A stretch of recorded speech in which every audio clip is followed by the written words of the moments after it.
at the head of the table. His mother, Genevieve, sat to my right, her thin lips pressed together in what I'd learned to recognize as her version of a polite smile. His father, Bernard, was already pouring wine for everyone except me, which I'd stopped questioning years ago. "Thank you so much for having me," I said in English, the only language they believed I spoke. "Everything looks beautiful." Philippe translated my words into French and his mother nodded, saying something back that made everyone chuckle. Philippe didn't translate that part. He never did. 5 years of marriage, and I'd grown used to sitting at tables where entire conversations happened around me, words flowing like water I couldn't cup in my hands. Except I could. I understood every single word. My grandmother had been born in Haiti, spoke fluent French and Creole, and spent my childhood summers teaching me both languages while my mother worked double shifts at the hospital. "Knowledge is power, baby girl," she'd whisper while we practiced conjugations over sweet tea. "Don't ever let anyone know everything you understand. Sometimes the best weapon is what people don't know you have." I hadn't thought much about those lessons until I met Philippe at a tech conference in Boston 3 months after Grammy died. He was charming, sophisticated, and his accent made every word sound like music. When he told me he was impressed by my software engineering presentation, I felt seen in a way I hadn't since losing her. We talked until the conference hall closed and he never asked if I spoke French. I never offered. Now, sitting at his family's table in their Manhattan apartment, watching his cousin Celeste lean too close to him while she laughed at something his father said, I understood why Grammy had been so insistent about keeping secrets. "Simone looks pretty tonight," Philippe's sister Isabelle said in French, and I kept my face neutral, reaching for my water glass. "Did you buy her that dress?" "Of course," Philippe responded, also in French. "She has no sense of style. I have to choose everything or she'd show up looking like she shops at Target stores." I took a sip of water. It tasted like metal. Or maybe that was just my heart, turning to something cold and hard in my chest. His mother laughed softly.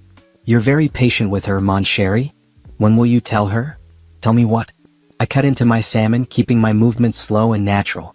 Around me, the conversation continued in French, rapid and comfortable, everyone assuming I was just a smiling prop at their table. "After the signing next week," Philippe said, glancing at me with that warm smile he wore like a mask.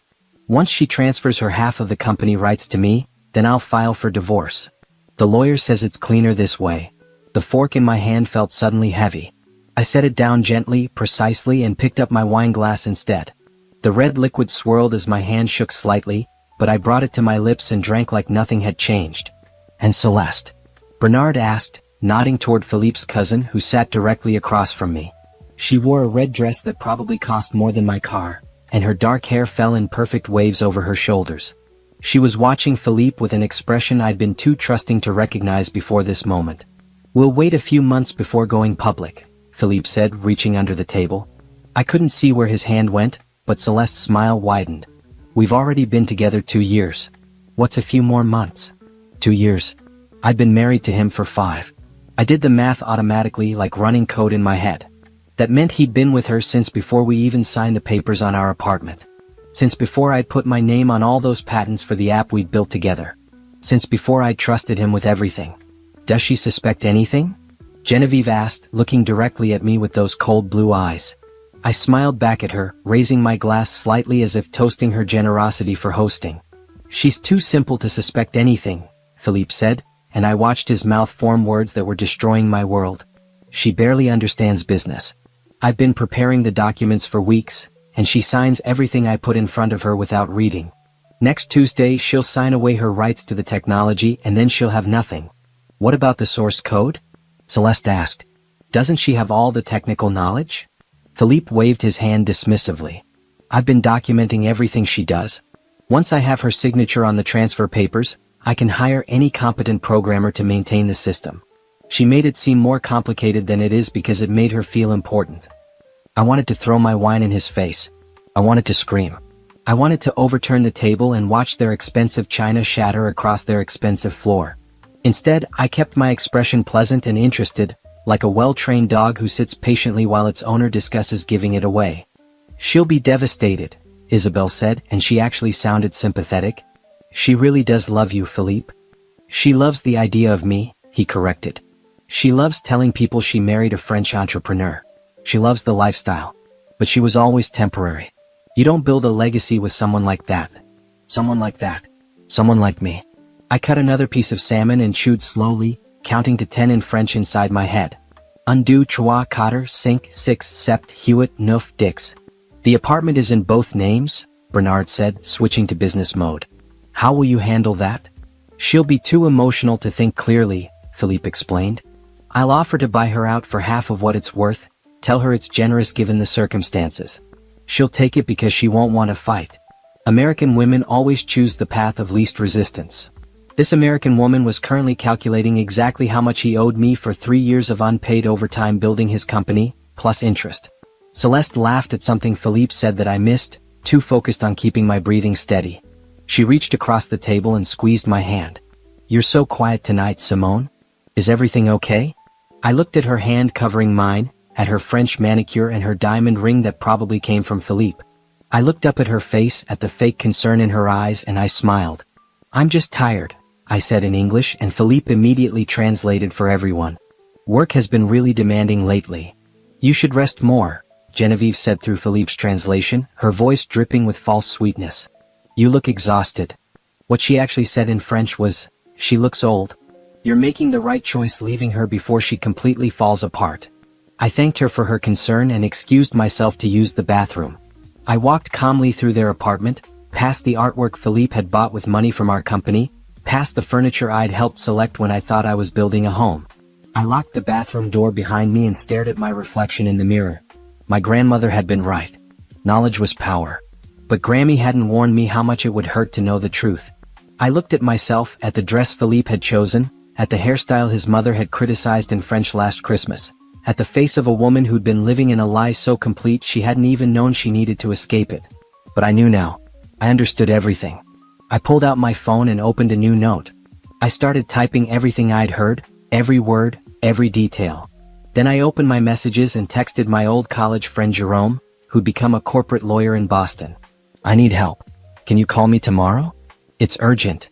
His response came back within seconds. Are you safe? Say yes or no. I looked at the bathroom door, at the lock that suddenly seemed very thin. Yes, I typed. But I won't be if I don't move fast. I deleted the conversation, cleared my history, and flushed the toilet for authenticity. I washed my hands and reapplied my lipstick. The same shade Philippe had told me looked acceptable. Then I walked back to the dining room where my husband and his family were planning my destruction, and I sat down at the table with a smile. Sorry, I said brightly. What did I miss? Philippe translated the question and his father laughed. Nothing important, Bernard said in French. Just family business. Nothing you need to worry your pretty little head about. I nodded like I understood only the tone, not the words. I ate my dessert while they discussed my future like I wasn't there. I thanked Genevieve for the lovely evening and kissed Philippe's mother's cheek. On the drive home, Philippe held my hand and told me in English how proud he was of me for trying so hard with his family. They're warming up to you, he lied smoothly. My mother said you looked nice tonight. I squeezed his hand back and smiled. I'm so glad. Your family means everything to you and I want them to accept me. He raised my hand to his lips and kissed it. They will, mon amour.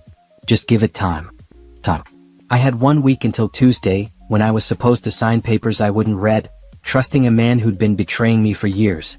1 week to plan, to prepare, to make sure that when I struck back, it would be with the precision and power of someone who'd been underestimated for far too long.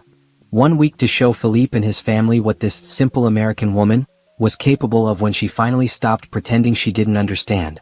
I met Philippe Moreau on a Wednesday afternoon in March, during the lunch break at the Tech Forward conference in Boston.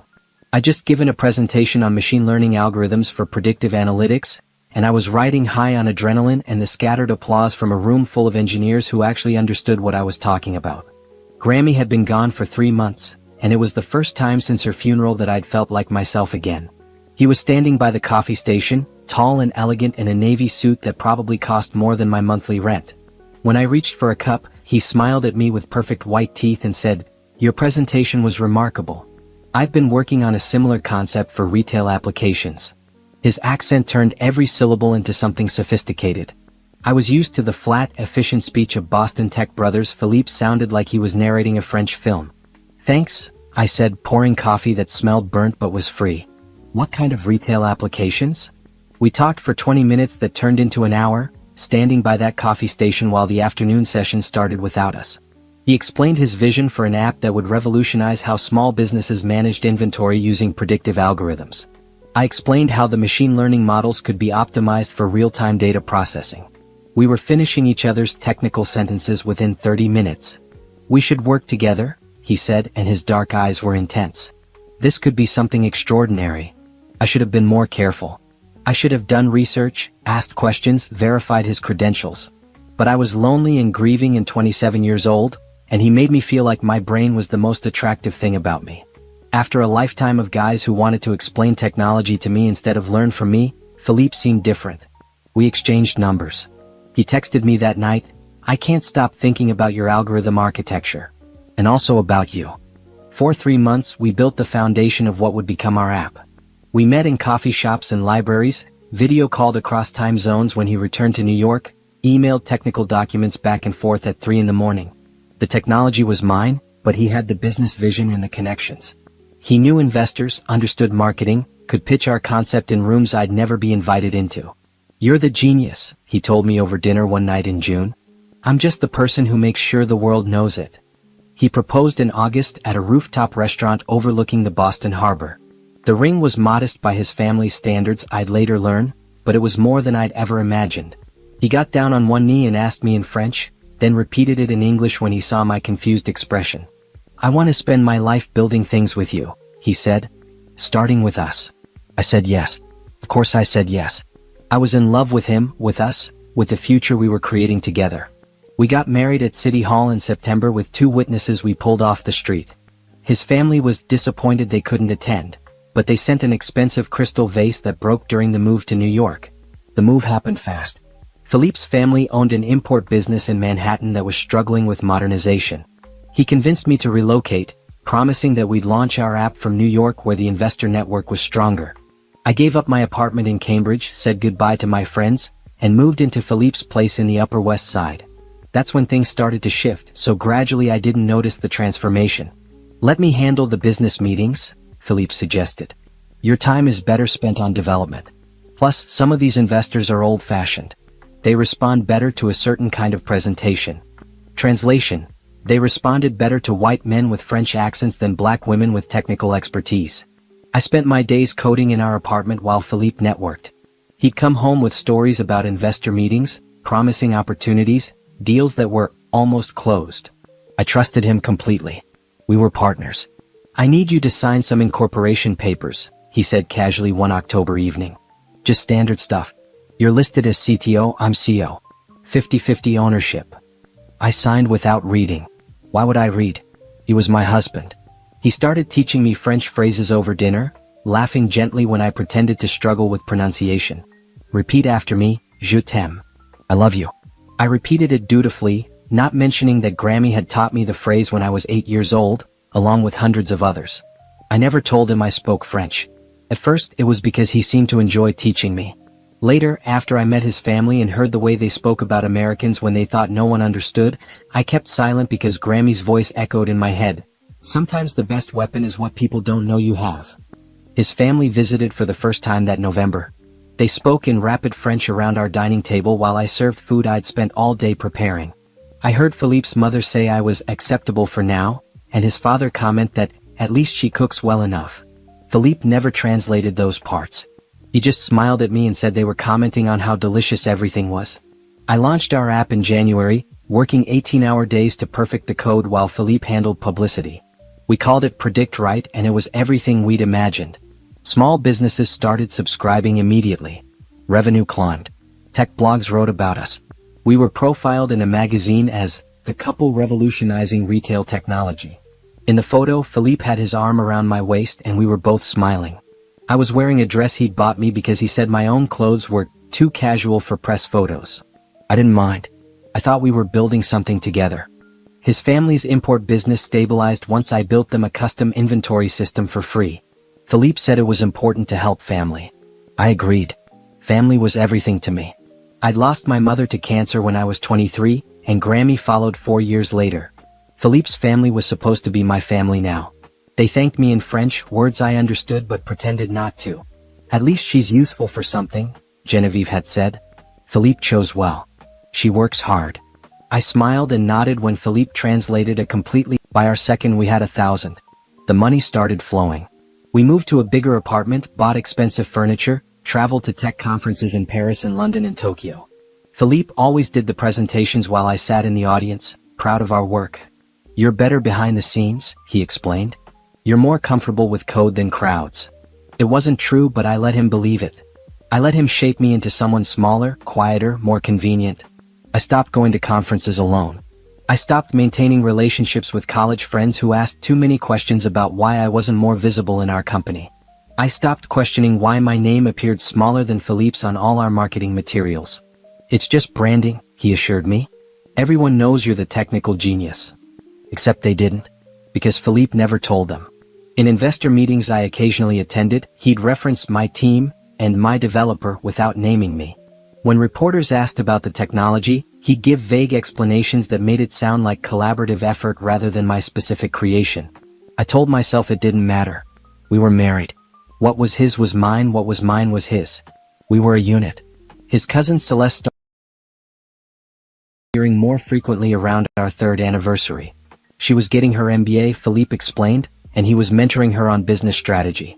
She'd show up at our apartment for working dinners, where they'd spread papers across our dining table and speak rapid French while I cooked. You don't mind, do you, mon amour? Philippe would ask, kissing my forehead. It's just business. I didn't mind. I was busy with work, with improving our algorithms, with building the technical infrastructure that kept our company growing. Celeste was family. Philippe was ambitious. This was normal. Looking back now, I could see every red flag I'd missed. The way Philippe's hand would rest on Celeste's lower back when they stood together. The way she'd laugh at his jokes just a beat too long. The way he started working late more often, coming home smelling like perfume that wasn't mine. Investor dinner, he'd explain. You know how these things are.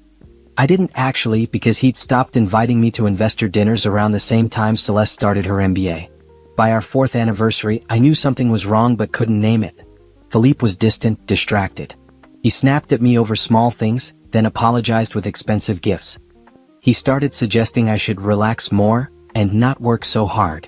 He hired a programmer to assist me without asking if I needed help. You seem stressed, he said with concern that felt rehearsed. Maybe you should take some time off. Let the team handle things for a while. The team. He'd started calling it the team instead of our company. Started saying, my business instead of our business.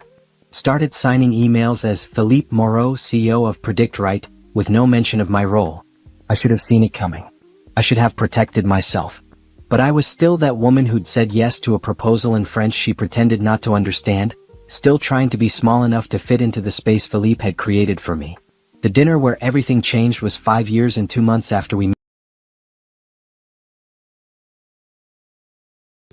I sat at that table in his family's apartment and heard him outline my destruction in the language they thought I couldn't speak. That night, lying in bed next to a man who was planning to betray me, I finally admitted the truth. The perfect marriage had always been an illusion. I'd just been too in love, too trusting, too desperate for family to see what was right in front of me. But I saw it now. I understood everything. And I was done pretending. The morning after the dinner, I woke up before Philippe and lay perfectly still, listening to him breathe. He was sleeping on his side, facing away from me, and I studied the back of his head like I was seeing him for the first time. This man had shared my bed for 5 years while planning to destroy my life. The thought made my skin crawl, but I didn't move. I just watched him sleep and calculated my next steps. My phone buzzed on the nightstand. I reached for it slowly, carefully, not wanting to wake him. Jerome had texted back, "Call me at 8 a.m. I'm in the office. Whatever you need, we'll handle it." I slipped out of bed and padded to the kitchen in my pajamas. Our apartment was quiet in the early morning light, the kind of expensive quiet you only get in Manhattan buildings with good insulation. I made coffee and sat at our kitchen island, the same island where Celeste had sat a dozen times with Philippe, speaking French about business while I cooked their dinner. How many times had they talked about me right in front of me? How many jokes had they shared at my expense while I smiled and nodded like a fool? At exactly 8 o'clock I called Jerome. "Tell me everything," he said without preamble. I did. I told him about the dinner, about Philippe's plan to make me sign transfer papers, about the 2-year affair with Celeste, about every French conversation I'd understood and pretended I hadn't. Jerome was silent for a long moment after I finished. "You're certain about what you heard?" "Jerome, I've been fluent in French since I was 13.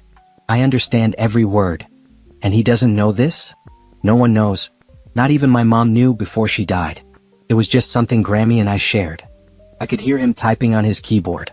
This is good, Simone. This is really good. He's planning to defraud you and you have the element of surprise. We can work with this. What do I do? Nothing yet. Keep playing the role. Let him think you're clueless. Meanwhile, I need you to document everything. Every conversation, every email, every document he's prepared. If he's planning to make you sign papers on Tuesday, I need to see those papers first. Can you access his computer? We share a computer for the business stuff. I have all the passwords. Perfect. Don't change anything, don't let him know you've looked, but screenshot everything. Send it to my personal email, not my work one. And Simone? Don't sign anything. If he pressures you before Tuesday, make an excuse. Pretend you're sick, pretend you forgot your glasses, pretend anything. Just don't sign. Philippe emerged from the bedroom as I was hanging up.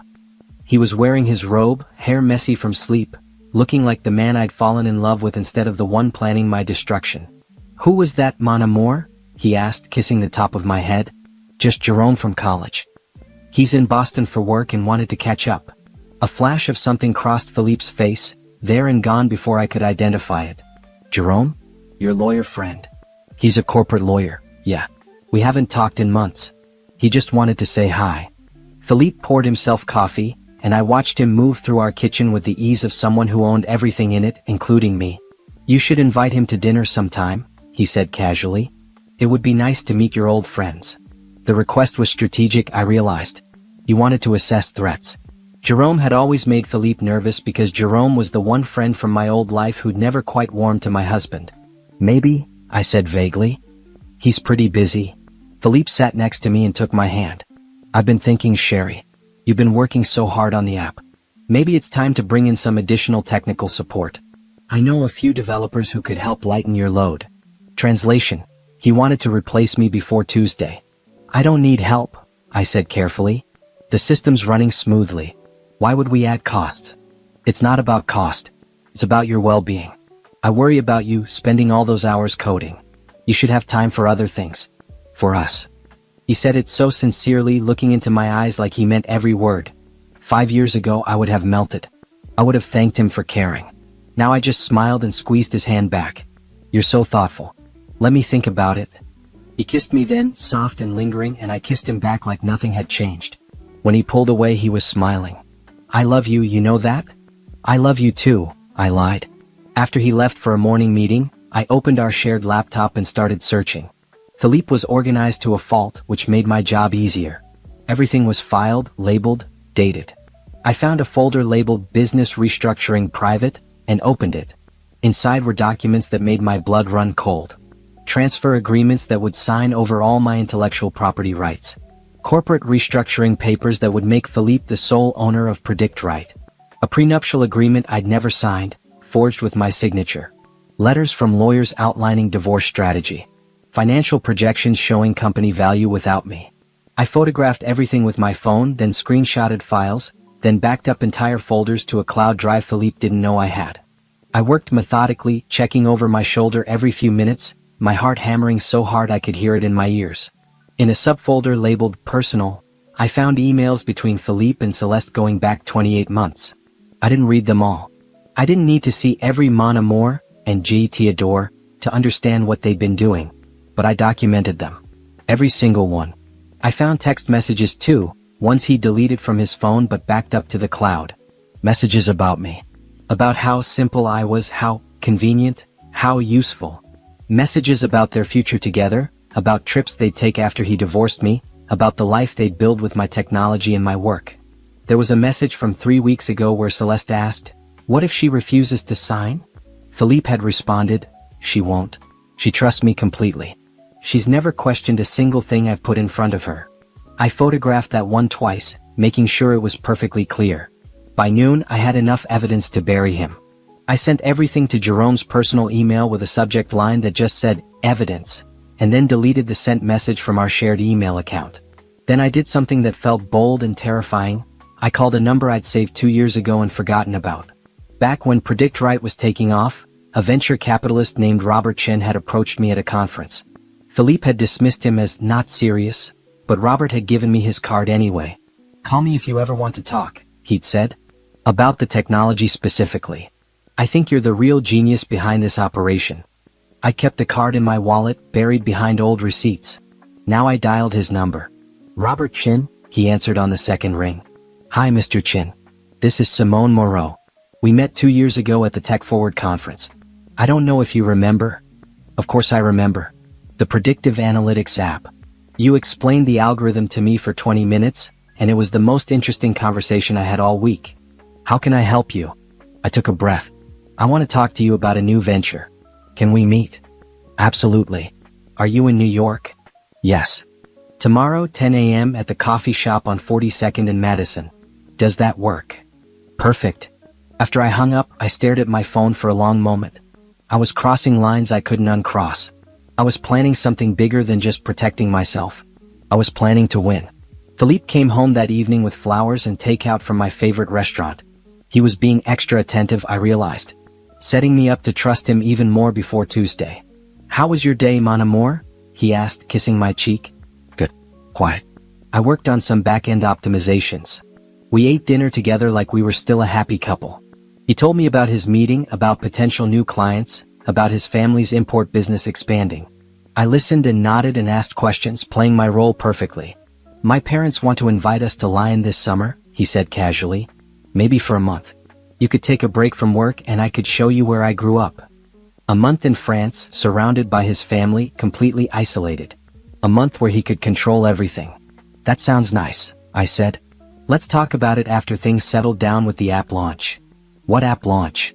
I'd said too much. I backtracked quickly. "The update. The version 3.0 update. I'm still working through the bugs." He relaxed. "Right. Of course. Take your time with that, Sherry. No rush." That night, I lay awake after he fell asleep and planned. I thought about Grammy, about how she'd survived poverty and prejudice and a husband who tried to control her. She taught me French in secret because she wanted me to have tools he didn't know about. She taught me to be strong by showing me how she survived. "Baby girl," she told me once, "there's strength in silence. Let them think you're soft while you sharpen your knife." I wasn't sharpening a knife. I was building a case, a company, a future. And Philippe wouldn't see it coming until it was too late. I met Jerome at a small law office in Midtown, the kind of place with frosted glass doors and a receptionist who looked like she'd heard every terrible story humanity had to offer. Jerome was waiting in a conference room and he wasn't alone. "Simone, this is Bianca Laurent. She specializes in intellectual property law and speaks fluent French. I thought we might need her expertise." Bianca was a petite woman in her 40s with sharp eyes and a handshake that could crack walnuts. "Show me everything," she said, skipping pleasantries entirely. I pulled out my phone and started walking them through the evidence. As I showed them the transfer documents, the forged prenup, the emails between Philippe and Celeste, I watched their expressions shift from professional interest to genuine anger. "This is fraud," Bianca said flatly. "Multiple counts. The forged signature alone is criminal. The intellectual property theft is massive. And if we can prove he planned this systematically..." She looked at Jerome. "We can destroy him." "That's not enough," I said, surprising myself with how calm I sounded. "I don't just want to stop him. I want my company, my work, my life back." Jerome leaned forward. "Tell us what you mean." I explained my meeting with Robert Chin tomorrow, my idea to start fresh with my own company, my plan to secure the source code and improvements Philippe didn't know I'd made. "Everything he thinks is secure is actually mine," I continued. "The core algorithm, the database architecture, the updates I've been working on, I've been building them separately, documenting them under my name alone. He thinks he has everything, but he only has an outdated version." Bianca smiled for the first time. "You've been planning this." "Not consciously. I just always kept detailed records. Grammy taught me to document everything. I thought it was for my own reference, but now it's evidence that you're the creator and he's been stealing credit," Jerome finished. "Simone, this is good. This is really good. But we need to move fast. If he's planning to have you sign papers Tuesday, we need to file first." "File what?" "Divorce papers. Fraud charges. Intellectual property protection. We hit him with everything at once before he knows what's happening." My hands were shaking. This was real. This was happening. What if I'm wrong? What if I misunderstood something at that dinner? Bianca pulled out her phone and clicked on an audio file. You said you recorded conversations. May I? I pulled up the recording from the dinner, the one I'd made with my phone in my pocket. Bianca listened, her expression never changing, while Philippe's voice outlined my destruction in perfect French. When it finished, she looked at me with something like respect. You didn't misunderstand anything. He's planning systematic fraud. And this recording, combined with the documents you found, gives us everything we need. Jerome started outlining a legal strategy. File for divorce immediately. File for intellectual property protection. Submit evidence of fraud to the district attorney. Freeze joint assets. Get a restraining order if necessary. He'll fight back, Jerome warned. He has resources, family money, connections. This won't be easy. I don't care about easy, I said. I care about winning. My meeting with Robert Chen the next morning was in a coffee shop near Grand Central. He was exactly as I remembered, mid-50s, silver hair, kind eyes behind wire-rimmed glasses. He stood when he saw me and pulled out my chair. Thank you for meeting me, I said. Thank you for calling. I've been following Predictrite's growth. Impressive work. It's about to get complicated. I told him everything. Not the personal details, not the affair, just the business reality. I was being forced out of my own company through fraud. I needed to start over with technology that was legally and completely mine. Can you prove the technology is yours? He asked. I pulled out my laptop and showed him documentation going back 6 years. Design Leap handled business. I handled technology. These are my work logs, my code repositories, my design documents. Everything is under my name and account. Robert studied my screen, clicking through files with the focus of someone who actually understood code. This is extraordinary work. The machine learning optimization alone is graduate-level material. You built this. Every line. And your husband is trying to take it? He's trying to take everything. Robert closed my laptop and leaned back. I want to invest in whatever you build next. I want to be your first backer. Name your terms. I hadn't expected it to be that simple. I haven't even started a company yet. Start one. Today. File papers, secure the intellectual property, build your team. I'll put in $500,000 to start, more when you need it. But Simone, you need to do this right. You need lawyers, accountants, a board. You need protection. I have lawyers. What I need is technology space and the freedom to work. I'll have my assistant set you up with office space in our building. You can start tomorrow. Bring whatever equipment you need. Build whatever you want. I trust your vision. We shook hands across the table and I felt something shift inside me. For 5 years, I'd been building someone else's dream with my own hands. Now I was building my own. I spent the rest of the day filing paperwork for a new company. I called it Clarity Systems, because clarity was exactly what I'd found when I finally understood what was happening around me. I registered it under my name alone. I filed for patents on the improvements I'd been developing. I opened a business bank account and transferred money from my personal savings.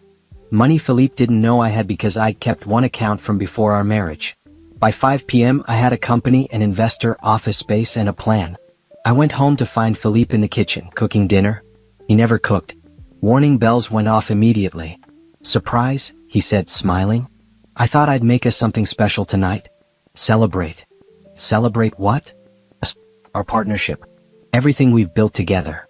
He poured wine into 2 glasses. I was thinking we should make Tuesday special too. After you sign the papers, we could go away for the weekend. Just the 2 of us. Remember when we used to do that? He was planning a celebration for my own destruction. The audacity was almost impressive. That sounds wonderful, I lied, taking the wine glass. Philippe, have I told you lately how much I appreciate everything you do? His smile widened. You don't have to say it. I know. We ate his meal, pasta that was slightly overcooked, sauce from a jar, and I complimented every bite. I played the grateful wife, the trusting partner, the woman who would sign anything he put in front of her. After dinner, Philippe's phone buzzed. He glanced at it and I caught a flash of Celeste's name before he turned it over. Work thing, he said dismissively. On a Thursday night? You know how it is. He kissed my forehead and disappeared into his office. I cleaned up the kitchen and listened to the murmur of his voice speaking French behind closed doors. I couldn't make out exact words, but I didn't need to. I knew what they were discussing. Tuesday. The future they were planning. Later, when Philippe was in the shower, I checked my email. Jerome had sent me a draft of divorce papers. Bianca had filed paperwork with the patent office protecting my intellectual property. Robert had sent over leased documents for office space. Everything was in motion. Everything was real. I looked around our apartment at the life I'd built that was actually a cage I'd never seen. Grammy had been right about everything. Knowledge was power, but more than that, clarity was freedom. Philippe emerged from the bathroom in his robe, looking relaxed. "Come to bed, mon amour." I joined him, and he wrapped his arms around me like I was precious. Like he loved me. Like he wasn't planning to destroy me in 5 days. "Simone?" he murmured into my hair. "Yes. I'm a lucky man." I stared into the darkness and whispered back, "Not as lucky as you think." The weekend before Tuesday felt like living in a play where I was the only one who'd read ahead in the script. Philippe was attentive, affectionate, cooking breakfast and suggesting we spend Sunday in Central Park like we used to. I played along, smiling through brunch, holding his hand on park benches, taking selfies that he posted with captions about quality time with my beautiful wife. My phone buzzed constantly with texts I checked when he wasn't looking. Jerome coordinating with process servers. Bianca filing additional patents. Robert sending me building access codes and IT setup information. I was constructing a parallel life while Philippe thought I was just his devoted wife enjoying the autumn weather. Sunday night, while Philippe watched a soccer match, I sat with my laptop pretending to browse recipes. Actually, I was reviewing the complete source code for Predict Right, identifying every component I'd personally built. The core algorithm was entirely mine. The database architecture was mine. The user interface optimization was mine. Philippe's contributions had been business strategy and investor relations. Important for a company but not the actual product. The beautiful thing about being the only person who truly understood the technology was that I could see exactly how to extract myself from it. The current version of Predict Right ran on code I'd written, but I'd been developing improvements for months that lived only on my personal devices. Better algorithms, faster processing, more accurate predictions. Philippe didn't know they existed because I'd learned to stop sharing everything with him. I'd started developing them after his second working late excuse last year, not because I suspected anything specific but because I'd felt the distance growing between us. Coding had always been my therapy and I'd poured my confusion into building something better. Now that something better would be my insurance policy. Monday morning, I told Philippe I had a doctor's appointment. He barely looked up from his phone, probably texting Celeste. "Feel better, mon amour?" he said absently.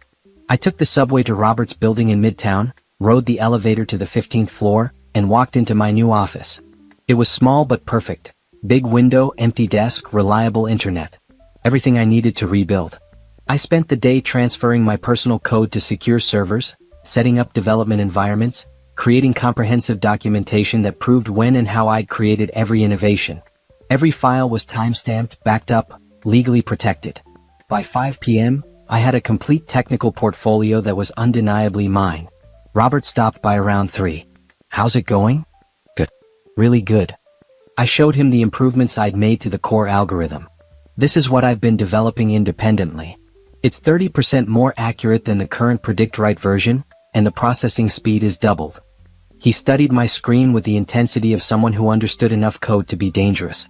"This is remarkable. When can you launch?" "Once the legal situation is resolved. Maybe 3 months. And the current version that your husband has? It'll work for now, but without me there to maintain it and implement updates, it'll start showing problems within 6 months. Technology needs constant improvement or it becomes obsolete." Robert smiled. "So either he keeps you, which he's planning not to do, or his company slowly fails." "Basically." "Brilliant. You've built in your own obsolescence protection." I hadn't thought of it that way, but he was right. Philippe needed me far more than he realized. He just thought he could replace me with any competent programmer. He didn't understand that what I'd built wasn't just code, it was architecture, vision, constant innovation. You couldn't hire that. You could only steal it if the creator was naive enough to let you. I wasn't naive anymore. That evening at home, Philippe was excited about Tuesday. He kept talking about the business meeting we had scheduled, how it was just routine paperwork, how he'd already made reservations at my favorite restaurant for afterward. "We should celebrate," he said, pouring wine I didn't drink. "Tomorrow is an important day for the company. For us." "What makes it so important?" I asked innocently. "Just finalizing some growth plans. Investor requirements, boring stuff. But it positions us for the next phase." He took my hand. "I couldn't have done any of this without you, Simone. I hope you know that." The lies came so smoothly. I wondered if he'd always been this good at deception or if he'd developed the skill over time. "I'm proud of what we built together," I said, which was technically true. I was proud of what I'd built. The together part was the fiction. That night I couldn't sleep. Tomorrow morning, process servers would arrive at Philippe's family's import business office where he worked. They'd hand him divorce papers, fraud allegations, intellectual property claims. His perfect plan would explode before he even got me to sign his fake documents. I played the scenarios in my head. Would he call me first? Come home angry? Try to convince me it was a misunderstanding? I told Jerome and Bianca I'd be at my new office when it happened. I didn't want to be anywhere near Philippe when he found out. At 3 a.m. I got out of bed and checked my phone. Robert had emailed, "Whatever happens tomorrow, remember you're not just protecting yourself. You're standing up for every creator who's been stolen from. That takes courage. You have it." I sat in our dark living room and thought about Grammy. She'd survived worse than this. She'd survived poverty and racism and a husband who hit her. She'd raised my mother alone after leaving him, worked 2 jobs, sent mom to nursing school. She taught me French in secret because she believed knowledge was the one thing no one could take from you. "You're stronger than you know, baby girl," she told me shortly before she died. "You come from strong women. Don't ever let anyone make you forget that." I wouldn't forget. Tomorrow I'd prove it. Tuesday morning arrived with unseasonable warmth. I woke at 6 before Philippe's alarm and lay still in the pre-dawn light. This was the last morning I'd wake up in this apartment as his wife. By tonight, everything would be different. Philippe's alarm went off at 6:30. He stretched, kissed my shoulder, completely relaxed. "Big day," he murmured. Yes, I agreed. Big day. I made coffee while he showered, playing the role one last time. When he emerged dressed in his best suit, the navy one he wore for important meetings, I handed him his cup exactly how he liked it. "You look nice," I said. "Important meeting this morning before our appointment. Investor call." Another lie, probably. More time with Celeste planning their future. "What time should I meet you at the lawyer's office?" I asked, knowing there would be no meeting. "Noon. I'll text you the address." He'd never text me an address because there was no appointment. By noon he'd be dealing with lawyers of a very different kind. After he left, I got dressed carefully. Professional black pants, a blue blouse, comfortable shoes. I packed my laptop, my phone, and a folder of documents I'd prepared. Then I took one last look around the apartment we'd shared. 5 years of my life in this space. 5 years of believing in a future that was never real. The furniture we'd chosen together was just furniture. The art on the walls was just decoration. None of it meant anything once you understood the foundation was built on lies. I left my wedding ring on the kitchen counter and walked out. At my new office, I set up my laptop and waited. Jerome had promised to text me the moment Philippe was served. Bianca was handling the patent office filings this morning. Robert was in meetings but had left me a note. "Today you take your life back. Proud of you." The text came at 9:47 a.m. "He's been served. Didn't go well. Stay where you are. Don't answer his calls." My phone started ringing within minutes. Philippe's name flashed on the screen. I let it go to voicemail. It rang again immediately. Voicemail. Again. Voicemail. Then the text started, first in English. "Simone, what is happening? Call me now." Then French. "Tu as que tu es fate? Comment assis tu? What have you done? How dare you?" The shift from English to French was telling. When he was trying to manipulate me, he used English. When he was genuinely emotional, he used his native language. I'd learned that pattern years ago. More texts. "This is insane. I'm your husband. We can fix this. Just call me." Then, "Where are you? Come home. We need to talk." Then, "You're making a huge mistake. You'll regret this." The threats were starting. I screenshotted everything and forwarded it to Jerome. His response, "Perfect. Keep documenting. Don't engage." My phone rang again, but this time it was an unknown number. I considered ignoring it, then answered cautiously. "Hello? Is this Simone Moreau?" A woman's voice, older, sharp with authority. "Yes. This is Genevieve Moreau, Philippe's mother. I believe we need to speak." I should have hung up. Instead I said, "About what, Genevieve?" She switched to French immediately, probably assuming I wouldn't understand. "You ungrateful girl. After everything my son did for you, gave you, this is how you repay him? With lies and legal attacks." I responded in perfect French. I repaid him with 5 years of my work, my ideas, and my trust. He repaid me with theft and betrayal. We're even now. Silence. Long shocked silence. You speak French? Her voice was quieter now, uncertain. Fluently. I understood every word you and your family ever said about me. Every insult, every joke, every plan. I heard all of it. You never said. No, I never said. That was my mistake. I should have confronted you years ago instead of pretending I didn't understand how little you all thought of me. But I'm done pretending. She hung up. I sat staring at my phone, my hands shaking with adrenaline. Jerome called 20 minutes later. His lawyer just contacted me. Philippe wants to meet, just you and him, to talk reasonably. I told them absolutely not. Don't agree to any private meetings. I won't. There's something else. His family is flying in. Apparently they're arriving tonight. I think they're planning to pressure you into dropping the suit. Let them try. But the news unsettled me. Philippe's entire family descending on New York meant they were taking this seriously. They had resources, connections, and the kind of old money arrogance that assumed problems could be fixed with pressure and influence. I spent the afternoon coding, losing myself in the clean logic of algorithms and data structures. Code made sense. Code did what you told it to do. Code didn't lie or betray or pretend to love you while planning your destruction. Around 5, Robert stopped by with takeout. Thought you might not want to go home tonight. I'm not going home. I booked a hotel. Smart. How are you holding up? I'm fine. Angry. Scared. But fine. His family is arriving tonight? According to Jerome. They're going to make this ugly, Robert warned. Old French families like the Moreaus, they don't like being challenged, especially by someone they considered beneath them.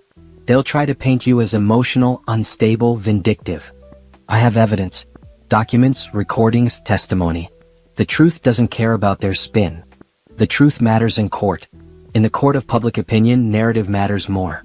Just be prepared. I nodded, picking at my food. Robert, why are you helping me?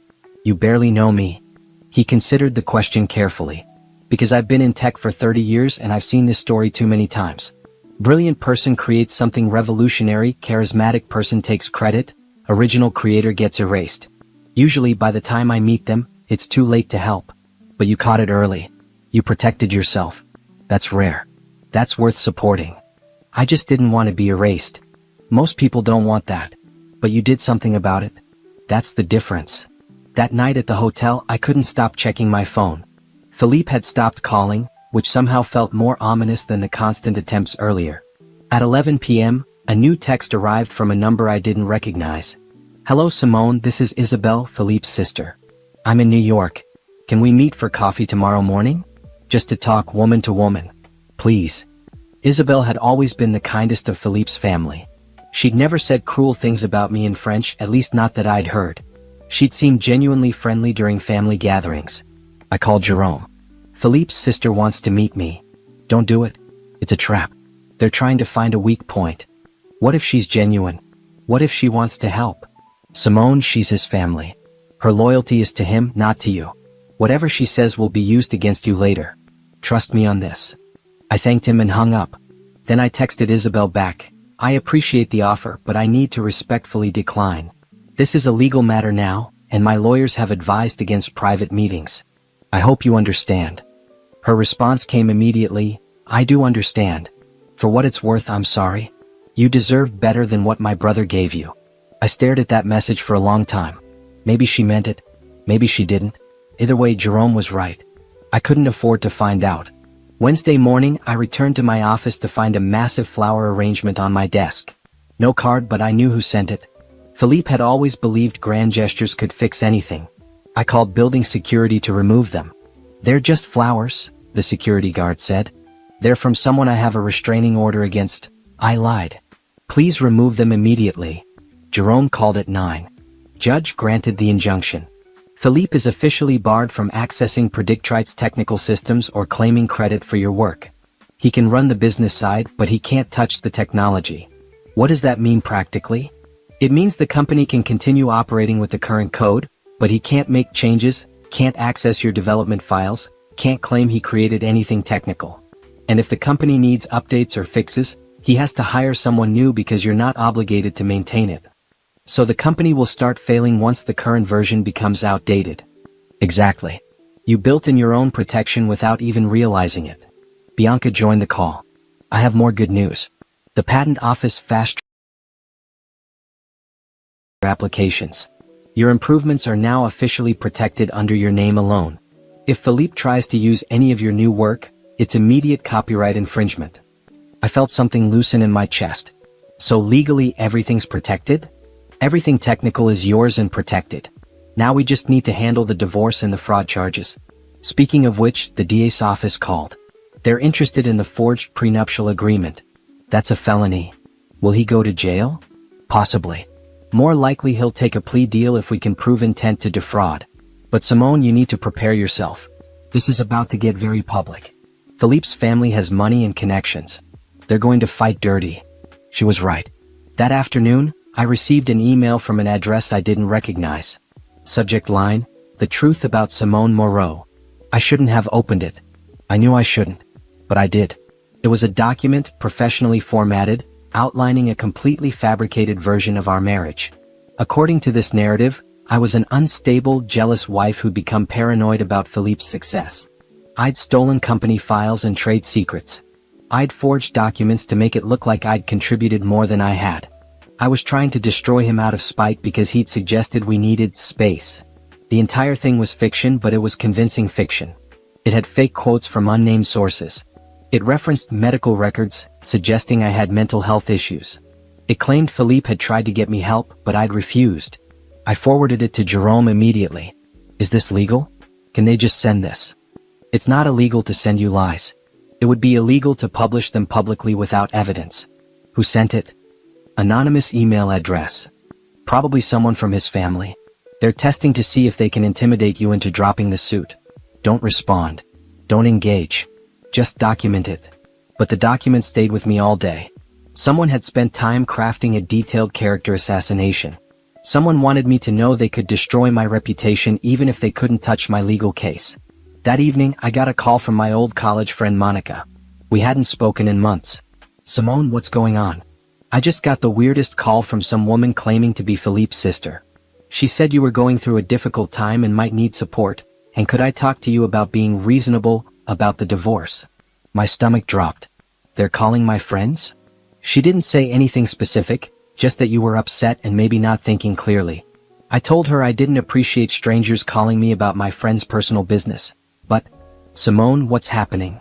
I gave her the abbreviated version. Monica's response was immediate and profane. He did what? And his family is harassing your friends? Simone, you need to go scorched earth on these people. I'm trying. I have lawyers, evidence, everything. But they have money and connections. You have the truth. And you have people who actually care about you.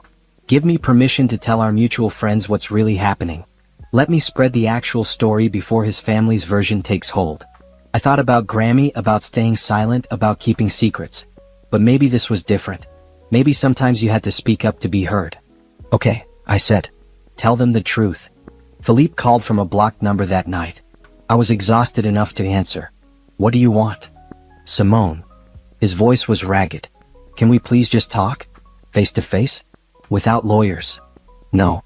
I never meant for it to go this far. I made mistakes, but we can fix this. You didn't make mistakes, Philippe. You committed fraud. You forged my signature. You planned to steal my work and discard me. Those aren't mistakes. Those are crimes.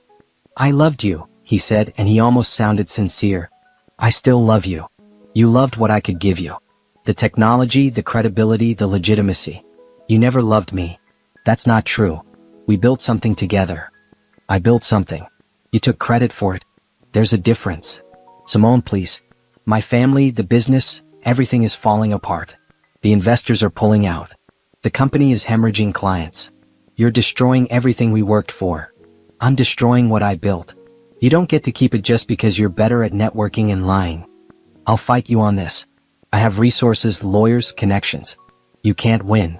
I already did. The court documents are public. The evidence is documented. Your fraud is exposed. Whether you accept it or not doesn't change the facts. He was quiet for a long moment. Then in French, I underestimated you. I thought you were soft, compliant. I should have known better. I responded in French, yes, you should have. Grammy always said the quietest people are often the strongest. You just never bothered to look beyond what you wanted to see. He hung up. I sat in my hotel room and let myself cry for the first time since the dinner. Not because I missed him or regretted my choices, but because 5 years of my life had been built on a foundation of lies, and no matter how strong my case was, I couldn't get those years back. But I could build something new. Something real. Something mine. And that's exactly what I was going to do. The story broke on Thursday morning through a tech industry blog called Silicon Insider. The headline read, "Predict Right founder embroiled in fraud scandal, wife claims intellectual property theft." I was drinking coffee at my desk when Robert texted me the link. My hands shook as I read the article. It was surprisingly balanced, presenting both sides but leaning heavily on the fact that court documents showed substantial evidence of my claims. They'd interviewed several industry insiders who remembered me from early conferences, who confirmed I'd been the technical brain behind Predict Right. One quote stood out, "I talked to Simone Moreau about machine learning for 45 minutes at Tech Forward in 2020. She understood the mathematics and architecture at a level that suggested she'd built everything from scratch." Philippe Moreau, in my limited interactions with him, always deflected technical questions or gave surface-level answers. The evidence in this case seems to support what some of us suspected all along. By noon, 3 more tech publications had picked up the story. By end of day it was trending on tech Twitter. Comments ranged from supportive to skeptical to viciously angry. At Tech Ethics Now, this is why we need better IP protection for technical founders. Too many business side partners taking credit for work they didn't do. At Startup Advice, waiting for more evidence before judging, but if true, this is another example of why proper documentation and legal protection matter from day one.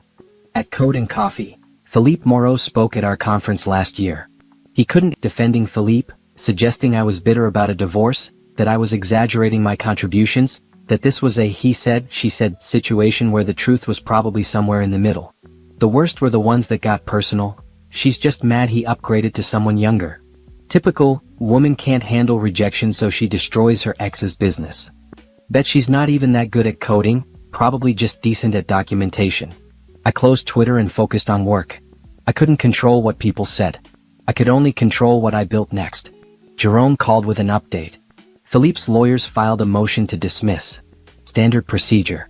Judge denied it based on the evidence. We're going to trial unless he agrees to settle. What would a settlement look like? You get full ownership of your intellectual property, he admits no wrongdoing but signs a statement acknowledging your contributions, you split marital assets fairly, and he pays damages for emotional distress and legal fees. Probably around 2 million total. And if we go to trial? You could get more but it'll take longer and be more public. Your choice. I thought about it. The money wasn't the point. The acknowledgement of my work was the point. But dragging this through a trial meant months more of my life consumed by Philippe and his family's lies. Let's see if he'll settle, I said. But I want it in writing that he acknowledges I created the core technology. I won't settle without that. I'll draw up terms. That afternoon, I had my first investor call for Clarity Systems. Robert had connected me with 3 VCs who were interested in my improved algorithm. I demonstrated the technology, explained the improvements I'd made, walked them through projected applications and market potential. They asked smart questions. They treated me like the expert I was. They never once asked where my business partner was or whether I could handle a company alone. By the end of the call, I had commitments for $3 million in series of funding, pending due diligence and formal proposals. This is excellent work, one investor said. I'm honestly shocked you were willing to share it with a previous partner. This is yours and it's valuable. I'm learning not to share everything with people who don't deserve it, I said. Smart woman. We'll be in touch. After they logged off, I sat back and let myself feel proud. I'd built something valuable.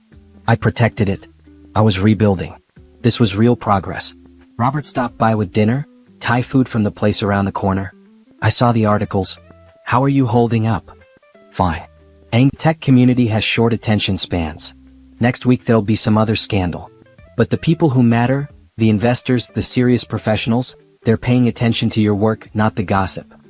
I just want to move forward. I'm tired of looking backward. Then let's talk about Clarity Systems. You have funding, you have space, you have technology. What's your timeline for launch? We spent the next hour planning. I'd need to hire a small team, a designer, another developer, a business development person. I'd need to finish building out the full application. I'd need marketing, customer acquisition strategy, legal contracts. This is real, I said looking at our notes. I'm actually doing this. You've been doing this the whole time, Robert corrected. You just finally have a business structure that acknowledges it. That night, back at the hotel, I got an email from a woman I didn't know. Subject: Thank you for speaking up. Hi Simone, you don't know me, but I'm a software engineer who's been following your story. 3 years ago, I built a platform with my boyfriend. He convinced me to put the company in his name because he had better business connections. Last year, he sold the company for $8 million and gave me nothing. When I tried to fight it, everyone said I was bitter about our breakup. I had no documentation, no evidence, nothing. Reading about your case made me realize I should have protected myself better. But it also made me feel less alone. Thank you for fighting. Thank you for documenting. Thank you for showing that we don't have to accept being erased. I hope you win everything. I read it twice, then 3 times. I responded, I'm so sorry that happened to you. You deserved better. We all do. If you ever want to talk about protecting your work going forward, I'm happy to share what I've learned. Clarity Systems will be hiring soon if you're interested. She responded within minutes with her resume. By the end of the week, I'd received 17 similar emails. 17 stories of technical founders who'd been erased, stolen from, betrayed by partners they trusted. Some were women, some were men, some were people from marginalized communities who believed that being brilliant would be enough. I saved every email. I responded to every one. And I realized that this fight was bigger than just me and Philippe. It was about every creator who'd been told their contributions didn't matter as much as someone else's charisma or connections. Friday afternoon, Jerome called with news. Philippe's lawyer reached out. He wants to settle. He's willing to accept your terms. All of them? Including the acknowledgement. All of them. Apparently his investors are furious about the negative publicity. The company's valuation has dropped 40% this week. His family's import business is facing scrutiny from American partners who don't want to be associated with fraud. He's bleeding money and reputation. Good. Simone, he's ruined. His visa is tied to the company, and if the company fails, he'll have to leave the country. His family's reputation is damaged. Celeste broke up with him. He's got nothing left. I should have felt satisfaction. Instead, I just felt tired. Send me the settlement papers. I'll review and sign if everything's there. You're sure? We could push for more. I don't want more. I want to move on. That evening, I stood in my office looking out at the Manhattan skyline. The sun was setting, painting the buildings in shades of orange and pink and purple. Somewhere out there, Philippe was signing papers that admitted what I'd always known. I was the creator. I was the genius. I was the one who built something from nothing.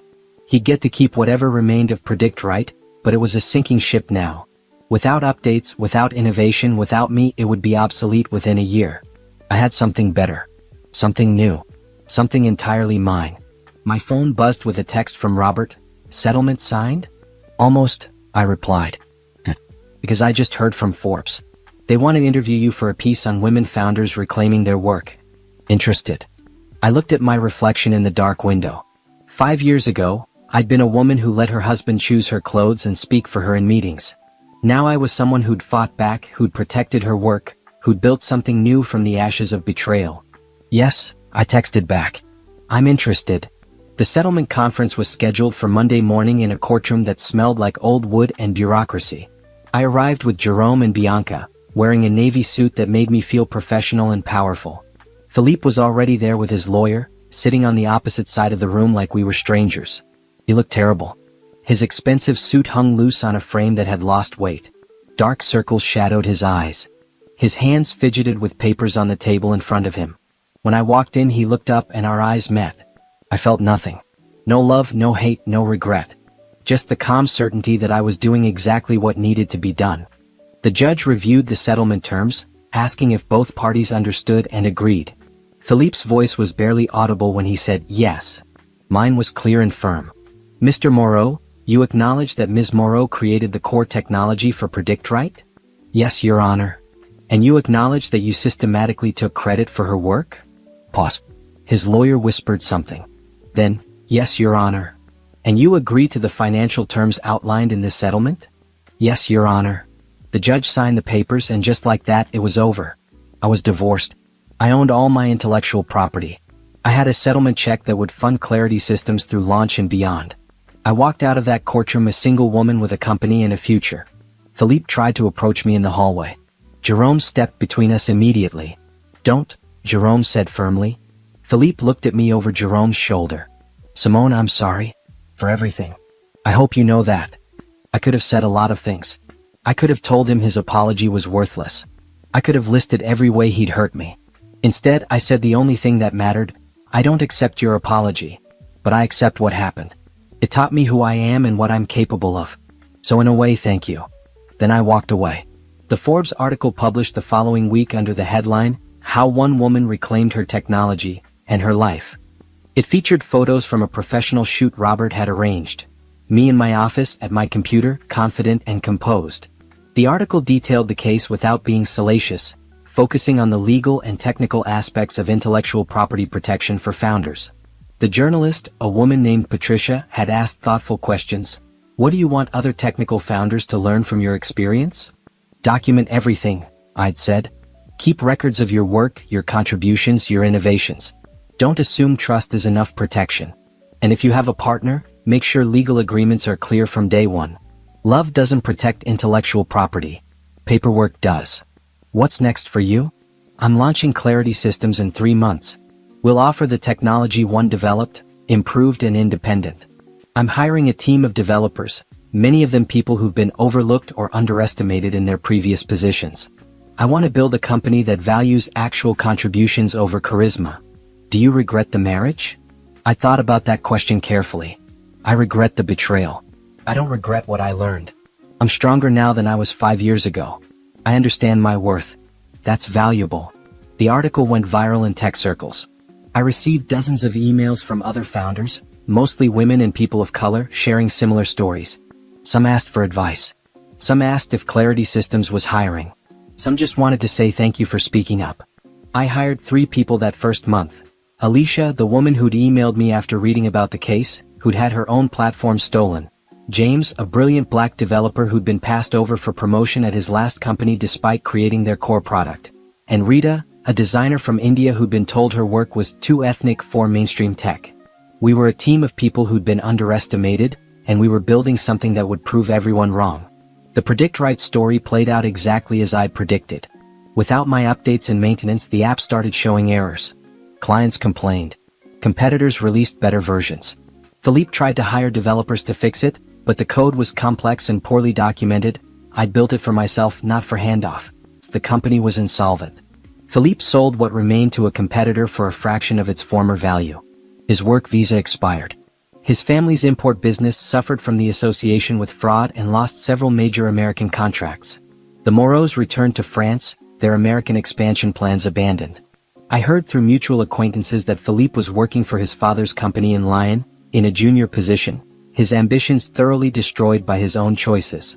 I felt no satisfaction in his downfall, but I felt no regret either. He'd made his decisions. I'd made mine. The consequences were just math. Celeste tried to reach out to me once, sending a LinkedIn message. "I know you probably hate me, but I want you to know I didn't fully understand what Philippe was doing. I believed his version of events. I'm sorry for my part in hurting you." I deleted it without responding. Her apology, like Philippe's, was for her own peace of mind, not for mine. The DA's office decided not to pursue criminal charges for the forged prenup. Insufficient evidence of criminal intent, they said, which translated to "he has expensive lawyers and we have limited resources." I was disappointed but not surprised. The civil case had been won. That was enough. 3 months after the settlement, Clarity Systems officially launched. Our improved algorithm was faster, more accurate, and more user-friendly than anything else on the market. We secured 20 enterprise clients in the first month, 50 by month 3. Robert's firm invested another $2 million in series of funding.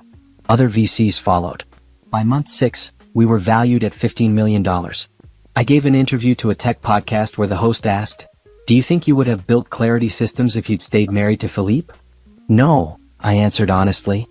I would have kept making him successful while making myself smaller. Sometimes betrayal is the push you need to become who you were always meant to be. The interview was downloaded 50,000 times in the first week. I hired a PR person not because I love publicity but because I wanted to control the narrative. Too many stories about women in tech focused on the drama, the betrayal, the victim arc. I wanted my story to be about the rebuild, the success, the innovation. Former founder launches rival company, became Tech innovator launches revolutionary platform. Woman wins divorce settlement became entrepreneur secures funding for new venture. I refused to be defined by what Philippe had done to me. I would be defined by what I'd built despite him. 1 year after the settlement, Clarity Systems had 200 employees and a valuation of $75 million. We'd expanded beyond predictive analytics into machine learning applications for healthcare, education, and environmental sustainability. I was on the cover of Entrepreneur magazine, building something better, how Simone Moreau created a tech company that values what really matters. In the photo I was smiling, confident, surrounded by my team. The caption read, "Success isn't about who takes credit. It's about who creates value." Philippe saw the article. I know because his sister Isabel, the only member of his family who'd stayed in occasional contact, sent me a message. "Philippe saw your magazine cover. He told our mother, I created a monster." I told him, "No, you just never recognized the genius she always was. Congratulations on everything you've built." I didn't respond, but I saved the message. Not because I cared what Philippe thought, but because Isabel's correction was exactly right. He hadn't created anything. I'd been a genius the whole time. He just never bothered to look. 18 months after the divorce, I stood on a stage in Montreal at the International Bilingual Tech Summit, speaking to 200 developers and founders in both English and French. The topic was intellectual property protection for technical founders, and the room was packed. The question I get asked most often, I said, switching between languages smoothly, is whether I'm angry. People want to know if I'm bitter about what happened, if I hate my ex-husband, if I want revenge. I paused, looking out at the faces watching me. Some were young developers just starting out. Some were founders who'd been through their own battles. Some were students taking notes on their laptops. The truth is, I'm not angry anymore. I was for a while. Anger was useful. It motivated me to fight, to document, to protect myself. But staying angry would have been like drinking poison and expecting him to die. What I am now is grateful. That got some confused looks. I smiled. I'm grateful because being betrayed forced me to become someone stronger. It taught me to value my own work. It showed me who I could be when I stopped making myself smaller for someone else's comfort. My ex-husband thought he was stealing my future. Instead, he gave me the push I needed to build something better than I ever would have built with him. After the presentation, during the networking session, a young Haitian-American developer approached me. He was tall and lean, with thoughtful eyes behind black-framed glasses and an easy smile. "That was an incredible presentation," he said in English, then switched to French. "Especially the parts about protecting your work from day one. I wish I'd heard this 5 years ago." "Bad experience with a partner?" I asked in French. "Something like that. I'm Thomas Jean-Baptiste. I've been following Clarity Systems since launch. Your machine learning optimization is brilliant." We talked for 20 minutes about algorithms and code architecture and the challenges of building ethical AI. He understood the technical concepts deeply, asked smart questions, made observations that showed real expertise. For the first time in longer than I could remember, I was having a technical conversation with someone who treated me like an equal expert rather than someone who needed concepts explained. "Have you considered applications in agricultural sustainability?" Thomas asked. "I've been working on a project to help small farmers in Haiti optimize crop yields using predictive analytics, but the algorithm needs work." "I'd love to hear more about it," I said genuinely. We exchanged information and agreed to grab coffee the next morning before the conference's second day. As he walked away, I felt something I hadn't felt since before Philippe. Genuine interest in another person that had nothing to do with loneliness or need or trying to fill a space. The next morning, Thomas and I met at a cafe near the conference center. We talked for 2 hours about his agriculture project, about applying machine learning to climate adaptation, about the ethics of technology in developing countries. He was passionate about using tech to help communities rather than just maximize profit. "Most VCs think it's not scalable enough," he said with a wry smile. "They want the next billion-dollar app, not something that helps farmers feed their families. Maybe you're talking to the wrong VCs. Clarity Systems has an innovation fund specifically for projects that create social value. We could talk about it." His eyes lit up. "You're serious?" "I don't joke about tech investments. Send me your project proposal. If the technology is sound and the impact is real, we'll consider funding." We spent the rest of the conference attending panels together, grabbing meals between sessions, debating approaches to different technical problems. It was easy and comfortable and intellectually stimulating in a way I'd forgotten relationships could be. On the last night, over dinner at a small bistro, Thomas asked, Can I ask you something personal? You can ask. I might not answer. The story about your ex-husband, the fraud, all of that. Do you ever worry about trusting people again? About building something with someone else? I considered the question honestly. I used to. Right after everything happened, I thought I'd never trust anyone in a professional capacity again. But then I built Clarity Systems with a whole team of people, and I learned that trust isn't about being naive. It's about being smart. Having clear agreements. Documenting contributions. Trusting people to be human, which means sometimes they'll disappoint you, but protecting yourself so disappointment can't destroy you. That's practical but also kind of sad. Is it? I think it's realistic. My grandmother used to say, trust people to be who they are, not who you want them to be. I didn't understand that when I was young. I do now. Thomas smiled. Your grandmother sounds like she was wise. She was the wisest person I've ever known. I wish she could have seen what I built. She would have been proud. I think she'd be incredibly proud. We stayed in touch after the conference. Thomas sent me his project proposal, and it was excellent. Thoughtful, technically sound, with realistic projections and a clear understanding of both the technology and the communities it would serve. Clarity Systems funded it with a 2-year grant. Thomas flew to New York a month later to set up the project infrastructure, and we spent his visit working together during the day and talking late into the night about everything from code to family to dreams. He told me about growing up between Haiti and New Jersey, about learning to code in his father's repair shop, about wanting to use technology to help rather than exploit. You remind me of why I got into tech in the first place, I told him one evening. It's easy to get caught up in valuations and exits and forget that technology should serve people. You haven't forgotten. Look at what you've built at Clarity Systems. The healthcare applications, the education programs, the environmental monitoring. That's all serving people.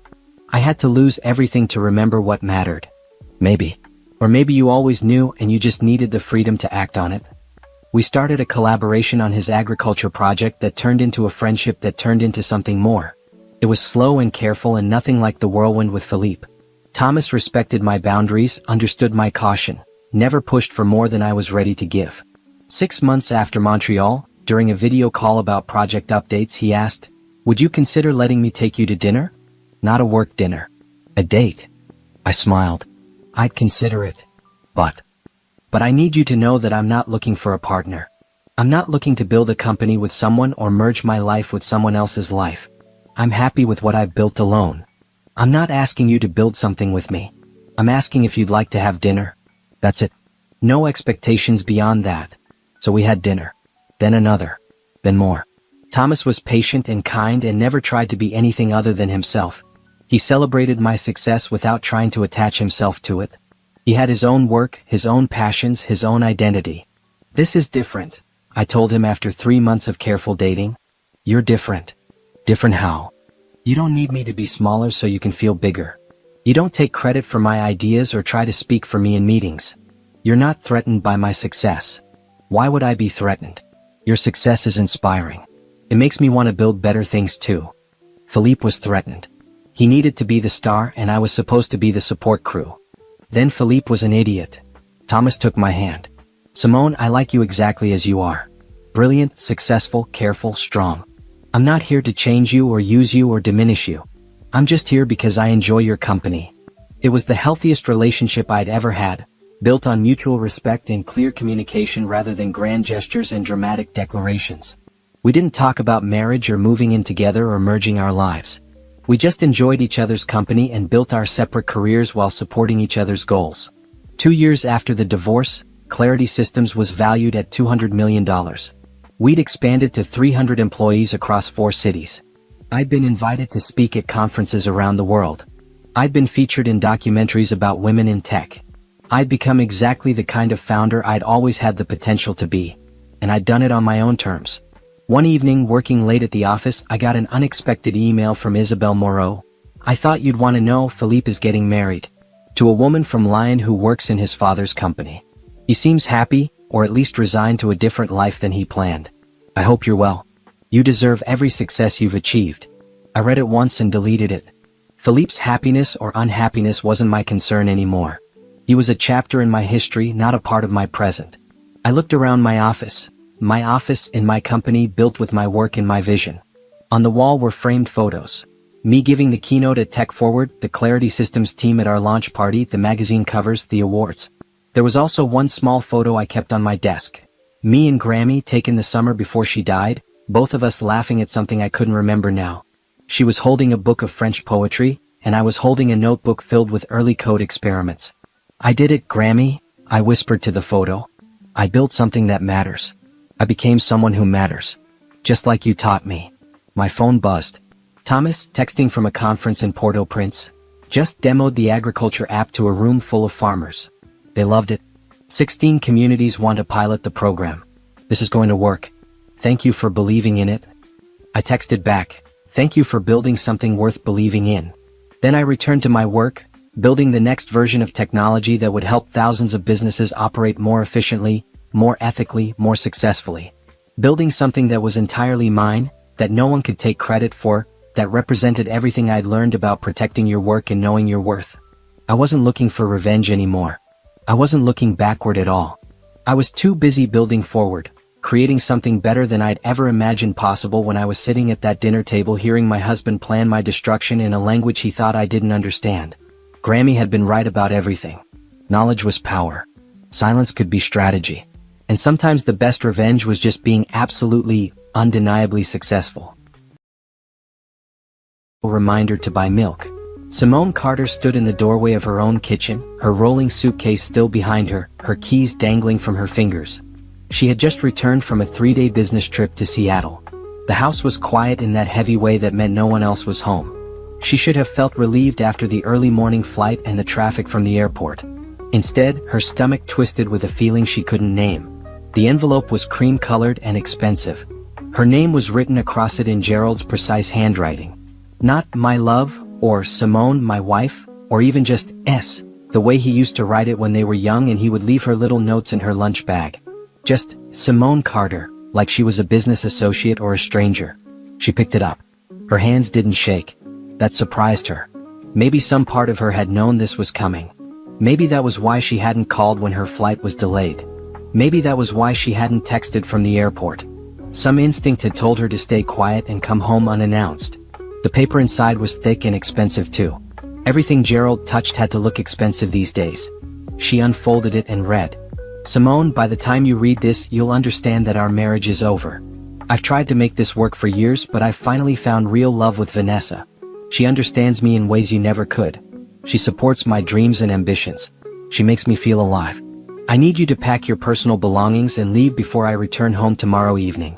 Vanessa will be moving in and we're starting our life together. This house, this life, everything we built, it's mine now. You can stay with your sister or find an apartment. I'll have my lawyer send the divorce papers next week. Please make this easy on both of us and be gone before I return.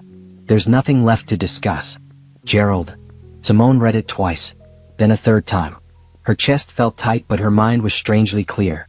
12 years of marriage reduced to a single page. 12 years of cooking his favorite meals, managing his life, supporting his career moves, enduring his criticism about her appearance, her hobbies, her little projects as he called her work. 12 years of slowly becoming smaller and quieter while he became louder and more demanding. She walked through the house she had called home. The living room with the cream sofa she had picked out, though Gerald took credit for their tasteful decorating when guests visited. The dining room where she had hosted countless dinners for his colleagues while he barely acknowledged her presence. The bedroom with the king-sized bed where he had become increasingly distant over the past 2 years. 2 years.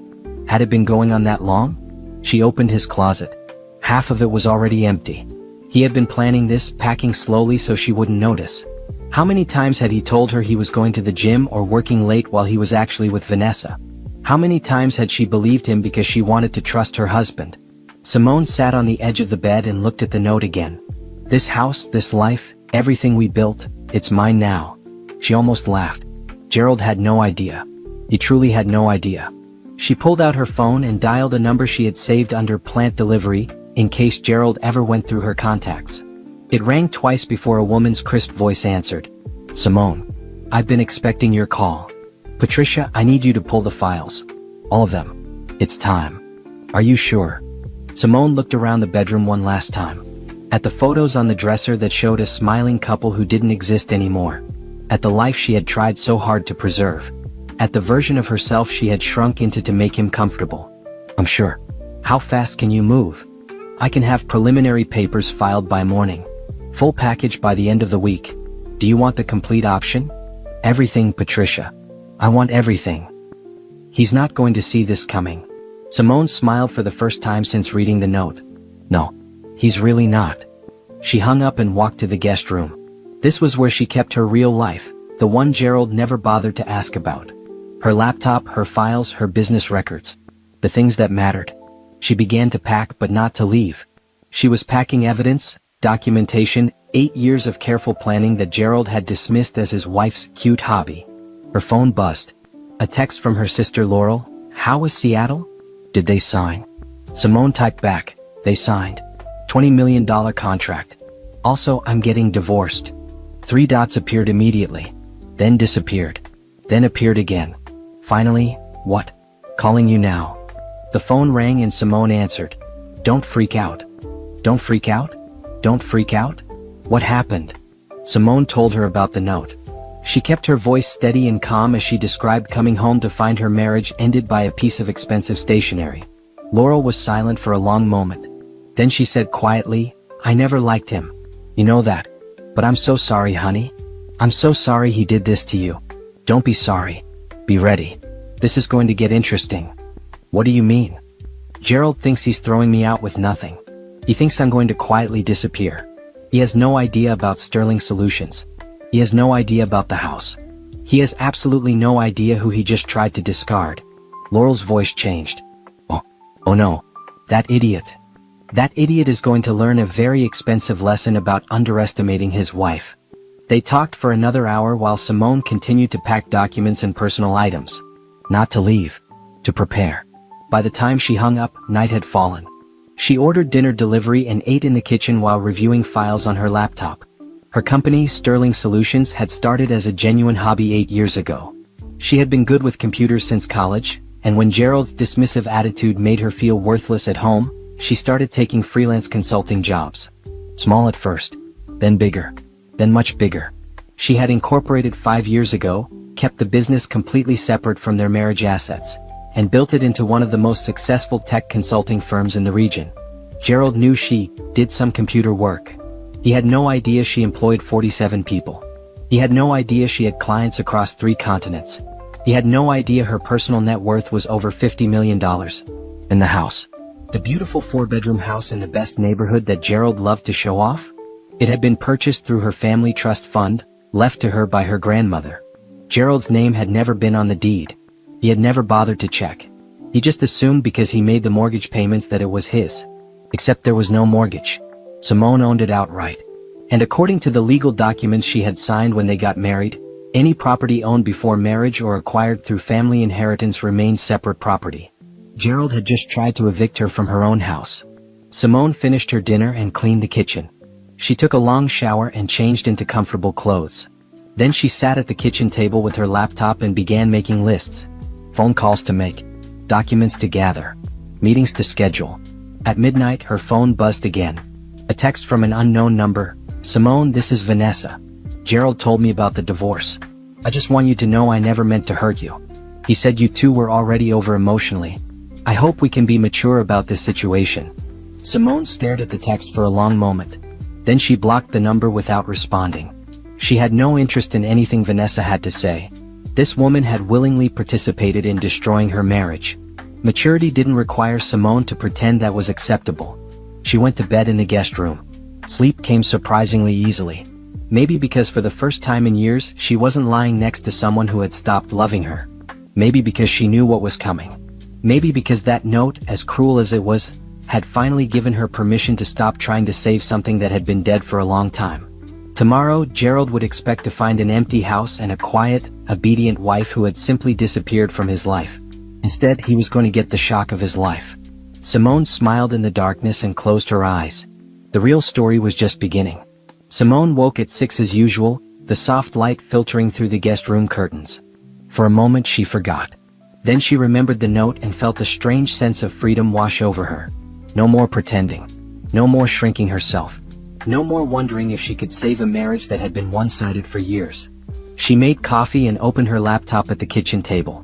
Her calendar was packed. Conference call with the Tokyo office at 7. Review session with her development team at 9. Lunch meeting with a potential investor at noon. Her life had been full and purposeful for years. Gerald had just never bothered to notice. At 7 sharp, she connected to the video call. Her team in Tokyo greeted her with their usual efficiency. They discussed the new security protocols for a banking client, reviewed timeline adjustments, and approved budget increases. Simone signed off feeling energized. This was real. This was hers. This was what she had built while Gerald complained she didn't pay enough attention to his needs. At 8, Patricia Bennett called. Patricia was the best divorce attorney in the state, and Simone had quietly retained her 6 months ago when Gerald's distance became too obvious to ignore. She had hoped she wouldn't need Patricia's services. That hope died yesterday on the kitchen counter. Good morning, Simone. I've reviewed everything you sent last night. This is even better than I thought. Define better. Your financial separation is perfect. Your business is completely protected. The house is entirely yours. And I did some preliminary research on Gerald last night. The man is drowning in debt. Simone sat up straighter. What? Credit cards maxed out. Personal loan from a questionable lender. His salary barely covers the payments. I'm guessing he's been living beyond his means trying to impress someone. Vanessa. Probably. There's more. I have a friend who's a private investigator. She owes me a favor. Would you like her to take a look at Gerald's activities? Yes. There's also the matter of his instruction for you to leave the house. We can use that. It shows abandonment intent. Cruel treatment. Combined with adultery, you have grounds for a fault-based divorce in this state. He gets nothing. Simone thought about 12 years of marriage. Of trying so hard to be enough. Of believing his criticism was meant to help her improve. Of losing herself bit by bit. I want the full package, Patricia. Divorce, asset protection, everything. And I want to know exactly who my husband has been while I was busy building a life. Consider it done. I'll have papers filed today. Service will happen this week. Are you safe in the house? I'm not leaving. Good. It's yours. He has no legal right to tell you to leave. In fact, as the property owner, you could legally evict him. That thought settled into Simone's mind like a puzzle piece clicking into place. File the eviction papers too. Music to my ears. I'll call you this afternoon with updates. Simone spent the next hour reviewing her business financials. Sterling Solutions had 3 major contracts in progress and 2 more in negotiation. Her team was brilliant. Her clients were happy. Her revenue projections for the year were exceeding expectations. She had built something remarkable. At 9, her development team joined the video call. There was Priya, her lead developer. James, who handled client relations. Nicole, her operations manager. Trevor, the cybersecurity specialist. They had no idea their boss was going through a divorce. They just knew her as the sharp, focused CEO who had recruited each of them personally and paid them well above market rates. They discussed the new project timeline, reviewed code deployments, and celebrated James closing another major client. When the meeting ended, Nicole stayed on the line.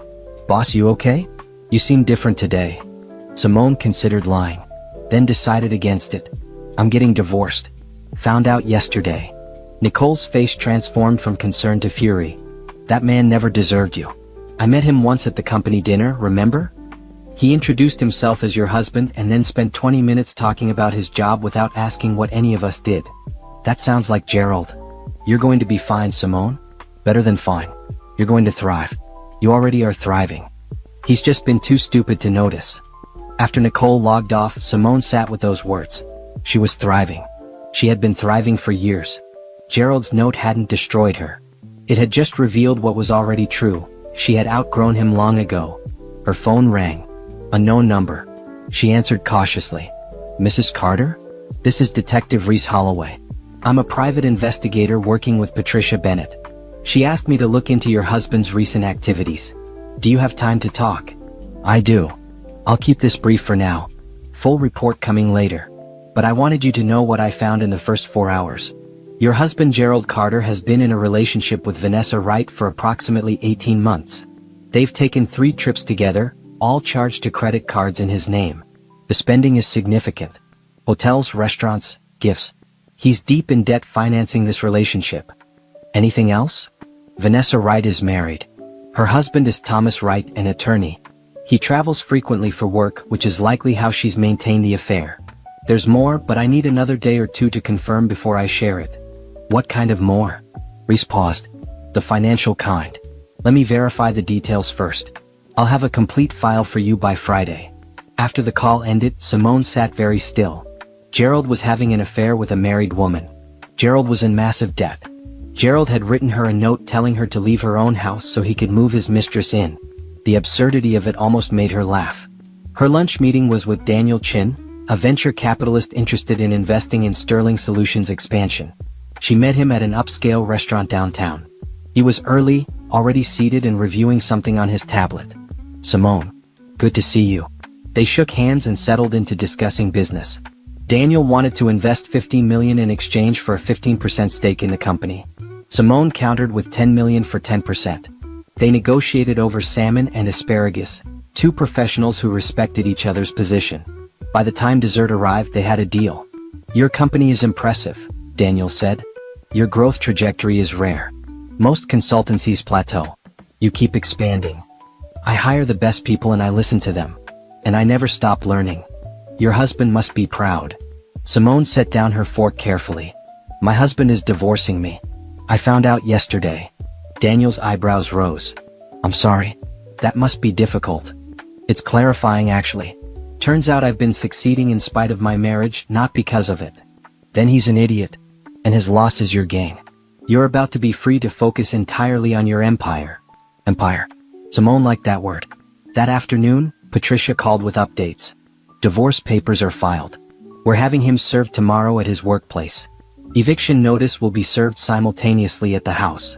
I've also filed for a restraining order requiring him to stay away from you and the property until the divorce is finalized. His workplace. Maximum impact. He works at Davidson Financial, correct? Large open office floor. He'll be served in front of his colleagues. Tends to make people cooperative very quickly. That seems harsh. Simone, he told you to get out of your own house so he could move his mistress in.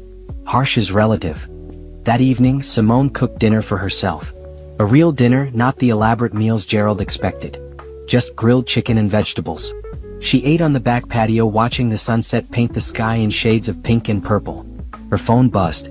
Gerald. She didn't answer. It buzzed again. Then again. Then a text. Simone, we need to talk. Call me. She deleted it without responding. Another text. I know you're upset, but this is childish. We need to discuss the logistics of you moving out. She blocked his number. Within minutes, a different number called. She answered. Simone, it's me. Why did you block me? Gerald, we have nothing to discuss.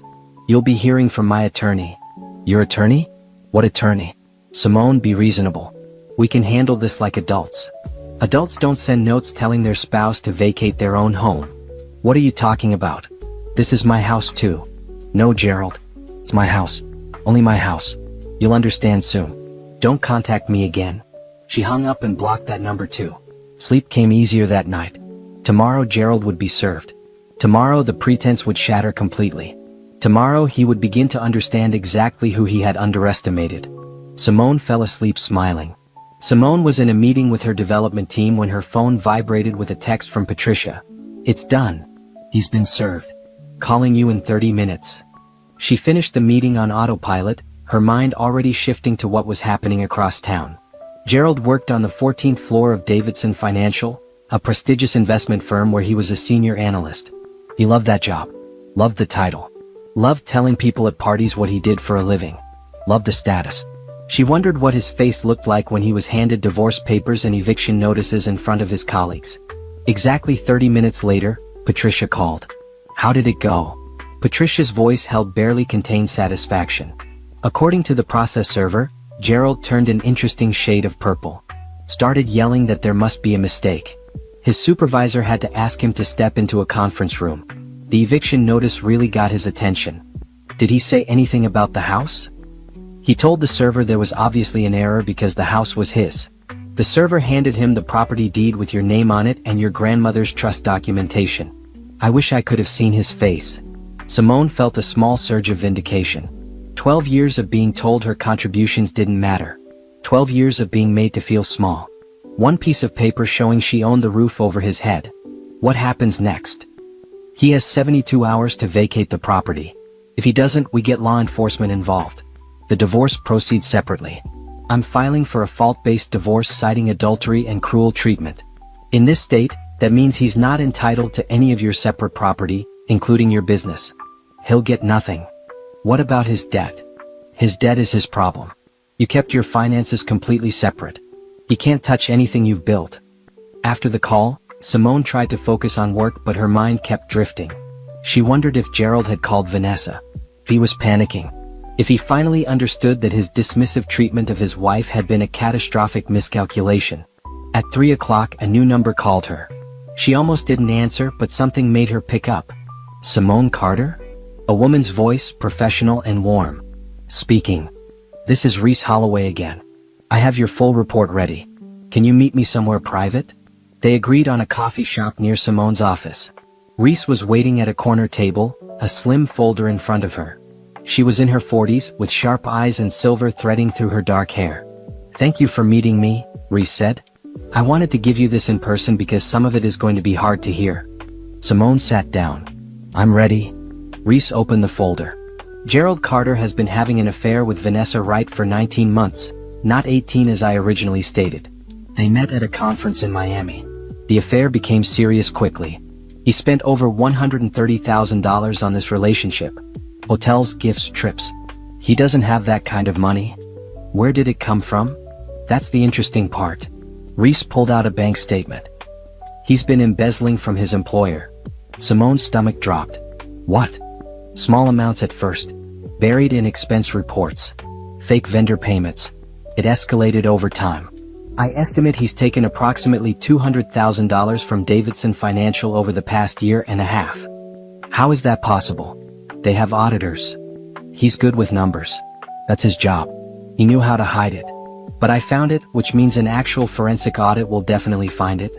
And Simone, there's a quarterly audit scheduled for next month. He's going to get caught. Yes. And when he does, he's looking at serious criminal charges. Embezzlement on this scale is a felony. He could face 5 to 10 years in prison. Simone sat back in her chair. Gerald was a criminal. Her husband of 12 years had been stealing from his employer to finance an affair with a married woman. The man who had criticized her work ethic, her ambition, her little projects, was a thief. There's more, Reese continued. Vanessa Wright works as a real estate agent. Moderately successful but not wealthy. Her husband Thomas is a corporate attorney who travels extensively. She's been telling Thomas she's at work conferences when she's actually with Gerald. But here's the thing, she's also been embezzling. What? From her real estate firm. Fake commission reports, inflated expenses. Not as much as Gerald, but still significant. About $60,000 over the past year. She and Gerald have been funding their affair with stolen money. Simone thought she should feel something. Shock maybe. Or instead she felt cold clarity. These were not good people who had made a mistake. These were people who had systematically lied, cheated, and stolen to get what they wanted. What do I do with this information? That depends. You could report it to the authorities. Or you could wait and let the audits discover it naturally. Or you could use it as leverage in your divorce to ensure Gerald doesn't make things difficult. Simone thought about the note. About being told to leave her own home. About 12 years of being diminished. I want copies of everything. And I want you to document everything Gerald does over the next 2 weeks. Every call, every meeting, every movement. You're going to use it. I'm going to protect myself. If Gerald tries to fight the divorce or make claims on my assets, I want to be able to show exactly who he is. Reese nodded approvingly. Smart. I'll keep watching him. One more thing, Vanessa has been trying to call you. I blocked her. She's persistent. She called my office thinking I work for you. Wanted to explain her side. I told her I don't take messages. That evening, Simone sat in her home office reviewing the investigator's report in detail. Bank statements, hotel receipts, credit card bills. A timeline of deception stretching back almost 2 years. She made copies of everything and stored them in 3 different locations. Her office safe, her attorney's office, and a cloud storage service. Her phone rang. Her sister Laurel. Have you heard from him? No. I blocked his numbers. He was served this morning. Good. How are you feeling? Surprisingly okay. I found out he's been embezzling from his company. Laurel was silent for a moment. Jesus, Simone. I know. And Vanessa, the woman he's leaving me for, is also embezzling from her company. They're both criminals. What are you going to do? Let it play out. The truth always comes out eventually.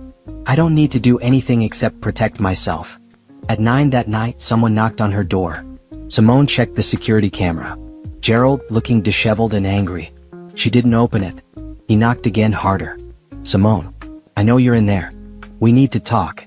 She picked up her phone and texted Patricia. Gerald is at the house violating the restraining order. Patricia's response was immediate. Do not engage. Call police if he doesn't leave in 5 minutes. Simone set a timer and watched through the camera. Gerald pounded on the door. Yelled her name. Kicked the door frame. At 4 minutes and 30 seconds he pulled out his phone, made a call and walked back to his car. She watched him sit in the driver's seat, talking animatedly to whoever was on the phone. Probably Vanessa. After 10 minutes he drove away. Simone forwarded the security footage to Patricia with a note. Evidence of violation. Please use as needed. Before bed she checked her email. Mixed in with business correspondence was a message from an address she didn't recognize. The subject line read, "From Vanessa, please read." She almost deleted it. Then curiosity won. Simone, I know you don't want to hear from me, but I feel like you deserve to know the truth. Gerald told me you two were separated. He said you were staying together for financial reasons but that the marriage was over emotionally. He said you had agreed to divorce but were waiting for the right time. I never would have gotten involved if I had known he was lying. I'm a good person. I made a mistake trusting him. I hope someday you can forgive me. I want you to know. I'm here if you need someone to talk to about what Gerald is really like. We could help each other through this. Vanessa. Simone read it twice, her anger building with each word. The manipulation was breathtaking. Vanessa was trying to position herself as a victim, as someone who had been deceived just like Simone. Worse, she was trying to create some kind of alliance, as if they were both Gerald's victims instead of Simone being the wife and Vanessa being the woman who had willingly destroyed her marriage. She deleted the email without responding. Vanessa would get no absolution from her. No friendship. No understanding. Some boundaries once crossed could not be uncrossed. Simone went to bed feeling the weight of everything she now knew. Gerald wasn't just unfaithful. He was a criminal. Vanessa wasn't just a mistress. She was an embezzler reaching out for sympathy. But beneath the weight was something else. A growing sense of freedom. She had spent 12 years trying to be enough for someone who would never value her. Now she knew the truth. Gerald wasn't capable of valuing anyone but himself. And that failure was his, not hers. She fell asleep planning her next moves. The divorce was just the beginning. Her real life was about to start. Simone woke to her phone ringing at 6 in the morning. Patricia. Good morning. We have a situation. What kind of situation? Gerald filed a counter-motion claiming you defrauded him about the house ownership. He's alleging you hid assets during the marriage and that he's entitled to half of your business. Simone sat up in bed. He's what? It's baseless. We have all the documentation proving the house was yours before marriage and that your business was built with your own money and kept completely separate. But he's fighting back. We have a hearing scheduled for next week. Let him fight. We have everything we need to prove he's lying. There's more. He's also claiming you're alienating him from the marital home and requesting the court allow him to return to the property.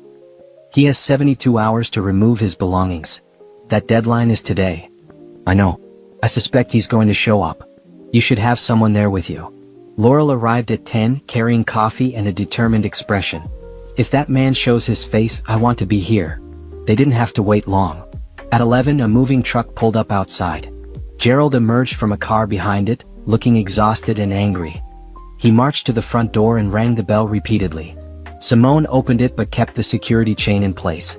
Gerald. Move. I need to get my things. You have 2 hours.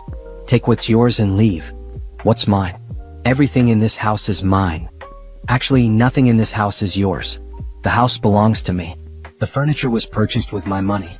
Your clothes and personal items are yours. That's it. His face reddened. Can't do this. I've lived here for 12 years. You told me to be gone before you returned. I'm simply returning the favor. A woman appeared behind Gerald. Vanessa. She was tall and polished, her blonde hair perfect even at midday. She looked at Simone with something like curiosity. You must be Simone. I'm Vanessa. I think we should all sit down and talk about this like adults. Simone looked at her directly. I have nothing to say to you. You're not welcome on my property. Our property, Gerald interjected. And Vanessa has every right to be here. Laurel appeared behind Simone. Actually, she doesn't.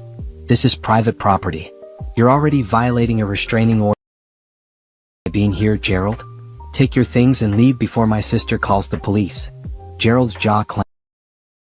Simone, you're being unreasonable. We built this life together. No, I built this life. You lived in it while criticizing everything I did. Now take what's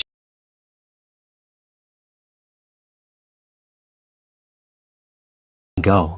She closed the door and watched through the security camera as Gerald and the movers began carrying out his belongings. Clothes, golf clubs, electronics. The items that were clearly his. He tried to take furniture but the movers refused, showing him the inventory list Patricia had prepared that documented every item in the house and its purchase date. After 90 minutes, Vanessa's phone rang. Simone couldn't hear the conversation but she saw Vanessa's face change from composed to shocked. The woman stepped away from Gerald, talking rapidly into her phone. Then she walked to her car and drove away quickly. Gerald watched her leave, confusion on his face. He tried calling her but she didn't answer. He looked at the house one more time, then got in his car and left. The moving truck followed. Simone's phone rang. Reese, did you see a blonde woman leave the house in a hurry? Yes. Vanessa. Her husband just found out about the affair. He's filing for divorce. One of his colleagues saw her with Gerald at a restaurant last week and told him. He hired his own investigator and confirmed everything. He just called her. That's why she left. Yes, and it gets better.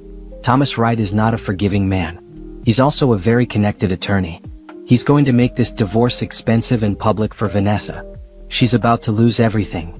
After the call, Simone walked through her house. It felt different without Gerald's things. Lighter.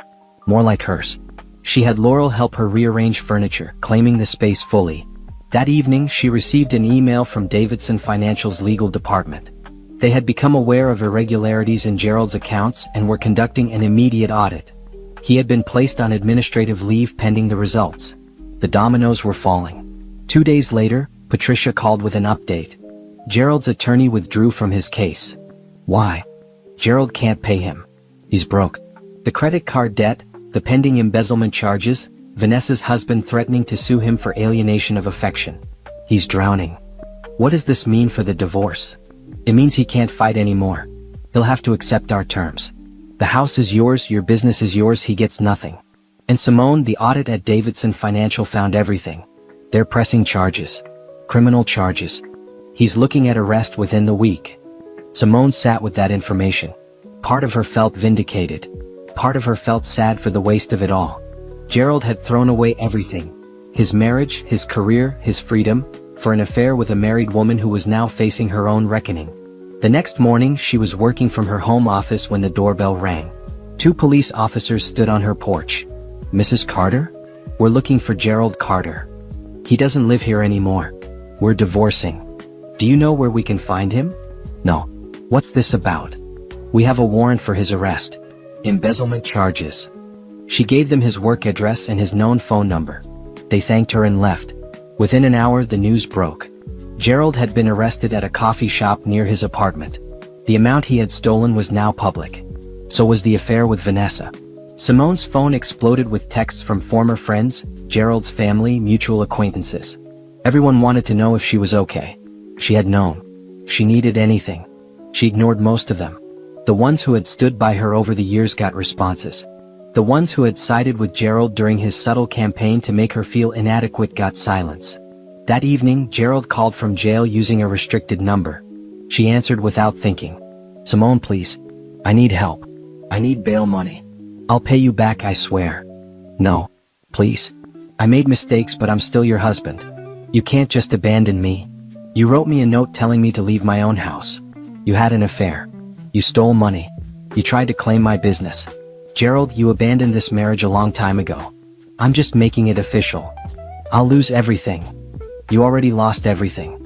You just didn't realize it until now. She hung up and blocked the number. Laurel came over that night with wine and Thai food. They sat on the back patio under the stars. How do you feel? Laurel asked. Free. Sad. Relieved. Angry.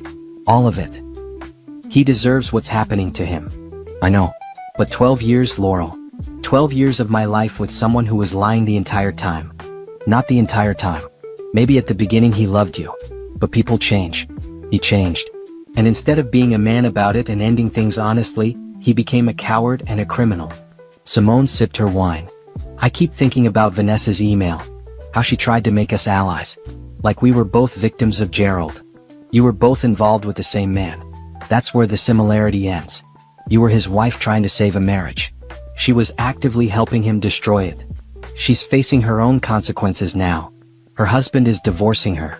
She's under investigation for embezzlement at her company too. Good. Actions have consequences. Gerald is learning that. She's learning that. And you're learning that you're stronger than you ever knew.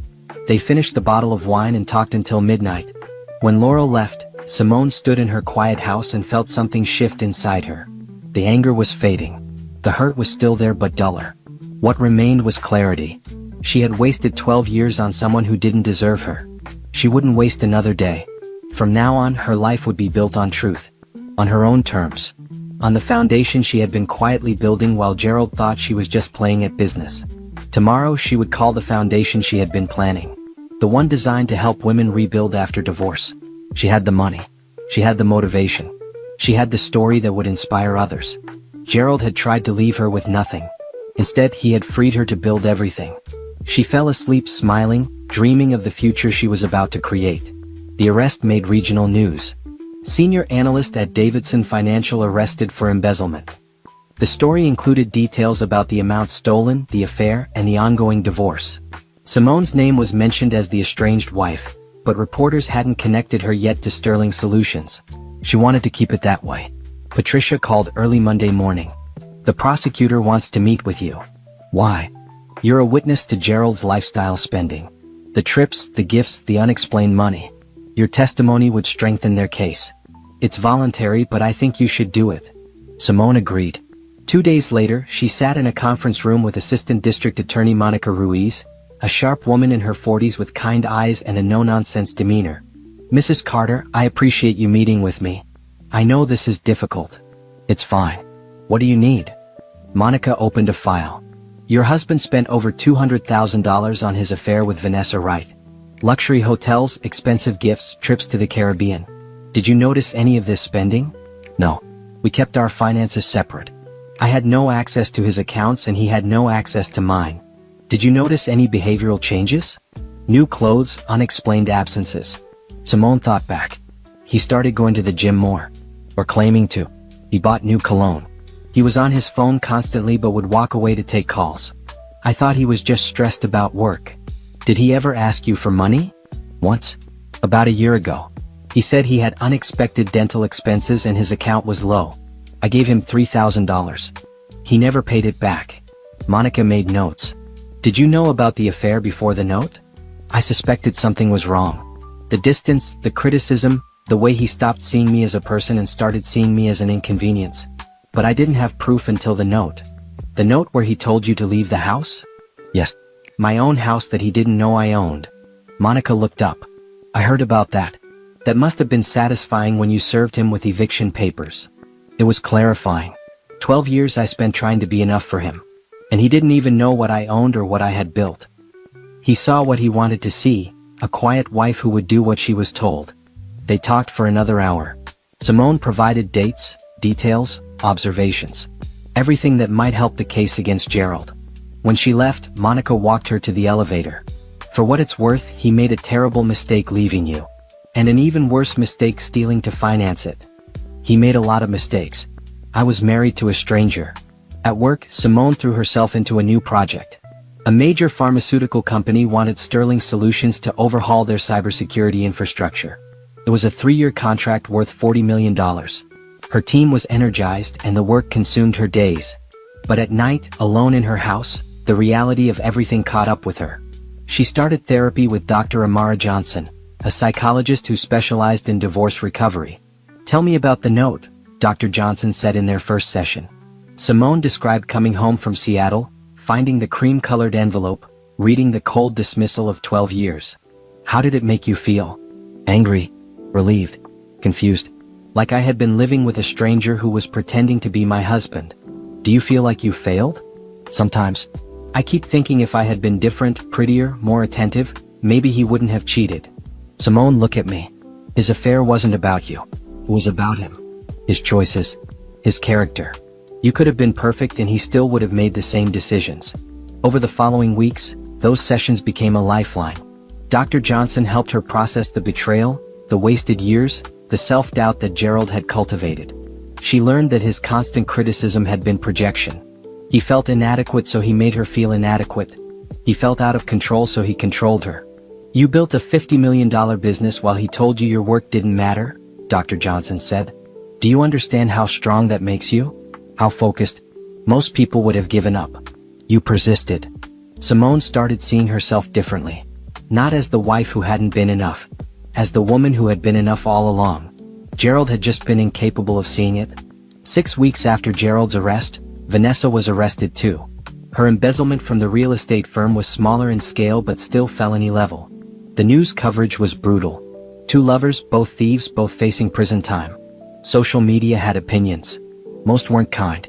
Simone's phone rang constantly with reporters requesting interviews. She declined them all.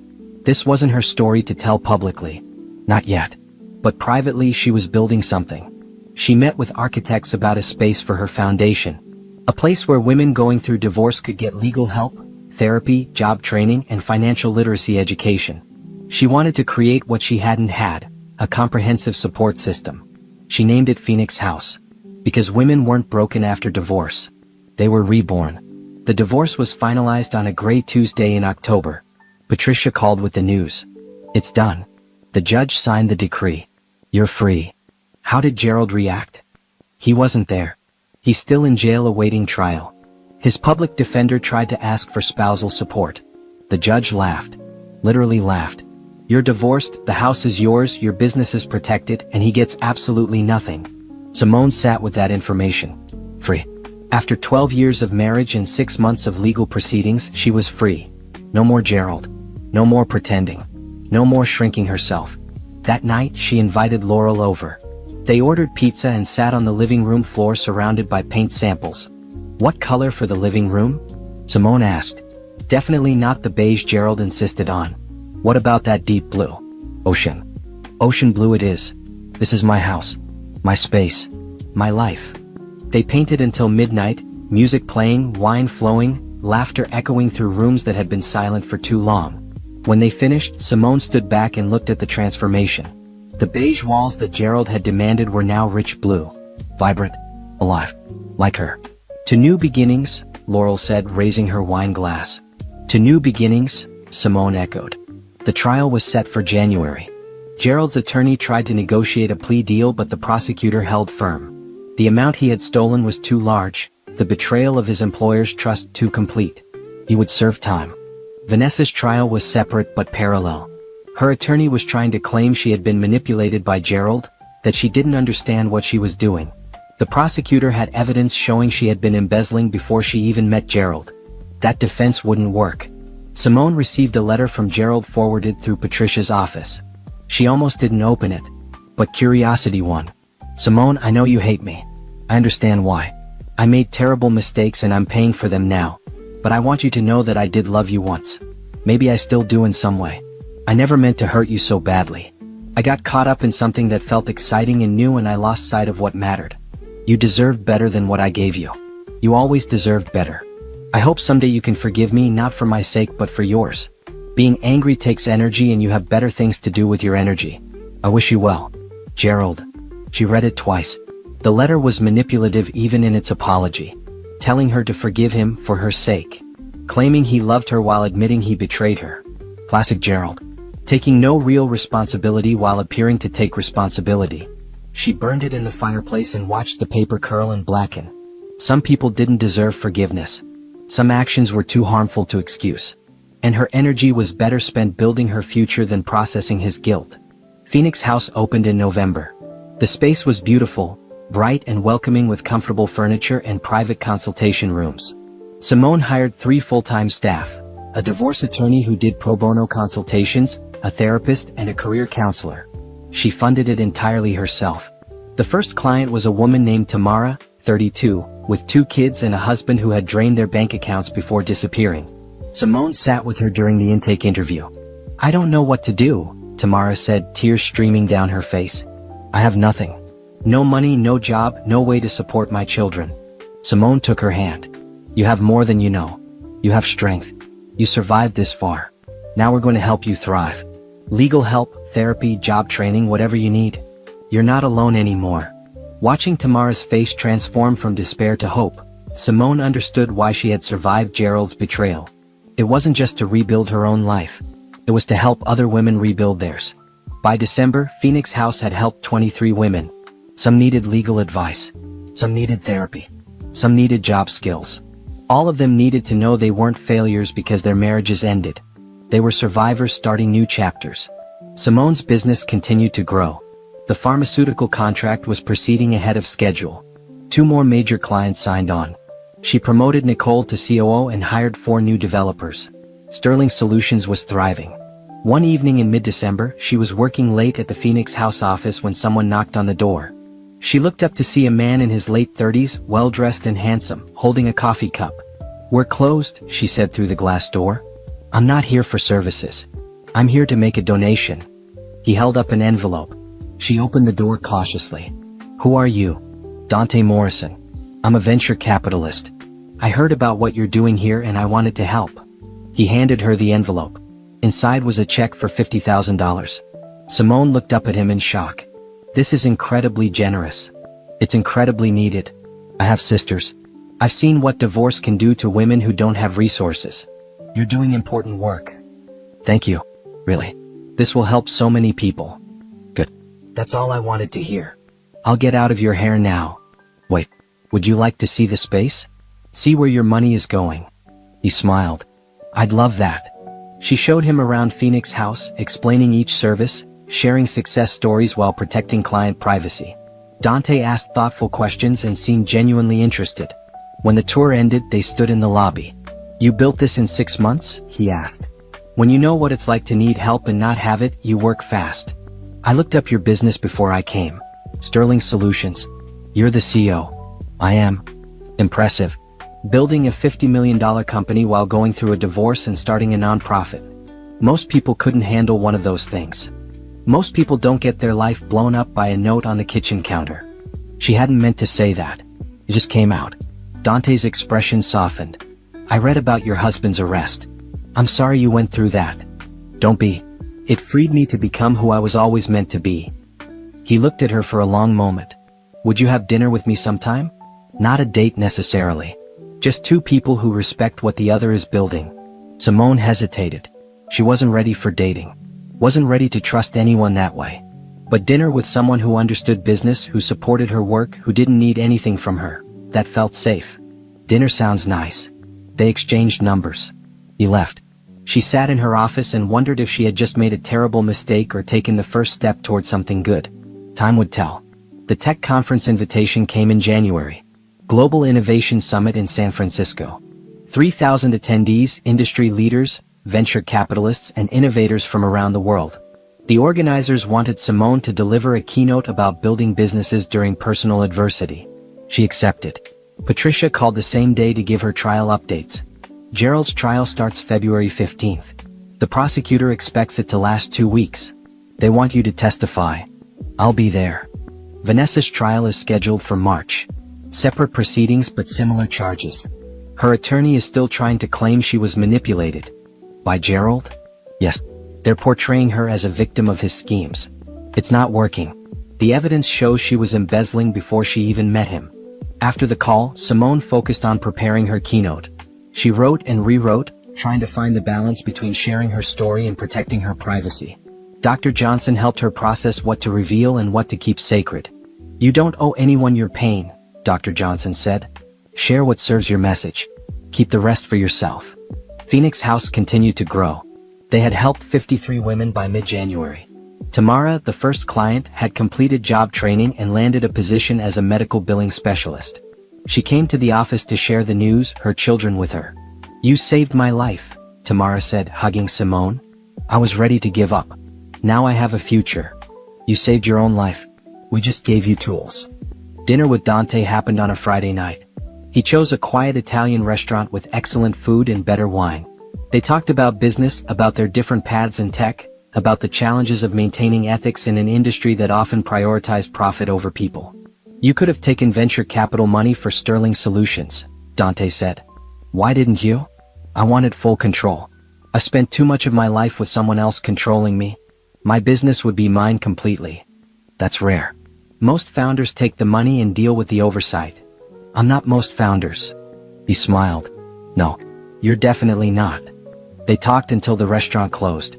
No romantic overtones. Just two professionals who respected each other's work and enjoyed each other's company. When he walked her to her car, he didn't try to kiss her. Just said, "Same time next week?" I'd like that. The next morning, Simone received an email from the conference organizers. They had reviewed her proposed keynote title, Building Through Betrayal, How Adversity Became My Advantage. They loved it. They were promoting it as the opening keynote. Expected attendance, 2,500 people. Simone felt anxiety creep in. She called Dr. Johnson. I'm scared. What if I share my story and people judge me? What if they think I'm weak for staying as long as I did? Simone, you stayed because you had hope. Because you believed in commitment. Because you were strong enough to try. The weakness was Gerald's, not yours. And anyone who judges you for trying to save your marriage isn't worth your concern. The weeks before the conference flew by. Sterling Solutions landed another major contract. Phoenix House opened a satellite office across town. Simone promoted 2 more staff members and hired a full-time grant writer to pursue foundation funding. Dante became a regular presence in her life. Not as a boyfriend. As a friend who understood the demands of building something meaningful. They had dinner weekly, compared notes on business challenges, and occasionally collaborated on Phoenix House initiatives. He introduced her to other venture capitalists who might fund the foundation's expansion. One evening over Thai food he asked, "How's your divorce recovery going?" "Better. Therapy helps. Building Phoenix House helps. Knowing Gerald is in jail awaiting trial helps. Does it feel like justice?" "It feels like consequences. He made choices. Now he lives with them. That's not about me getting revenge. That's just reality." "You're remarkably centered about all this." "I wasn't always. The first few weeks I was furious. I wanted him to suffer. But anger is exhausting. And it doesn't build anything. So I channeled it into Phoenix House, into my business, into becoming someone I'm proud of." "Are you proud of yourself?" The question caught her off guard. She thought about it honestly. "Yes, I am. For the first time in years, I'm proud of who I am." The conference arrived in late February. San Francisco was cold and foggy, the Golden Gate Bridge barely visible through the mist. Simone checked into her hotel and reviewed her speech one more time. 25 minutes to tell her story and inspire other people to build through their own adversities. The keynote was scheduled for 9 a.m. The ballroom was packed. Simone stood backstage, heart pounding, hands shaking slightly. The organizer gave her a 5-minute warning. She closed her eyes and thought about that note on the kitchen counter. About reading those cold words. About the moment her life shattered and reformed into something better. She was ready. The introduction finished. She walked onto the stage to applause. The lights were bright. She couldn't see most of the audience, but she could feel their attention. 6 months ago, I came home from a business trip and found a note from my husband. It told me to pack my things and leave before he returned with his mistress. It told me everything we built together was his now. It told me our marriage was over. The room was silent. That note was the worst and best thing that ever happened to me. Worst because it revealed I had spent 12 years married to someone who didn't see me, didn't value me, and didn't hesitate to discard me. Best because it freed me to stop trying to be enough for someone who would never think I was enough. She told her story. The secret business she had built while her husband dismissed her work. The house that had been hers all along. The divorce, the arrest, the beginning of Phoenix House. She didn't mention Gerald or Vanessa by name. She didn't need to. The story was about her transformation, not their failures. "Here's what I learned," she said, nearing the end of her keynote. "Adversity reveals who you are. It strips away the pretense and shows you what you're made of. And I learned I'm made of steel. I learned I'm capable of building empires while my world burns down. I learned I don't need someone else's validation to know my worth." She paused, letting that sink in. So if you're facing adversity right now, in business, in life, in relationships, I want you to know something. You're stronger than you think. You're more capable than anyone told you. And your current struggle is not your final chapter.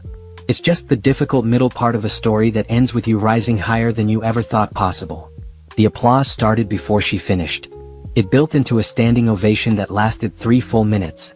She stood on that stage, tears in her eyes, and felt something shift inside her. She wasn't just surviving anymore. She was thriving. After the keynote, people swarmed her.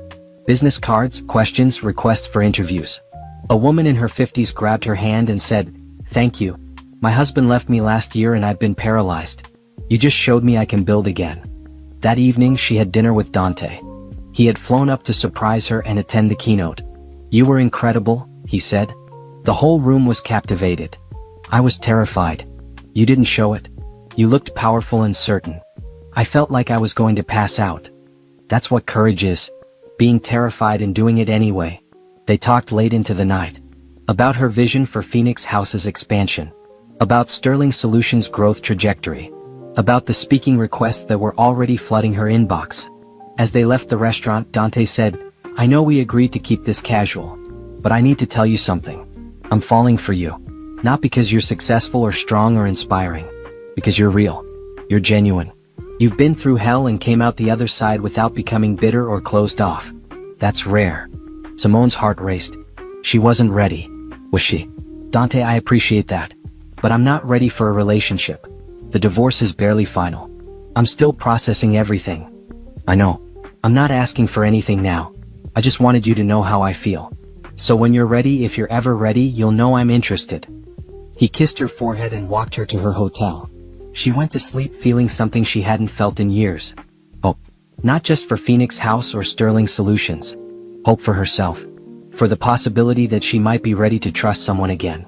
The next morning brought news. Gerald had been convicted on all counts. Sentencing was in 2 weeks, but the prosecutor expected 5 to 7 years in prison. Vanessa's trial was set to begin the following month. Simone felt a weight lift. Justice wasn't revenge. It was accountability. Gerald had stolen, lied, and betrayed.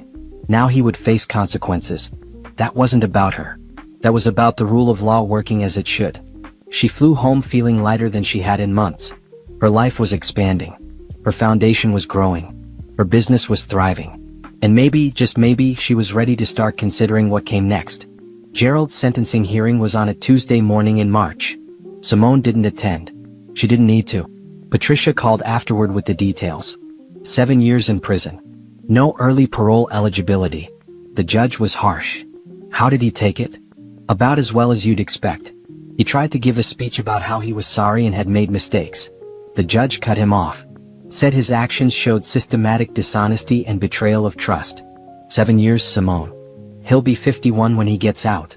After hanging up, Simone sat in her office at Sterling Solutions and felt nothing. No satisfaction. No anger. Just a quiet acknowledgement that consequences had arrived as they inevitably do. Gerald had chosen his path. Now he would walk it. Phoenix House was expanding faster than anticipated. By April they had helped 112 women. The satellite office was operating at capacity. Simone hired 2 more therapists, another attorney, and a financial advisor who specialized in helping women rebuild credit and create financial stability. The work was rewarding but exhausting. Some days she came home drained from hearing stories of betrayal, abuse, and struggle. Other days she came home energized by witnessing transformations. Women who arrived broken leaving empowered. Women who thought they had nothing discovering they had everything they needed inside themselves. Dante was patient. They continued their weekly dinners. He didn't push for more, didn't pressure her to define what they were. He just showed up. Consistent, kind, and genuinely interested in her life. One evening in late April, they were walking through a park after dinner when he said, "Tell me something you've never told anyone." "That's a big question. I'm genuinely curious. What's something about Simone Carter that nobody knows?" She thought about it. "I wanted to leave Gerald 3 years ago. I had the lawyer's number. I had drafted the divorce papers in my head. But I stayed because I was scared. Not of being alone. Of admitting I had wasted all that time on someone who didn't love me. That's not waste. That's hope. You stayed because you believed in commitment. That's honorable, not weak." It felt weak. Hope is never weak. Giving up on yourself would have been weak. You never did that. They sat on a bench overlooking a pond. Ducks glided across the water, oblivious to human complexity. "Can I tell you something I've never told anyone?" Dante asked. "Of course. I was engaged once. 5 years ago. She left me 2 weeks before the wedding. Said she realized she didn't love me, she loved the life I could give her. That distinction destroyed me for a while. I'm sorry. Don't be.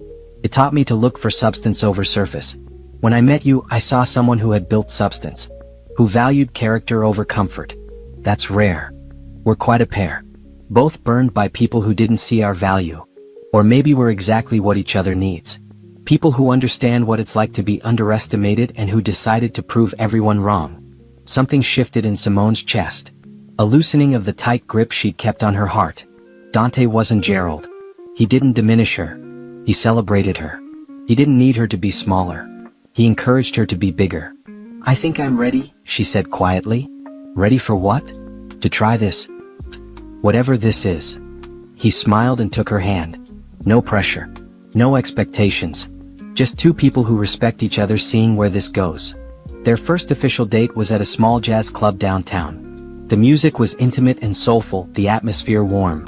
Dante was attentive without being overwhelming. He asked about her week, her challenges at Phoenix House, her upcoming speaking engagement in Boston. You're going to be traveling a lot with all these speaking requests, he said. I know, but the message matters. If sharing my story helps other women realize they can rebuild, then it's worth the exhaustion. Just don't burn yourself out. Even steel needs rest. Are you worried about me? I'm invested in your well-being. That's different from worry. I trust you to know your limits. That trust felt like oxygen. Gerald had never trusted her judgment. He had questioned every decision, criticized every choice. Dante's trust in her capabilities was revolutionary. May brought Vanessa's trial. Simone didn't attend that either. Patricia provided updates. The evidence was overwhelming. Vanessa had embezzled $63,000 from her real estate firm over 18 months. Her defense that Gerald had manipulated her fell apart when prosecutors showed she had been stealing before they met. The jury convicted her in 4 hours. Sentencing was set for June. Simone received a letter from Vanessa during the trial. It was forwarded through Patricia's office with a note. You don't have to read this if you don't want to. Simone almost threw it away. But curiosity won. She opened it. Simone, I know you hate me. I understand. I destroyed your marriage and I'm paying for my mistakes now. But I need you to know something. Gerald lied to both of us. He told me you were separated. He told me you didn't care about him anymore. He painted you as cold and distant. I believed him because I wanted to. That doesn't excuse what I did. It just explains it. I'm facing prison time now. My husband divorced me and took our house. I lost my job and my reputation. I have nothing left. I'm not asking for forgiveness or sympathy. I just wanted you to know that I was wrong about you. You're not the person Gerald described. You're strong and successful in everything I'm not. I hope someday you can find peace. Vanessa. Simone read it twice. The letter was manipulative even in its honesty. Vanessa was trying to create a connection to make Simone see her as a victim too. But Simone knew better. Vanessa had made choices. She had chosen to believe Gerald without verification. She had chosen to pursue a married man. She had chosen to steal from her employer. Choices had consequences. Simone burned the letter in her fireplace just like she had burned Gerald's. Some people didn't deserve space in her life, even as cautionary tales. Phoenix House celebrated its first anniversary in June with a gala fundraiser. The event raised $300,000. Simone gave a speech thanking supporters and sharing success stories. 200 women had been helped in the first year. They were projecting 400 in year 2. Dante was her date for the gala. He looked handsome in a tuxedo and more importantly he looked proud to be there. Not as the center of attention but as support for what Simone had built. During the cocktail hour, a reporter from the local paper approached. Miss Carter, can I ask about your ex-husband's conviction? How does it feel knowing he's serving 7 years? Dante started to intercede but Simone held up a hand. She looked at the reporter directly. It feels like justice. Not for me personally but for the system he betrayed. He stole from his employer and faced consequences. That's how things should work. Now if you'll excuse me, tonight is about celebrating the women we've helped, not dwelling on the man who hurt me. She walked away head high. Dante squeezed her hand. Well said. The evening was perfect. Dancing, speeches, success stories. Simone looked around the ballroom at the 250 people who had shown up to support Phoenix House and felt overwhelming gratitude. This was her life now. Built on purpose and compassion, not on trying to please someone who would never be satisfied. Late that night after the gala ended, Dante walked her to her car. The parking garage was quiet and dimly lit. "Tonight was incredible," he said. "You've built something that matters. We've built something. Your donation got this started. Your connections brought in half the sponsors tonight. I wrote checks. You created transformation."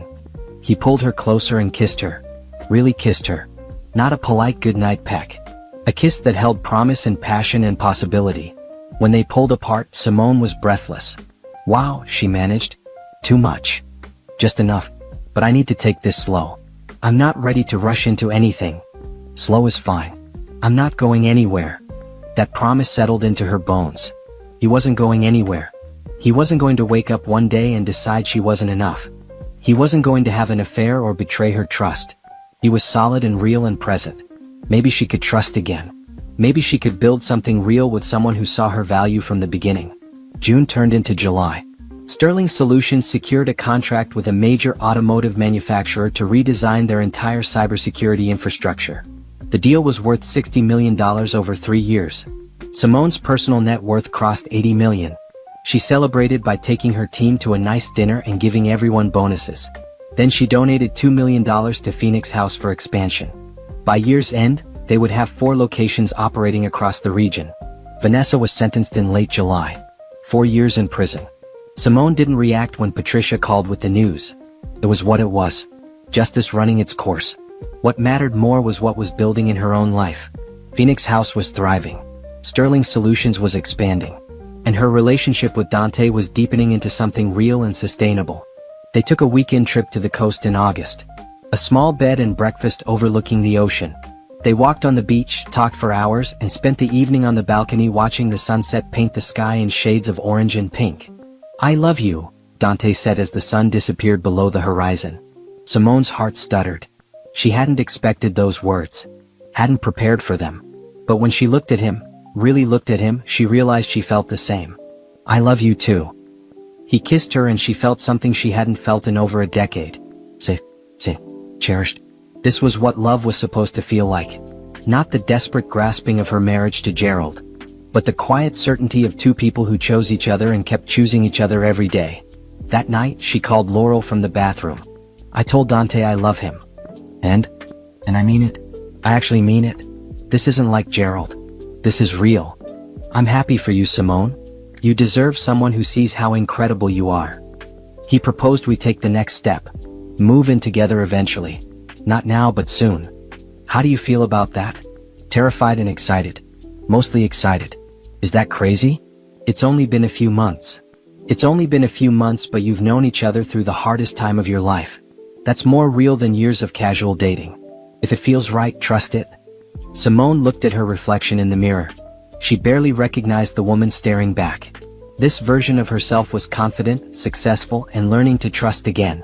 This version had survived betrayal and built an empire. This version was ready for happiness. She went back to the balcony where Dante was waiting. They sat in comfortable silence watching the stars emerge. "I'm ready to see where this goes," she said. "So am I. No rush. No pressure. Just us building something real." Building. That word resonated. She had built a business. Built a foundation. Now she was building a relationship based on mutual respect and genuine love. The future stretched out before her, full of possibility. She had come so far from that note on the kitchen counter. And she was just getting started. The email came from a journalist named Rachel Torres at a major national magazine. "I'm writing a feature on women who transformed personal tragedy into social impact. Your story with Phoenix House came to my attention. Would you be willing to be interviewed?" Simone sat with the email for 2 days. Sharing her story at conferences was one thing. A national magazine profile was different. More permanent. More exposed. She called Dr. Johnson. "What's holding you back?" Dr. Johnson asked. "Fear of judgment. Fear that people will think I'm exploiting my divorce for publicity." "Are you?" "No. Phoenix House exists to help women. If my story encourages donations or inspires others to build similar programs, that's purpose, not exploitation. Then why does the judgment of strangers matter?" That question stayed with Simone. Why did it matter? She had built 2 successful enterprises. She had helped hundreds of women rebuild their lives. She had transformed her pain into purpose. If people wanted to judge that, their judgment said more about them than her. She agreed to the interview. Rachel Torres flew in from New York in September. She was in her early 40s, sharp and thorough. They met at Phoenix House where Rachel could see the program in action. "Tell me about the note," Rachel said, recording device between them. Simone told the story again. The business trip. The cream envelope. The cold dismissal. The discovery that her husband had been living a completely different life. How long did it take to move from devastation to action? About 12 hours. I let myself feel the shock and hurt. Then I called my attorney and started planning my response. You already had an attorney? I'd retained her months earlier. I didn't have proof of the affair, but I knew something was wrong. I wanted to be prepared. That's incredibly strategic for someone going through emotional trauma. Trauma doesn't have to make you helpless. Sometimes it clarifies what needs to be done. They talked for 3 hours. Rachel asked about Sterling Solutions, about the decision to keep her business secret from Gerald, about Phoenix House's founding and growth. She asked about the embezzlement, the arrests, the trials. Your ex-husband is serving 7 years. His mistress is serving 4. How do you feel about that? I feel like the justice system worked. They committed crimes. They're facing consequences. That's not about me getting revenge. That's about accountability. But surely there's some satisfaction? There's relief. Relief that I'm free from someone who saw me as disposable. Relief that I discovered my own strength. Satisfaction isn't the right word. More like validation that I wasn't wrong to expect honesty and respect in my marriage. Rachel interviewed staff at Phoenix House, several clients who agreed to share their stories, and Dante, who had become a major donor and board member. What drew you to support Phoenix House? Rachel asked him. Simone's vision. She didn't just want to help women financially. She wanted to address the whole person. Legal, emotional, professional. That comprehensive approach is rare. And her personal story gives her credibility. She's not some wealthy philanthropist writing checks from a distance. She lived this experience. She knows what these women need because she needed it herself. The article was published in November. The cover showed Simone standing in the main room at Phoenix House, surrounded by the women the program had helped. The headline read, "From Betrayal to Building, How One Woman's Divorce Note Sparked a Movement." The story went viral within hours. Social media exploded. Women shared their own stories of divorce and rebuilding. The Phoenix House website crashed from traffic. Donation requests flooded in. Interview requests from television shows, podcasts, and other publications. Simone's phone didn't stop ringing for 3 days. Sterling Solutions clients called to congratulate her. Some didn't know about her divorce or Phoenix House. She had kept her professional life separate deliberately. Now everything was public. The response was overwhelmingly positive. A few critics said she was capitalizing on victimhood. She ignored them. The thousands of supportive messages drowned out the handful of negative ones. 3 days after the article published, someone knocked on her office door at Sterling Solutions. Her assistant peeked in. "There's someone here to see you. She doesn't have an appointment but says it's urgent." Her name is Vanessa Wright. Simone's heart stopped.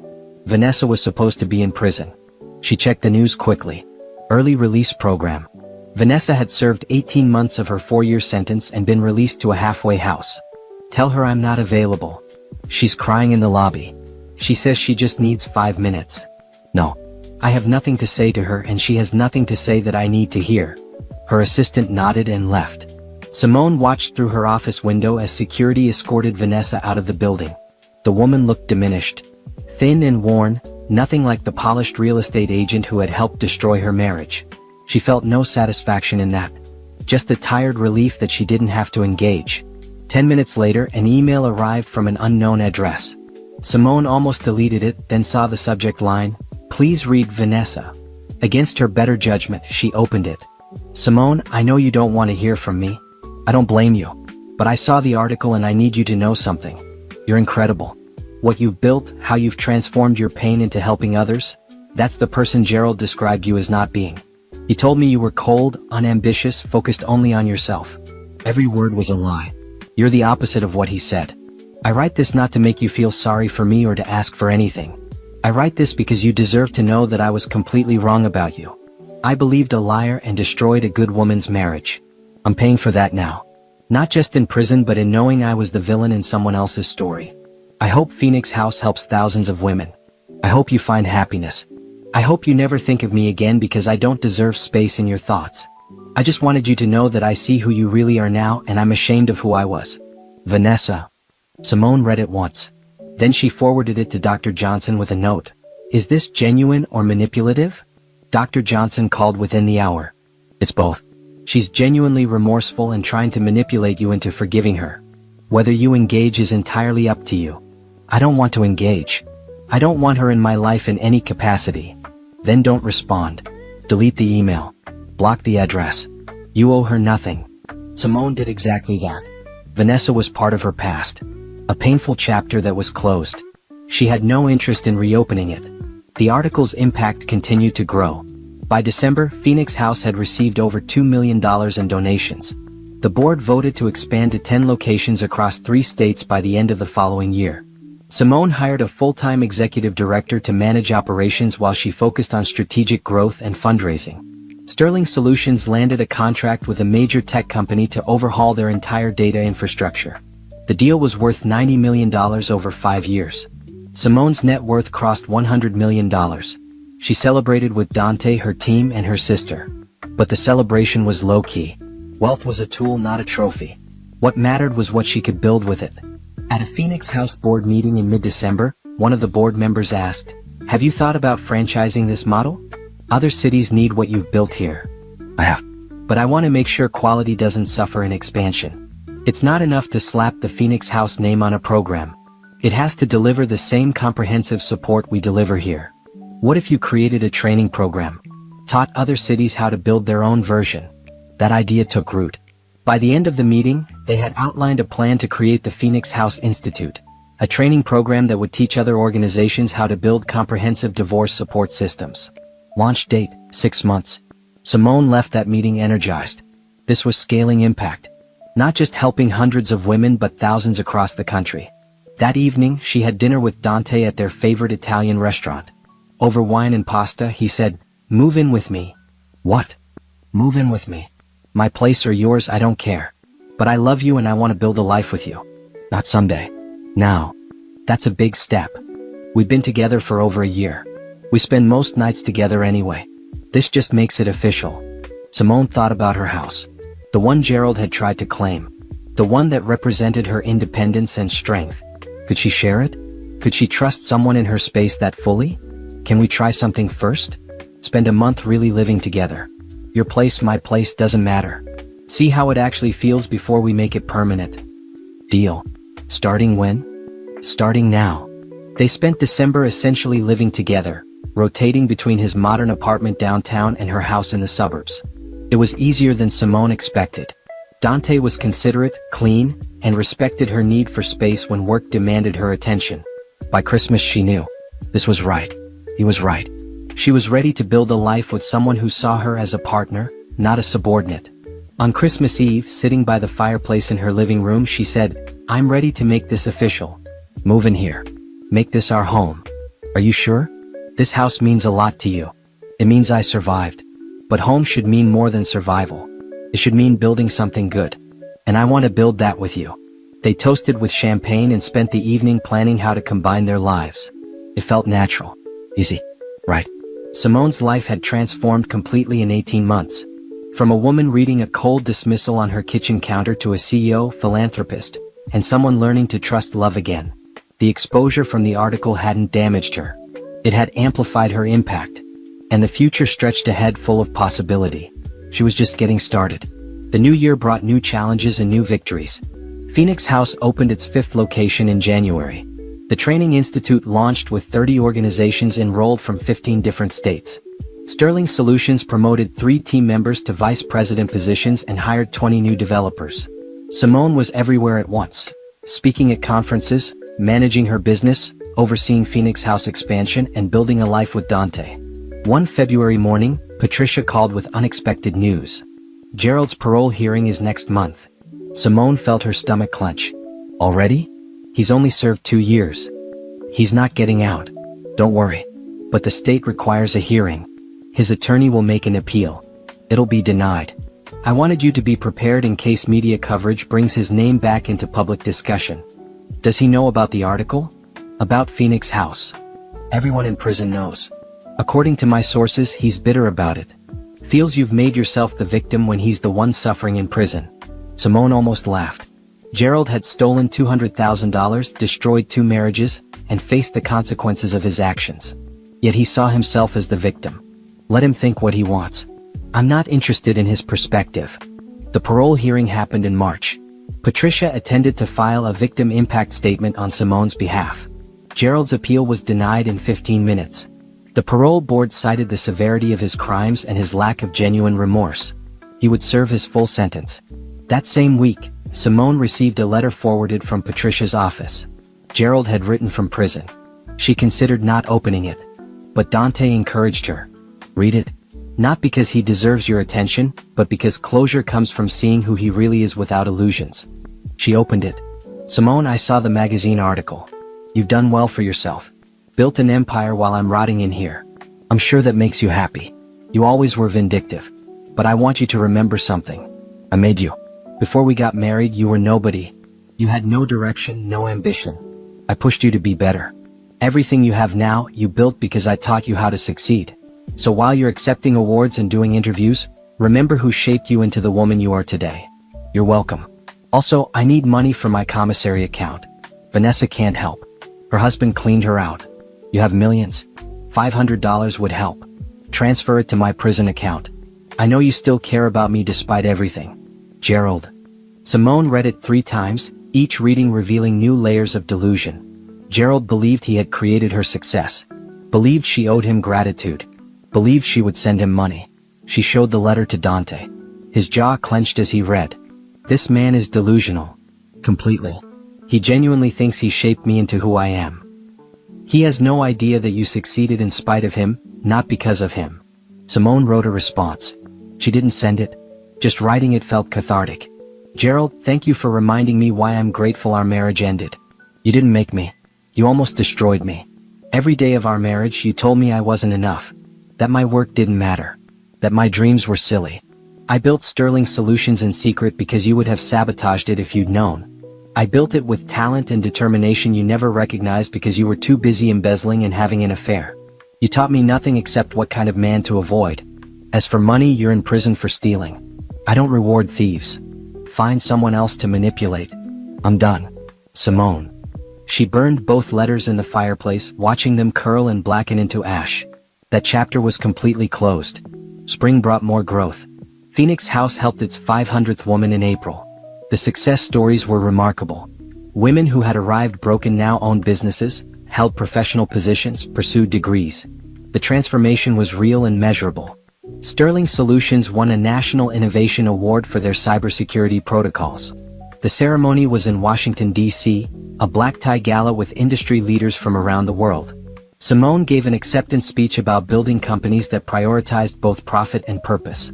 Afterward, a woman approached her. I went through a terrible divorce 5 years ago.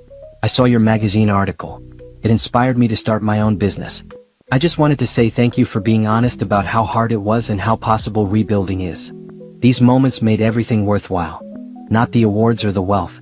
The knowledge that her story helped others find their own strength. May brought an unexpected encounter. Simone was getting coffee at a shop near her office when she saw Gerald. He was thinner, older looking, wearing a cheap suit that didn't fit properly. He had been released early on good behavior, serving 5 years instead of 7. Their eyes met. He looked shocked, then angry, then something that might have been shame. He approached her before she could leave. Simone. Gerald. You look good. Success suits you. Thank you. If you'll excuse me, I have a meeting. Wait, can we talk? Just for a minute? Every instinct told her to walk away. But curiosity won. You have 60 seconds. I made mistakes. Terrible mistakes. I know I hurt you. I know I destroyed what we had. I just want you to know I'm sorry. Okay? That's it? Just okay? What do you want me to say, Gerald? That I forgive you? That I understand? I don't forgive you and I don't understand how you could do what you did. But I also don't hate you. I'm indifferent to you. You're part of my past. A painful chapter that taught me important lessons. Now if you'll excuse me. Simone, wait. I saw what you built. Phoenix House. Sterling Solutions. You're worth over $100 million. I just need a little help getting back on my feet. Alone. $20,000 to start over. She looked at him carefully. He was still the same. Still thinking she owed him something. Still believing he could manipulate her. No. No? Just like that? After 12 years of marriage? Gerald, you tried to throw me out of my own house to move your mistress in. You stole money. You lied. You destroyed our marriage for a woman who's now also broke and alone. You made your choices. Now live with the consequences. I owe you nothing. She walked away without looking back.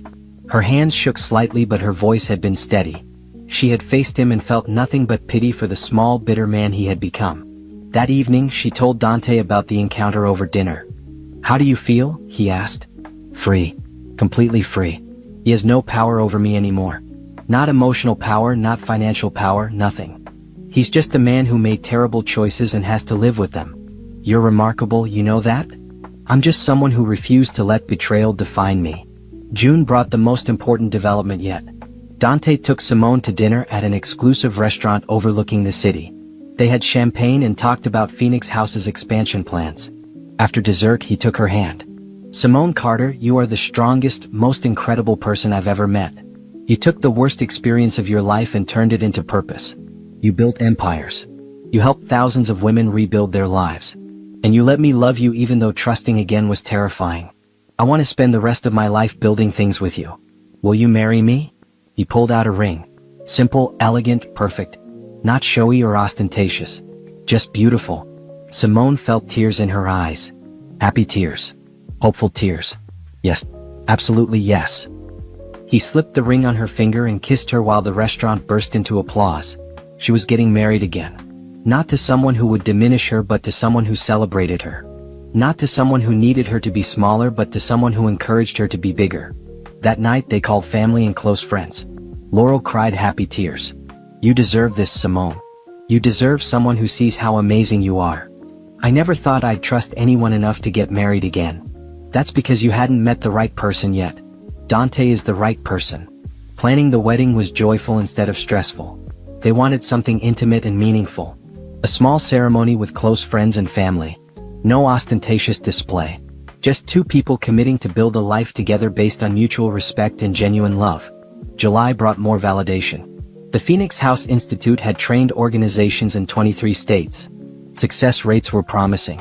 Women were being helped at scale. Simone's vision was becoming a national movement. Sterling Solutions secured a government contract to redesign cybersecurity for a major federal agency. The deal was worth $120 million over 7 years. Simone's company had become one of the top cybersecurity firms in the country. In August, Vanessa reached out one final time. An email to Phoenix House's general address asking if she could volunteer. The staff brought it to Simone's attention. "Absolutely not," Simone said. "She's not part of this organization in any capacity. Delete the email and block the address." Some people didn't get redemption through association. Vanessa would have to find her own path to rebuilding. It wouldn't be through Phoenix House. September marked 2 years since Simone had found that note on her kitchen counter. 2 years of transformation, growth, and rebuilding. She stood in her office looking at everything she had created. $100 million business. A foundation helping thousands of women. A relationship built on mutual respect and love. A life that felt authentic and purposeful. Gerald had tried to leave her with nothing. Instead, he had freed her to build everything. The wedding was planned for October. Small and intimate. Everything she wanted.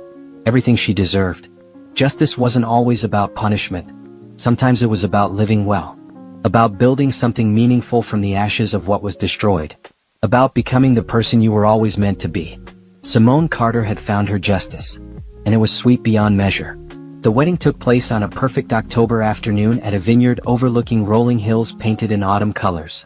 50 guests, close friends, family, Phoenix House staff, key Sterling Solutions team members, and a few venture capitalists who had become genuine friends.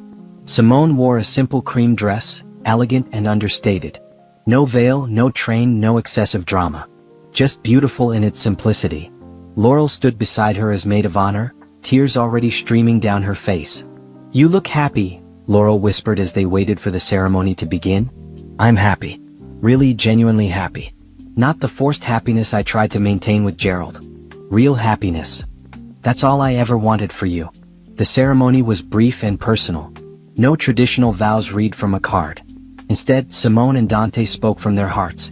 "Dante, 2 years ago I thought I knew what marriage was," Simone said. "I thought it meant making myself smaller to make someone else comfortable. Accepting criticism as care. believing I wasn't enough. You showed me what partnership really looks like. You celebrate my success instead of resenting it. You encourage my growth instead of limiting it. You see me? Completely in love what you see. I promise to give you the same respect, support and love you've given me. To build a life together where we both thrive. To never make you question your worth the way I question mine. I choose you today and I'll choose you every day after. Dante's voice was thick with emotion as he responded. Simone, you are the bravest person I know. You took pain that would have destroyed most people and turned it into purpose. You built businesses and foundations while healing from betrayal. You trusted me even when trust felt impossible. I promise to never take that trust for granted. To always see you as the remarkable woman you are. To support your dreams, celebrate your victories and stand beside you through challenges. I choose you today and every day after. They exchanged rings. Simple platinum bands engraved with the date and a quote they both loved. She needed a hero, so she became one. The reception was joyful.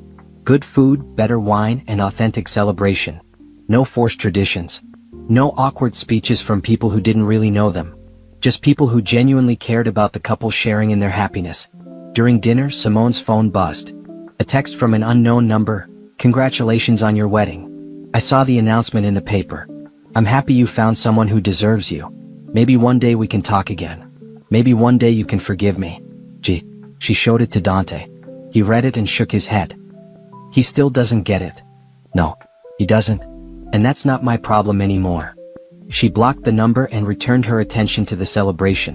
Gerald didn't get to intrude on this day. This was hers and Dante's. Built on truth and mutual respect. After dinner, Simone gave a brief speech thanking everyone for coming. Then she said something unexpected. 2 years ago, I came home from a business trip and found a note from my husband telling me to be gone before he returned with his mistress. That note broke my heart. It also freed me to become the person I was always meant to be. So in a strange way, I'm grateful for it. Grateful for the clarity it brought. Grateful for the strength I discovered. Grateful for every difficult moment that led me here, to this beautiful day with this remarkable man and all of you. If you're going through something difficult right now, please know, it's not your ending. It's just the painful middle of a story that can end with you thriving. Thank you for being part of my story. The applause was thunderous. Several women were crying. One of the Phoenix House clients approached Simone later. Thank you for sharing your story so openly. It gave me hope when I had none. I'm 6 months divorced now and I just started my own business. You showed me it's possible. These moments made everything worthwhile. The pain, the struggle, the rebuilding. If her story helped even one person find strength, then it all mattered. The honeymoon was 2 weeks in New Zealand. Far from work, from responsibility, from everything except each other. They hiked, explored, talked for hours, and simply enjoyed being together without the demands of their busy lives. On a quiet beach one evening, Dante asked, "What are you thinking about?" How different this is from my first marriage. With Gerald, even happy moments had tension underneath. I was always performing, trying to be what he wanted. With you I'm just me. And that's enough. You're more than enough. You're everything. They returned from the honeymoon to exciting news. Phoenix House had been selected for a major foundation grant, $5 million to expand to 15 new cities over the next 3 years. The Phoenix House Institute had requests from organizations in 40 states wanting training. Sterling Solutions had been approached by an international tech conglomerate interested in acquisition. The offer was staggering, $300 million for the company. Simone sat with that decision for weeks. $300 million would set her up for life. She could focus entirely on Phoenix House. But Sterling Solutions was her baby. The thing she had built when Gerald told her work didn't matter. In the end, she declined the acquisition but accepted a partnership deal. The conglomerate would invest $75 million for a 30% stake, allowing Sterling Solutions to expand internationally while Simone maintained control. Best of both worlds. December brought the annual Phoenix House Gala. Now in its third year, the event raised $6 million. Over 2,000 women had been helped since the organization's founding. The success stories were remarkable and ongoing.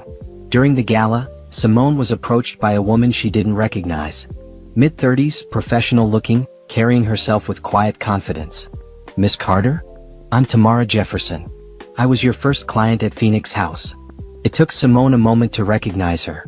Tamara had been broken when she arrived. Devastated, scared, with 2 young children and no resources. Now she stood poised and successful. "Tamara, look at you. How are you?" "I'm incredible. I wanted to tell you, I'm the new regional manager for a major healthcare company. 6-figure salary, benefits, everything. My kids are thriving. I bought a house last month. None of this would have been possible without Phoenix House. Without you showing me that rebuilding was possible. Simone hugged her tightly. You did this. Phoenix House gave you tools. You did the work. You showed me it was possible to be more than what my ex-husband told me I was. That's everything. Walking home that night, Simone reflected on how far she had come. From a woman reading a dismissal note to a CEO, philanthropist, wife, and role model for thousands of women. The journey had been painful, but it had been worth it. January brought an unexpected encounter.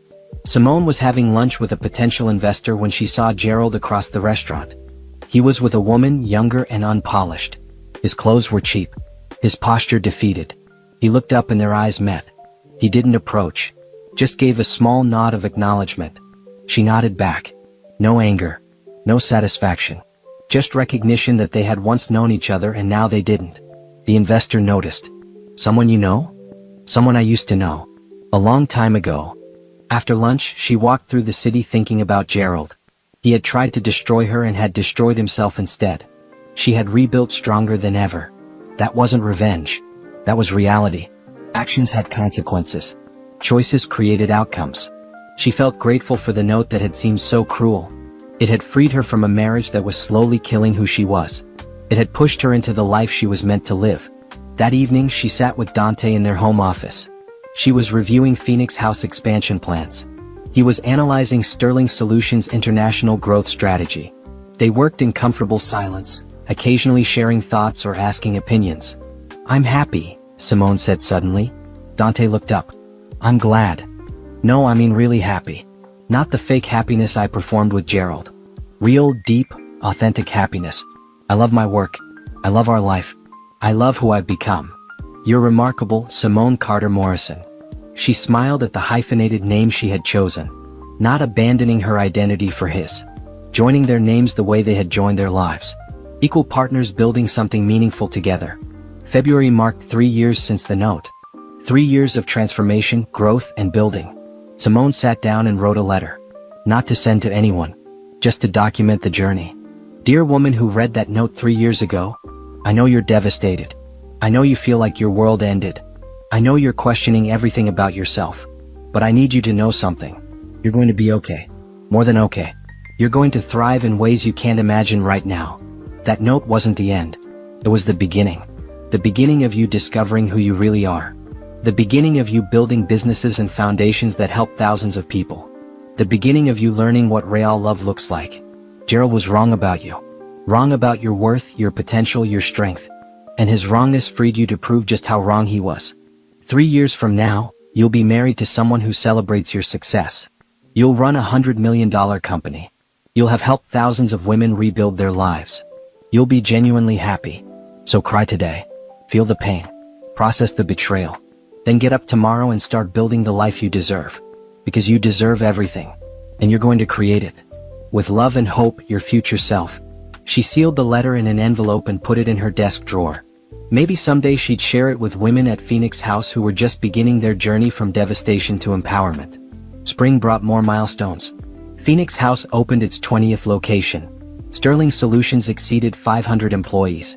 Simone was featured on the cover of Forbes magazine. The CEO who turned betrayal into billions, how Simone Carter Morrison built an empire while rebuilding her life. The article was comprehensive. Her story, her businesses, her foundation, her philosophy on turning pain into purpose. She was now worth over $200 million personally. But more importantly, she had created systems that were helping thousands of people. On the anniversary of her wedding to Dante, they took a weekend trip to the coast. The same bed and breakfast where they had first said, I love you. They walked on the beach talking about the year ahead. What's next for you? Dante asked. You've built everything you set out to build. What's the next challenge? Sustainability. Making sure Phoenix House and Sterling Solutions thrive long after I'm not actively managing them daily.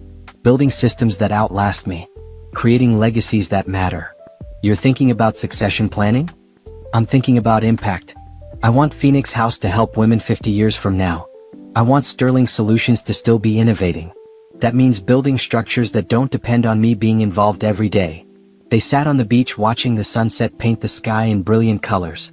The same sky Gerald had once shared with Vanessa while betraying his marriage. The same sky Simone now shared with someone who valued her completely. "Do you ever think about him?" Dante asked. "Sometimes. Mostly I feel sorry for him. He had something real and he destroyed it for something temporary. Now he's alone and bitter while I'm here with you, building meaningful things. That's not revenge I orchestrated. That's just the natural outcome of our different choices. You're a better person than I am. I think about him sometimes and I'm just glad he's miserable." Simone laughed. "Maybe we're both right. Maybe he deserves to be miserable and I deserve to be happy. Maybe that's just how justice works." That night, in their room overlooking the ocean, Simone reflected on her journey. From a woman dismissed with a note to a woman building legacies. From someone trying to be small enough to fit someone else's limitations to someone expansive enough to impact thousands of lives. Gerald's note had intended to break her. Instead, it had freed her. And that freedom had been the greatest gift, even though it came wrapped in pain. She fell asleep next to Dante, grateful for every moment that had led her here. The pain, the struggle, the rebuilding, all of it necessary, all of it worthwhile. Because she hadn't just survived, she had thrived. And she was just getting started. The future stretched ahead full of possibility. More women to help. More businesses to build. More impact to create. More life to live with someone who saw her value from the very beginning. Gerald had tried to write her ending. Instead, he had freed her to write her own story. The door to her house finally opened. She'd left work early with a migraine that made her temples throb with each heartbeat, desperate for the quiet of her bedroom and a dark room where she could rest. The house was supposed to be empty. Preston had texted her that morning saying he had back-to-back meetings until 6 o'clock, which was why the sound of his voice drifting from his home office made her pause in the entryway, her purse still hanging from her shoulder. She almost called out to him, almost announced her presence, but something in his tone stopped her. It was a tone she hadn't heard in months, maybe years. Light. Happy.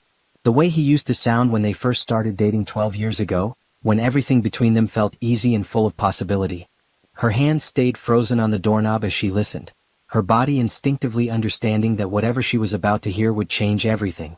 "I'm telling you, baby, it won't be much longer now," Preston said, his voice carrying that intimate softness that used to be reserved only for her.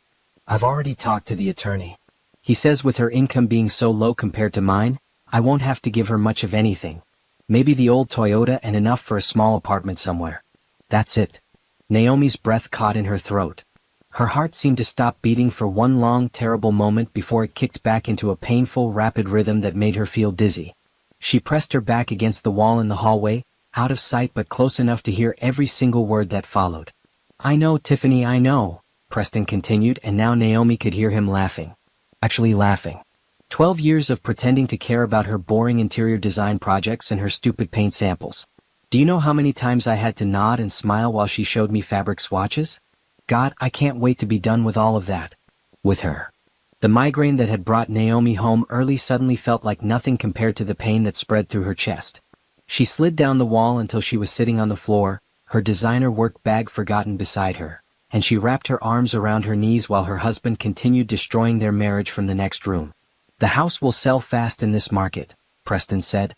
"It's a great property and we can use that money for our place. Something modern, you know? Not filled with all her vintage furniture and those ridiculous throw pillows she's always buying.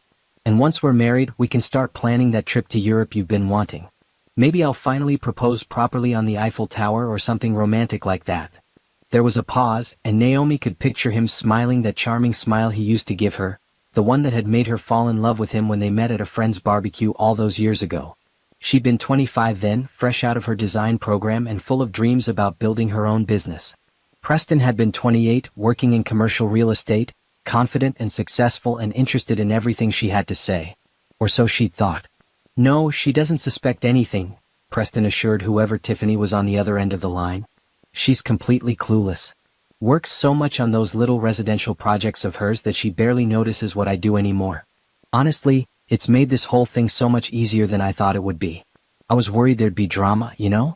But I think when I ask for the divorce, she'll just sign whatever I put in front of her. She's not exactly a fighter." Naomi pressed her hand against her mouth to keep from making any sound. Not a fighter. The words echoed in her head, bouncing around like stones thrown into still water, creating ripples that spread wider and wider. She thought about all the times she'd chosen peace over confrontation in their marriage, all the times she'd let Preston make decisions because he seemed so sure of himself, all the times she'd quietly accepted his lack of interest in her work because she didn't want to be needy or demanding. "Love you too, baby," Preston said, his voice going even softer. "I'll see you tonight after I convince Naomi I'm working late. We can celebrate our future. Just a few more weeks and all of this pretending will be over. I can't wait to wake up next to you every morning instead of sneaking around. You're everything she's not. Beautiful, exciting, actually interested in my career." "Yeah, exactly. I have to go. She might call. Love you." The sound of Preston ending the call seemed impossibly loud in the quiet house. Naomi heard his chair scrape against the hardwood floor of his office, heard his footsteps moving toward the kitchen. She scrambled to her feet, grabbed her purse, and slipped back out the front door as quietly as she'd come in. Her hands shook so badly that she dropped her keys twice before managing to unlock her car. She sat in the driver's seat in her own driveway, staring at the house she'd spent years making into a home. The house where she'd painted every room herself in carefully chosen colors. The house where she'd refinished the hardwood floors on her hands and knees. The house where she'd built window seats and installed crown molding and created a space that felt warm and welcoming and full of love. Or what she thought was love. The afternoon sun caught the windows and made them gleam, and for just a moment, the house looked like something from one of those home design magazines she loved to read. Picture perfect. Beautiful. Completely hollow underneath. Naomi started her car and backed out of the driveway. She didn't know where she was going. She just knew she couldn't walk back into that house and face Preston and pretend she hadn't heard him planning to discard her like she was nothing more than an inconvenience in his path to happiness. She drove to a coffee shop 3 miles away and sat in the parking lot with her phone in her hands, staring at the screen without really seeing it. Preston texted her at 4:30. "Hey babe, meeting's running late. Don't wait up for dinner. Love you." She stared at those last 2 words until they stopped looking like words at all, just shapes on a screen that meant nothing. He'd probably sent the exact same message to Tiffany, whoever she was, except the "love you" would be real. The "love you" meant for Tiffany would come with actual feeling behind it, not just habit and convenience. Naomi's phone rang then, startling her so badly she nearly dropped it. The name on the screen made her breath catch again, but for a different reason this time. Genevieve Laurent. They'd been roommates in design school for 2 years, close friends who dreamed about building empires together someday. Then life had happened and they drifted apart the way people do. Genevieve had moved to New York to join her family's fashion business. Naomi had stayed local, met Preston, gotten married, let her dreams get smaller and smaller until they fit inside the safe boundaries of her quiet life. They hadn't spoken in almost 5 years. Not since Genevieve's mother had passed away and Naomi had sent flowers to the funeral. Why was Genevieve calling now? "Hello." Naomi answered, her voice coming out rough and strange. "Naomi. Oh my God, I finally found your number." Genevieve's voice was exactly as Naomi remembered it. Confident, warm, full of energy that seemed to vibrate through the phone. "I've been seeing your work online, those interior design projects you post on Instagram, and they're absolutely stunning. I've been meaning to reach out for ages, but you know how time gets away from you. Anyway, I'm actually going to be in your city next week for business meetings, and I would love to take you to lunch and catch up properly. Are you free?" Naomi opened her mouth to make an excuse, to say she was too busy, to keep hiding in her small, safe life where she'd apparently become so invisible that her own husband was planning to erase her. But instead, she thought about Preston's voice saying she wasn't a fighter. She thought about 12 years of making herself smaller. She thought about that interior design degree from a prestigious school that she'd never told Preston she had because he'd met her after graduation and she'd never corrected his assumption that she'd gone to community college. "Actually," Naomi said slowly, feeling something shift inside her chest like tectonic plates moving, "I'm free next week. And Genevieve? I could really use a friend right now." "Perfect," Genevieve said, and Naomi could hear the smile in her voice. "Trust me, darling, you're going to love what I have to tell you. I think the universe might be handing us both something amazing. I'll text you the details." After they hung up, Naomi sat in her car for another hour as the sun started to set and the coffee shop parking lot slowly emptied out. She thought about the woman she'd been when she first met Genevieve. Ambitious, talented, full of fire and determination. She thought about how she'd let Preston's lack of interest in her work convince her that maybe she wasn't as good as she'd thought. She thought about how she'd stopped entering design competitions and stopped pitching to high-end clients and stopped believing she deserved more than the small residential projects that barely paid enough to cover her expenses. Then she thought about Preston laughing about her paint samples and fabric swatches. Preston calling her boring.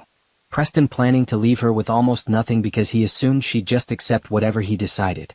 Naomi started her car again and drove to a hotel downtown. She checked into a suite and stood at the window looking out at the city lights. Tomorrow she would go home and act normal.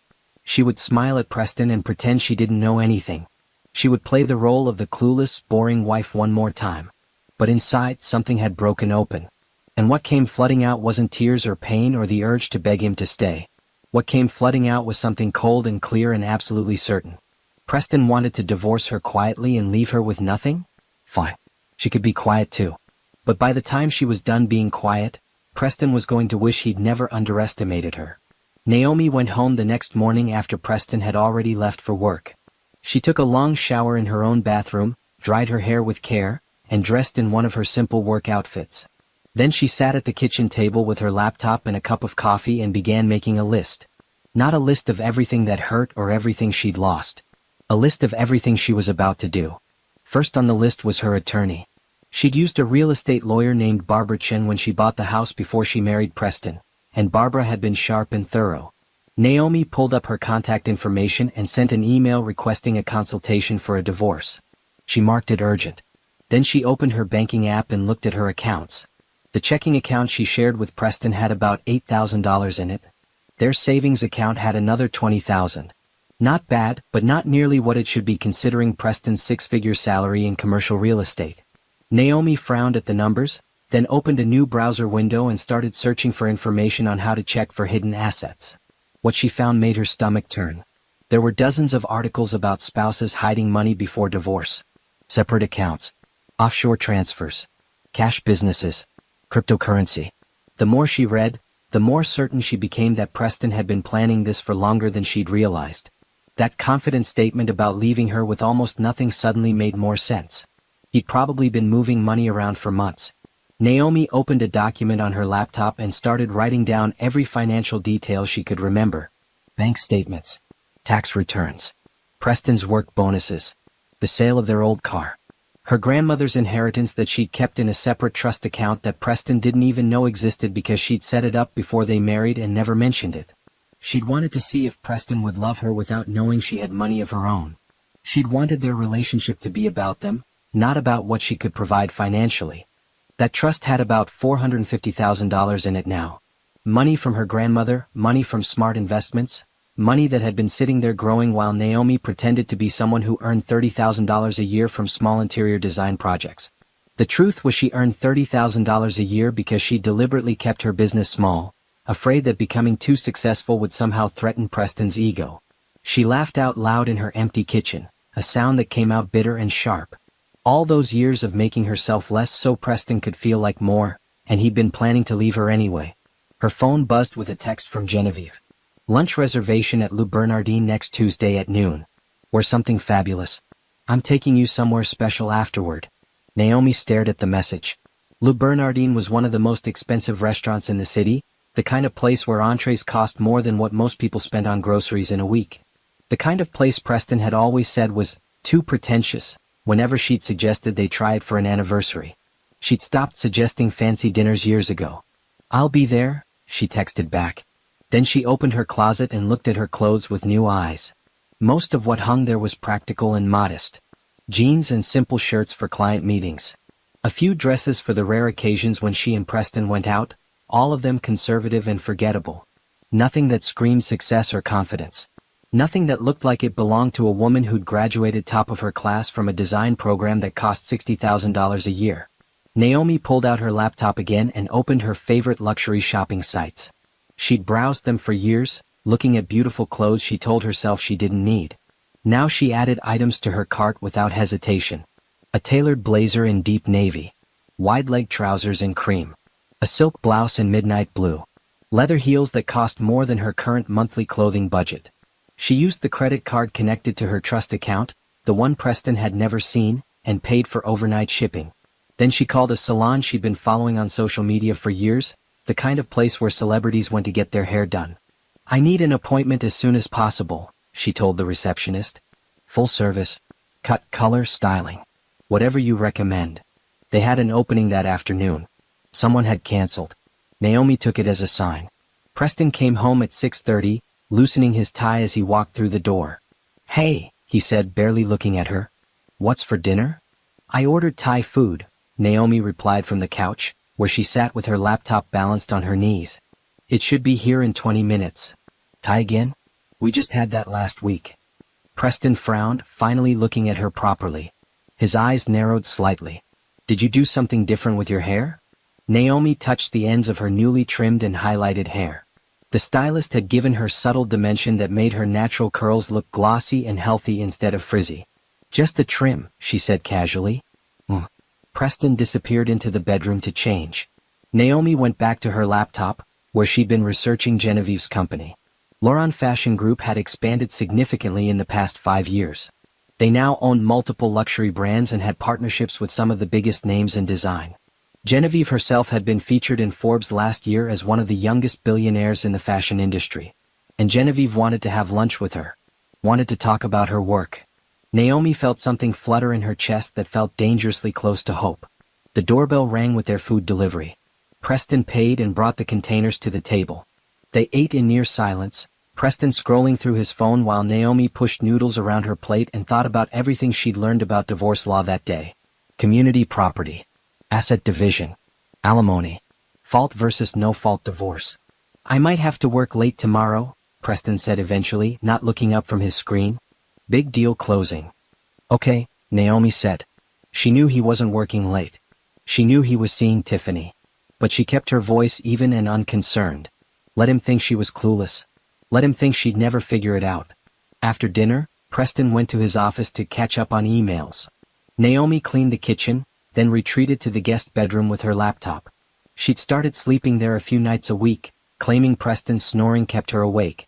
The truth was she couldn't stand lying next to him anymore, couldn't bear the feeling of his body next to hers when she knew his heart was somewhere else entirely. She opened her email and found a response from Barbara Chen. I can see you tomorrow at 9 a.m. Please bring any financial documents you have access to. I'll have my assistant send you a confidential intake form to fill out before the appointment. Naomi filled out the form that night, sitting cross-legged on the guest bed in her old pajamas. When she got to the question about grounds for divorce, she paused. Then she selected adultery and began writing out everything she'd overheard in Preston's office. Every word she could remember. Every cruel laugh. Every plan he'd made to leave her with nothing. By the time she finished, it was past midnight. She saved the document, sent it to Barbara Chen, and finally let herself cry. But even as tears ran down her face, even as her shoulders shook with the force of everything she'd been holding in, Naomi felt something else underneath the grief. Something hard and determined and absolutely unwilling to break. Preston thought she wasn't a fighter. Preston thought she'd just accept whatever he decided to give her. Preston had no idea who he was actually married to, because Naomi had spent 12 years hiding her true self to make him comfortable. She was done hiding now.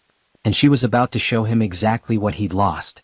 Barbara Chen's office was in a modern building downtown with floor-to-ceiling windows that overlooked the financial district.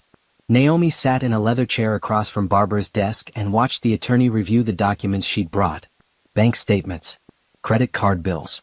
Tax returns from the last 3 years. Screenshots of the text messages Preston had sent claiming to be working late. A detailed written account of the conversation she'd overheard. This is good, Barbara said finally, looking up with sharp brown eyes. Very good, actually. You've done most of my initial investigation work for me. Now, I need to ask you some difficult questions. Are you prepared for this to get ugly? He's been planning to leave me with almost nothing, Naomi said quietly. How much uglier can it get? Barbara's expression softened slightly. Men like your husband don't like being caught off guard. When he realizes you're not going to roll over and accept whatever he offers, he might become vindictive. He might try to drag this out. He might try to smear your reputation or claim you're being unreasonable. Let him try, Naomi said. The words surprised her as much as they seemed to surprise Barbara. But once she'd said them, she realized they were true. She was tired of being careful. Tired of worrying about Preston's feelings. Tired of making herself small. All right then. Barbara pulled out a legal pad and began making notes. Let's talk strategy. First, you mentioned a trust account your husband doesn't know about. That's separate property, not marital assets, so it's completely protected. Good. Second, this evidence of adultery strengthens your position considerably, especially if we can prove he's been hiding marital assets in preparation for divorce. Third, I'm going to recommend we hire a forensic accountant to examine all of your joint finances. They spent 2 hours going over every detail. By the time Naomi left Barbara's office, she had a plan. A real, concrete plan that made her feel like she had some control over the disaster her life had become. She also had something else. Barbara had asked, almost casually, "Do you want him to know you're preparing for divorce, or do you want to wait and file first?" "I want to wait," Naomi had said without hesitation. Let him think he's in control. Now it was Thursday afternoon, and Preston had texted that morning to say they needed to talk when he got home from work. Naomi knew what was coming. She'd been expecting it since she overheard his phone call. She'd spent the last 3 days preparing for this exact moment, and still her hands shook slightly as she set the table for dinner. She'd made lasagna, Preston's favorite. She'd opened a bottle of good wine. She'd put on makeup and a nice dress. She wanted to look like the devoted wife one last time, wanted Preston to feel the full weight of what he was about to destroy. Or what he thought he was destroying. He had no idea what was actually about to happen. Preston came home at 7, right on time for once. He looked nervous, which was unusual for him. Preston was normally confident to the point of arrogance, comfortable taking up space and assuming everyone would accommodate him. But tonight he kept shifting his weight from foot to foot and couldn't quite meet her eyes. "That smells good," he said, gesturing to the lasagna cooling on the counter. "Your favorite," Naomi said with a smile. "I thought we could have a nice dinner together. We haven't done that in a while." Something flickered across Preston's face. Guilt maybe. Or discomfort. But he sat down at the table and let Naomi serve him, accepted the wine she poured, and even complimented the food after his first bite. They ate in silence for several minutes before Preston finally cleared his throat. "So, there's something I need to talk to you about," he began, still not quite looking at her. "Something important." Naomi set down her fork and gave him her full attention. "What is it?" Preston took a long drink of wine, then another. "This isn't easy to say. I've been thinking about it for a while, and I think we both know that things between us haven't been great for a long time. We've grown apart. We want different things. And I think maybe we'd both be happier if we just admitted that and moved on." "Moved on?" Naomi repeated softly. "I want a divorce," Preston said, the words coming out in a rush now that he'd started. "I know this is probably a shock and I'm sorry for springing it on you like this, but I think it's the right thing for both of us. We can keep this civil and simple. No need for lawyers or fighting. We'll just split things fairly and go our separate ways." Naomi looked at her husband across the table they'd eaten at for years. She looked at his face, so familiar and yet suddenly so strange. She thought about the man she'd fallen in love with and tried to find him in the person sitting in front of her now. But he wasn't there. Maybe he'd never been there. Maybe she'd been in love with a version of Preston that existed only in her imagination.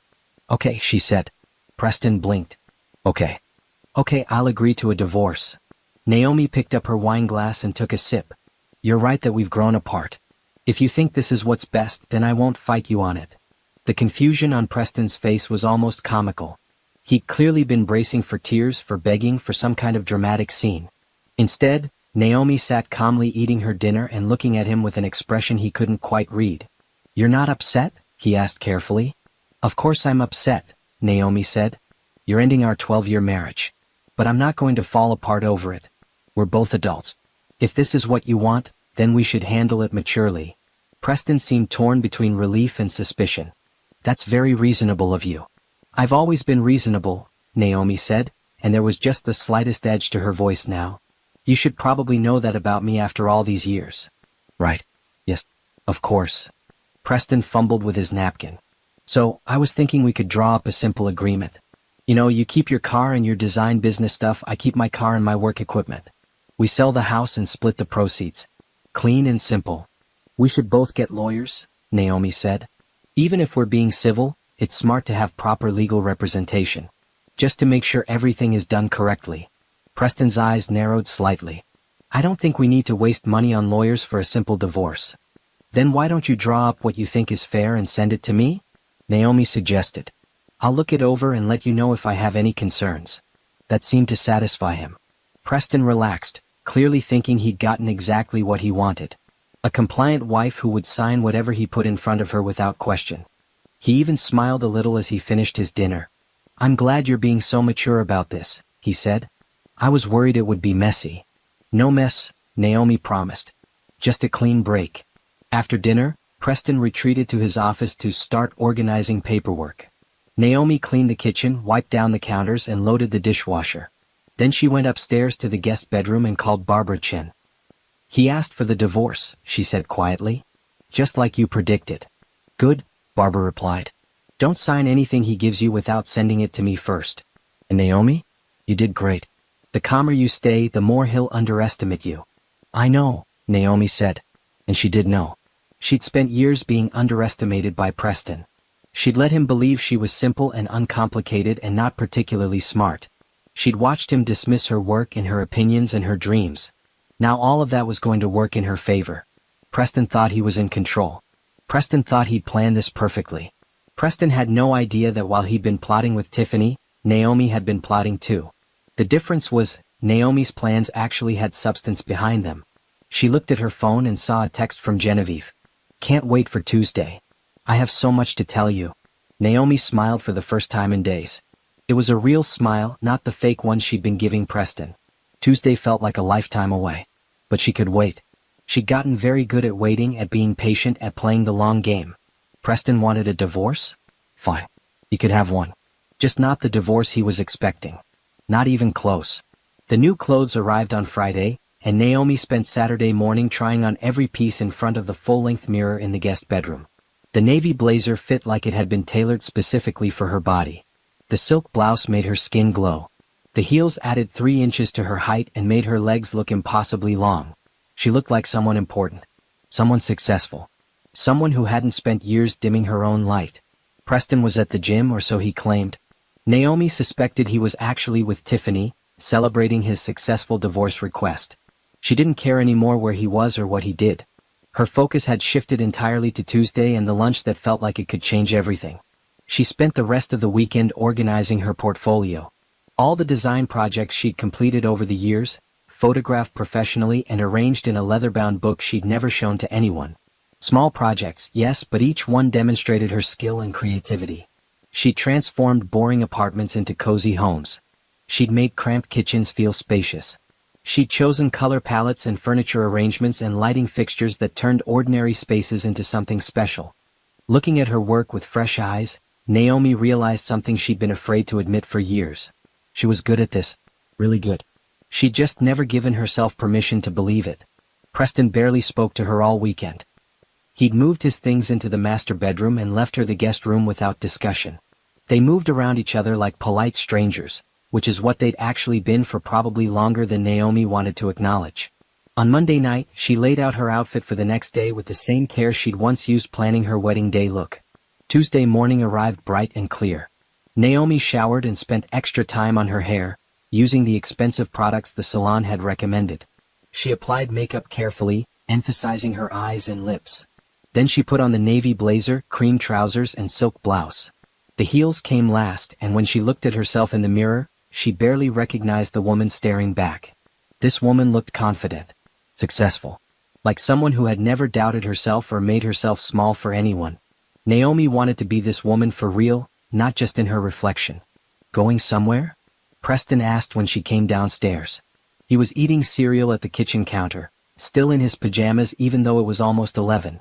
"Lunch with an old friend," Naomi said casually.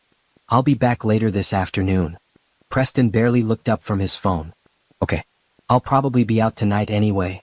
With Tiffany, Naomi thought but didn't say. She grabbed her portfolio and her new leather bag and walked out to her car with her head high. The old Toyota that Preston had planned to leave her with started on the first try, as if it too was ready for this new chapter. Le Bernardin was exactly as impressive as Naomi had imagined. The restaurant occupied the ground floor of a historic building downtown, with soaring ceilings and elegant decor that managed to feel both timeless and modern. The hostess greeted her warmly and showed her to a corner table where Genevieve was already waiting. Naomi almost didn't recognize her old friend. The Genevieve from design school had been pretty and stylish but still figuring out her look. This Genevieve was polished perfection. Her black dress probably cost more than Naomi's car payment. Her jewelry was understated but clearly expensive. Her hair was cut in a sharp bob that framed her face beautifully. She looked like money and power and success all rolled into one elegant package. Naomi. Genevieve stood and pulled her into a hug that smelled like expensive perfume. Oh my God, look at you. You look amazing. So do you, Naomi said, meaning it. I almost walked right past your table because I didn't recognize you. They sat down and Genevieve immediately ordered champagne. We're celebrating, she announced. I don't care that it's Tuesday. We're celebrating a reunion and also what I'm about to propose to you. Over the next hour, between courses of the most incredible food Naomi had ever tasted, Genevieve caught her up on the last 5 years. The expansion of her family's business. The brands they'd acquired. The partnerships they'd formed. She talked about the stress of running a billion-dollar company and the loneliness that came with being at the top. She talked about how she'd never stopped thinking about the late nights in their dorm room when they'd planned out their dream careers together. I've been following your work online, Genevieve said seriously as they shared a dessert that was almost too beautiful to eat. Naomi, you're incredibly talented. The way you use color and space, the way you make even the smallest room feel intentional and special. It's exactly what I need for a new division I'm launching. Naomi set down her fork. What kind of division? Luxury interior design, Genevieve said, her eyes bright with excitement. High-end residential and commercial spaces. Think celebrity homes, flagship stores, hotel suites. I've already hired architects and project managers, but I need someone to lead the actual design work. Someone with vision and taste and the ability to create spaces that feel both elegant and livable. You want me to work for you? Naomi said slowly. I want you to be my partner, Genevieve corrected. Co-owner of the design division. Lauron Design Collective. Your name on the company alongside mine. Creative control over all projects. Salary and profit sharing that will make you wealthy in your own right. And Naomi? I'm not just offering this because we're old friends. I'm offering it because you're the best person for the job. I've seen your work. I know what you're capable of. I just need you to believe it too. Naomi felt tears prick her eyes. I'm going through a divorce, she said quietly. My husband is trying to leave me with almost nothing because he thinks I can't fight back. Genevieve's expression hardened. Then let's prove him wrong. Say yes to this, Naomi. Say yes and let me help you build the life you deserve. Not the life someone else thinks you should have. The one you actually deserve. Yes, Naomi said, and the word felt like jumping off a cliff into clear water. Terrifying and exhilarating all at once. Yes, I want to do this. Genevieve's smile was brilliant. Perfect. Now finish your champagne because we're going shopping. I'm taking you to Rodeo Drive, and we're getting you a wardrobe that matches your new position. Partner in a luxury design firm needs to look the part. I can't afford Rodeo Drive, Naomi started to say, but Genevieve waved her hand dismissively. Consider it a signing bonus. Besides, I have personal stylists at half these stores. They'll give us privacy and champagne and make this fun instead of stressful. Trust me, you're going to love this. They spent the next 4 hours in some of the most exclusive boutiques Naomi had ever entered. Genevieve was right about the personal stylists, who brought out pieces one at a time and helped Naomi see herself in a completely new way. By the time they finished, Naomi had 3 shopping bags full of beautiful clothes that made her feel powerful and confident. She also had something she hadn't had in years. A real friend. Someone who saw her potential and wanted to help her succeed. Someone who didn't need her to be small or quiet or convenient. They stopped for coffee at an outdoor cafe on Rodeo Drive, and Genevieve pulled out her phone to show Naomi some of the initial projects they'd be working on. As they sat there laughing and planning and dreaming, Naomi didn't notice the man with a camera across the street. Didn't notice him taking photo after photo of her and Genevieve at their cafe table, surrounded by shopping bags from the most expensive stores in the city. She also didn't see those photos being uploaded to a celebrity gossip site less than an hour later with the headline "Billionaire Heiress Genevieve Lauron Spotted Shopping with Mystery Woman."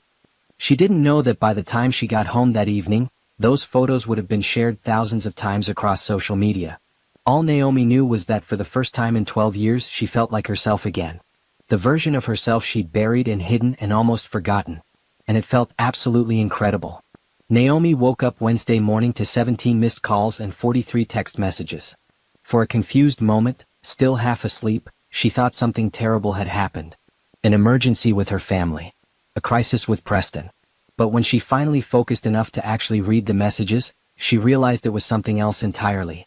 "OMG, is this you?" from her cousin Rachel with a link attached.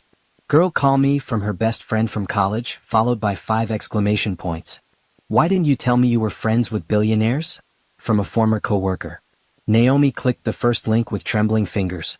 It opened to a celebrity gossip website called The Lux Life, and there on the homepage was a photo of her and Genevieve from yesterday. They were laughing at the outdoor cafe, shopping bags visible on the ground around their table. Genevieve looked exactly like herself, polished and elegant and recognizable. But the woman sitting across from her, the one throwing her head back in genuine laughter, took Naomi several seconds to recognize as herself. She looked happy, confident. The kind of woman who belonged in that setting, who didn't question whether she deserved to be there. Her new clothes fit perfectly, and the afternoon sun caught the highlights in her hair. She looked nothing like the quiet, modest woman who'd been married to Preston for 12 years. The headline read, "Mystery Woman. Who is Genevieve Lawrence's new BFF?" And the article itself was pure speculation. Was she a business associate? A new designer? Someone from Genevieve's past? How she knew one of the most famous young billionaires in the country. Naomi scrolled through more of the messages on her phone. The photos had been picked up by at least 6 other gossip sites. Someone had posted them on Twitter, where they'd been retweeted over 5,000 times. Her Instagram account, which she'd kept private and rarely updated, had suddenly received over 200 follow requests. She was still staring at her phone in shock when she heard footsteps outside the guest bedroom. Preston knocked once, then opened the door without waiting for her response. He was holding his own phone, and his face was a mixture of confusion and something that looked almost like anger. "What the hell is this?" he demanded, thrusting the phone toward her. Naomi looked at the screen. It was showing the same photo from the Lux Life website. "It's me having lunch with a friend," she said calmly. "That's Genevieve Laurent," Preston said, as if Naomi might not know who she'd been having lunch with. "The billionaire. How do you know her?" "We were roommates in college," Naomi said. She got out of bed and walked past Preston to the bathroom, deliberately casual. "We reconnected recently." "You never told me you went to college with a billionaire," Preston said, following her to the bathroom doorway. "You never asked about my college experience," Naomi replied, turning on the sink. "You assumed I went to community college because I never corrected you." She could see Preston's reflection in the mirror, could see him processing this information. His jaw was tight, his eyes narrowed. "What college did you go to?" "Parsons School of Design in New York," Naomi said, enjoying the way his expression shifted from confusion to shock. "Full scholarship. I graduated at the top of my class." "Parsons is one of the best design schools in the country," Preston said slowly. "I know. I went there." Naomi began brushing her teeth, effectively ending the conversation. Preston stood in the doorway for another long moment before finally walking away. By the time Naomi was dressed and checking her phone again, there were even more messages. But the most important one was from Genevieve herself, sent at 6 in the morning. "Hope you're ready for your 15 minutes of fame. The publicity team at Laurent Fashion is fielding calls about you. Don't worry, we're not giving out any information without your permission. But this is actually perfect timing for announcing the new design division. Call me when you're up." Naomi called her immediately. Genevieve answered on the first ring, sounding wide awake and almost excited. "This is wild, right?" Genevieve said. "I didn't even notice the photographers yesterday. But honestly, Naomi, this is great exposure for what we're building. Everyone wants to know who you are and how we're connected. When we announce Laurent Design Collective next week with you as co-founder, it's going to create major buzz." "Next week?" Naomi repeated. "If you're ready," Genevieve said. "I know it's fast, but sometimes you have to take advantage of momentum. Plus, it might be good timing with your divorce. Show your soon-to-be ex-husband exactly who he's losing." Naomi thought about Preston's face this morning. The confusion and anger and dawning realization that he'd never really known who she was. The satisfaction of that moment was stronger than anything she'd felt in years. "Let's do it," she said. The next few days were a whirlwind. Genevieve's publicity team reached out to schedule a photo shoot and interviews. Naomi met with Barbara Chen to update her on the new business opportunity, which would significantly change her financial situation for the divorce proceedings. The forensic accountant Barbara had hired discovered that Preston had been moving money into a separate account for 8 months, exactly as Naomi had suspected. "He's hidden about $75,000, Barbara told her during a phone call on Friday. "Plus he's been paying for a separate apartment where I assume he's been seeing his girlfriend. All of this will work in your favor when we go to court." Naomi should have felt angry or hurt, but mostly she just felt tired. Tired of Preston's lies, tired of pretending their marriage had been something it wasn't. She was ready to move on. Ready to let go of the version of herself who had stayed in that marriage for far too long. On Saturday, she met Genevieve at a photography studio downtown. The shoot was for the press release announcing Lauron Design Collective. Naomi wore one of the outfits they'd bought on Rodeo Drive, and the photographer positioned her and Genevieve in front of a backdrop of architectural drawings and fabric samples. "You're naturals at this," the photographer said after the first few shots. "Most people are so stiff in front of the camera, but you two look like you've been doing this for years." "We're just excited," Genevieve said, squeezing Naomi's hand. "This has been a long time coming."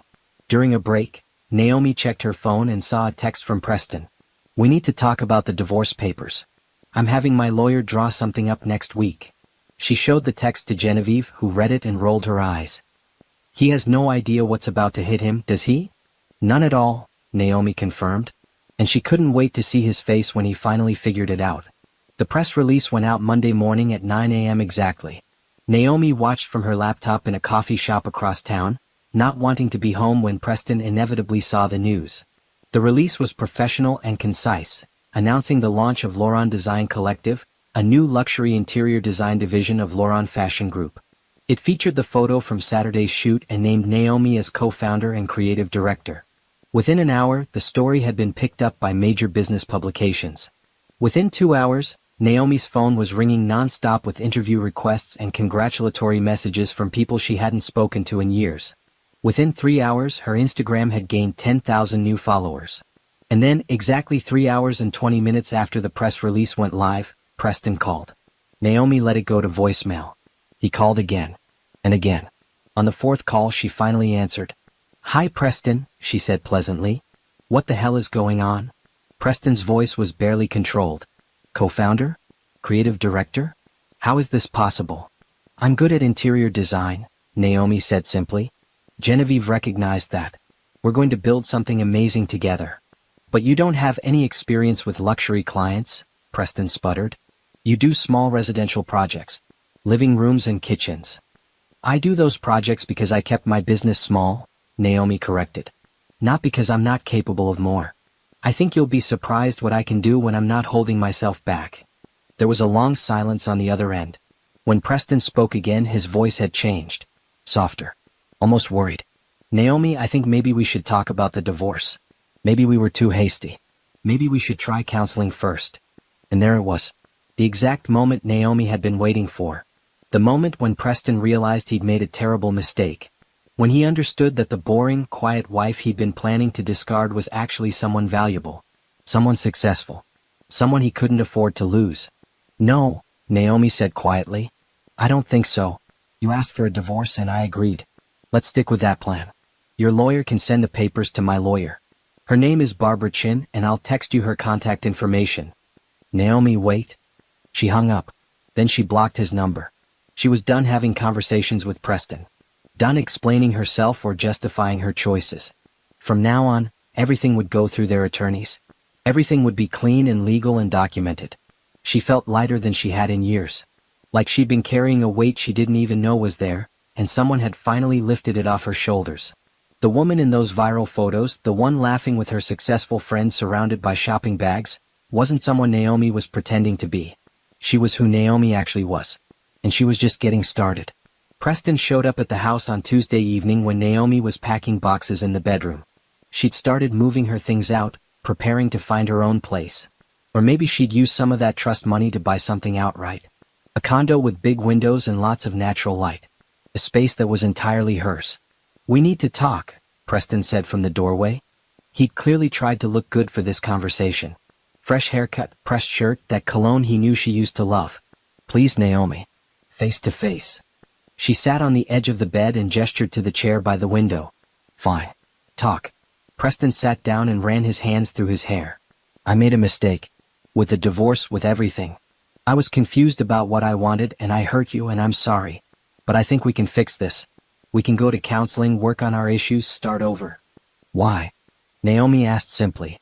The question seemed to throw him. "What do you mean why?" "Because we're married. Because we have 12 years together." "You were willing to throw away 12 years last week," Naomi pointed out. "What changed?" I saw how successful you're becoming, Preston admitted. I didn't realize you had that kind of potential. If I'd known. If you'd known I could be successful, you wouldn't have left me? Naomi interrupted.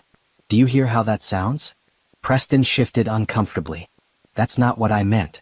Then what did you mean? Naomi stood up and crossed her arms. Because from where I'm standing, it looks like you wanted to divorce me when you thought I was just a small-time interior designer making $30,000 a year. But now that you know I went to a prestigious design school and I'm partnering with a billionaire, suddenly you want to work things out. It's not about the money, Preston insisted. Yes it is, Naomi said calmly. It's absolutely about the money. Or about status or whatever it is you think being married to a successful woman will give you.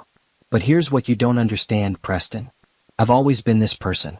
I've always had this potential. I just hid it because I thought it would make our marriage work better. You hid it? Preston looked genuinely confused. I kept my business small because you seemed uncomfortable when I talked about wanting to expand, Naomi explained. I never told you about my degree from Parsons because you made assumptions and I didn't correct them. I pretended my grandmother's inheritance didn't exist because I wanted to see if you'd love me without knowing I had money. I made myself smaller so you could feel bigger. That's not fair, Preston said, but his voice was weak. What's not fair is spending 12 years with someone who never bothered to ask me about my dreams or my past or what I really wanted out of life, Naomi replied. What's not fair is overhearing you on the phone with your girlfriend, laughing about how boring I am and how you can't wait to be done with me. Preston's face went pale. You heard that? Every word, Naomi confirmed. I came home early from work and heard you planning our divorce with Tiffany. Heard you talking about leaving me with almost nothing. Heard you mocking my work and calling me clueless. That's when I decided to stop pretending. That's when I reached out to Genevieve and hired a divorce attorney and started planning my actual future instead of the limited one you were willing to give me. I was angry when I said those things, Preston said desperately. I didn't mean them. Yes you did, Naomi said. You meant every word. And honestly, Preston, that's okay. Because it showed me exactly who you are. Not the man I thought I married, but who you really are underneath. Someone who only values people based on what they can do for you. That's not true, Preston said, but he couldn't look at her. Let me ask you something, Naomi continued. Did you know that I pay for my own car? That I use my grandmother's inheritance for all my personal expenses? That none of your money has actually supported me in years? Preston stared at her. What? I have a trust fund worth almost $500,000, Naomi said. It's been there the whole time we've been married. I never needed your financial support. I never needed you to take care of me. I chose to contribute less to our joint expenses because I was trying to be a traditional wife, but I could have left you at any point and been completely fine financially. She watched Preston process this information, saw the moment he realized how thoroughly he'd misunderstood their entire relationship. He'd thought he had all the power. Thought he was the one making all the important decisions. Thought Naomi would be lost without him. He'd been wrong about everything. So when you file for divorce, Naomi continued, and you try to claim you should keep most of our marital assets because you earned more, remember that I have my own money that you can't touch. And remember that you've been hiding $75,000 in a separate account, which my forensic accountant has already documented. And remember that you've been paying for an apartment for your affair partner, which is considered dissipation of marital assets and will work against you in court. Preston's mouth opened and closed without sound. He looked like a man watching his carefully constructed plans collapse in real time. How did you find out about the apartment? He finally asked. I hired good lawyers, Naomi said. Unlike you, I didn't assume this would be easy. I didn't assume I could just tell you what you were getting and have you accept it without question. I prepared. I gathered evidence. I built a case. This is insane, Preston said, standing up. You're acting like I'm some kind of villain. You asked me for a divorce, Naomi reminded him. You planned to leave me with as little as possible. You've been having an affair for months at least, probably longer. You've been hiding money and paying for a secret apartment and lying to my face every single day. What exactly about that makes you the good guy in this situation? Preston didn't have an answer for that. He stood there in the bedroom they'd once shared, looking smaller than Naomi had ever seen him. Finally, he said quietly, I never knew you were like this. I know, Naomi said. That's the problem. You never bothered to know me at all. After he left, Naomi sat on the bed and let herself feel everything she'd been holding back during that conversation. Anger and sadness and relief and a strange kind of grief for the marriage she'd thought she had. But underneath all of that was something stronger. Pride. Pride in herself for not backing down, for not accepting Preston's half-hearted apology, for insisting on her own worth. Her phone buzzed with a text from Genevieve. Coffee tomorrow? I want to show you the office space I'm looking at for our headquarters. Naomi smiled and replied yes. Tomorrow she'd look at office spaces and plan her new business and keep building the life she actually wanted. Tonight, she'd finish packing and start letting go of the past 12 years. She'd spent so long being the person Preston wanted her to be. Now she was going to spend the rest of her life being exactly who she was meant to be. And that person didn't need Preston's approval or validation or even his understanding. She just needed to keep moving forward.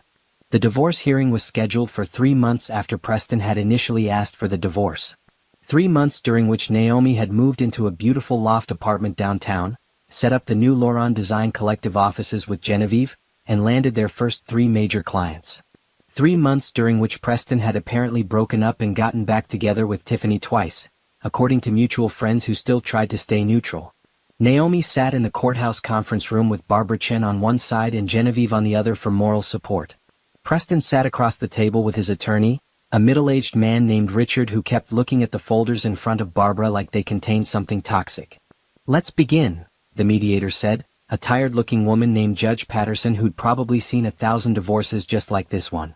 Mr. Preston Bryant is petitioning for divorce from Ms. Naomi Bryant. Both parties have submitted financial disclosures and proposed settlement agreements. Let's start with assets. Barbara opened her first folder. Your Honor, we'd like to present evidence that Mr. Bryant has been systematically hiding marital assets in preparation for this divorce. He opened a separate bank account 8 months ago and has transferred $75,000 into it. He's also been paying for a separate apartment at the Riverside complex, spending approximately $2,000 per month in rent and furnishings. This apartment was used for an extramarital affair. She slid documents across the table. Bank statements, rental agreements, receipts. Preston's face went red, but his attorney maintained a neutral expression. Additionally, Barbara continued, Mr. Bryant claimed in his initial filing that the marital home should be sold and proceeds split evenly. However, Ms. Bryant can prove she paid the entire down payment from a separate inheritance account before the marriage. The home is therefore partially separate property. That's not relevant, Richard interrupted. They've been married for 12 years. Any separate property has been commingled. The trust account from which the down payment was made has remained entirely separate throughout the marriage, Barbara countered. Ms. Bryant has meticulous records showing no commingling of separate and marital funds. The down payment of $80,000 should be returned to her before any remaining equity is split. Judge Patterson reviewed the documents, her expression unreadable.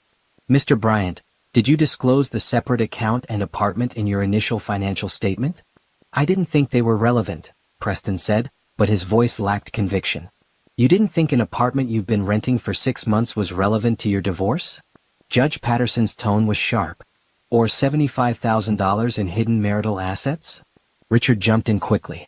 Your Honor, my client was simply planning ahead for his post-divorce living situation.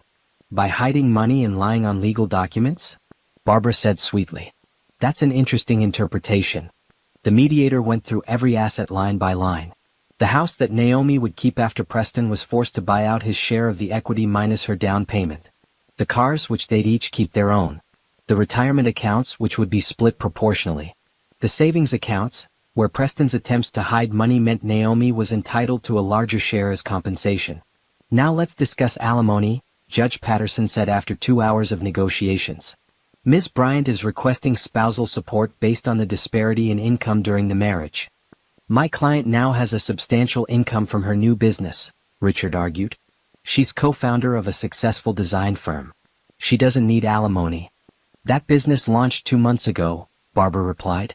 Ms. Bryant spent 12 years earning significantly less than Mr. Bryant because she was supporting his career and managing their household. She's entitled to transitional alimony while she builds her new business. We're requesting $3,000 per month for 3 years. 3 years? Richard looked outraged. That's excessive. It's 1/4 of the length of the marriage, Barbara said. It's actually quite reasonable. Especially given that Mr. Bryant's misconduct contributed to the dissolution of the marriage. They argued back and forth about the amount and duration, but Naomi could see Judge Patterson's expression and knew they'd won. The judge was not impressed with Preston's attempt to hide assets or his affair or his claim that Naomi didn't deserve support. "Here's my ruling," Judge Patterson finally said. "Ms. Bryant will retain the marital home after Mr. Bryant pays her $50,000 for his share of the equity. All marital savings accounts will be split 60-40 in favor of Ms. Bryant to compensate for Mr. Bryant's dissipation of assets through the hidden account and affair-related expenses. Retirement accounts will be split 50-50. Mr. Bryant will pay Ms. Bryant $2,500 per month in spousal support for 30 months. All debts remain the responsibility of whoever incurred them." Preston looked like he'd been hit by a truck. "Your Honor, that's not fair." "Mr. Bryant, you hid assets and lied on your financial disclosure," Judge Patterson interrupted. "You're lucky I'm not holding you in contempt of court. This settlement is more than fair given your conduct. Do you accept these terms, or do you want to go to trial where your misconduct will be a matter of public record?" There was a long silence. Finally, Richard leaned over and whispered something to Preston, who slumped in his chair and nodded.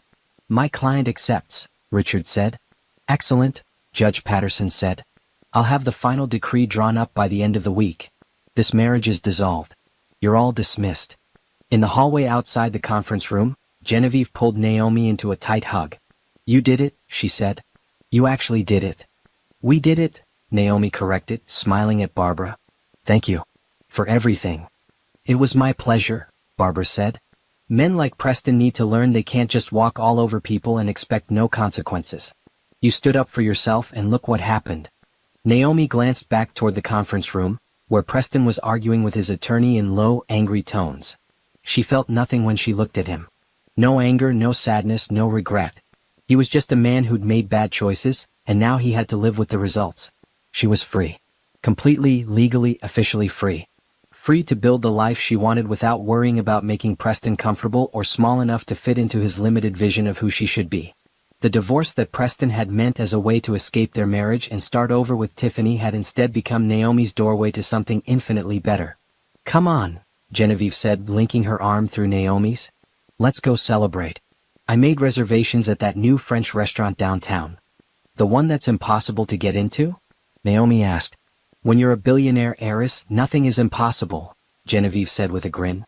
"Plus, I told them we were celebrating your divorce from a man who clearly never deserved you in the first place. The chef said that was cause for his best champagne." Naomi laughed, the sound echoing in the courthouse hallway. She'd spent so many years being quiet and careful and afraid to take up too much space. Now she was walking out of her divorce hearing with her best friend, heading to an exclusive restaurant to celebrate her freedom with expensive champagne. Preston had wanted to leave her with nothing. Instead, he'd lost everything that mattered. And Naomi? She was just getting started. The grand opening of Lauron Design Collective's headquarters happened on a Tuesday evening in May, exactly 4 months after those first photos of Naomi and Genevieve had gone viral.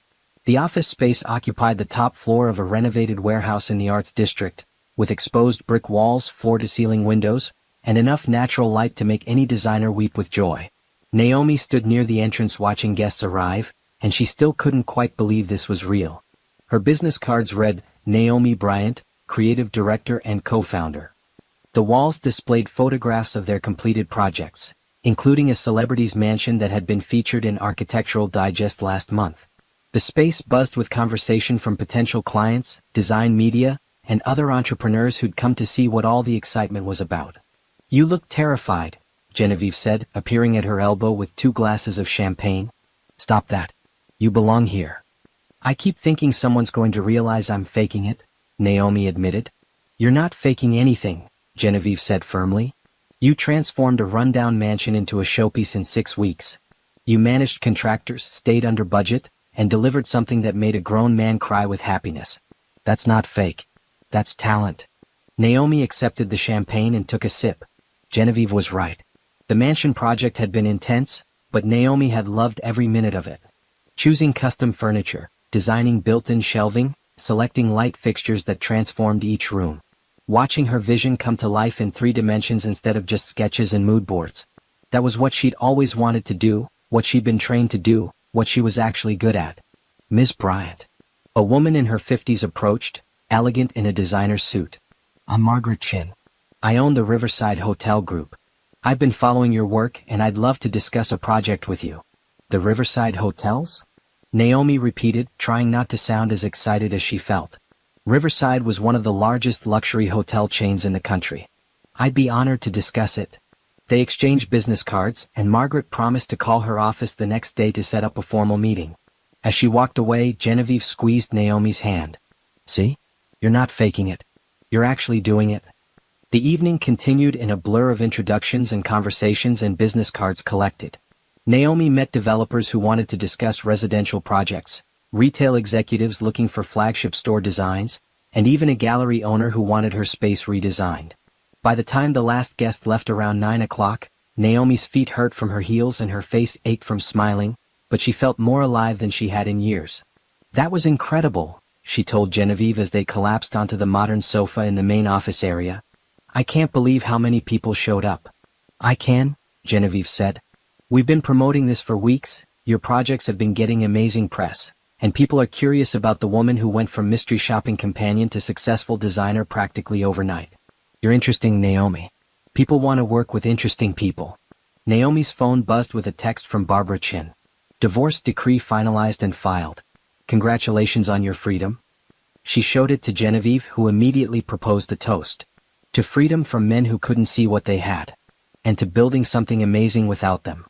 They clinked glasses, and Naomi felt a wave of gratitude so strong it made her eyes sting with tears. 6 months ago, she'd been sitting in her car outside her house, listening to Preston plan to leave her with nothing. She'd felt small and invisible and worthless. Now she was sitting in her own beautiful office, co-owner of a thriving business, with more opportunities than she'd ever dreamed possible. Thank you, she said quietly, for believing in me, for taking a chance on me, for being my friend when I needed one desperately. Always, Genevieve promised. But Naomi? I didn't make this happen. You did. I just gave you the opportunity. Everything else, all the success and the clients and the recognition, that's all because of your talent and hard work. Don't forget that. Over the next few months, Lauron Design Collective became one of the most sought-after firms in the city. They completed the Riverside Hotel redesign, which led to 3 more hotel contracts. They redesigned a flagship retail store for a major fashion brand. They transformed a penthouse for a tech entrepreneur who then referred 5 of his wealthy friends. Naomi hired 2 junior designers and a project manager to help handle the workload.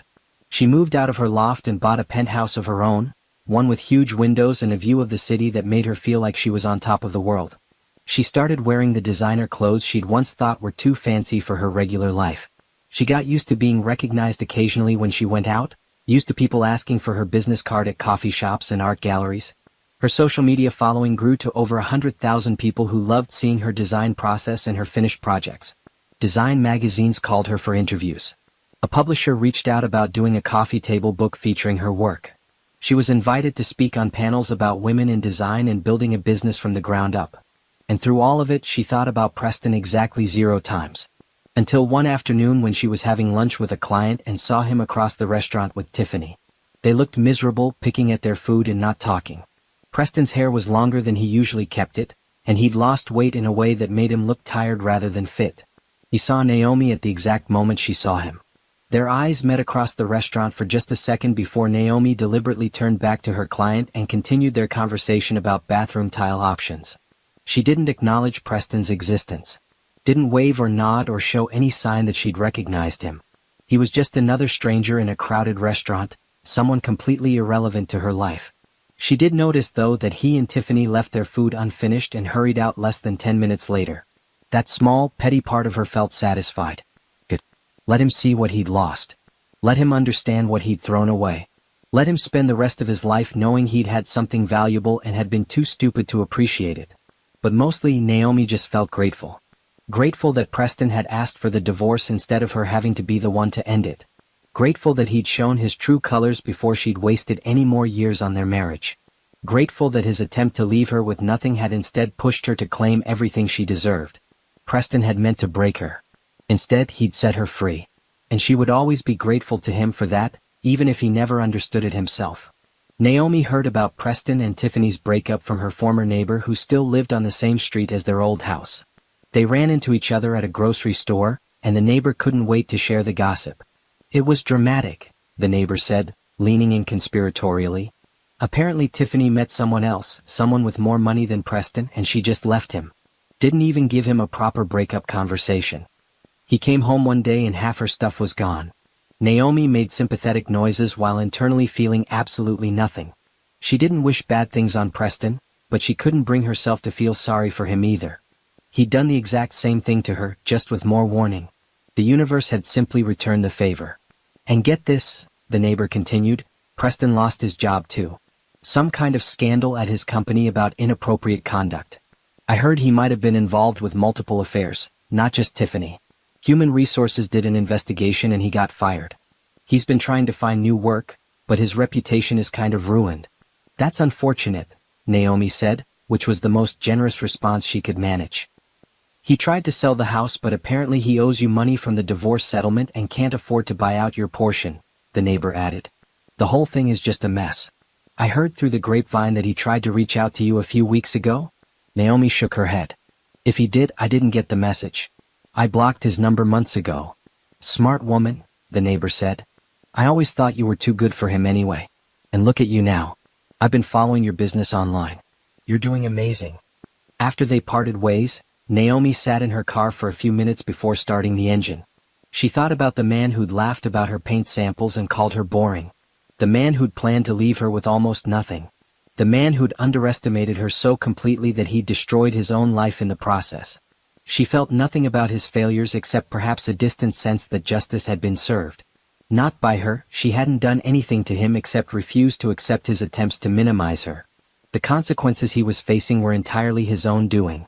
Affairs with multiple women at his workplace. Hiding money from his wife. Lying on legal documents. Treating people as disposable when they no longer served his purposes. Preston had built his own disaster. She just refused to go down with him. Her phone rang with a call from an unknown number. Normally she wouldn't answer, but something made her pick up. Naomi? Preston's voice came through, small and uncertain. Please don't hang up. She should have hung up. Should have blocked this number too. But curiosity made her stay on the line. How did you get this number? I have my ways, he said, which was such a Preston answer that it almost made her laugh. I need to talk to you. About everything. I made terrible mistakes and I want to apologize properly. You don't need to apologize to me, Naomi said calmly. We're divorced. You don't owe me anything anymore. I owe you an explanation at least, Preston insisted. Can we meet for coffee? Just once? I promise I won't ask you to take me back or anything like that. I just want to explain myself. No, Naomi said simply. Please, Preston said, and his voice cracked slightly. I lost everything. My job, my relationship, my reputation. I have nothing left. I just need to talk to someone who knew me before all of this, someone who might understand. I'm not your therapist, Naomi said. I'm not your friend. I'm not even your ex-wife in any meaningful sense. We're strangers who used to be married. That's all. Naomi, please. I hope you find help, Naomi said, and she meant it. I hope you figure out why you keep hurting people and fix it. But I can't be part of your healing process. You need to do that work on your own. She hung up before he could respond and immediately blocked the number. Then she texted Barbara Chin to let her know Preston had found a way to contact her and to handle any future communications through legal channels only. Barbara responded within minutes. Done. If he tries to contact you directly again, it could be considered harassment. I'll send him a formal cease and desist. Naomi felt the tension leave her shoulders. This was exactly why she'd hired good lawyers. They protected her from having to deal with Preston's drama, from being pulled back into his chaos just when she'd finally built something stable and beautiful. That evening, she had dinner with Genevieve at a new restaurant that had just opened downtown.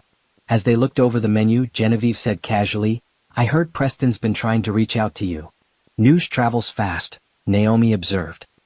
He called the Lauren fashion offices trying to get your contact information, Genevieve admitted.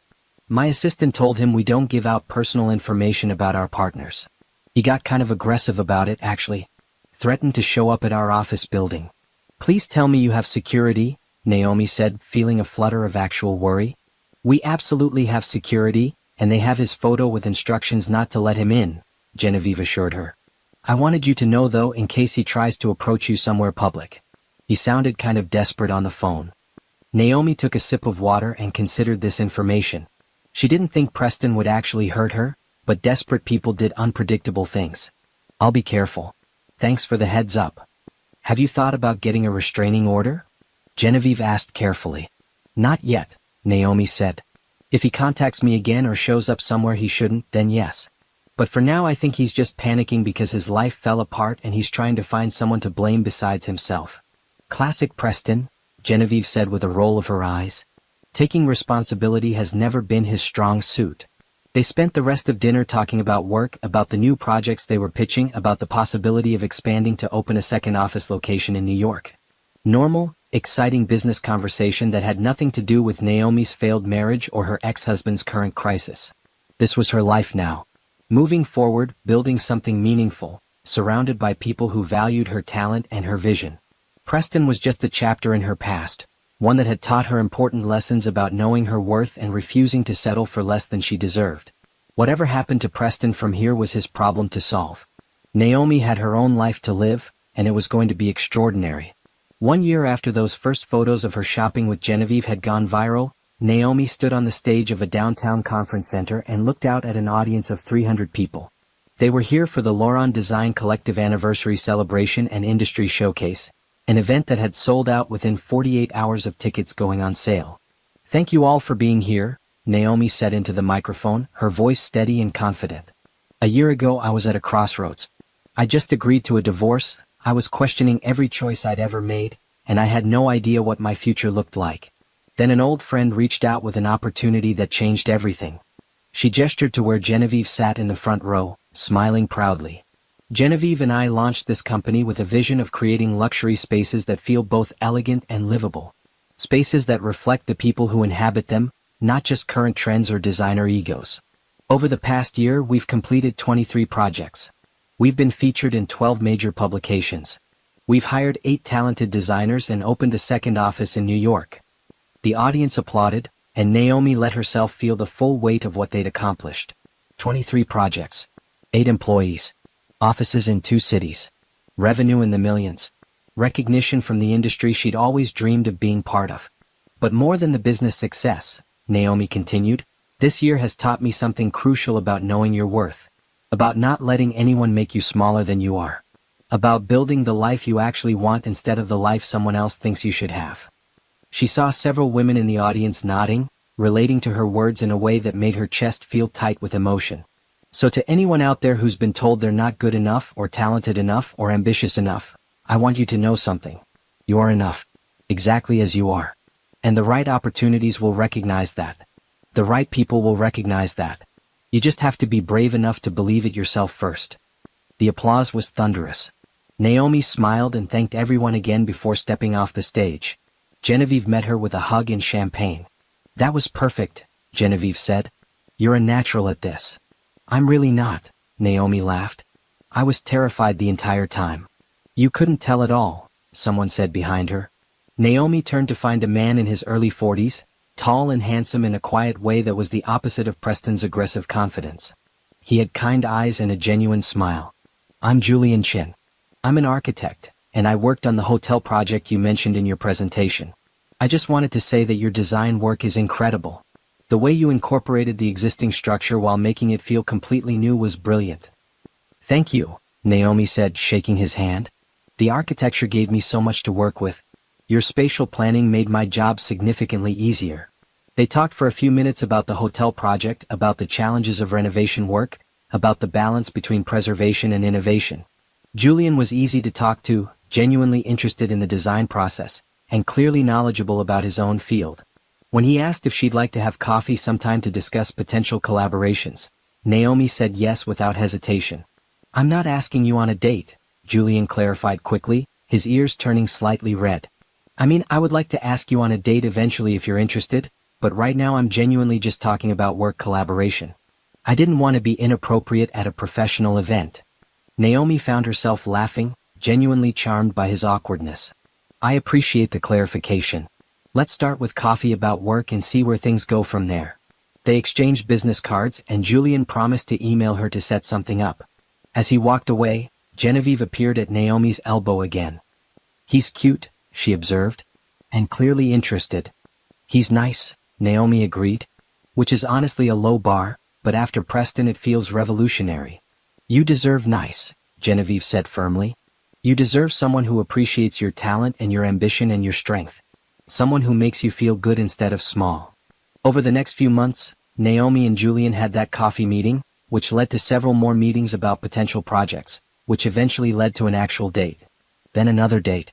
Then several more. Julian was everything Preston hadn't been. He asked about her work and actually listened to her answers. He celebrated her successes without feeling threatened.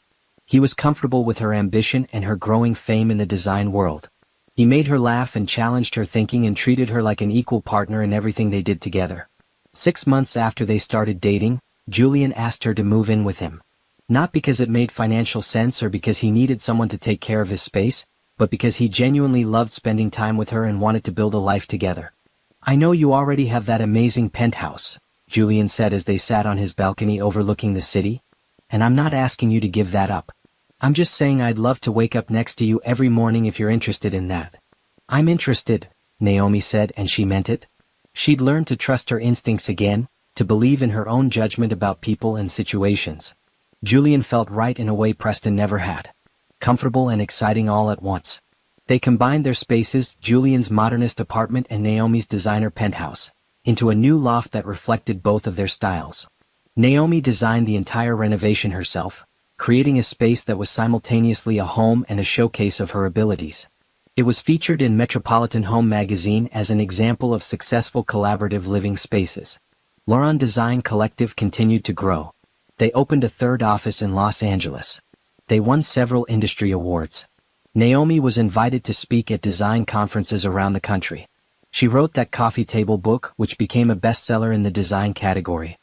Her Instagram following grew to over 500,000 people who loved following her projects and her personal life. And Preston? She heard through former mutual friends that he eventually found a new job at a smaller real estate firm. That he was in therapy working through his issues. That he'd apologized to several people he'd hurt over the years, though he never tried to contact Naomi again after that one phone call she'd shut down. She hoped he was doing better genuinely. Not because she cared about him specifically, but because she'd learned that carrying anger and resentment only hurt herself. Preston had taught her valuable lessons about knowing her worth and refusing to settle. For that, she could be grateful even while acknowledging that he'd been a terrible husband. 2 years after the divorce, Naomi stood in the Lauron Design Collective offices, now expanded to take up 2 full floors of their building, and looked out at the city below.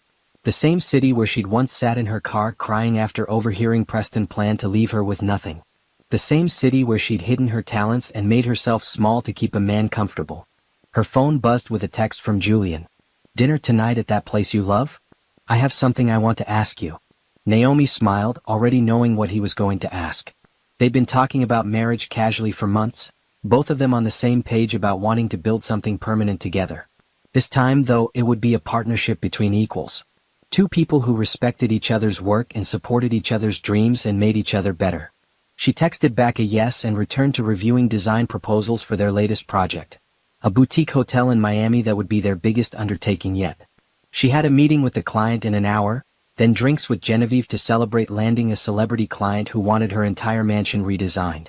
Her life was full of work she loved, people who valued her, opportunities she'd earned through talent and determination. Preston had wanted to leave her with nothing. Instead, he'd left her with everything. Everything that actually mattered. Everything she'd built for herself. Everything she deserved. And she stood beside her husband Trevor at his company's annual gala, wearing the navy blue dress he had picked out for her. The dress was beautiful, expensive, and made her feel like a stranger in her own skin. But she had worn it because Trevor insisted it would photograph well. She watched him laugh with his colleagues, that confident smile that had first attracted her 10 years ago now seeming false under the bright lights. His hand rested casually in his pocket while he gestured with the other, telling some story about a client meeting. Simone knew she should be listening, should be the supportive wife, but her attention kept drifting to the young woman standing just behind Trevor's boss. Rachel. Trevor's assistant. 26 years old with perfect posture and a smile that never quite reached her eyes when she looked at Simone. Trevor was brilliant in that presentation, one of the executives was saying. Really saved the account. Simone felt a surge of pride despite everything. She reached out to take Trevor's hand, a simple gesture of support, the kind of thing married couples did without thinking. Her fingers had barely brushed his when he jerked his arm away like she had burned him. "Don't touch me in front of everyone," he hissed, his voice low but sharp enough to cut. The words hit her like a slap. The executive who had been speaking stopped mid-sentence. Two other colleagues glanced away, suddenly very interested in their drinks. The silence lasted only a second, maybe two, but it felt like an hour. Simone's hand hung in the air between them, frozen. She started. Simone, please. Trevor's jaw tightened. You're making a scene. She wasn't making a scene. She had barely moved. But everyone was looking at her now, and their eyes held pity. That was somehow worse than anything else. She pulled her hand back and pressed it against her stomach, trying to hold herself together. Excuse me, she managed to say, her voice barely above a whisper. I need to use the restroom. Nobody tried to stop her. She walked across the ballroom on legs that felt like they might give out at any moment. The bathroom was mercifully empty, all white marble and bright lights that showed every detail of her face in the mirror. Her eyes were too wide, her smile too tight. She looked terrified. When had she started looking terrified? She ran cold water over her wrists, an old trick her mother had taught her for staying calm. The water was shocking against her skin, real in a way the rest of the evening wasn't. She counted to 10, then 20, then 30. When she finally looked up again, her reflection had settled into something more composed. She could do this. She could go back out there and stand beside Trevor and smile and pretend that everything was fine. She had been doing it for months now, maybe longer. What was one more night? But when she stepped out of the bathroom, she saw them. Trevor and Rachel, standing in the small alcove near the coat check where they thought no one could see them. Trevor's hand was on Rachel's lower back, possessive and familiar. Rachel was laughing at something he had said, her head tilted back, her hand resting on his chest. It was the way Rachel's hand rested on his chest that did it. Casual. Comfortable. Like she had done it 1,000 times before. Simone stepped back into the hallway shadow, her heart pounding so hard she thought everyone in the ballroom must be able to hear it. She watched Trevor lean in close to whisper something in Rachel's ear. Watched Rachel's smile grow wider. Watched her husband touch another woman the way he used to touch her, back when things were good between them. How long had this been going on? The question echoed in her mind as she watched them separate, Rachel heading back toward the ballroom first, Trevor waiting a careful 30 seconds before following. Professional. Practiced. They had done this before. Many times before. Simone pressed her back against the wall, her breath coming in short gasps. Everything suddenly made sense. The late nights at the office. The business trips that seemed to multiply. The way Trevor flinched when she touched him. The distance that had grown between them like a canyon, wide and deep and impossible to cross. She had thought it was stress. She had thought it was work. She had thought it was her fault for not being interesting enough, pretty enough, supportive enough. But it wasn't her fault at all. When she finally walked back into the ballroom, Trevor was standing with his boss and 3 other executives. He saw her approaching and his expression shifted, just for a moment. Guilt? Fear? It was gone too quickly for her to read. He reached out to her, the same hand that had been on Rachel's back minutes ago. There you are, sweetheart, he said, his voice warm and false. We were just talking about the Harrison account. Simone looked at his hand, then at his face. She saw him clearly for the first time in years. The practiced smile. The calculated charm. The lie behind his eyes. She took his hand because everyone was watching, but she felt nothing. No love. No anger. Just a cold, clear understanding that everything she thought she knew about her marriage was wrong. That's wonderful, she said, matching his false warmth with her own. Tell me all about it. She stood there for another hour, smiling and nodding and playing the role of the perfect wife. But inside, her mind was racing. She was already planning. Already thinking about what came next. Because she knew one thing with absolute certainty. She was done. She was done being humiliated. Done being pushed away. Done being made to feel small and foolish and wrong for wanting her own husband to love her. Trevor had made his choice. Now she would make hers. When they finally left the gala, Trevor drove home in silence. Simone sat in the passenger seat and watched the city lights blur past the window. She didn't cry. She didn't speak. She just watched and planned and waited. Tomorrow she would start gathering evidence. Tomorrow she would start building her case. Tomorrow she would start building her exit. But tonight she would smile and go to bed and pretend that everything was fine. One last night of pretending. Then everything would change. Simone woke up at 6 in the morning to find Trevor already gone. The note on the kitchen counter said he had an early meeting, but she knew better now. Everything looked different through the lens of truth. The early meetings were probably breakfast with Rachel.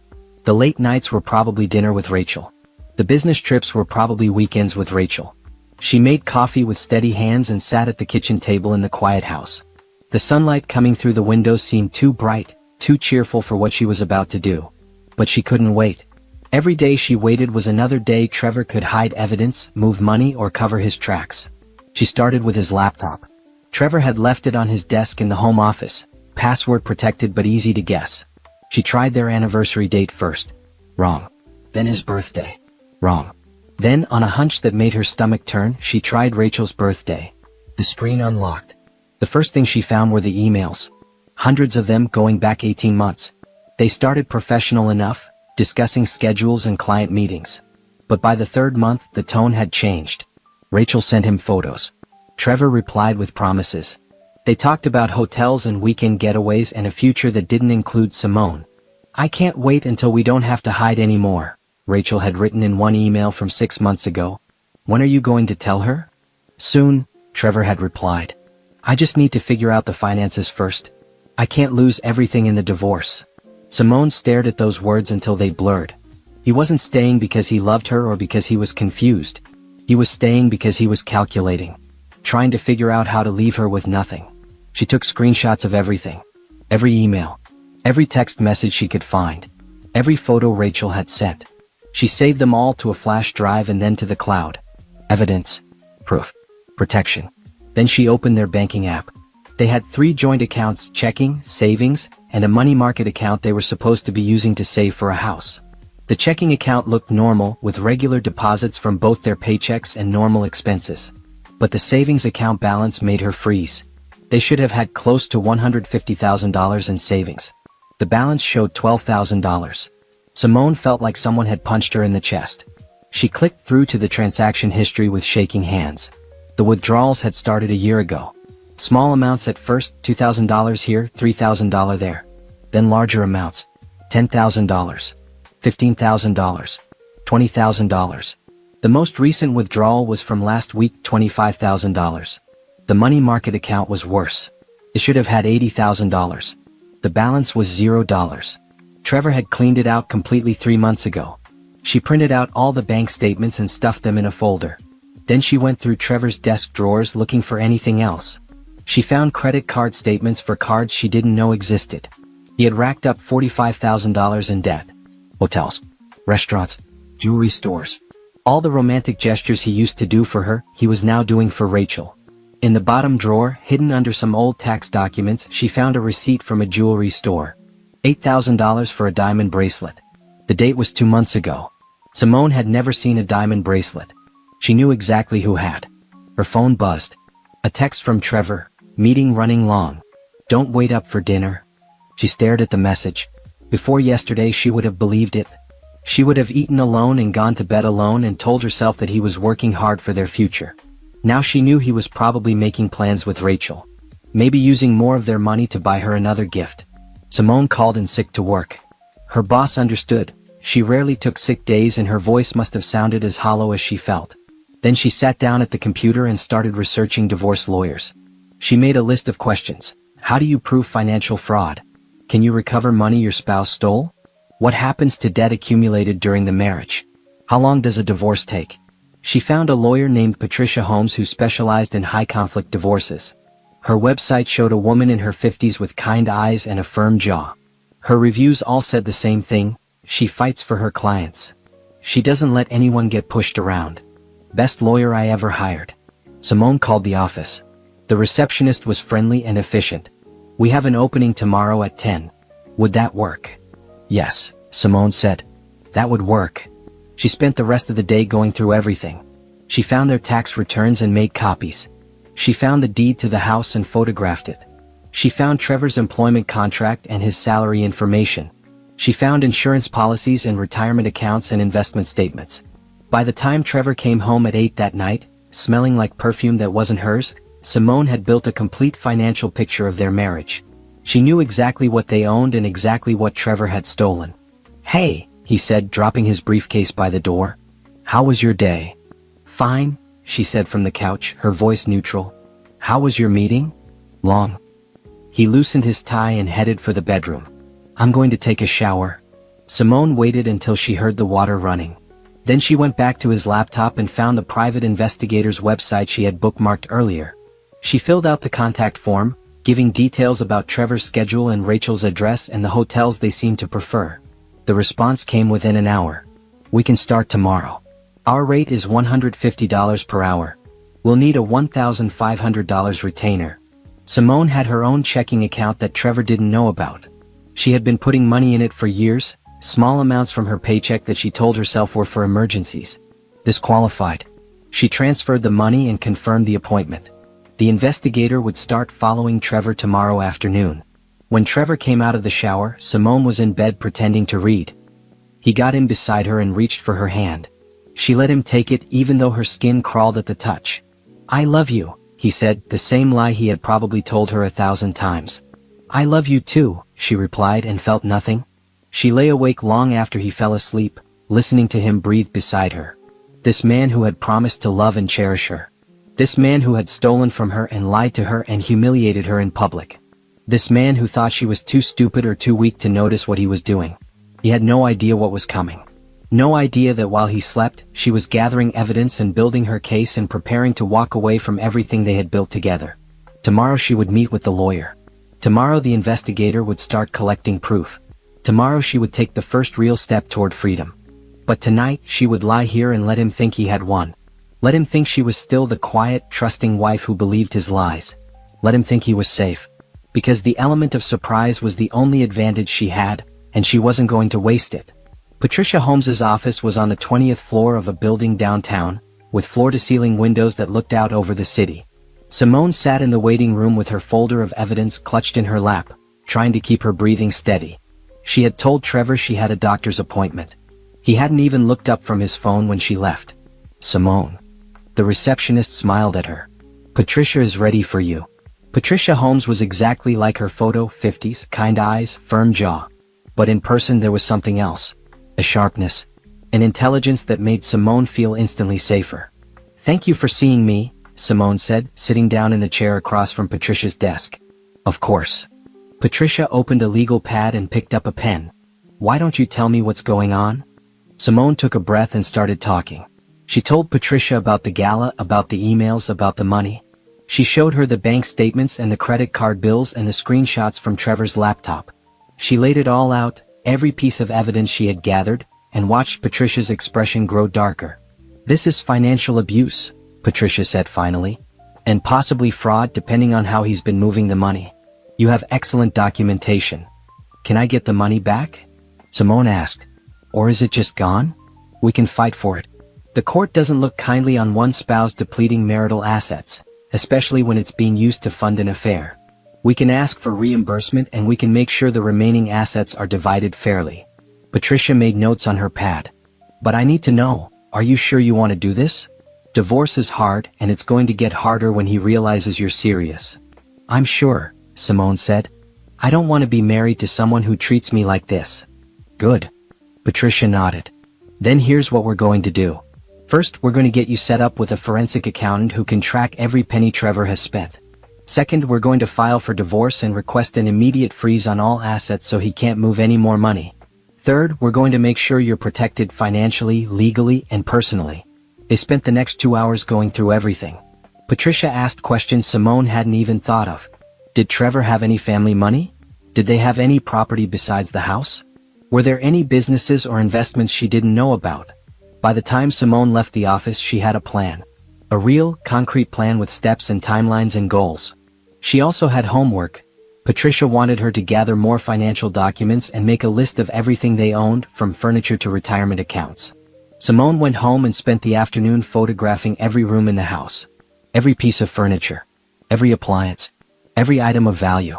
She made a spreadsheet listing everything they owned and what it was worth. She felt like she was cataloging her whole life, and in a way she was. Her phone buzzed with a text from the private investigator. "Got some good photos today. We'll send report tonight." The report came at 9 p.m., after Trevor had texted to say he was working late. The investigator had followed Trevor from his office to a restaurant across town. The photos showed Trevor and Rachel at a corner table, holding hands across the white tablecloth, kissing in the parking lot, getting into Trevor's car together and driving to a hotel. Simone looked at the photos and felt nothing. No anger, no sadness, just a cold certainty that she was doing the right thing. She saved the photos to her cloud drive and added them to her evidence folder. The next day, she met with the forensic accountant Patricia had recommended. His name was Robert Chin, and he had the focused intensity of someone who loved numbers more than people. "This is straightforward," Robert said, looking at her bank statements. "Your husband has been systematically draining your accounts for over a year. I can track every withdrawal and show exactly where the money went. Hotels, restaurants, cash withdrawals, transfers to credit cards. It's all documented." "How much is gone?" Simone asked, even though she already knew. "From what I can see here, approximately $218,000. But I'll need access to all your accounts to give you a final number." $218,000. More than she had thought. More than she could really comprehend.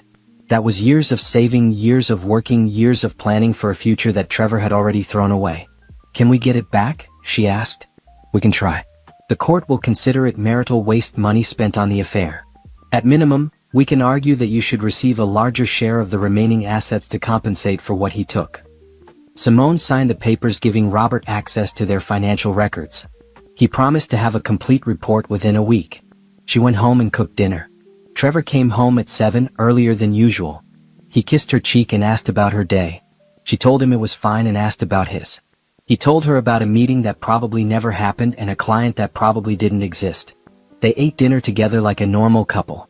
They watched television together like nothing was wrong. Trevor put his arm around her on the couch and she let him, even though it made her skin crawl. "I'm glad we have nights like this," he said. "Just the two of us." "Me too," she lied. The investigator sent more photos the next day. Trevor and Rachel at lunch. Trevor and Rachel leaving work together. Trevor and Rachel in his car, parked in a quiet street, clearly arguing about something. Simone saved every photo. Every piece of evidence. Every proof of his betrayal. She opened a new bank account at a different bank, one Trevor had never used. She started having her paycheck deposited there instead of their joint account. Small amounts at first, then her whole paycheck. Trevor never noticed. She found a storage unit and rented it for 3 months. She started moving things there, photos from her childhood, her grandmother's jewelry, important documents, anything she wanted to make sure Trevor couldn't touch in the divorce. She did it slowly, a box at a time when Trevor was at work. She met with Patricia twice more that week. They reviewed the investigators' reports and Robert's preliminary findings. They discussed strategy and timeline.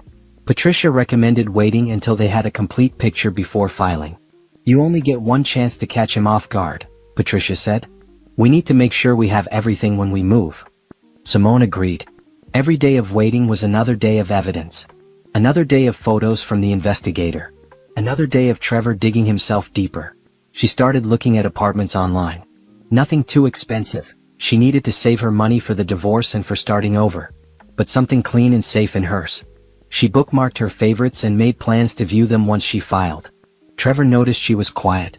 "Is everything okay?" he asked one night. "You seem distant." "I'm fine," she said. "Just tired. Maybe you should take some time off work.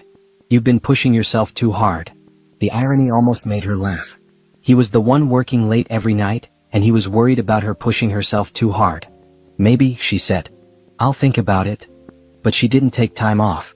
She kept working, kept gathering evidence, kept preparing. Every morning she woke up and pretended everything was fine. Every night she went to bed next to a man she no longer trusted. And in between she built her case piece by piece. Robert sent his final report 3 weeks after their first meeting.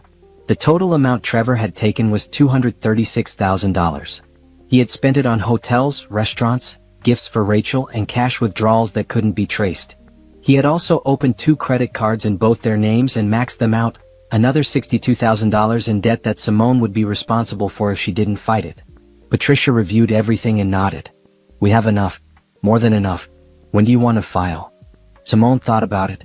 Trevor had a business trip coming up in 2 weeks. He would be gone for 5 days, supposedly at a conference in Chicago. The investigator had already confirmed that Rachel was booked on the same flight. "I want to file while he's gone," Simone said. "I want to move out and have the papers ready when he gets back." "That's smart," Patricia said. "Less chance of confrontation, and it gives us time to secure your assets and get the restraining order in place if we need it." They set the date.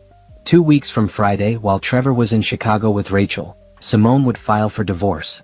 She would move out. She would start over. And Trevor would come home to an empty house and realize that the wife he had taken for granted was done playing his game. The investigator's name was Monica, and she called Simone 3 days before Trevor's trip. "I have something you need to see," she said. "Can you come to my office?" Simone left work early and drove to Monica's office in a strip mall on the east side of town. The office was small but professional, with photos on the wall showing Monica's credentials and licenses. Monica herself was in her 40s, with short hair and observant eyes that missed nothing. "Sit down," Monica said, gesturing to a chair. She pulled up a file on her computer. "I've been following your husband for 3 weeks now, and I've documented 67 meetings with Rachel. Lunches, dinners, hotel visits, car meetups. I have photos and video of all of them." She clicked through the images. Trevor and Rachel walking hand in hand. Trevor and Rachel kissing in a parking garage. Trevor and Rachel checking into a hotel at 2 in the afternoon. The photos were clear and damning. "But that's not all," Monica said. She pulled up a different file. "I also followed Rachel. And I found something interesting." The next photo showed Rachel at a doctor's office. The sign on the building said, "Women's Health Center." "She's been going there once a week for the past month," Monica said. "I can't confirm what for, but based on her age and the frequency of visits, I'd say she's pregnant." Simone felt the room tilt. Pregnant. Rachel was pregnant. "Are you sure?" she asked. "Not 100%, but I'm 90% sure. The timeline fits, and I've seen her coming out of those appointments looking emotional several times." Monica pulled up more photos. "I also captured some interesting conversations." She played a video. The audio was grainy but clear enough. Trevor and Rachel in his car, parked outside a coffee shop. "When are you going to tell her?" Rachel's voice frustrated. "I need more time." Trevor's voice defensive. "The divorce is complicated. She'll take everything." "I'm not waiting forever, Trevor. I told you about the baby. We need to make a decision." I know. Just give me until after the Chicago trip. I'll talk to her then." The video ended. Simone sat there processing. Trevor knew about the baby. He was planning to ask for a divorce after the Chicago trip. He thought he was going to beat her to it. "There's more," Monica said. She pulled up financial records. "Your husband has been moving money. Not just from your accounts but from his company accounts too. I think he's been embezzling." "What?" Simone leaned forward. "Look at this." Monica showed her bank statements for an account Simone had never seen. "This account is in your husband's name only. He's been making deposits that don't match his salary. Small amounts, $3,000 here, $5,000 there, but they add up. Over the past year, he's deposited close to $90,000 into this account." "Where is the money coming from?" "I think from his company. He has access to client accounts, right? I think he's been skimming money and covering it up with fake expenses. It's fraud." Simone felt sick. Trevor wasn't just cheating on her and stealing from their marriage. He was stealing from his company too. If this came out, he wouldn't just lose the divorce. He'd lose his job. Maybe face criminal charges. "What should I do with this?" Simone asked. "Give it to your lawyer. Let her decide how to use it. But if I were you, I'd also consider reporting it to his company. They have a right to know they're being robbed." Simone took the flash drive Monica handed her and drove home in a daze. Trevor was already there, packing for his trip. He seemed excited, almost manic. "Hey," he said when she walked in. "How was work?" "Fine," she said automatically. "You're packing already?" "The trip isn't for 3 days. I know, I just want to be prepared. Big conference, important clients. I need to make a good impression." Simone watched him fold shirts and thought about Rachel being pregnant. Thought about the embezzled money. Thought about how Trevor had no idea that his whole world was about to collapse. "I'm going to miss you," she said, testing him. He barely looked up. "I'll miss you too. But it's only 5 days. 5 days. 5 days for her to move out, file the papers, and disappear from his life completely. She took the flash drive to Patricia's office the next morning.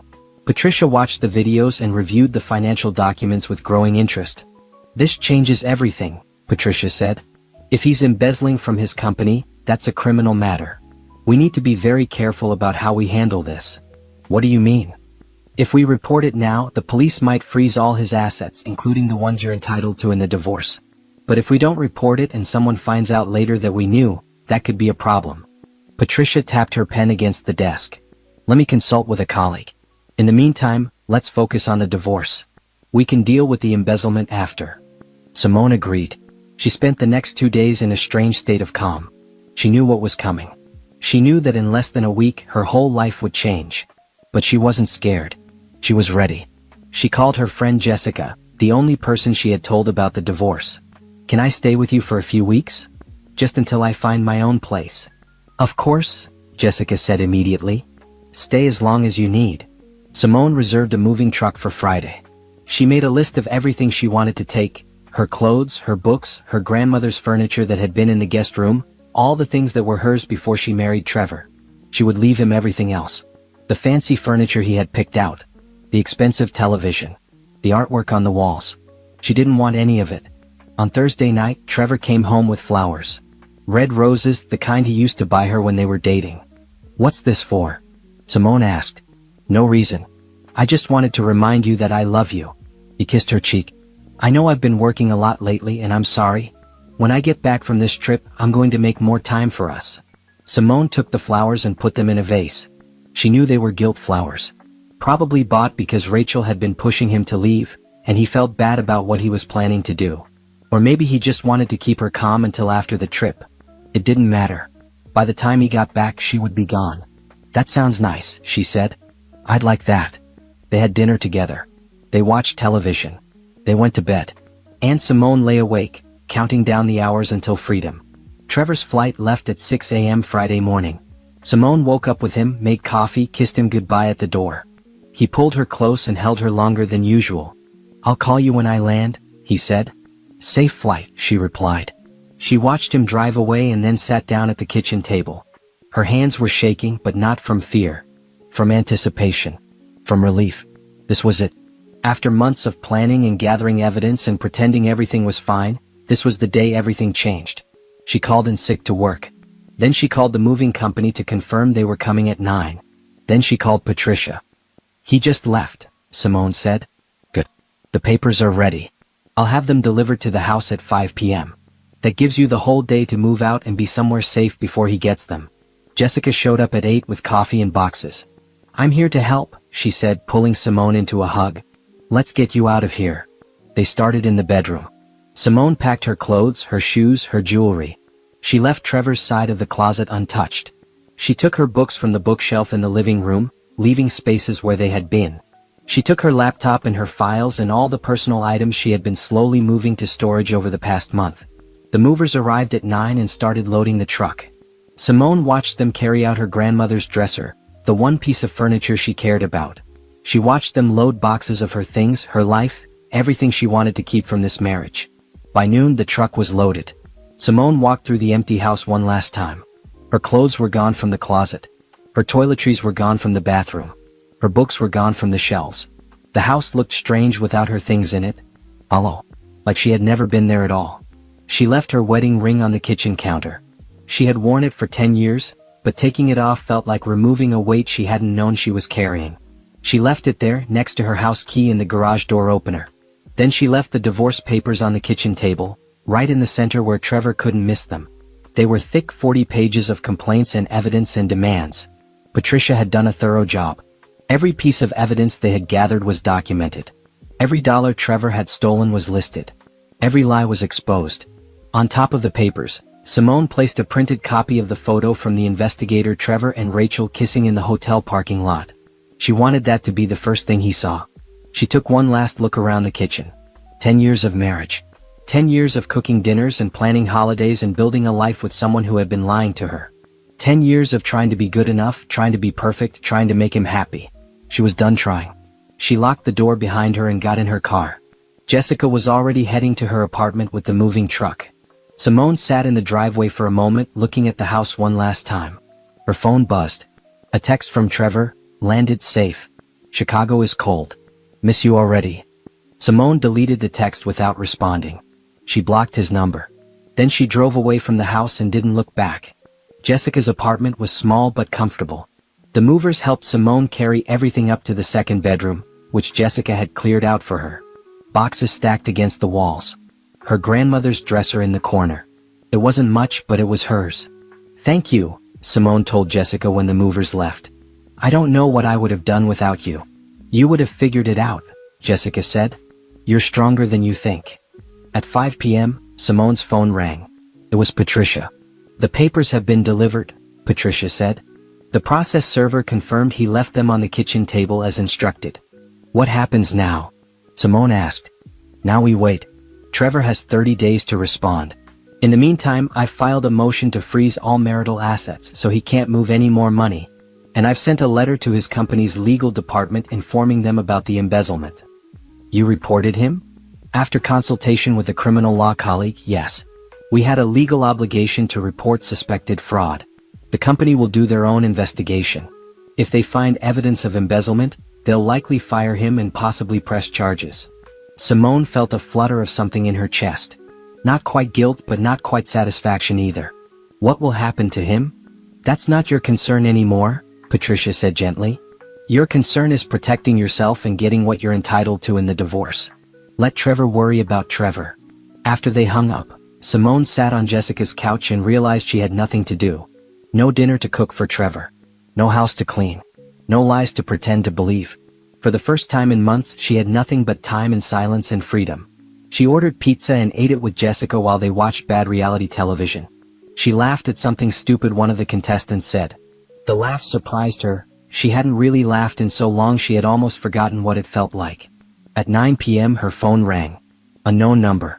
She almost didn't answer, but curiosity got the better of her. "Hello?" "Simone." Trevor's voice tight with panic. "What the hell is this? What did you do?" She had unblocked him from Patricia's phone for legal reasons, but hearing his voice still made her stomach clench. "I filed for divorce," she said calmly. "I can see that. But this is insane. These accusations you're saying I stole money? That I had an affair? This is crazy." "It's all documented, Trevor. The bank statements, the credit cards, the photos. It's all there." "Photos? What photos?" "Check the envelope. There's a flash drive with about 300 photos from the private investigator I hired." Silence on the other end. "Then, you hired a private investigator?" "I did.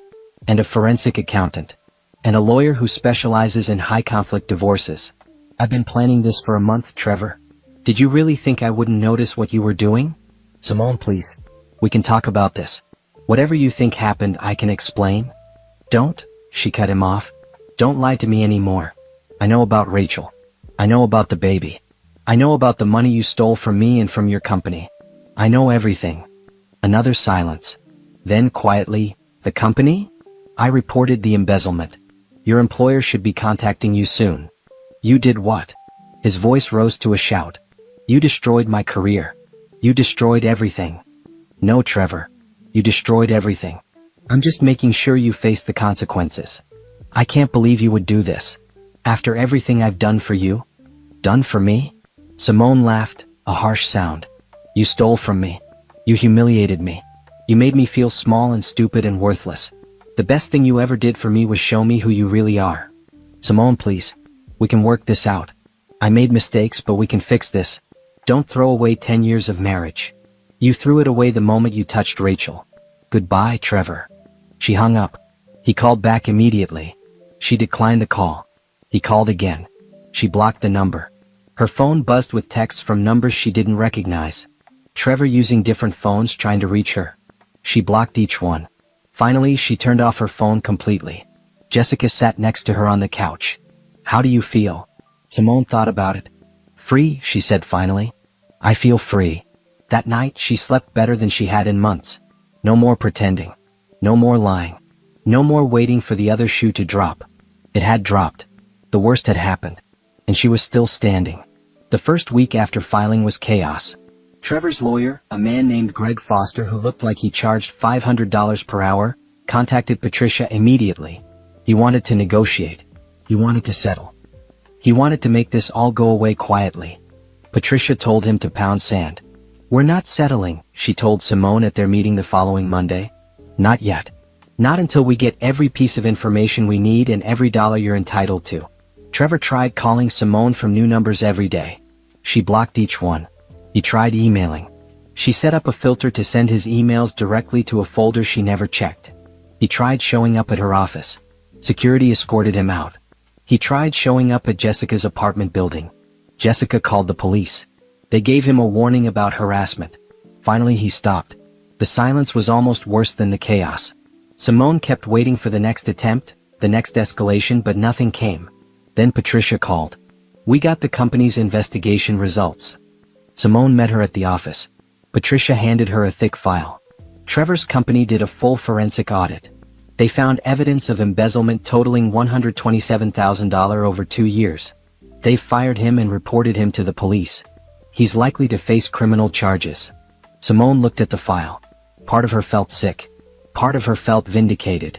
Mostly she just felt tired. "There's more," Patricia said. "Rachel came to see me."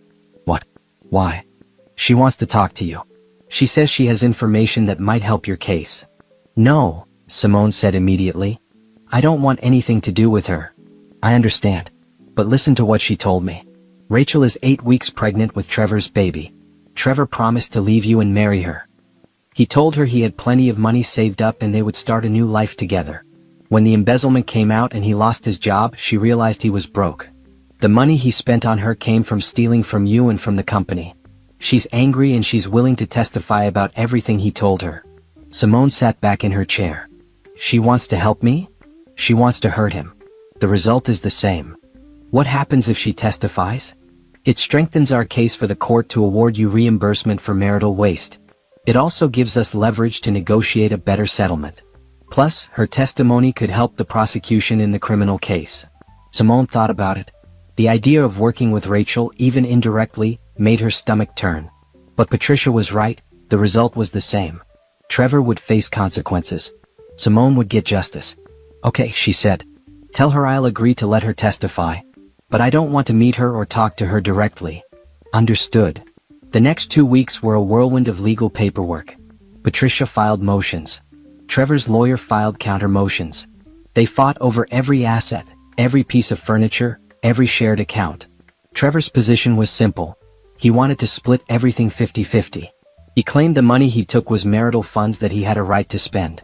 He denied the affair despite the photos. He denied the embezzlement, despite his company's findings. His lawyer argued that Simone was vindictive and trying to destroy Trevor's life over a simple marital disagreement. Patricia's response was devastating. She submitted the photos from the investigator, the bank statements from the forensic accountant, Rachel's sworn statement about the affair and the baby, Trevor's company's investigation results. The judge took one look at the evidence and ruled that all marital assets would remain frozen until the final divorce hearing. Trevor couldn't touch any of the remaining money. He couldn't sell the house. He couldn't liquidate their investments. He was stuck. Without a job and without access to money, Trevor started falling apart. Simone heard about it through mutual friends who didn't know when to keep their mouths shut. He moved in with his brother. He couldn't make the mortgage payment on the house. He was applying for jobs, but no one wanted to hire someone under investigation for embezzlement. Rachel left him. She moved back to her parents' house in another state. Simone heard she was keeping the baby but wanted nothing to do with Trevor. Trevor's family tried to reach out to Simone. His mother called and left a voicemail begging Simone to drop the charges and give Trevor another chance. His brother sent an email saying Trevor had made mistakes but didn't deserve to have his whole life destroyed. Simone deleted the voicemail. She blocked the email. She owed Trevor's family nothing. The criminal case moved forward. The district attorney charged Trevor with embezzlement and fraud. His bail was set at $50,000. He couldn't make it. He spent 3 days in jail before his brother borrowed money to get him out. Simone felt nothing. No satisfaction. No guilt. Just a strange emptiness where her marriage used to be. She started seeing a therapist, a woman named Dr. Patel who specialized in divorce recovery. Dr. Patel was gentle but direct. "You've been through a trauma," she told Simone in their first session. "Betrayal by someone you trusted is one of the hardest things to heal from. It's okay to feel angry. It's okay to feel sad. It's okay to feel nothing at all." "I don't know what I feel," Simone admitted. "Sometimes I'm angry. Sometimes I'm sad. Sometimes I just feel relieved that it's over." "All of those feelings are valid," Dr. Patel said. "The important thing is not to suppress them. Let yourself feel what you feel." Simone started journaling. She wrote about the marriage, about the betrayal, about the divorce. She wrote about her plans for the future. She wrote until her hand hurt and her mind felt clearer.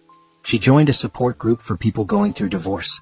Sitting in a circle with 10 other people who understood exactly what she was feeling helped more than she expected. They shared stories. They cried together. They celebrated small victories together. Patricia called with an update.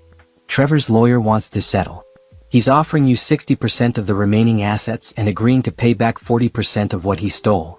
That's not enough, Simone said. I agree. I think we can get more. Let me counter. They went back and forth for another week. Finally, Trevor's lawyer came back with a final offer. Simone would get 75% of all remaining marital assets. Trevor would pay back 60% of what he stole over time, and he would waive any claim to spousal support. Take it, Patricia advised. It's a good deal. And it gets you out faster. Simone thought about it. Part of her wanted to fight for every penny. But another part of her just wanted to be done. Wanted to close this chapter and move on. Okay, she said. I'll take it. They signed the settlement agreement. The divorce would be final in 90 days. Simone would get the house which she planned to sell. She would get most of their savings and investments. She would get her freedom. Trevor would get the debt, the criminal charges, and the consequences of his choices. On the day they signed the papers, Simone and Trevor were in the same building but different rooms. She didn't see him. Didn't want to see him. Patricia handled everything. When it was done, Patricia called her. It's over. The settlement is signed. You're officially getting divorced. Simone hung up and sat in her car in the parking lot. It was over. Really over. No more waiting. No more fighting. No more marriage. She cried then for the first time since finding out about the affair. Not because she missed Trevor or regretted the divorce, but because she was grieving the life she thought she would have. The future she had planned. The person she thought Trevor was. She cried for the woman who had stood at that gala and reached for her husband's hand. The woman who had believed his lies and trusted his promises. The woman who had thought love was enough. Then she dried her tears, started her car, and drove to Jessica's apartment. That woman was gone. A stronger woman had taken her place. A woman who knew her worth and wouldn't settle for less than she deserved. And that woman was ready to build a new life. The house sold in 3 weeks. Simone walked through it one last time, making sure she hadn't left anything behind. The rooms were empty, just walls and floors and windows. It didn't look like the place where she had spent 10 years of her life. It looked like just another house. She locked the door and handed the keys to the realtor. After paying off the mortgage and splitting the equity according to the settlement, she walked away with $180,000. Combined with her share of their other assets, she had enough to start over. She found a small apartment on the west side of town. 1 bedroom, a galley kitchen, and a balcony that looked out over a park. It was nothing like the house she had shared with Trevor. It was better. It was hers. She bought furniture piece by piece. Nothing expensive or fancy. Just things she liked. A comfortable couch in deep blue. A bookshelf for her growing collection. A small dining table where she could eat breakfast and work on her laptop. Every piece was a choice she made for herself. Dr. Patel told her this was part of the healing process. You're reclaiming your autonomy, she said. For 10 years, you made decisions based on what Trevor wanted or what the marriage needed. Now you're learning to make decisions based on what you want. It was harder than it sounded. Simone would stand in a store looking at coffee mugs and freeze, unable to decide if she liked the blue ones or the green ones. Did she even like coffee mugs? Did she care? But slowly she figured it out. She did like the blue ones. She also liked cooking her own meals and watching documentaries and going to bed at 9 p.m. because she was tired, not because someone else was staying up late. She reconnected with old friends she had lost touch with during the marriage. Jessica introduced her to new people. She joined a book club that met every other Thursday. She started taking a yoga class on Saturday mornings. Work became something she actually enjoyed again. Without the constant stress of her failing marriage, she could focus. She landed a major project at her marketing firm and executed it flawlessly. Her boss noticed. You've been doing excellent work lately, he told her at her annual review. I'd like to promote you to senior consultant. The promotion came with a raise and more responsibility. Simone threw herself into it. She worked on campaigns for major clients. She traveled to conferences and networking events. She built a reputation as someone who could handle complex projects and deliver results. 6 months after the divorce was finalized, her boss approached her with an idea. Have you ever thought about going independent? You have the skills and the client relationships. I think you could do really well as a consultant. Simone hadn't thought about it. But once he said it, the idea wouldn't leave her mind. She did the math. She calculated expenses and projected income. She created a business plan. 3 months later, she gave notice at her firm and started her own consulting business. She was terrified. What if she failed? What if she couldn't find clients? What if she had made a huge mistake? But she also felt alive in a way she hadn't felt in years. This was her choice, her risk, her dream. Her first client was a former colleague who needed help with a product launch. The second was a referral from that client. The third was someone she met at a networking event. Within 6 months, she had enough steady work to pay her bills and save money. She hired an accountant to help with taxes and finances. She set up a retirement account and started contributing to it regularly. She bought better health insurance. She built credit in her own name. 1 year after leaving Trevor, Simone looked at her life and barely recognized it. She lived in an apartment she loved. She ran a business that was growing. She had friends who supported her. She had savings in the bank and plans for the future. She also had herself back. The quiet, uncertain woman who had stood in that ballroom and reached for her husband's hand was gone. In her place was someone stronger. Someone who knew what she wanted and wasn't afraid to go after it. Dr. Patel asked her during one of their sessions, "How do you feel about dating again?" "I don't know," Simone said honestly. "I'm not sure I'm ready." "That's okay. But when you are ready, I want you to remember something. What happened with Trevor wasn't your fault. You didn't fail. The marriage failed because he chose to lie and cheat and steal. That says nothing about your worth or your ability to have a healthy relationship." Simone nodded, but she wasn't sure she believed it yet. The wounds were still too fresh. The trust was still too broken. She focused on her business instead. She landed a major client, a startup that needed help with their entire marketing strategy. The project would take 6 months and pay well enough to cover her expenses for a year. She traveled to New York for a conference and came back with 3 new client leads. She hired a part-time assistant to help with administrative work. She moved to a bigger apartment with a second bedroom she could use as an office. She heard about Trevor occasionally through mutual acquaintances. He had taken a plea deal on the embezzlement charges, 3 years probation and restitution payments. He was working at a call center, the only job he could get with a criminal record.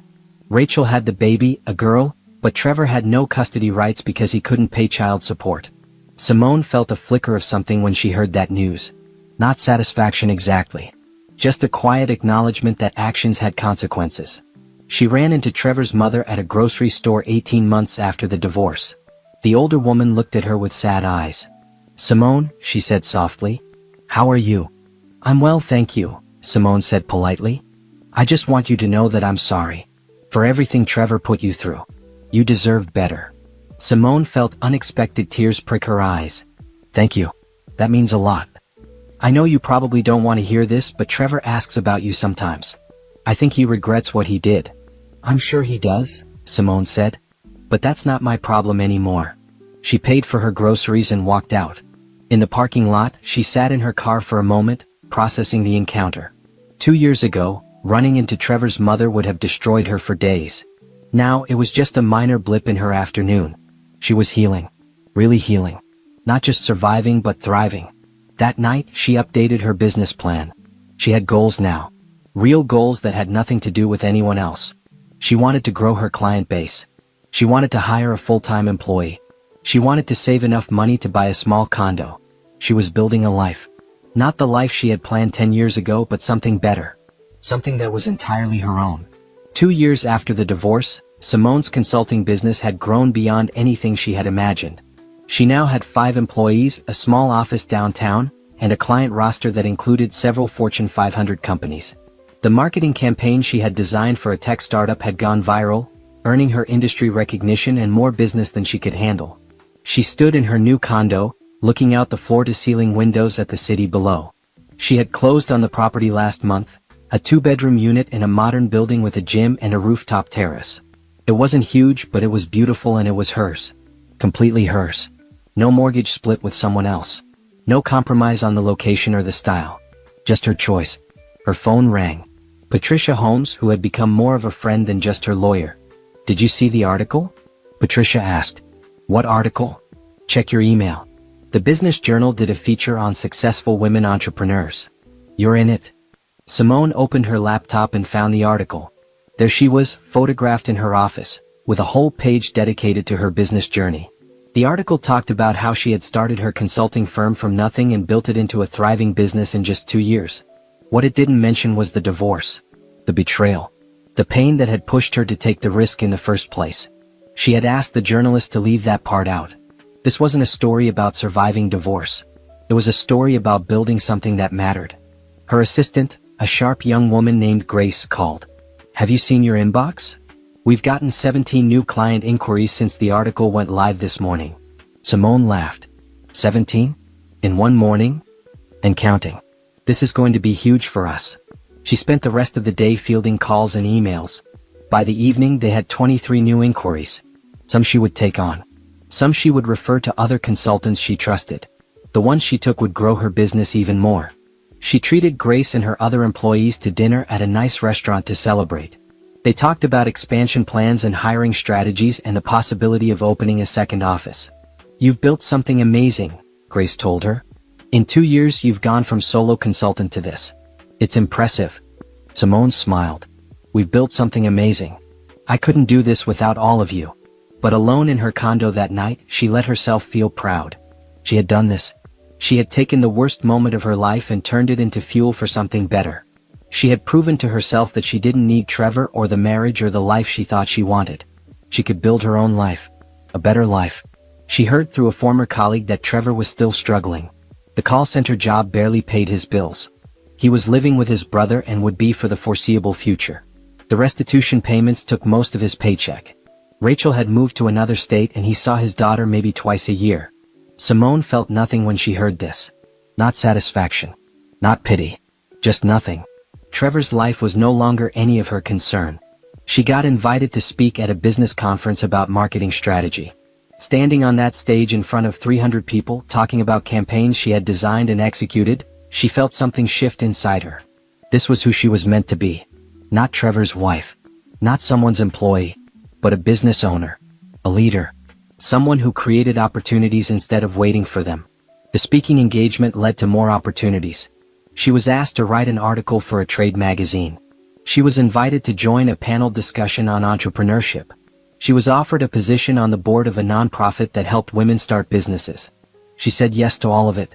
Every opportunity was a chance to grow, to learn, to build something bigger than herself. She also started saying yes to social invitations. Dinners with friends. Networking events. A weekend trip to wine country with Jessica and some other friends. She was learning to have fun again. To relax.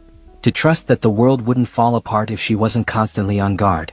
At a charity fundraiser for the nonprofit she had joined, she met Nathan. He was an architect who had volunteered to help redesign the nonprofit's office space. He was tall with kind eyes and an easy smile. When he introduced himself, he shook her hand and held it just a moment longer than necessary. "I've read about your company," he said. "The campaign you did for TechWave was brilliant." "Thank you," Simone said, surprised he knew her work. They talked for an hour about business and design and the fundraiser.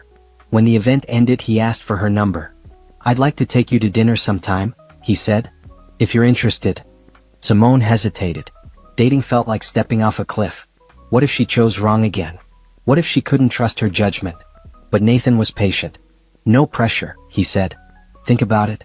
If you decide you're interested, call me." She thought about it for 3 days. She talked to Dr. Patel about it. She talked to Jessica about it. Finally, she called him. Their first date was coffee at a small cafe. Simple. Low pressure. They talked about work and family and books. Nathan was easy to talk to. He listened more than he talked. He asked questions about her business and seemed genuinely interested in the answers. At the end of the date, he walked her to her car. "I'd like to see you again," he said. "If you'd like that too." "I would," Simone said. They dated slowly. Coffee dates turned into dinner dates. Dinner dates turned into weekend activities. They went to art galleries and hiking trails and farmers markets. Nathan never pushed for more than she was ready to give. He let her set the pace. 3 months in, he met Jessica and some of her other friends. 6 months in, she met his family. His parents were warm and welcoming. His sister was funny and kind. They treated Simone like she belonged. "I'm not my ex-husband," Nathan told her one night when she pulled away from a kiss. "You don't have to be afraid of me." "I know," Simone said.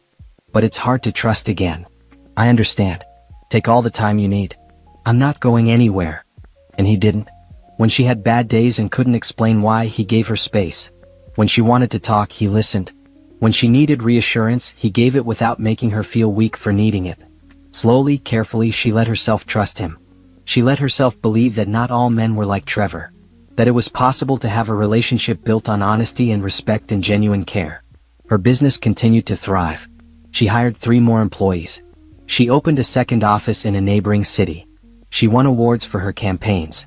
She was invited to speak at more conferences. One day, she ran into an old colleague from her previous job. "I heard Trevor's working at a call center now," the colleague said, clearly fishing for gossip. "I wouldn't know," Simone said honestly. "I don't keep track of him." And it was true. She didn't think about Trevor anymore. Didn't wonder how he was doing or if he regretted what he did. He was just a chapter in her life that had closed. An important chapter that had taught her hard lessons, but a closed chapter nonetheless. She was too busy building her future to dwell on her past. 3 years after the divorce, Simone stood in her office and looked at the expansion plans spread across her desk. Her company had grown to 15 employees and they needed more space. She was considering leasing an entire floor in a newer building downtown.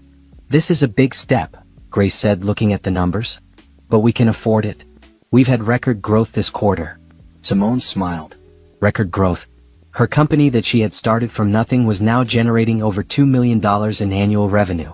She had clients across the country. She had a reputation as one of the best marketing consultants in the industry. She also had something else. Something she hadn't expected to find again. She had love. Nathan had asked her to move in with him 6 months ago. They had found a house together, a beautiful modern place with big windows and a yard for the dog Nathan had always wanted. Simone had said yes, but only after they agreed to split everything equally and keep their finances separate.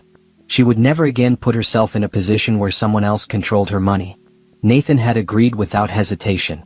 "Your independence is part of what I love about you," he had said. "I would never ask you to give that up." They bought the house together, both their names on the deed. They adopted a rescue dog, a golden retriever they named Sunny. They built a life that felt balanced and healthy and real. Simone's friends adored Nathan. Jessica had pulled her aside at a dinner party and said, "I'm so happy for you. You deserve someone who treats you this well." Dr. Patel had agreed. "You've done the work to heal," she told Simone in one of their last sessions. "You've learned to trust yourself again. That's why you can trust Nathan. Not because he's perfect, but because you know you would survive if things didn't work out. You've proven that to yourself." On a Saturday morning in early spring, Nathan took Simone to the park where they had their first real date. They walked along the path where they had walked dozens of times before. When they reached the bench where they had sat and talked for hours that first day, Nathan stopped. "I have something to ask you," he said. He got down on one knee and pulled out a ring. "Simone, you are the strongest, smartest, most incredible person I've ever met. I love how you've built your business from nothing. I love how you help other women find their strength. I love who you are and who I am when I'm with you. Will you marry me?" Simone looked at the ring, then at Nathan's face. 3 years ago, if someone had told her she would be getting engaged again, she would have laughed. Marriage had nearly destroyed her. Why would she ever want to do it again? But this wasn't Trevor. This was Nathan. This was a man who had spent 3 years showing her what real partnership looked like. Who supported her dreams without trying to control them. Who celebrated her successes without feeling threatened. Who gave her space when she needed it and showed up when she needed him. "Yes," she said, tears streaming down her face. "Yes, I'll marry you." They set a date for the fall. A small wedding, just close friends and family. Nothing like the big formal wedding she had with Trevor. This would be simple and meaningful, and theirs. Her business continued to grow. She hired a COO to help manage operations while she focused on strategy and client relationships. She started a mentorship program for young women interested in marketing and business. She guest lectured at universities about entrepreneurship. She also stayed connected to the divorce support group she had joined years ago. She went back once a month to share her story and offer hope to newly divorced members who felt like their lives were over. "I know it feels like you'll never be happy again," she told a woman who had just found out about her husband's affair. "I know it feels like your life is over. But it's not. This is a beginning, not an ending. You get to decide who you become after this." She heard about Trevor occasionally. He had finally paid off his restitution. He was trying to rebuild his career but struggling with the criminal record. He had started dating someone new, but it wasn't serious. Rachel had remarried. Simone saw the announcement on social media. The baby, now a toddler, was in the wedding photos. Simone looked at the pictures and felt nothing. Just a distant acknowledgement that Rachel had moved on too. Everyone had moved on. Life had continued. The pain that had once felt unbearable had faded into background noise. She and Nathan planned their wedding together. They chose a venue in the mountains, a lodge with views of the valley below. They wrote their own vows. They kept the guest list small, just 50 people who really mattered to them. The week before the wedding, Trevor's mother called. Simone almost didn't answer, but curiosity got the better of her. "I saw the announcement about your wedding," the older woman said. "I'm happy for you. You deserve happiness." "Thank you," Simone said. "I also want to apologize for not speaking up sooner, for not seeing what Trevor was doing to you. I should have said something." "It wasn't your responsibility to fix your son's mistakes," Simone said gently. "But I appreciate the apology. I hope you have a beautiful wedding and a wonderful life. You always were too good for Trevor." After they hung up, Simone sat with those words. Too good for Trevor. Maybe that was true. Or maybe she and Trevor had just been wrong for each other. Maybe they had brought out the worst in each other instead of the best. It didn't matter anymore. That life was done. That pain was healed. She was moving forward into something new and better. On her wedding day, Simone stood in front of the mirror in her dress, a simple ivory gown that made her feel beautiful without trying too hard. Jessica stood beside her, adjusting her veil. "How do you feel?" Jessica asked. "Happy," Simone said. "Really truly happy." She walked down the aisle toward Nathan, who was waiting at the altar with tears in his eyes. Her employees were there, and her friends and Nathan's family who had welcomed her so warmly. She looked at all these people who loved and supported her, and she felt overwhelmed with gratitude. This was her life now. Not the life she had planned when she was young and naive and thought love conquered everything, but a life she had built through pain and perseverance and hard-won wisdom. When she reached Nathan, he took her hands and smiled at her with so much love it took her breath away. "Ready?" he whispered. "Ready," she said. They said their vows. They exchanged rings. They kissed while their friends and family cheered. And Simone knew with absolute certainty that she had found her way home. 5 years after Trevor had jerked his hand away from hers at that gala, Simone sat in her corner office on the 10th floor of the building her company now occupied. Through the windows, she could see the city sprawling below, bright and busy with possibility. Her company had grown to 40 employees across 3 offices. They had just been named one of the fastest-growing marketing firms in the region. Her phone buzzed. Grace poked her head in. "You have a visitor." Simone looked up from the proposal she was reviewing. "I don't have any appointments scheduled." "I know. It's Trevor." The name hit her like an echo from another life. She hadn't seen Trevor in 5 years. Hadn't spoken to him. Hadn't thought about him in months, maybe longer. "What does he want?" she asked. "He said he needs to talk to you. Something about money. I can send him away if you want." Simone thought about it. She could send him away. She had every right to refuse to see him. But she was also curious. What could Trevor possibly want from her after all this time?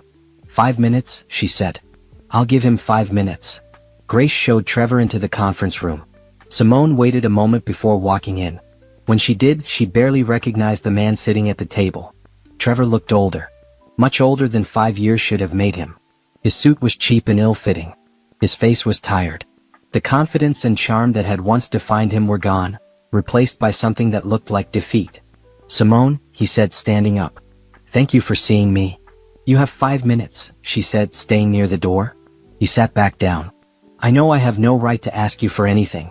I know what I did to you was unforgivable. But I'm in trouble and I don't know where else to turn." "What kind of trouble?" "The restitution payments. I thought I was done, but there were some complications. Interest and penalties that I didn't account for. I owe another $40,000 and I don't have it. They're going to put me back in jail if I can't pay." Simone felt nothing. No anger, no sympathy, just a cool detachment. "And you came to me why?" I hoped, maybe you could help. Lend me the money. I'll pay you back, I swear." She almost laughed. "You want me to give you money? After you stole over $200,000 from me? After you destroyed our marriage and tried to leave me with nothing?" "I know how it sounds. But I'm desperate. I've lost everything, Simone. My career, my reputation, my relationship with my daughter. I'm living in a 1-bedroom apartment and working 2 jobs just to survive. I have nothing left." "That's not my problem," Simone said flatly. "Please. I know I don't deserve your help, but I'm begging you. I'll do anything." Simone looked at him. Really looked at him. This man who had humiliated her in public. Who had stolen from her. Who had lied to her for years.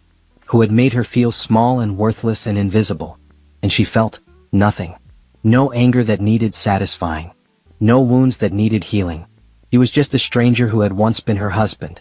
A stranger who had made terrible choices and was now facing the consequences. "No," she said simply. Simone, please. No. You made your choices, Trevor. You chose to have an affair. You chose to steal money from me and from your company. You chose to lie and cheat and betray the people who trusted you. Those choices had consequences. I'm not going to rescue you from them. But I'll go to jail. Then you'll go to jail. That's what happens when you commit crimes. I've changed. I'm not the same person I was. I don't care if you've changed. I'm not interested in who you are now or who you might become. I'm done caring about you. I've been done for 5 years. Trevor stood up, his face flushing with anger. You've done pretty well for yourself, haven't you? Big company, fancy office, new husband. You got everything while I lost everything. I built everything, Simone corrected him. While you were stealing and lying, I was working. While you were making excuses, I was building a business. While you were feeling sorry for yourself, I was creating a life. I didn't get anything from you except pain and debt. Everything I have now, I earned. So you're just going to let me suffer? I'm going to let you face the natural consequences of your actions. There's a difference. She walked to the door and opened it. Your 5 minutes are up. Don't come back here. Don't call me. Don't contact me ever again. We have nothing to say to each other. Trevor walked past her, his shoulders slumped. At the door he turned back. I'm sorry. For everything. I really am sorry. I'm sure you are, Simone said. But that doesn't change anything. Goodbye, Trevor. She watched him walk to the elevator and waited until the doors closed behind him. Then she went back to her office and sat at her desk. Her hands were shaking slightly, but not from fear or anger. From the sheer surreal nature of the encounter. Trevor had come to her begging for help. The man who had once made her feel worthless had come to her because he thought she might save him. The irony wasn't lost on her. Grace appeared in the doorway. Are you okay? I'm fine, Simone said. And she meant it. Actually, I'm better than fine. That evening, she told Nathan about Trevor's visit over dinner. They were cooking together in their kitchen, a routine they had developed and perfected over the years. How do you feel? Nathan asked, chopping vegetables. Honestly, I feel free. For 5 years, I thought if I ever saw Trevor again, I'd feel angry or hurt or something. But I felt nothing. He's just a person I used to know. He doesn't have any power over me anymore. Nathan pulled her close and kissed her forehead. I'm proud of you. You've come so far. She had come far. From the woman who had stood in that ballroom feeling humiliated and worthless to the woman she was now, successful, confident, loved. The journey had been painful, but it had also been necessary. She had to fall apart to rebuild herself stronger. Her business continued to thrive. She won more awards, landed more clients, expanded to more cities. She became known not just for her marketing expertise but for her commitment to helping other women succeed. She funded scholarships for women in business school. She spoke at conferences about overcoming adversity. She used her story to help others find their strength. She and Nathan talked about having children. They weren't sure yet, but they were open to the possibility. If they did, Simone knew she would raise them to value independence and self-worth. To know that love should lift you up, not tear you down. To understand that the best revenge against those who hurt you is living a life they could never destroy. She never heard from Trevor again. She assumed he went to jail for the unpaid restitution, but she didn't check. She didn't care enough to find out. Rachel reached out once, years later, through a mutual friend. She wanted to apologize for her part in everything. Simone declined to meet her. She didn't need the apology. She had already forgiven, not because Rachel or Trevor deserved forgiveness, but because carrying anger and resentment would only hurt her. She had let it all go and moved on. On a bright Saturday morning, Simone stood on the balcony of her house and looked out at the yard where Sonny was playing. Nathan was inside making coffee. Her phone was full of messages from employees and clients and friends. Her calendar was full of meetings and events and opportunities. She thought about that night at the gala, when Trevor had pulled his hand away and everything had started to unravel. At the time, it had felt like the end of the world. Like she would never recover from the pain and humiliation. But it hadn't been the end. It had been a beginning. The beginning of her finding herself. The beginning of her learning what she was capable of. The beginning of a life that was truly hers. She had learned that the best revenge wasn't destroying the people who hurt you.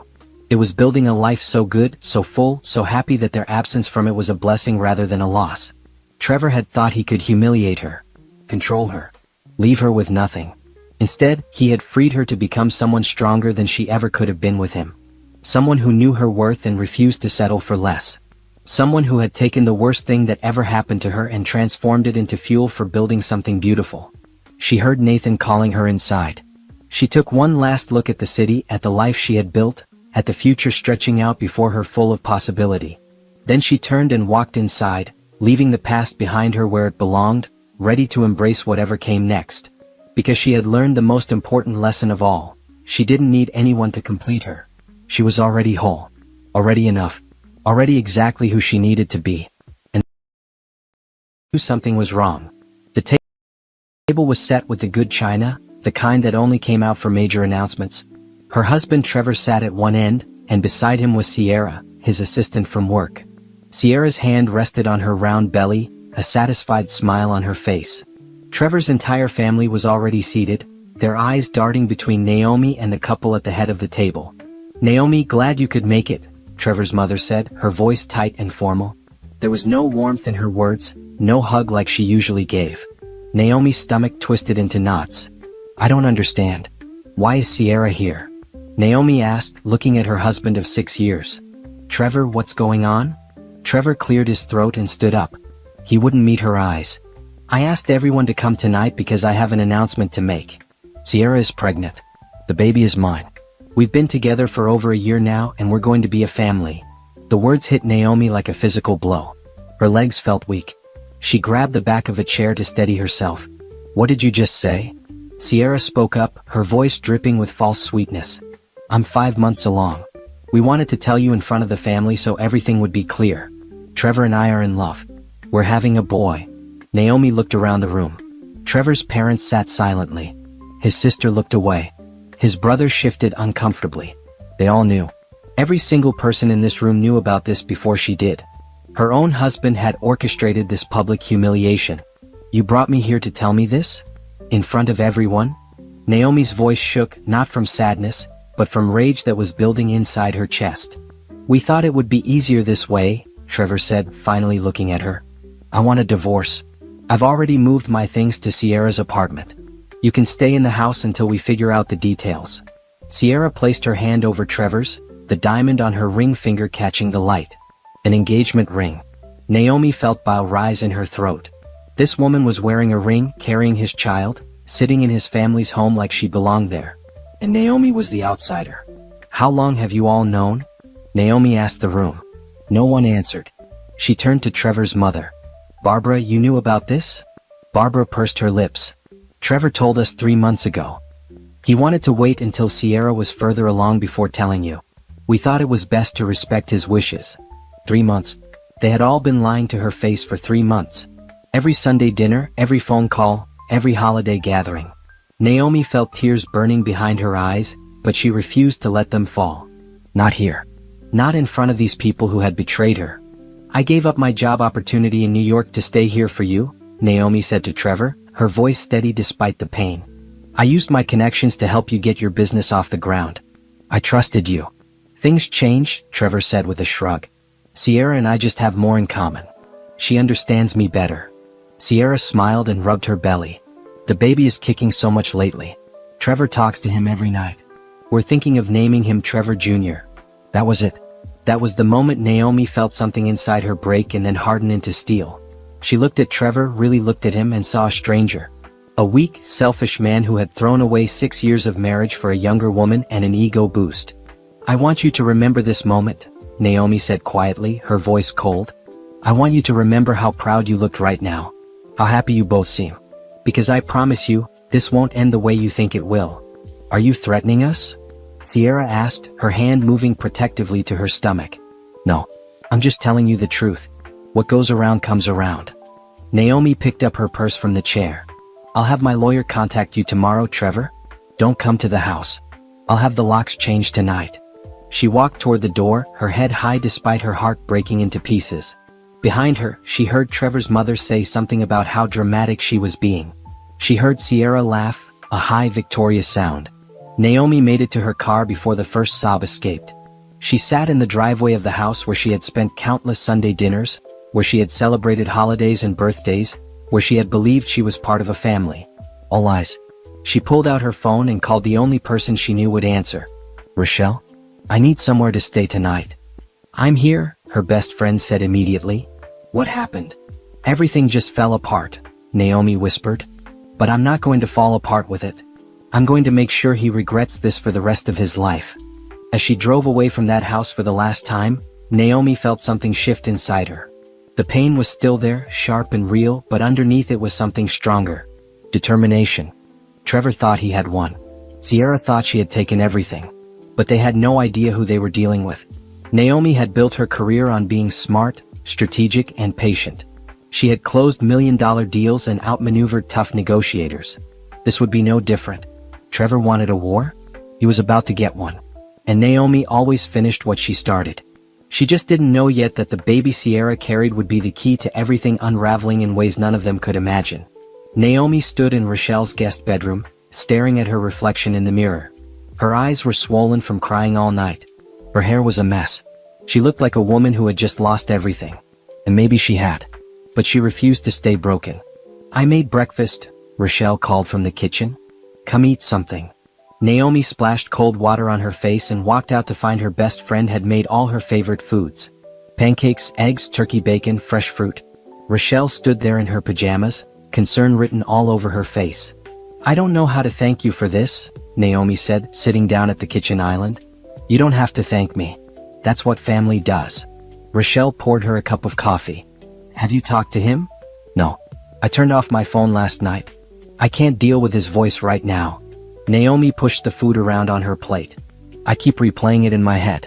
The way they sat there together. The way his whole family looked at me like I was the problem. How did I miss this, Rochelle? How did I not know for a whole year? Because you trusted him.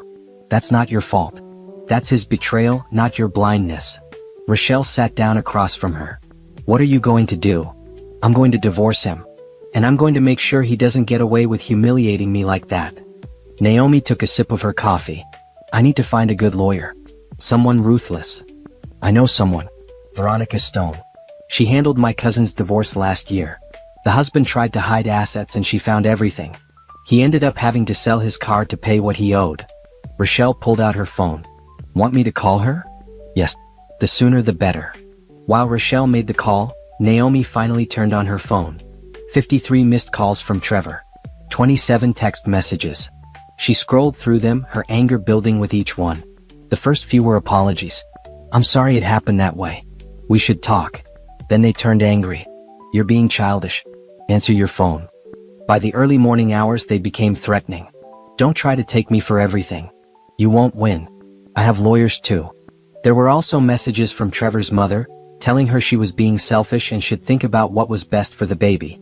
Messages from his sister, saying she always knew Naomi wasn't right for Trevor. Nothing from his father or brother. But the worst messages were from Sierra. "Trevor is mine now. You need to accept that and move on. The baby needs his father and I'm going to make sure he gets everything he deserves. Maybe if you had been a better wife, this wouldn't have happened." Naomi's hands shook as she read those words. Better wife. She had put her career dreams on hold for Trevor. She had worked extra hours to help pay off his business loans. She had introduced him to every important contact she had in the real estate world. She had loved him with everything she had. "Veronica can see you at 2 o'clock today," Rochelle announced. "I'm coming with you. You don't have to do that." "Yes, I do. You're not facing this alone." Rochelle squeezed her hand. "Now eat something. You're going to need your strength." At 2 o'clock, Naomi sat in Veronica Stone's office. The lawyer was a tall woman with sharp eyes and an even sharper suit. She listened carefully as Naomi explained everything that had happened. "So he announced this in front of his entire family? After moving out without telling you?" Veronica took notes. "That's actually good for us. It shows intent and premeditation. He wasn't caught in an affair. He planned this whole thing." "What does that mean for the divorce?" Naomi asked. "It means we have a strong case for emotional distress and potentially hiding assets. In my experience, when someone plans a betrayal this carefully, they're usually preparing financially too." Veronica leaned forward. "I need you to think carefully. Did Trevor make any unusual financial moves in the past year? Large purchases? New accounts? Money missing from joint accounts?" Naomi thought back. "He opened a separate business account about 8 months ago. Said it was for a new project he was working on. He also sold some stocks without telling me, but he said it was for a business investment. I need access to all your financial records. Bank statements, credit card bills, investment accounts, everything." I also need you to make a list of any assets you acquired during the marriage. Veronica handed her a folder.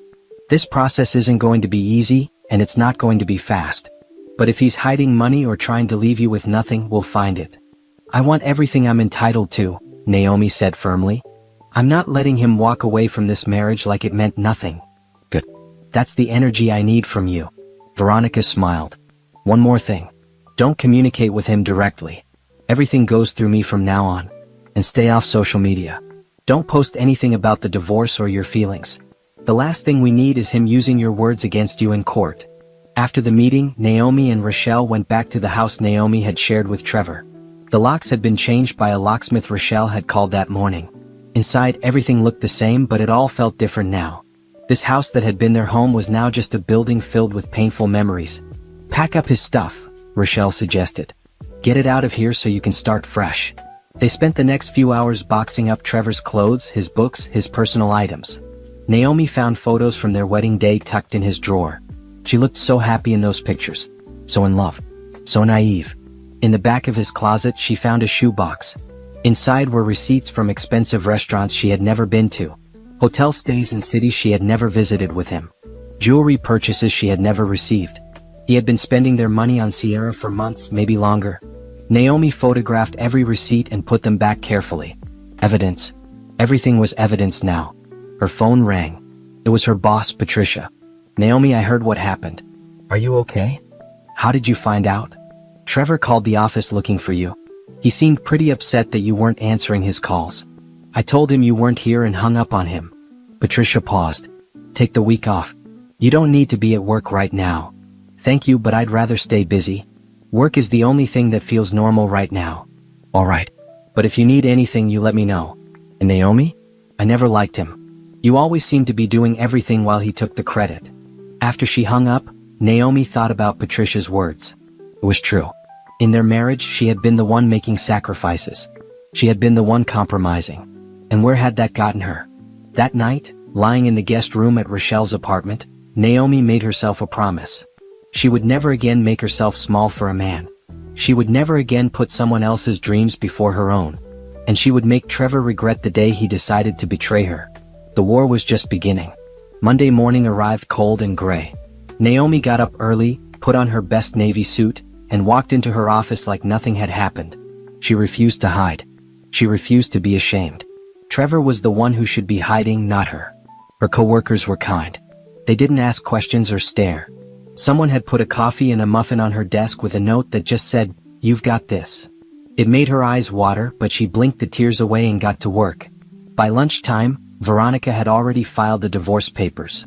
By 3 o'clock, Trevor had been served at his office. By 4 o'clock, he was calling Naomi's phone non-stop. She didn't answer. Everything went through Veronica now. He's already called me twice, Veronica informed her during their evening phone call. He wants to settle quickly and quietly. He's offering you the house and half of the joint savings account. That's it? After 6 years of marriage? Naomi felt her anger rising again. That's his opening offer. It's insulting and he knows it. He's trying to lowball you, hoping you'll just want this over with. Veronica's voice was calm. Don't worry. We're going to request full financial disclosure. Every account, every asset, every business dealing. If he's hiding money, we'll find it. What about Sierra? Can we include her in this somehow? Unfortunately, no. She's not legally part of your marriage. But if we can prove that Trevor spent marital assets on her, that's another story. Those receipts you found are going to be very useful. Over the next 2 weeks, Naomi threw herself into work. She closed a major deal on a commercial property downtown. She networked with new clients. She rebuilt her professional reputation separate from Trevor's. Her boss, Patricia, gave her more responsibilities, trusting her with bigger projects. But at night, alone in Rochelle's guest room, the pain would hit her fresh. She would remember the happy moments. The way Trevor used to make her laugh. The dreams they had talked about. The future they had planned. All of it was a lie. One evening, she was going through financial documents for Veronica when something caught her eye. A property deed for a house she didn't recognize. It was in Trevor's name alone. Purchased 8 months ago.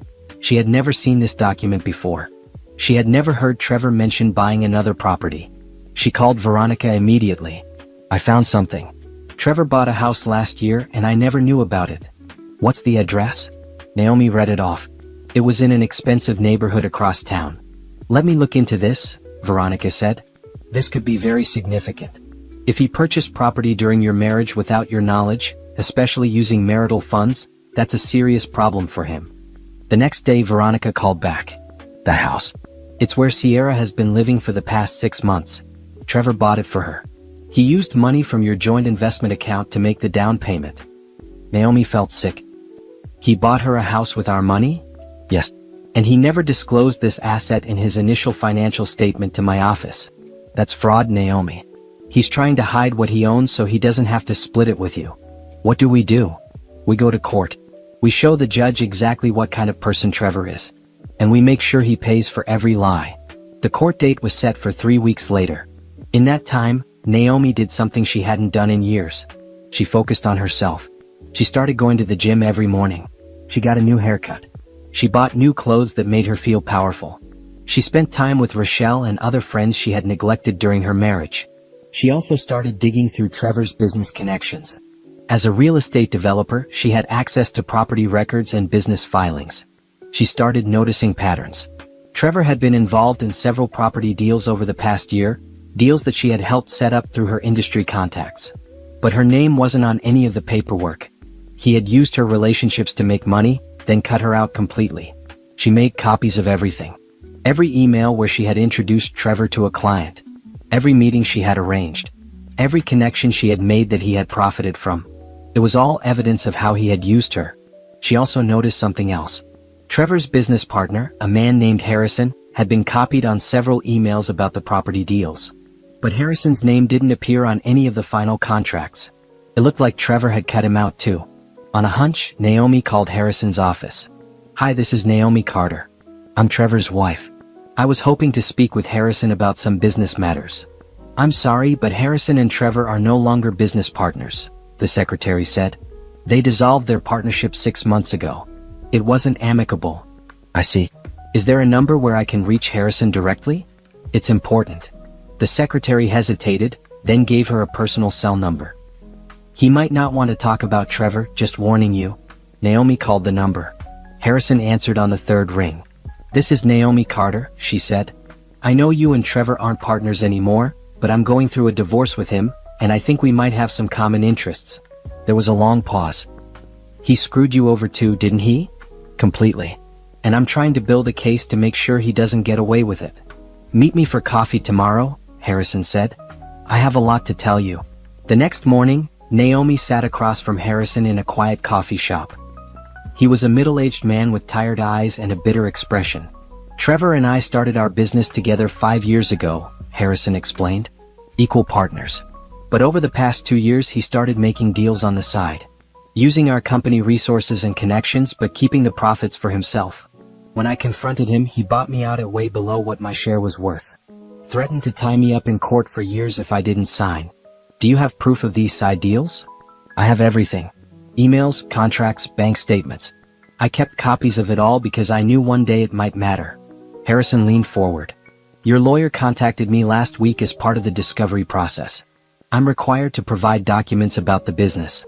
But I'm telling you right now, what I have is going to destroy him. Why are you helping me? Because Trevor ruined my reputation in this industry. He told people I was stealing from the company when it was him all along. I lost clients, I lost money, and I lost my good name. Harrison's jaw tightened. If helping you means he finally faces consequences, then I'm all in.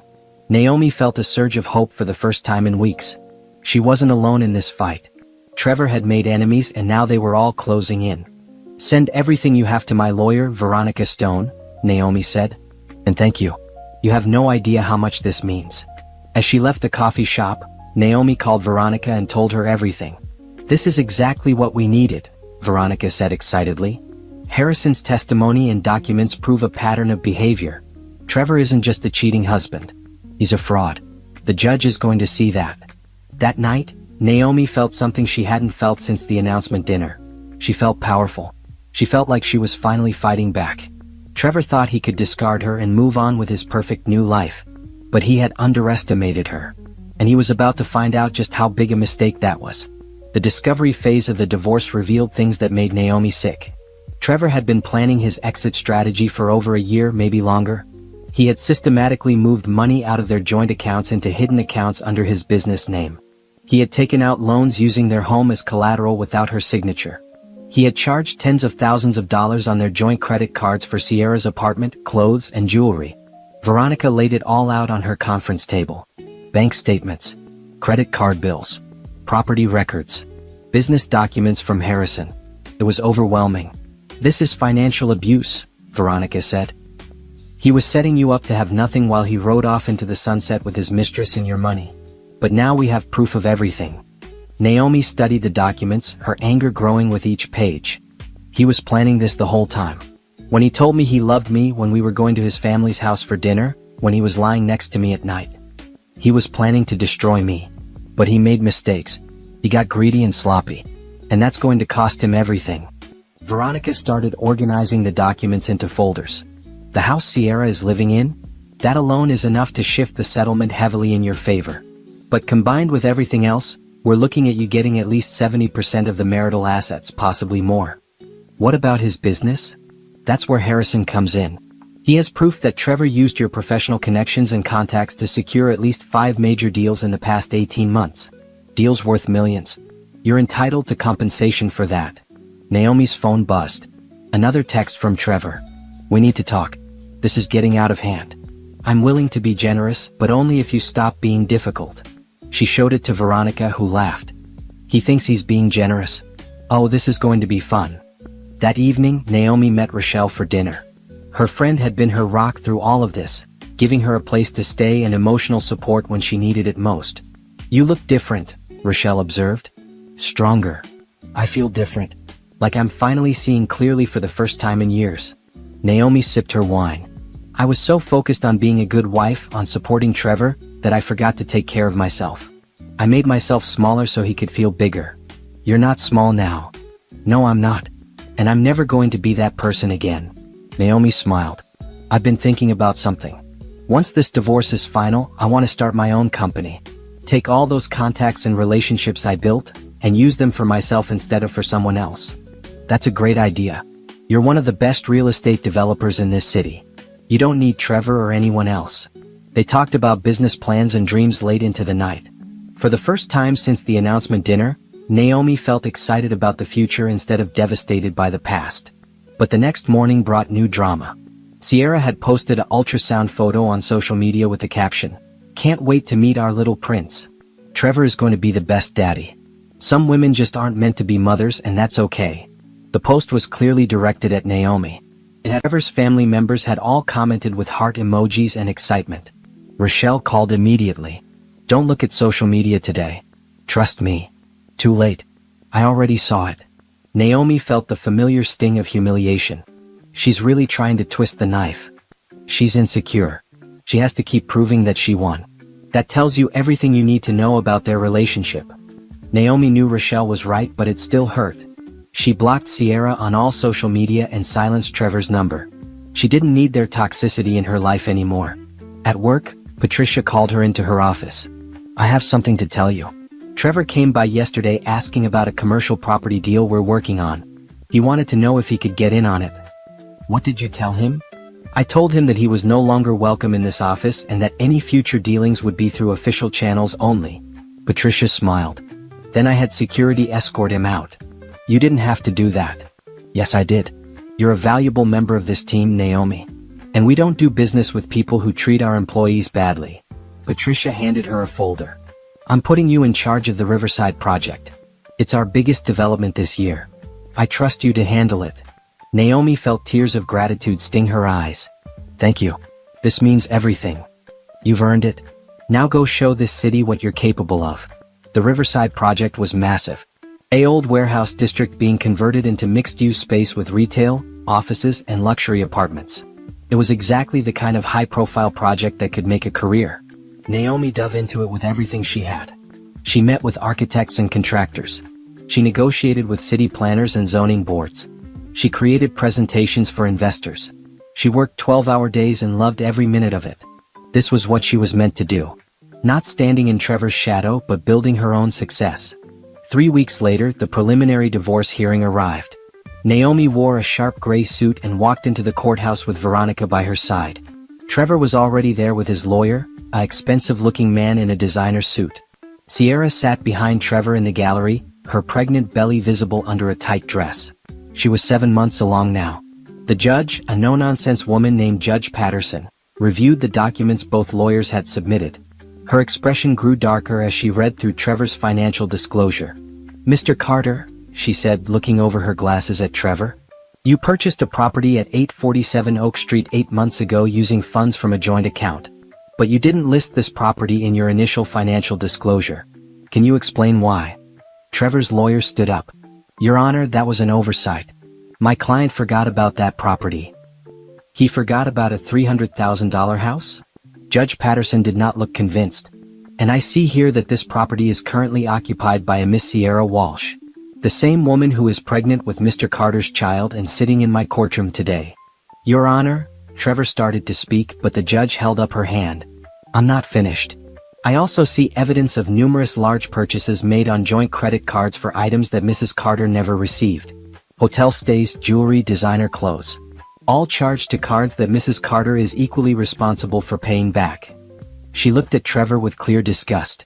"And according to testimony from your former business partner, you used your wife's professional connections to secure business deals, then excluded her from the profits." Trevor's face had gone pale. His lawyer was frantically whispering to him.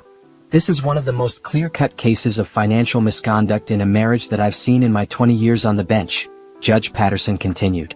"Mr. Carter, you systematically looted your marital assets while planning to leave your wife with nothing. That is not going to happen in my courtroom." She looked at both lawyers. "We'll reconvene in 6 weeks for the final hearing. In the meantime, Mr. Carter, you are ordered to pay temporary spousal support in the amount of $5,000 per month.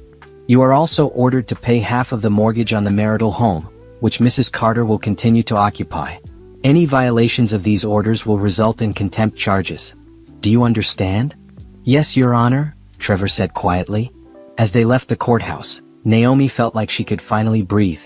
Trevor looked defeated. Sierra was crying. And Veronica was smiling. "That could not have gone better," Veronica said. "Did you see the judge's face?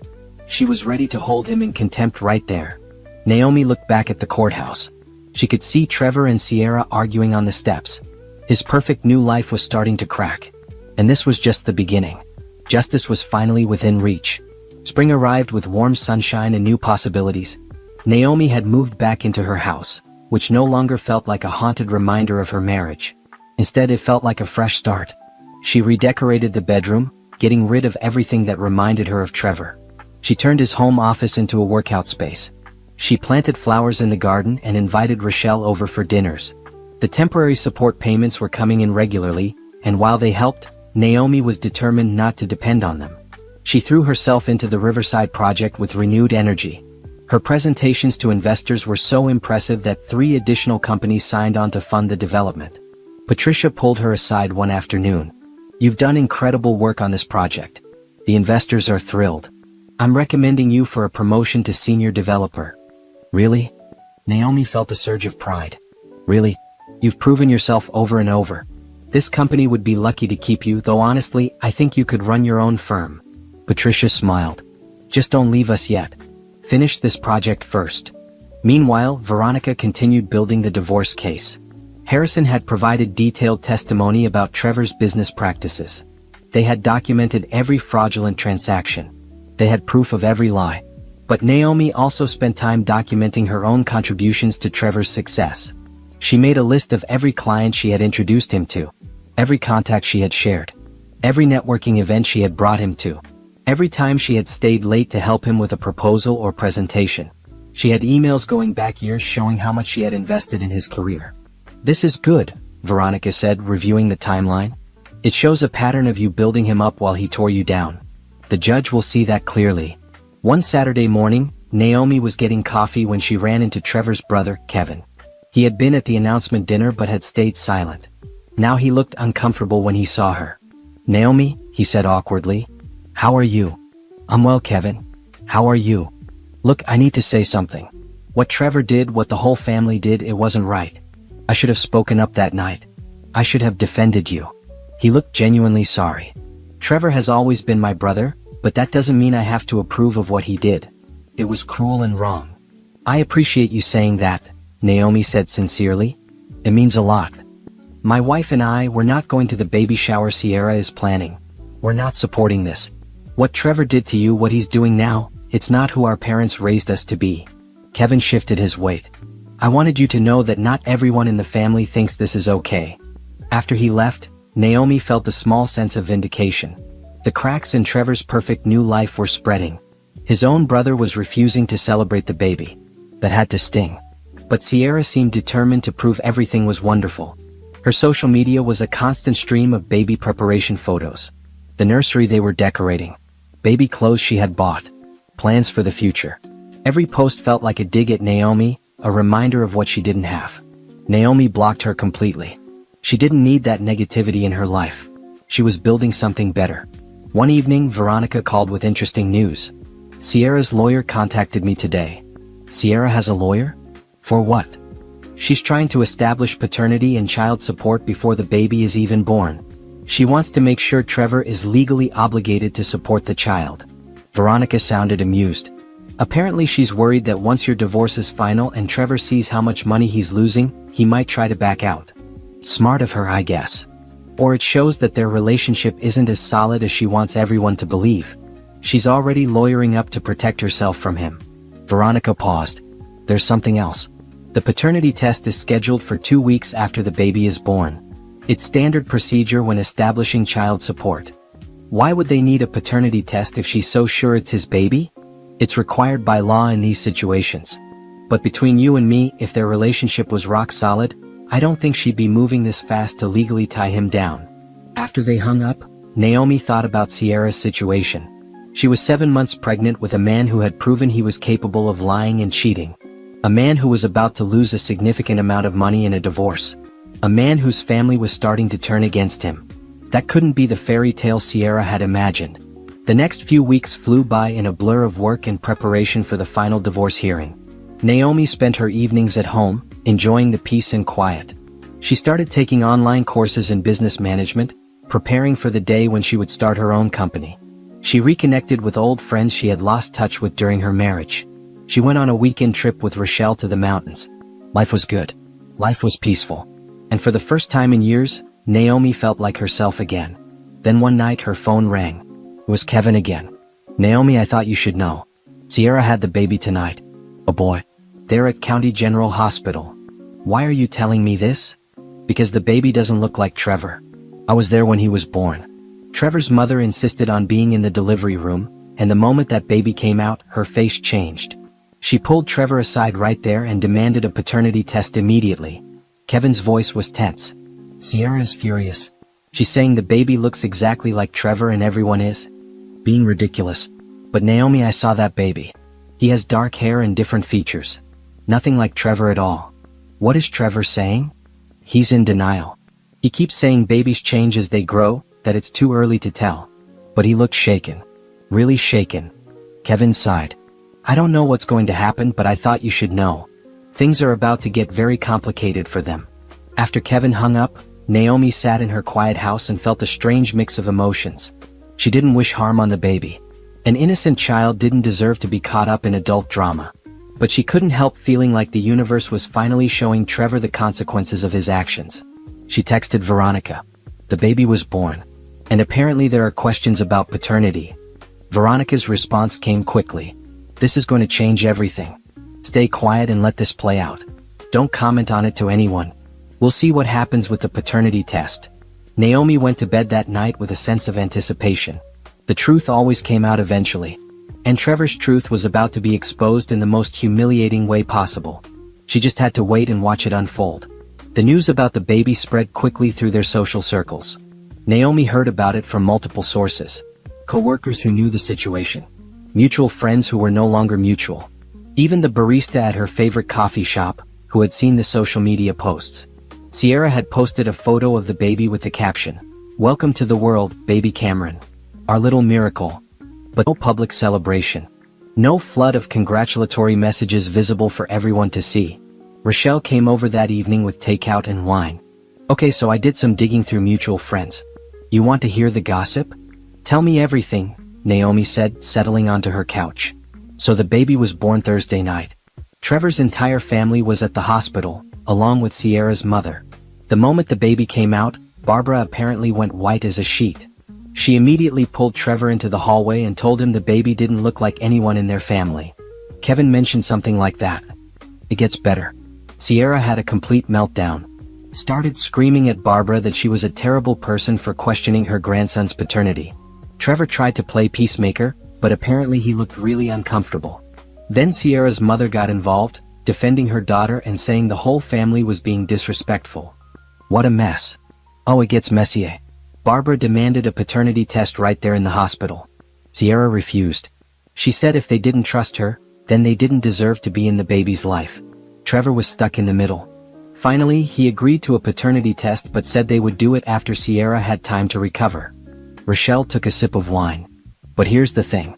I saw a photo someone posted before Sierra made them take it down. Naomi, that baby does not look like Trevor at all. Could it just be that newborns look weird? Maybe.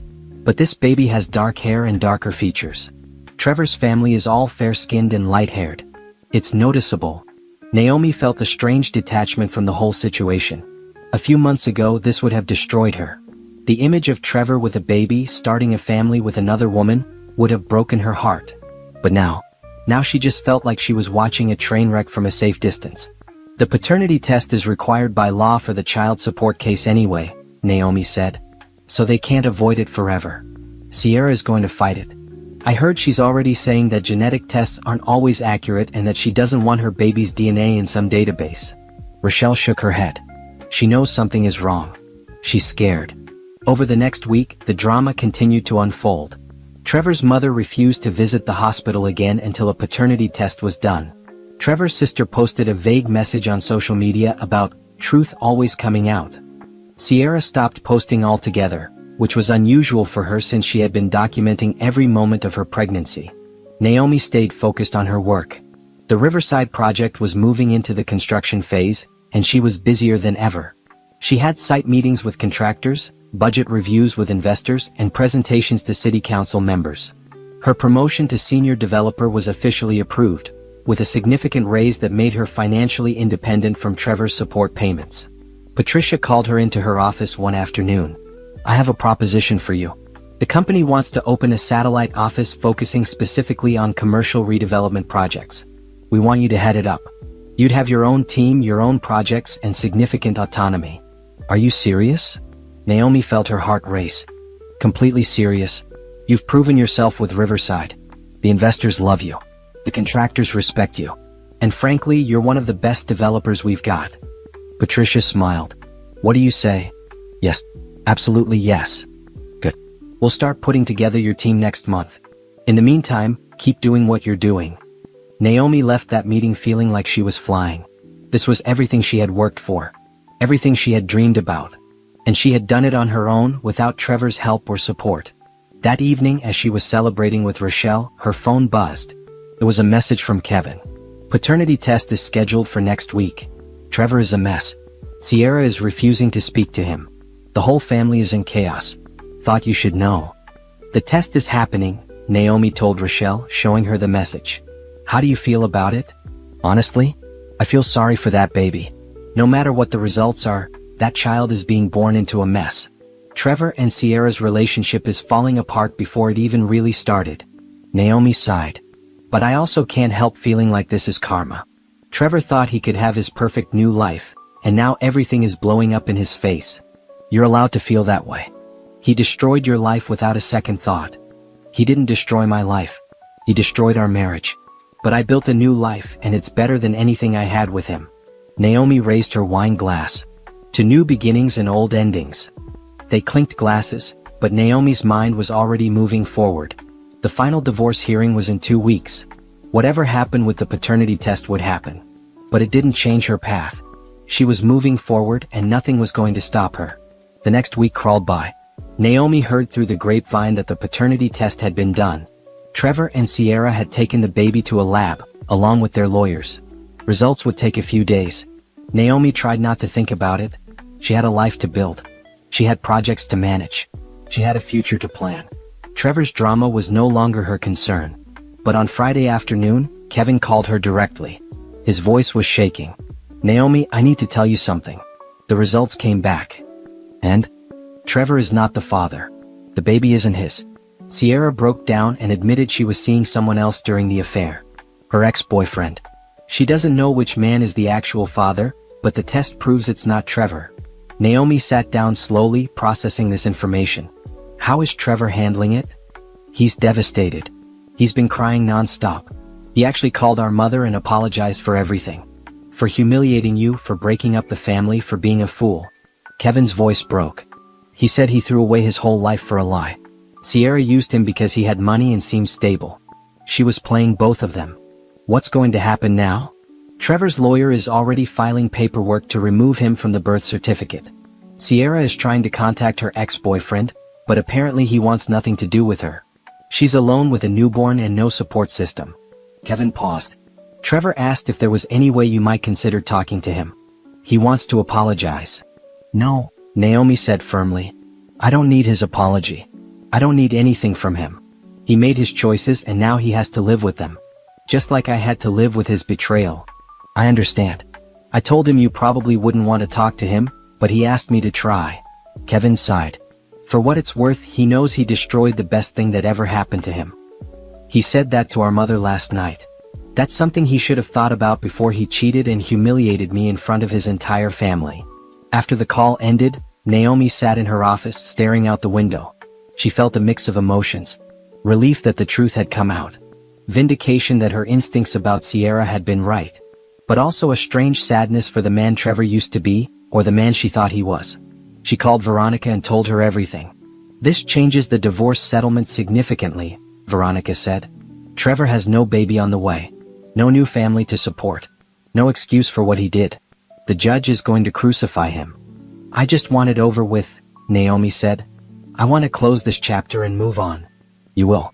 In 2 weeks, this will all be finished and you'll be free. That night, Naomi allowed herself to feel everything. The pain of betrayal. The anger at being humiliated. The relief that it was almost over. And underneath it all, a growing sense of excitement about her future. Trevor had tried to destroy her. Instead, he had destroyed himself. And she was just getting started. The weekend after the paternity test results was chaos in Trevor's world, but calm in Naomi's. She spent Saturday morning at a yoga class she had recently joined. She spent the afternoon looking at commercial properties for potential future development projects. She had dinner with friends who reminded her what healthy relationships looked like. Meanwhile, her phone kept buzzing with updates from various sources. Trevor had moved out of Sierra's house and was staying at a cheap hotel. Sierra had posted and then quickly deleted a rant on social media about fake men and lying families. Barbara had called everyone she knew to tell them she had been right all along. The family group chat, which Naomi had been removed from months ago, was apparently exploding with drama. Rochelle forwarded her screenshots that someone had sent. This is pure chaos. Look at this. The screenshots showed text messages between Trevor and Sierra. She was begging him not to abandon her. He was saying he couldn't be with someone who had lied to him for months. She was claiming she really thought the baby was his. He was calling her a con artist. It was ugly and desperate. Part of me feels bad for her, Naomi said. She's alone with a newborn. Don't, Rochelle said firmly. She knowingly pursued a married man. She helped him hide money from you. She posted nasty things on social media about you. She made her choices and now she's facing the consequences. You're right. I just can't help thinking about that baby. He didn't ask for any of this. The baby will be fine. Sierra will figure it out. But that's not your problem or your responsibility. Monday morning brought more news. Trevor's lawyer had filed an emergency motion to remove him from the birth certificate and to dismiss any future paternity or child support claims. Sierra's lawyer had filed a counter-motion claiming that Trevor had acted as the father and should therefore be responsible for the child regardless of biology. Veronica called Naomi immediately. This is getting messy. Sierra is trying to argue that because Trevor was present during the pregnancy and planned to be the father, he has some legal obligation. It's a desperate move and it won't work, but it's going to draw this out. How does this affect our divorce? Actually, it helps us. It shows that Sierra was actively deceiving Trevor, which means all his claims about being in love and finding his soulmate are based on lies. The judge will see that he destroyed his marriage for a fantasy that wasn't even real. Veronica sounded pleased. Our final hearing is next week. This couldn't have come at a better time. That evening, Naomi was working late at the office when she got an unexpected visitor. Trevor's father, Richard, appeared in her doorway. She hadn't seen him since before the announcement dinner. "Richard," she said, surprised. "What are you doing here?" "I came to apologize," he said quietly. "Can I have a few minutes?" Naomi gestured to the chair across from her desk. Richard sat down, looking older and more tired than she remembered. "I should have said something that night at dinner," he began. "When Trevor made his announcement, I should have stopped him. I should have told him what he was doing was wrong. I should have defended you. But I stayed silent, and I've regretted it every day since." "Why didn't you say anything?" "Because I'm a coward. Because it was easier to let it happen than to stand up to my son and my wife." Richard looked at his hands. "But I want you to know that what Trevor did to you was inexcusable. You were a good wife to him. You supported him, you helped his career, you were kind to our family. And he threw that away for a woman who was using him. I appreciate you saying that." Barbara is eating crow right now, not that she'd ever admit it. She was so sure that Sierra was wonderful and that you were the problem. Now she's embarrassed and angry. Richard shook his head. "Trevor has called me every day crying, saying he made the biggest mistake of his life. He wants you back. That's never going to happen." "I know. And honestly, you deserve better than him. You always did." Richard stood up. "I just wanted to say I'm sorry. And I hope you find happiness, because you certainly didn't find it with my son." After he left, Naomi sat in her quiet office and felt a sense of closure. Even Trevor's father knew what a mistake his son had made. Even the people who had enabled the betrayal were acknowledging the truth. The next few days brought even more revelations. Sierra's ex-boyfriend had agreed to a paternity test, and the results confirmed he was the baby's father. But he wanted nothing to do with Sierra or the baby. He claimed she had cheated on him with Trevor, then come running back to him when things got complicated. He said she was manipulative and dishonest, and he wanted no legal relationship with the child. Sierra was now facing the reality of being a single mother with no support system. She had alienated Trevor's family. Her own mother was reportedly furious with her for lying. She had no job since she had quit to focus on being a stay-at-home mom with Trevor's money. And Trevor was refusing to give her any financial help since the baby wasn't his. Naomi heard through Kevin that Sierra had tried to move back into the house Trevor had bought for her, but Trevor's lawyers had already filed eviction papers. The house was technically marital property since it was purchased during his marriage to Naomi, and it would be part of the divorce settlement. Sierra had 30 days to vacate. "It's like watching a house of cards collapse," Kevin told Naomi during a phone call. "Everything Trevor and Sierra built was based on lies. Now that the truth is out, it's all falling apart." "How is Trevor doing?" "Honestly, he's a mess. He's lost weight. He's not sleeping. He keeps saying he destroyed his life for nothing. He threw away his marriage, his reputation, his money, all for a woman who was lying to him the whole time." Kevin sighed. "I almost feel sorry for him, but then I remember what he did to you, and I think he deserves everything he's getting." The final divorce hearing was scheduled for Thursday. Naomi spent the week preparing her testimony and reviewing all the evidence with Veronica. She felt calm and ready. She had been through the fire, and she had come out stronger on the other side. Wednesday night, she got a long email from Trevor. It was pages of apologies and explanations. He said he had been foolish and blind. He said Sierra had manipulated him and made him feel special when he was feeling insecure about getting older. He said he never stopped loving Naomi and he knew he had made the worst mistake of his life. He begged for another chance, saying he would do anything to make it right. Naomi read the email once, then deleted it. She didn't respond. There was nothing to say. Some bridges once burned can never be rebuilt. And she had no desire to go back to a man who had proven exactly who he was. Thursday morning she woke up early, went to the gym, and then dressed in her best suit. She looked at herself in the mirror and saw a woman who had survived betrayal and come out victorious. A woman who had rebuilt her life on her own terms. A woman who was about to get the justice she deserved. It was time to end this chapter once and for all.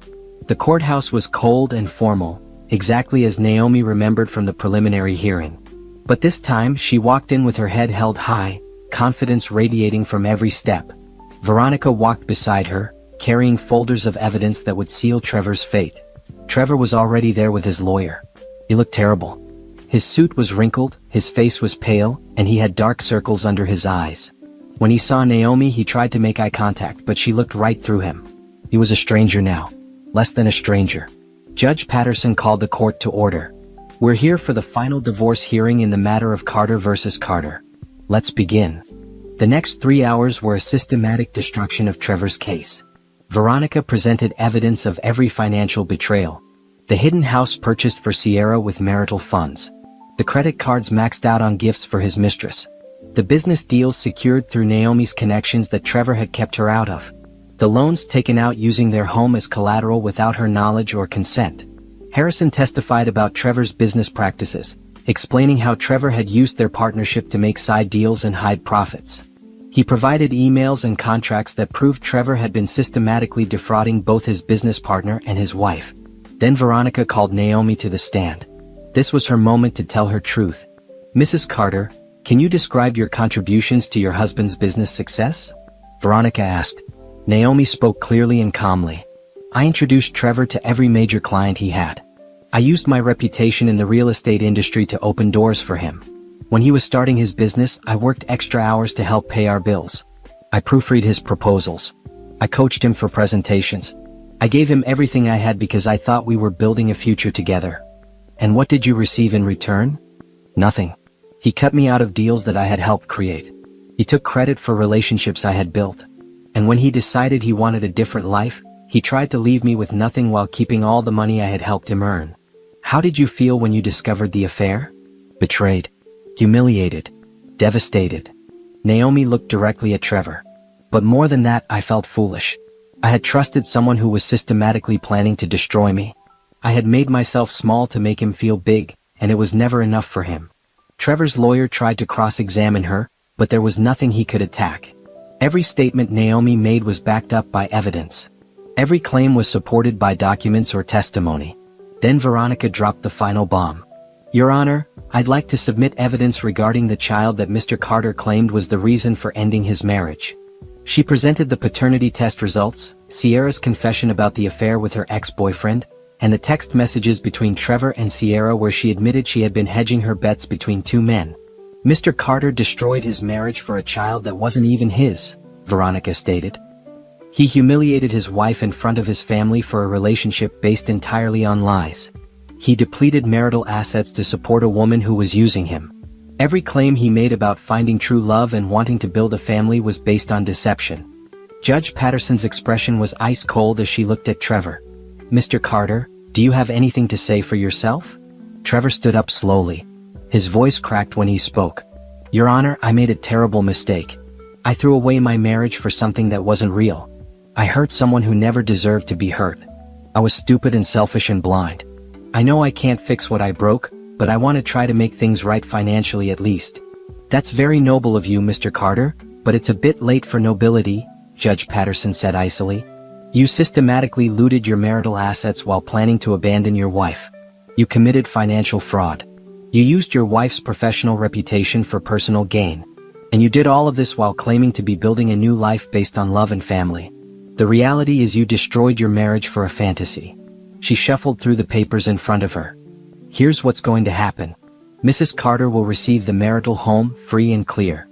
Mr. Carter will refinance to remove her from the mortgage within 60 days. The property at 847 Oak Street, currently occupied by Miss Walsh, will be sold and all proceeds will go to Mrs. Carter as compensation for the marital funds used to purchase it. Trevor's face went even paler. Judge Patterson continued. Mr. Carter will pay spousal support of $7,000 per month for 5 years. He will be responsible for paying off all joint credit card debt, which currently stands at approximately $90,000. Mrs. Carter is entitled to 40% of Mr. Carter's business assets and future earnings from any deals that were secured through her professional contacts, as detailed in the testimony from Harrison Mitchell. Your Honor, Trevor's lawyer started to protest, but the judge held up her hand. I'm not finished. Mr. Carter will also pay Mrs. Carter's legal fees in full, and he will be responsible for any tax implications from the asset transfers. Furthermore, I'm ordering him to pay a lump sum of $50,000 within 30 days as compensation for emotional distress. Judge Patterson looked at Trevor over her glasses. Do you understand these terms? Yes, Your Honor, Trevor said quietly. Good. Because if you fail to comply with any part of this order, I will hold you in contempt and you will face jail time. This marriage is dissolved. We're adjourned." The gavel came down with a decisive crack. Naomi stood up, feeling lighter than she had in months. It was over. She was finally free. Outside the courtroom, Veronica was grinning. "That was one of the most satisfying cases I've ever argued. Did you see his face when the judge ordered him to sell Sierra's house?" "I saw it. I don't think he expected to lose so badly." He didn't expect to lose at all. Men like Trevor think they can do whatever they want without consequences. Today he learned differently. Veronica shook her hand. "Congratulations, Naomi. You're officially divorced and officially much wealthier than you were this morning." As they walked down the courthouse steps, Naomi saw Trevor standing by his car. He was crying, his lawyer trying to comfort him. For a brief moment, she felt a flicker of pity. Then she remembered the announcement dinner. The way Sierra had sat there smugly, hand on her belly. The way Trevor had humiliated her in front of his entire family. The way he had systematically tried to steal her future. Her pity evaporated. She got in her car and drove away without looking back. Trevor's tears were his own problem now. She had her own life to build. That evening, Rochelle threw a divorce party at her apartment. It was just the two of them with champagne and takeout and chocolate cake. To freedom, Rochelle toasted. And to karma finally catching up with people who deserve it. To new beginnings, Naomi added. And to never settling for less than I deserve again. They drank and laughed and celebrated late into the night. When Naomi finally went home to her house that was fully hers now, she stood in the living room and felt at peace. The nightmare was over. The divorce was final. Trevor was out of her life forever. And she was ready to step into the future she deserved. 3 months after the divorce was finalized, Naomi's life had transformed completely. The house that had once been a prison of bad memories was now her sanctuary. She had renovated the kitchen, painted every room, and filled the space with art and furniture that reflected her taste, not Trevor's. It was bright and warm and completely hers. The spousal support payments came in regularly. Trevor had been forced to sell his luxury car to pay off some of the credit card debt. He had lost several clients after word spread about his business practices. He had moved into a modest apartment and was working longer hours just to keep his struggling business afloat. Meanwhile, Naomi was thriving. The Riverside project had been completed ahead of schedule and under budget. The mixed-use development was featured in the local business journal, with Naomi photographed in front of the building. Her phone was ringing constantly with new opportunities. Patricia had officially offered her the position heading the new satellite office, and Naomi had accepted. But she had also started laying the groundwork for her own company.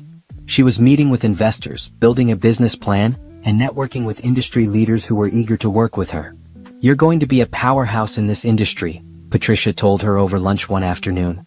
"Honestly, I'm trying to keep you as long as I can, but I know eventually you're going to spread your wings and fly. This company gave me a chance when I needed it most," Naomi said. "I won't forget that. But yes, eventually I want to build something of my own." She had also started dating again. Nothing serious yet, just casual dinners and coffee dates with men who treated her with respect. It felt good to be pursued, to be valued, to have conversations with men who were interested in her thoughts and opinions. One evening, she was having dinner with a colleague named Jonathan who worked for a competing real estate firm. He was intelligent, funny, and kind. They had been working together on a joint development project, and their professional relationship had slowly become personal. "I have to admit something," Jonathan said over dessert. "I've been wanting to ask you out for months, but I heard you were going through a divorce and I didn't want to intrude." "I appreciate that," Naomi said. "The divorce was ugly, but it's over now. I heard some stories. Your ex-husband apparently tried to poach one of my clients last month. When I called him out on it, he got really defensive and said he was just trying to rebuild his business." Jonathan shook his head. "He didn't succeed, by the way. The client told me they'd rather work with professionals who have integrity." "Sounds like Trevor," Naomi said. "He still thinks he can charm his way through life without facing consequences."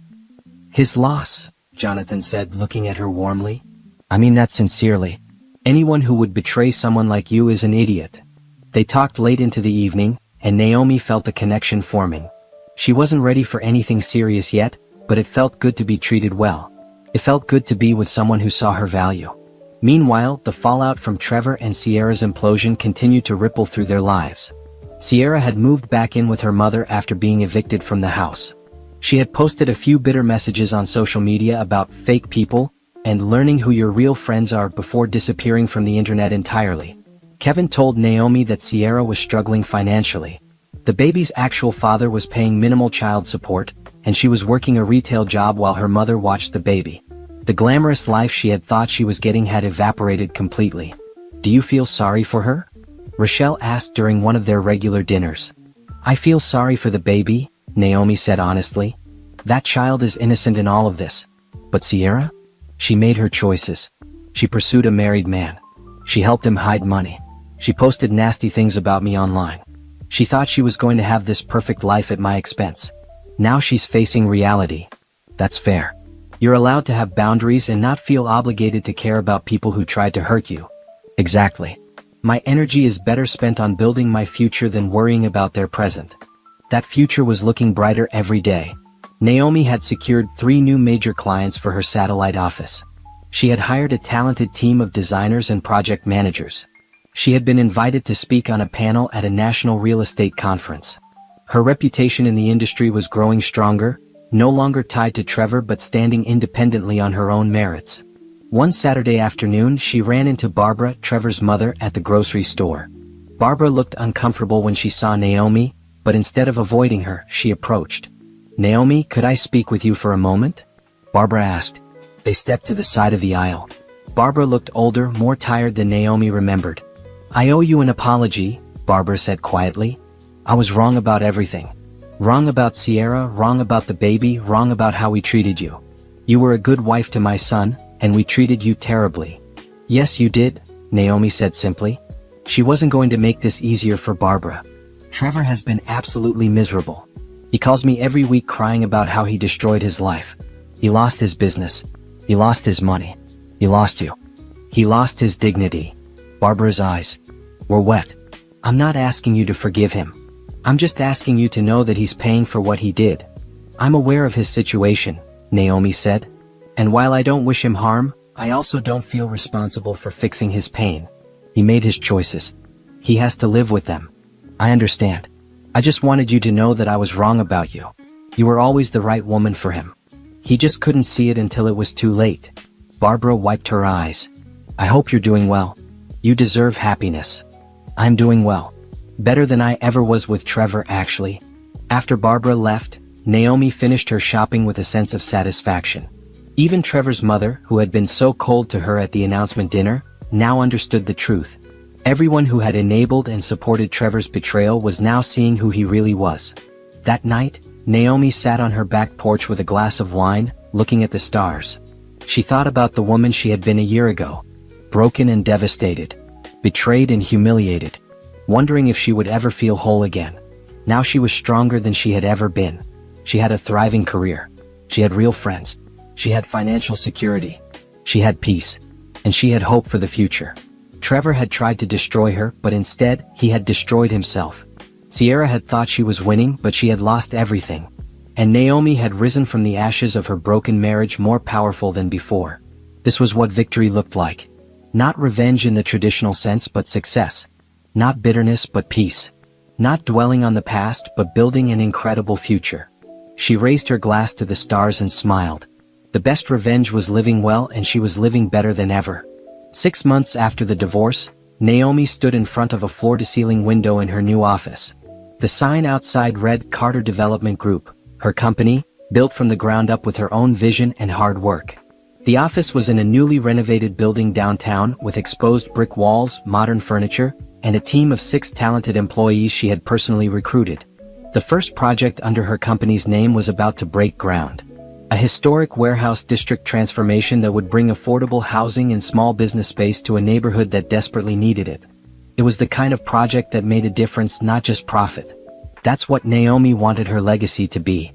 "The investors are here," her assistant announced from the doorway. Naomi grabbed her presentation folder and walked into the conference room with confidence. She pitched her vision, answered questions with expertise, and closed the meeting with 3 additional investors committing funds.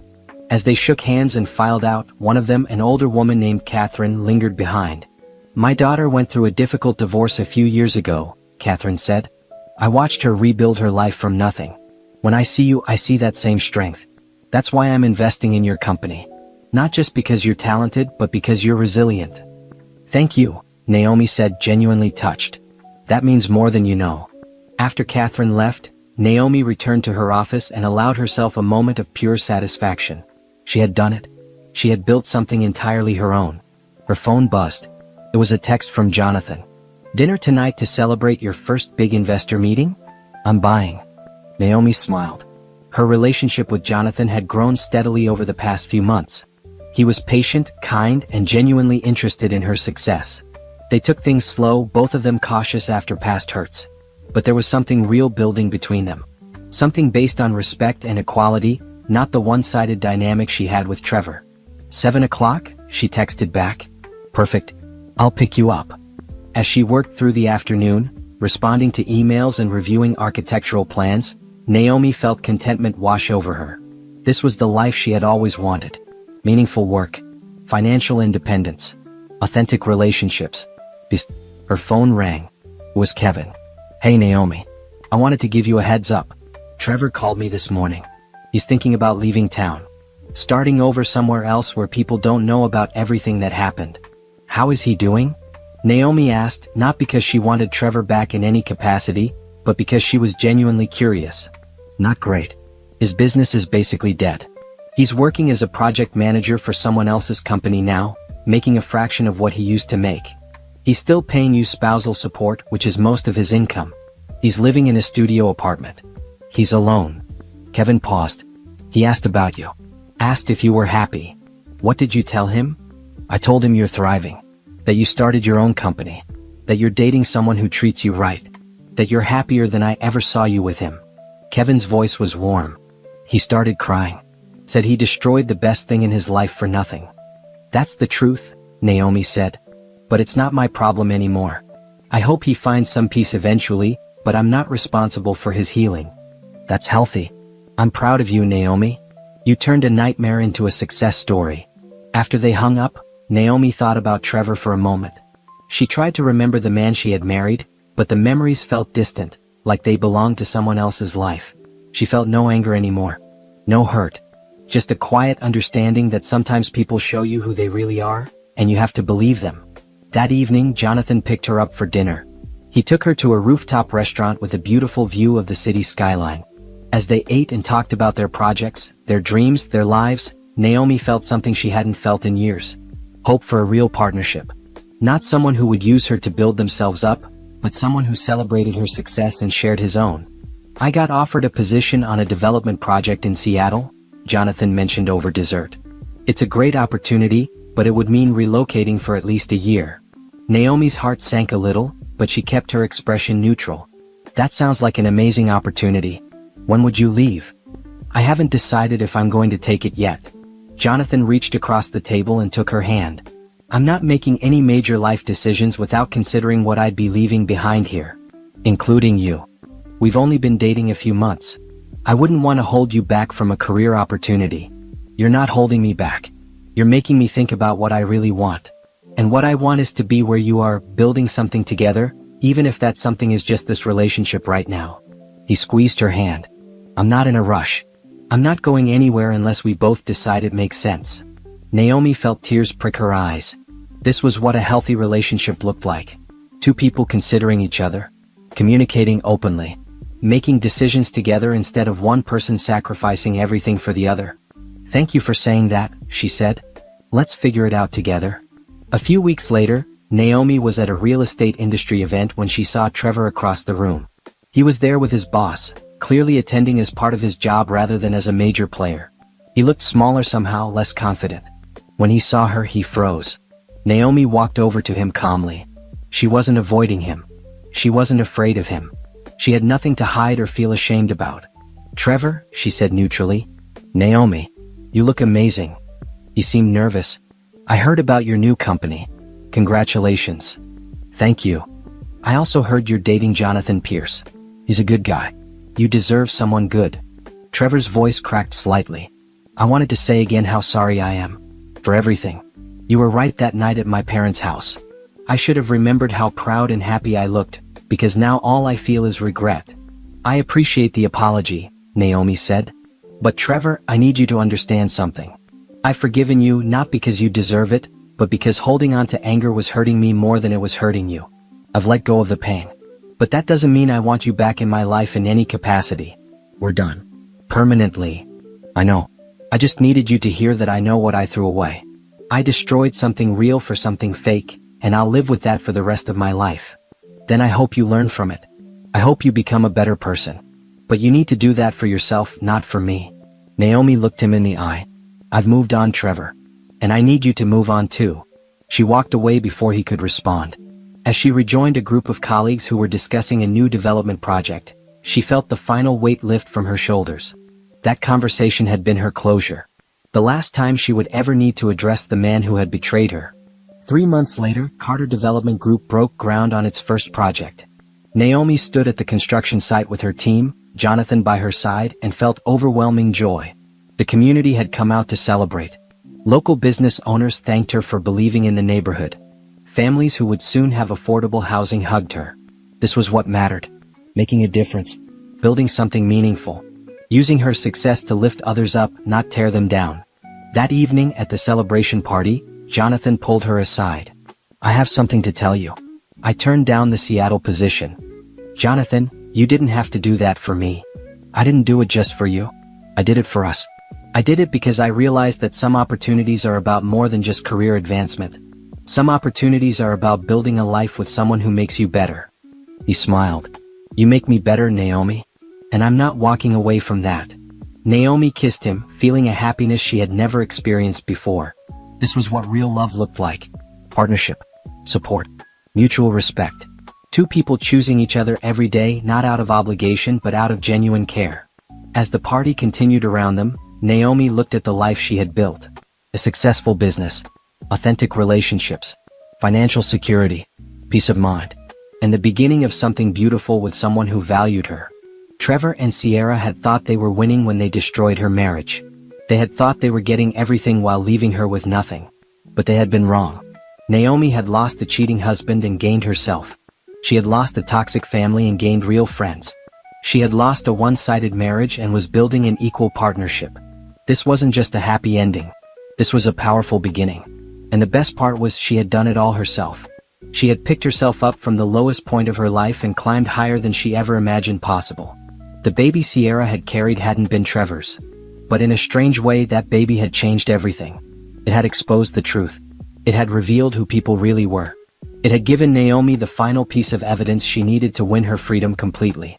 Sierra had thought she had won. But in the end, Naomi had won everything that actually mattered. And he stepped into the house, already forming excuses in his mind. The business dinner ran late. His phone died. Traffic was impossible. The usual lies that Simone had stopped questioning months ago, her silence more damning than any argument. The house felt wrong immediately. Not wrong like something broken or misplaced. Wrong like the absence of breath. Like standing in a room where someone died. Julian dropped his briefcase by the door, the thud echoing too loud in the stillness. Simone. His voice cracked the silence but received no answer. He walked through the living room. The couch where Simone spent most nights nursing their daughter, too tired to make it back upstairs, sat empty. The baby blankets that usually draped over the armrest were gone. The burp cloths that decorated every surface like tiny white flags of surrender, vanished. Julian's heart started hammering as he climbed the stairs 2 at a time. Simone. Baby, I'm home. Their bedroom door stood open. The bed was made with hospital corners, something Simone never did. She always left it rumpled, too exhausted from caring for their 3-week-old daughter to bother with appearances. His side was untouched, sheets pulled tight. Her side looked like it had never been slept in. He threw open her closet. Empty. Wire hangers swayed on the rod like skeletons. The shoe rack that usually overflowed with her sneakers and flats. Bare. No. No, no, no. Julian ran to the nursery, his dress shoes slipping on the hardwood floor. He grabbed the doorframe to steady himself and looked inside. The crib was gone. The changing table, gone. The rocking chair where Simone sang lullabies at 3 a.m. while Julian was out doing things he'd convinced himself didn't count as betrayal, gone. Only the pale pink paint on the walls remained, the color they'd chosen together back when they still made plans together. Back when he still came home. Julian pulled out his phone with shaking hands. Simone's number went straight to voicemail. Not the voicemail with her voice, soft and musical, saying, "You've reached Simone, leave a message." A robotic voice, "The number you have dialed is no longer in service." He tried again. Same robot. Same emptiness. Julian sank to the floor of the nursery, his back against the wall where the crib used to be. His $1,000 suit crumpled around him. He pressed his palms against his eyes, trying to think, trying to understand. She left. His wife left. She took their baby and left while he was with Natasha, while he was pretending his old life didn't exist, while he was being someone he didn't recognize. His phone buzzed. For one desperate second he thought it might be Simone. Instead it was Natasha. "Last night was amazing. When can I see you again?" Julian stared at the message until the words blurred. Last night. While he was with Natasha in a hotel room with champagne and silk sheets, Simone was here, packing up their daughter, erasing herself from his life. He stumbled downstairs to his office. Maybe she left a note. People always left notes in movies, some explanation, some breadcrumb trail to follow. His desk was exactly as he'd left it. Papers scattered, coffee mug with a ring stain, laptop closed. Nothing from Simone. Julian opened his laptop and pulled up their bank accounts. His business accounts were untouched. But their joint savings account, the one they'd built together over 5 years of marriage, half the money was gone. Simone had withdrawn exactly 50% down to the last penny. She didn't take more than her share. She didn't clean him out. She took what was hers and nothing else, which somehow made it worse. This wasn't emotional. This was calculated. His wife had planned this. Julian called her mother, his hands shaking so hard he nearly dropped the phone. "Hello?" Mrs. Richards answered on the fourth ring, her voice wary. "It's Julian. Is Simone there? Is the baby there?" Silence stretched for 3 heartbeats. "Why would my daughter be here, Julian?" "She's gone. She left. The house is empty and I can't reach her and I don't know where." "Maybe you should have thought about that before." Her voice turned to ice. "Don't call here again." The line went dead. Julian tried Simone's sister, her best friend from college, her cousin in Atlanta. Each conversation was shorter than the last. Each person knew something he didn't. Each voice held the same edge of disgust. They knew. Somehow they all knew what he'd done. By noon, Julian sat in his kitchen, their kitchen, surrounded by the ghost of a life he'd destroyed. The coffee maker still had grounds from whenever Simone last used it, days ago probably. Her favorite mug with the chipped handle sat in the drainer. The calendar on the fridge still showed last month, the due date circled in red marker with little hearts drawn around it. He remembered that day. He'd been at that boutique hotel downtown, telling Natasha about his business expansion plans, kissing her neck while his wife labored with their child. Julian's phone buzzed again. His mother this time. "Julian, what in God's name did you do?" "Mom, Simone's mother just called me. She's furious. She says you drove her daughter away. She says you broke that girl's heart." His mother's voice cracked. "Please tell me it's not true. Please tell me you didn't do what I think you did." Julian couldn't speak. The words lodged in his throat like stones. "Oh, Julian." His mother started crying.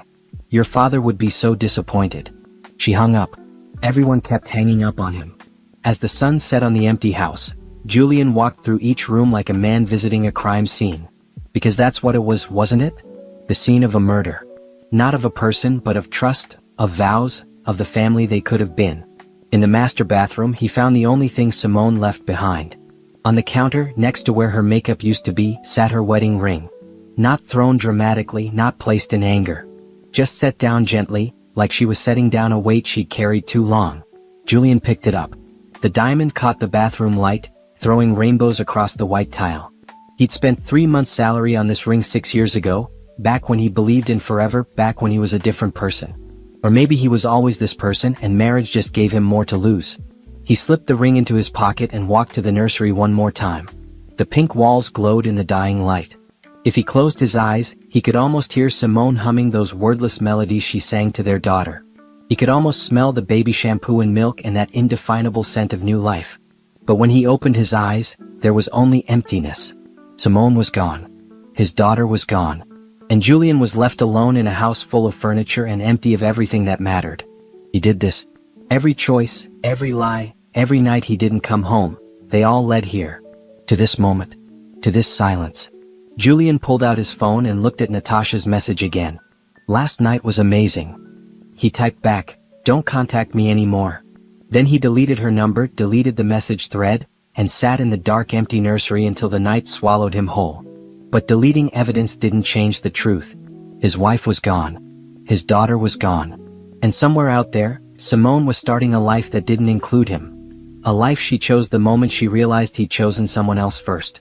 3 weeks and 2 days before Simone vanished, she stood in her kitchen at 2 a.m., nursing her daughter Zara while scrolling through Julian's credit card statement on her phone.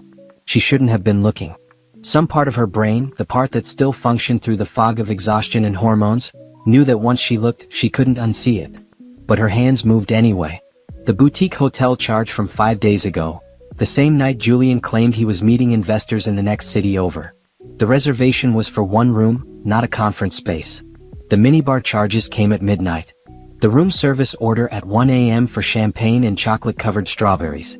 Simone's breast milk let down at the surge of adrenaline, soaking through her nursing pad. Zara fussed at the sudden flow, pulling back with milk dribbling down her chin. "Sorry, baby girl," Simone whispered, adjusting Zara's latch. "Mama's just having a moment." A moment. That's what she told herself. Just a moment of suspicion, probably nothing, probably explainable. Julian loved her. He'd cried when Zara was born, kissed Simone's forehead, promised her the world. But the minibar charges didn't lie. Neither did the pattern she'd been ignoring for months. The late nights, the new cologne, the way he stopped reaching for her in bed long before her pregnancy made intimacy difficult. Simone set her phone down before she did something stupid like call Julian at 2 a.m. and demand answers. She had no proof. A hotel charge wasn't proof. It was circumstantial, as he would say. He was a businessman. He stayed in hotels. With champagne at midnight.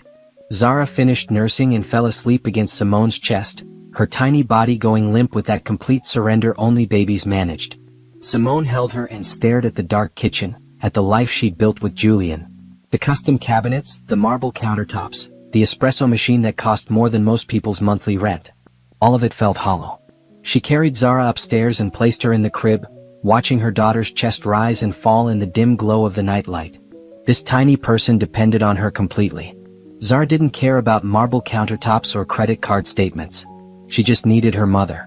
Simone climbed into bed, leaving plenty of space on Julian's side, space that stayed empty until nearly 4 a.m., when she heard his car in the driveway. She closed her eyes and evened out her breathing, pretending to be asleep because the alternative was confronting him, and she was too tired for the fight. Julian slipped into bed, smelling like bourbon and something floral that wasn't Simone's perfume. He didn't reach for her. He never did anymore. The next morning, Simone fed Zara and changed diapers and pretended everything was fine. Julian came downstairs in his running clothes, kissed the top of her head, a brotherly gesture, affectionless, and headed out for his morning jog. Simone picked up his phone from where he'd left it charging. Her fingers hovered over the screen. She'd never been the snooping type. She trusted him completely. But trust was a luxury she couldn't afford anymore, not when she had a daughter to protect. The phone was locked, but Simone knew his passcode, his mother's birthday.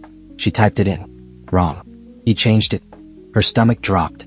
People only changed phone passwords when they had something to hide. Simone set the phone down and stepped away from it like it was a snake. She didn't need to see the messages. The changed password told her everything. That day passed in a haze. She went through the motions, feeding, changing, soothing. Zara cried more than usual, sensing Simone's distraction. Or maybe she didn't sense anything. Maybe Simone was projecting her own falling apart onto her innocent daughter. Julian came home early that evening, unusual for him. "I'm taking a business trip next week," he announced, not looking at her. 3 days in Miami. "Okay," Simone said, bouncing Zara on her hip. "You'll be all right alone with the baby?" Alone. As if she wasn't alone every day already. "We'll be fine." He nodded and disappeared into his office, closing the door. Through it, Simone heard his voice, low and warm in a way it never was with her anymore. She heard him laugh, that genuine laugh she used to elicit from him. She walked upstairs and set Zara in the crib, then locked herself in the bathroom. She ran the shower to cover the sound and cried silently into a towel, her body shaking with sobs she couldn't let out loud. When had she become this person? When had she started swallowing her pain to keep the peace? The final break came 2 days later. Simone was folding Julian's laundry, a task she'd taken on when she stopped working, trying to be the wife he needed, and found a receipt in his pants pocket. She almost threw it away unread, but something made her look. The boutique hotel. The same night she'd been in labor with Zara. Simone read the date 3 times, certain she was wrong. But there it was. The night she'd called Julian at 11 p.m., crying and telling him her contractions were 5 minutes apart. He'd said he was wrapping up a meeting, that he'd be there soon. He'd arrived at the hospital at 3 a.m., breathless and apologetic, claiming traffic and parking issues. But the receipt showed a hotel checkout time of 2:47 a.m. He'd been at that hotel. While she labored. While she breathed through contractions alone in a hospital room. While she pushed their daughter into the world with only nurses for support. He'd been at a hotel, and he checked out just in time to make it seem like he'd rushed from a meeting. Something inside Simone broke so completely that she felt it physically, a snap in her chest, a severing of whatever thread had been holding her to this marriage. She walked downstairs with the receipt, her hands steady. Julian sat at the kitchen table with his laptop, probably emailing Natasha or whoever she was. He looked up when Simone approached. "What's?" he started. She placed the receipt on the table in front of him. Julian looked at it. His face went pale, then red, then settled into something that looked like resignation. "Simone. Don't." Her voice was calm, eerily calm. "Don't explain. Don't make excuses. Just tell me yes or no. Were you with someone else the night I gave birth to our daughter?" Silence. The kitchen clock ticked. Zara made a small sound from the living room where she slept in her swing. "Yes," Julian finally said. "But it's not what you think. Get out." "Simone, let me explain." "Get out." She picked up his laptop and handed it to him. "Go to her. Go to whoever she is. I don't care. Just get out of my sight." Julian stood, looking like he wanted to argue, wanted to fix this with words the way he fixed business deals. But something in Simone's face must have stopped him. He took the laptop and walked toward the door. "I'll be at my mother's," he said quietly. "We can talk when you've calmed down." "I'm perfectly calm," Simone replied. "And there's nothing to talk about." He left. The house fell silent except for Zara's soft snoring and the sound of Simone's heart breaking into pieces too small to ever put back together. She didn't cry. She was done crying over him. Instead, she pulled out her laptop and opened a private browsing window. She searched for apartments in cities far from here. She searched for jobs in her old field, the financial analysis work she'd abandoned when Julian convinced her she didn't need to work, that he'd take care of everything. She believed him. She'd given up her career, her independence, her sense of self. For what? For a man who couldn't even show up for his daughter's birth because he was too busy betraying them. Never again. Simone spent the next week planning. She called her old boss, who'd always said she had an open door if Simone ever wanted to come back. She researched custody laws. She transferred money, only her half, nothing more, into a new account under her maiden name. She packed slowly, a box here, a suitcase there, hiding them in the attic where Julian never went.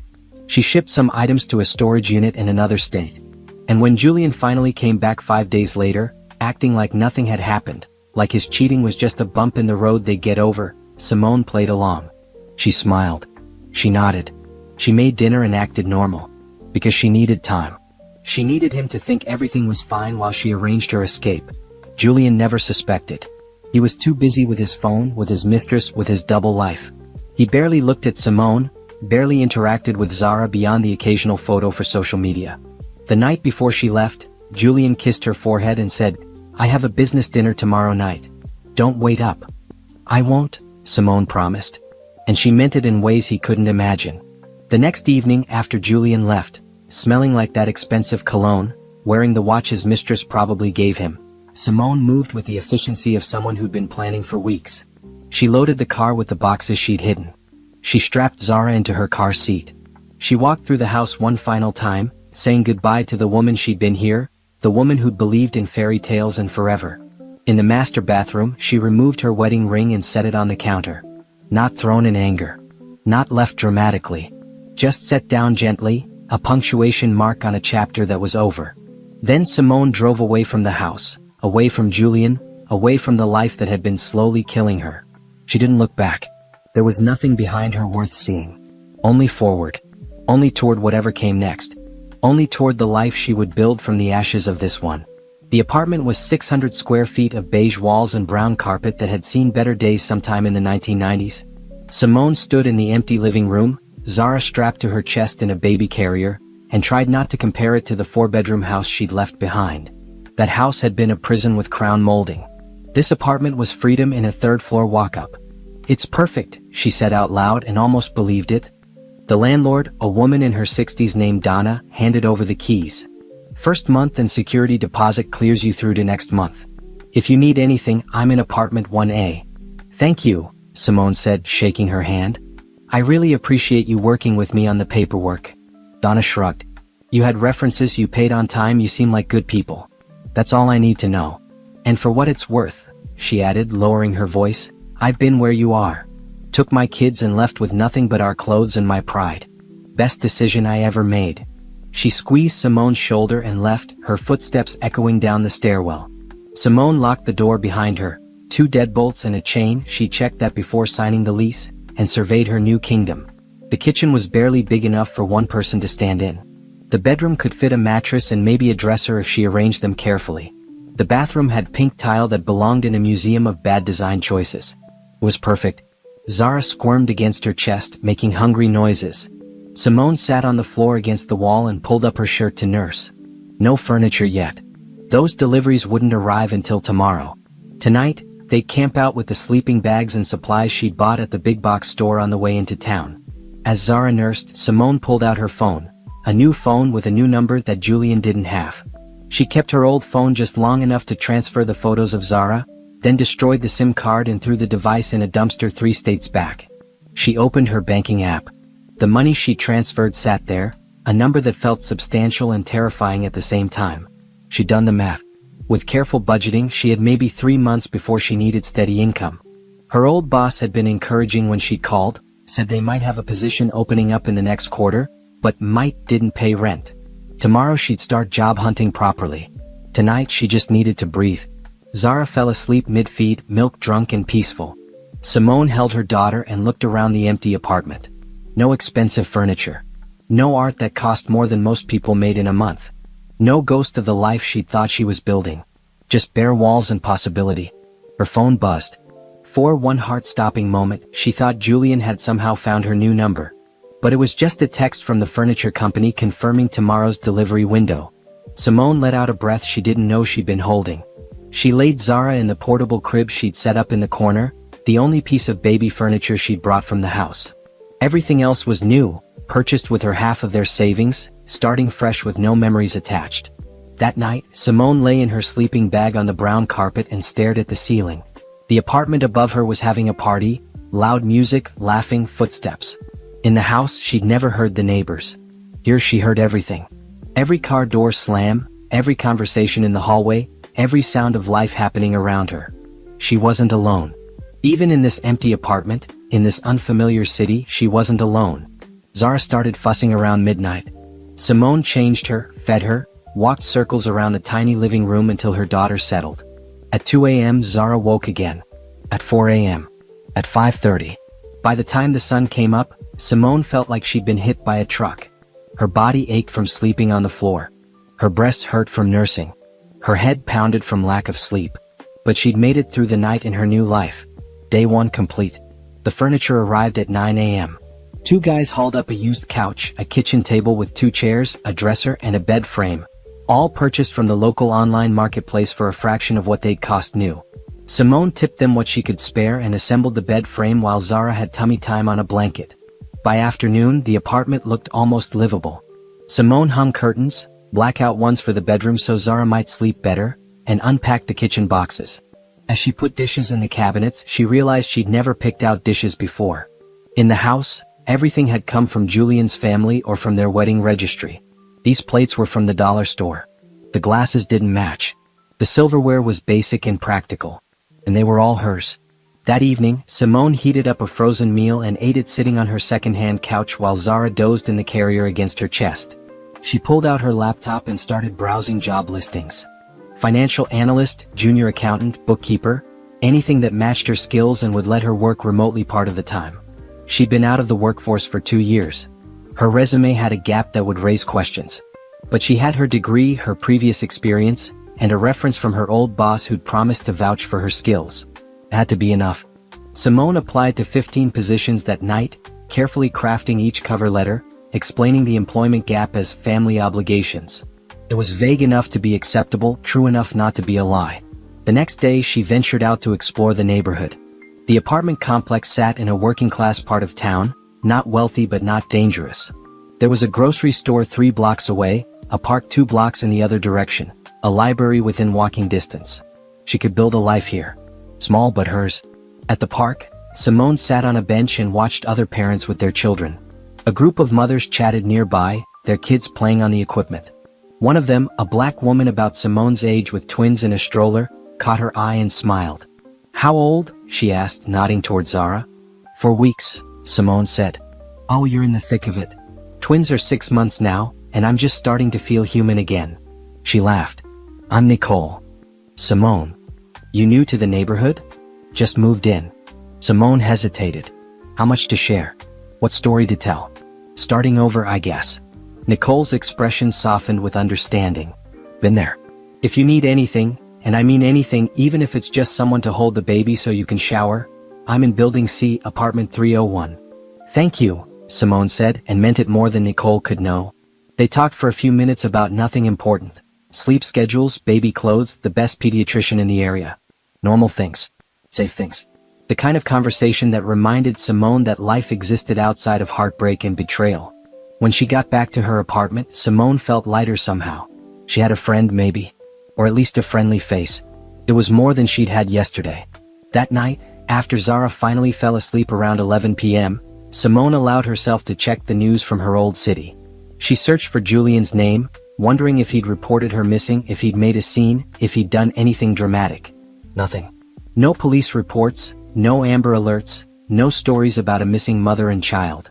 Which meant Julian knew exactly why she'd left and was smart enough not to involve authorities who might ask uncomfortable questions about why a new mother would run. Or maybe he just didn't care enough to look that hard. Simone closed the laptop and crawled into bed, her bed that she'd bought with her money in her apartment in her new life. The sheets smelled like laundry detergent, not like Julian's cologne. The mattress was firm and basic, nothing like their pillow top king size with the Egyptian cotton sheets. It was the best she'd slept in months. Over the next 2 weeks, Simone fell into a routine. Wake up with Zara at 5:30 a.m. Nurse change play. Put Zara down for first nap at 8. Apply to jobs while drinking too much coffee. Second nap at 11. Make lunch. Afternoon walk to the park. Evening feeding marathon. Collapse into bed around 10 p.m. She got 3 responses to her applications. 2 were form letters. "Thank you for your interest, but we've decided to pursue other candidates." The third was an invitation for a phone interview. Simone spent an hour preparing, reviewing her old work, practicing answers to common questions. The interview was scheduled for nap time because of course it was. She prayed Zara would sleep through it. The morning of the interview, Zara woke up fussy and stayed fussy. Simone tried everything, nursing, rocking, singing, walking. Nothing worked. By the time the phone rang, Zara was screaming. "Ms. Richards." The interviewer sounded professional, polished. "Yes, this is Simone. I apologize for the noise." "Is that a baby?" Simone's heart sank. "Yes, my daughter. She's usually quiet during this time, but..." "I see. Well, perhaps we should reschedule when you have childcare arranged. I can step outside." But the woman had already moved on, asking questions about Simone's employment gap, her previous position, her availability. Simone answered as best she could while jiggling Zara, stepping out onto her small balcony where the noise might be less obvious. She must have said the right things because the woman scheduled a second interview for the following week, this time in person. "And Ms. Richards? I'd suggest arranging childcare for our next meeting. We're looking for someone who can start immediately and work full-time in the office." "Of course," Simone said. "Thank you for the opportunity." She hung up and looked at Zara, who had finally quieted down. "Well, kid, we have a problem." Childcare meant money. Money meant dipping into reserves she needed for rent and food. But no childcare meant no job, and no job meant eventually no rent money anyway. Catch 22. That evening, Simone knocked on Nicole's door. "Hey girl," Nicole said, opening up with a twin on each hip. "Come in please. Save me from the chaos." Simone stepped into an apartment that looked like a toy store exploded. "I need advice. About childcare." "Say no more." Nicole set the twins down on a play mat. "There's a home daycare 2 streets over. Miss Deborah. She's expensive but good. Or there's the community center program. Cheaper, but you have to get on the waiting list early." "How early?" 6 months before you need it." Simone's face must have shown her panic because Nicole added, but I know Deborah sometimes has emergency openings. Let me give her a call." 3 days later, Simone sat in Miss Deborah's living room, which had been transformed into a licensed daycare facility. 5 children played in different areas while a young assistant supervised. Miss Deborah herself was a grandmother in her 50s who'd been running the daycare for 20 years. "You looking for full-time?" she asked. "Possibly. I have a job interview next week. If I get the position, yes. Full-time." "She's 4 weeks old?" "5 weeks now." Miss Deborah looked at Zara, who was sleeping in her carrier. "I don't usually take them this young. Too much work. But I have a soft spot for single mothers starting over." She named a price that made Simone's stomach drop. "That includes formula if you need it, diapers, everything." "I'm nursing," Simone said quickly. "Breast milk was free. Then we'll work with that. I have a fridge for expressed milk." Miss Deborah stood and walked Simone around the space, showing her the sleeping room, the play areas, the fenced backyard. "I run a tight ship. No sick kids, pick up by 5:30, payment on time every week. In return, I treat these babies like my own grandkids." "I'll take it," Simone said. She couldn't afford it. She'd have to make rice and beans stretch further, skip new clothes for herself, live even leaner. But she couldn't afford not to take it. They shook hands. Simone had childcare. Now she just needed to nail the interview and actually get the job. The second interview was at a mid-sized firm that did financial consulting for small businesses. Simone wore her one good suit, pumped in the parking lot before going in, and prayed she looked more confident than she felt. The hiring manager was a woman named Gabrielle, early 40s, with the kind of sharp presence that came from climbing corporate ladders in heels. She looked at Simone's resume, then at Simone. "2-year gap," she said. "Not a question." "I took time for family," Simone replied. "I have a young daughter." "And the father?" The question was probably illegal, but Simone answered anyway. "Not in the picture." Gabrielle nodded, not unkindly. "I'm going to be straight with you, Ms. Richards. You're overqualified for this position based on your previous work. You could be making twice what we're offering somewhere else. So why are you here?" Simone took a breath. "Honesty or close to it. Because I need a fresh start. I need steady income. I need a position that will let me prove myself again after being out of the field. And this job offers remote work twice a week, which means I can be there for my daughter when she's sick or needs me." "You planning to have more kids? Take more time off?" "No." Simone met her eyes. "I'm planning to work hard and rebuild my career." Gabrielle studied her for a long moment. Then she smiled. "Good. Because I need someone who's hungry, someone who's willing to put in the work. I don't care about the gap in your resume. I care about whether you can do the job." "Can you?" "Yes." "Then it's yours if you want it. Start Monday." Simone wanted to cry. She wanted to laugh. She wanted to hug this woman who'd just thrown her a lifeline. "Thank you." "Yes, thank you." Walking out of that office, Simone felt lighter than she had in months. She had a job. She had childcare. She had a chance. That weekend, she set up Zara's schedule with Miss Deborah, practiced pumping enough milk to leave bottles, and prepared herself mentally for the transition. Monday morning came too fast and too slow at the same time. Dropping Zara off that first day nearly broke her. Her daughter looked so small in Miss Deborah's arms, so vulnerable. Simone kissed her forehead and whispered, "Mama loves you. I'll be back soon." Then she drove to work with tears streaming down her face, wondering if she was making the right choice, if this was what being strong looked like, if she'd ever stop feeling like she was barely holding herself together. But she showed up. She sat at her new desk in her second-hand blazer and dove into the financial reports Gabrielle handed her. The work felt familiar, like muscle memory returning after a long absence. Numbers made sense. Balance sheets didn't lie or cheat or break promises. She was good at this. She'd forgotten how good she was at this. That first day stretched into evening. Simone picked up Zara at 5:25, 5 minutes before deadline, and held her daughter close. Zara smelled like Miss Deborah's house instead of like home, and Simone felt another pang of guilt. But Zara was fed, changed, happy. And Simone had made it through day one of her new life. "We can do this," she told Zara that night as she nursed her before bed. "We're going to be okay." For the first time since leaving, Simone almost believed it. Julian stood in the police station, his expensive lawyer beside him, and listened to the detective explain why they couldn't help him. "Your wife isn't missing, Mr. Ashford. She left of her own accord. She withdrew her portion of joint funds. She took her belongings and her child. Nothing about this suggests foul play. But she took my daughter." "Your daughter," the detective interrupted. whom she gave birth to 6 weeks ago. As far as the law is concerned, she has every right to take that child anywhere she pleases unless you have a custody agreement stating otherwise. Do you? Julian's lawyer touched his arm, a warning. No, Julian admitted.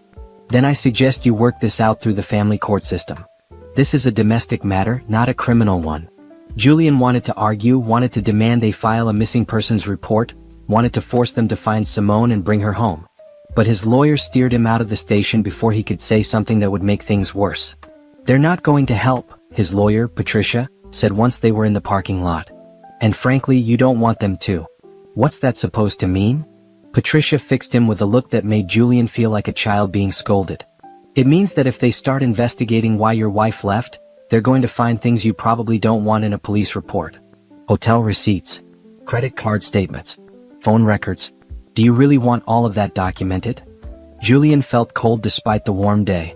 No, I didn't think so. Here's what we do. We file for custody through family court. We demonstrate that you're a fit father and that Simone has no right to keep your daughter from you. But Julian, she paused, you need to understand something. Family court judges don't look kindly on infidelity, especially when there's a newborn involved. They're going to ask why she left. Are you prepared to answer that honestly? I made mistakes, Julian said weakly. Mistakes that can be documented? When he didn't answer, Patricia sighed. That's what I thought. My advice? Think very carefully about whether you want to pursue this legally. Because once we open that door, Simone's lawyer, and she will get a lawyer, is going to walk through it with every piece of evidence that makes you look like an unfit father. I'm not unfit. I love my daughter. Do you? Patricia's voice was sharp. Because from where I stand, you spent your wife's labor at a hotel with another woman. You've been absent for your daughter's entire life. You haven't attended a single pediatrician appointment, haven't gotten up for a single night feeding, haven't changed a single diaper. Love is action, Julian. What actions can you point to that demonstrate you're a devoted father? Julian opened his mouth and closed it again. He had nothing. That's what I thought, Patricia said. Go home. Think about what you really want here. If you want to pursue custody, call me. But be prepared for the fight of your life, one you might not win. She walked to her car, leaving Julian standing alone in the police station parking lot. Over the next week, Julian tore through every possible lead. He called hospitals in surrounding states, claiming he was looking for his sister and her baby. Nothing. He hired a private investigator, a man named Frank who looked like he'd walked out of a noir film, all rumpled suit and cynical eyes. People who don't want to be found usually aren't, Frank said, taking Julian's deposit check. But I'll see what I can do. Frank came back 3 days later with next to nothing. Your wife is smart. She used cash for everything after the initial withdrawal. No credit card trail. No social media activity. Her phone is disconnected. The mail forwarding expired after 2 weeks and it went to a P.O. box in a town 200 miles from here. Probably just a decoy. She's ghosted properly. There has to be something, Julian insisted. There is. The money. She took exactly half of your joint savings. That shows up on bank records. I can track when she made that withdrawal, which bank branch, what time. But after that, Frank shrugged. She could be anywhere. Keep looking. It's your money, Frank said, but his tone suggested it was a waste. Julian's mother came by the house, the empty house that echoed with absence. She walked through it silently, her face growing tighter with each room. You did this, she finally said. Mom? Don't mom me. I raised you better than this. Your father would be ashamed. Dad cheated on you, Julian shot back. As soon as the words left his mouth, he regretted them. His mother's hand moved so fast he barely saw it coming. The slap cracked across his face, leaving a burning imprint. Your father made mistakes, she said, her voice shaking. And he spent the rest of his life trying to make up for them. He went to therapy. He fought for us. He became a better man. But you? She looked at him with something worse than anger, disappointment. You're not even trying to be better. You just want her back so you can feel less guilty. That's not true. Isn't it? Tell me, Julian. When was the last time you changed Zara's diaper? When was the last time you got up with her at 3 a.m.? When was the last time you held your daughter and felt grateful for her existence instead of seeing her as an inconvenience? Julian couldn't answer because the answer was never. He'd barely touched Zara except for the occasional photo opportunity. That's what I thought. His mother picked up her purse. When you're ready to actually be a father instead of playing the victim, call me. Until then, don't waste my time. She left. Everyone kept leaving. Julian's business started suffering. He forgot meetings. He let emails pile up unanswered. His business partner, Trevor, finally cornered him after Julian missed a presentation to investors. "What's going on with you?" Trevor demanded. "You've been useless for weeks. My wife left. She took my daughter." "I know. The whole office knows. But that doesn't mean you get to tank the company we built together." Trevor's voice softened slightly. "Look, I get it. You're going through something. But you need to get your head straight. Take a leave of absence if you need to. Go to therapy. Do whatever it takes. But you can't keep showing up like this." "Are you firing me?" "I'm giving you a choice. Step back and deal with your personal life, or stay focused and do your job. You can't do both halfway." Julian took the leave of absence. He told himself it was temporary, just until he found Simone, just until he fixed everything. But deep down, he knew he was running away from the wreckage of his life. He sat in the empty house and scrolled through old photos on his phone. Simone smiling on their wedding day. Simone laughing at some joke he couldn't remember. Simone pregnant, glowing, her hand on her belly. Simone in the hospital bed, holding newborn Zara, exhausted but beautiful. He'd been in that hospital room for maybe an hour before claiming he needed to check on work. He'd left her there, left them there, and gone back to his other life. How had he thought he could keep both? How had he convinced himself that Simone wouldn't find out, wouldn't care, would just accept his absence as the price of their lifestyle? His phone buzzed. Natasha. He'd ignored her calls for weeks now, but she was persistent. "We need to talk," her text read. "There's nothing to talk about," he replied. "Actually, there is. I'm pregnant." Julian stared at the message, his blood turning to ice. No, this couldn't be happening. He called her. She answered on the first ring. "Tell me you're lying," he said. "I'm 8 weeks pregnant, Julian. It's yours. You said you were on birth control. Birth control fails. And frankly, after you ghosted me for weeks, I'm not inclined to do you any favors. I'm keeping the baby. You can be involved or not. Your choice." She hung up. Julian sat in his empty house, in his expensive furniture, in the ruins of his life, and felt the walls closing in. 2 children. 2 women who would rightfully hate him forever. A business he was losing. A family he destroyed. He called Frank, the investigator. "I need you to find her. Whatever it costs, find her." "Mr. Ashford, I told you. I don't care. Find her. Please." There was a long pause. "I'll do what I can. But you should prepare yourself for the possibility that she doesn't want to be found. And if she doesn't, no amount of money is going to change that." "Just try," Julian said, and heard the desperation in his own voice. He hung up and walked through the house again. In the nursery, he saw the outline where the crib had been, the faint indentation in the carpet. He remembered standing here weeks ago before everything fell apart, looking at Zara sleeping and feeling nothing but inconvenience. What kind of father felt that way? His mother's words echoed, "You just want her back so you can feel less guilty." Maybe she was right. Maybe this whole search wasn't about love or fatherhood. Maybe it was just about Julian not wanting to face what he'd become. He pulled out Simone's wedding ring from his pocket, where he'd been carrying it like a talisman. The diamond still caught the light, still threw rainbows. Still represented a promise he'd broken 1,000 times over. Julian tried to imagine what Simone's life was like now. Was she in a tiny apartment somewhere? Was she struggling? Was Zara healthy and safe? Did they have enough money? Enough support? Or were they thriving without him? That last thought hurt worst of all. The idea that Simone and Zara might be better off with him gone, that his presence in their lives had been a weight rather than a blessing. His phone rang. His mother. "Julian, I need you to listen to me," she said without preamble. "I've been thinking about what I said. I was harsh. You were right. Maybe. But here's what I should have said. It's not too late to change. It's not too late to become the man your daughter needs you to be. But you have to actually do the work. Not the performative stuff. Real work. Real change. I don't know how.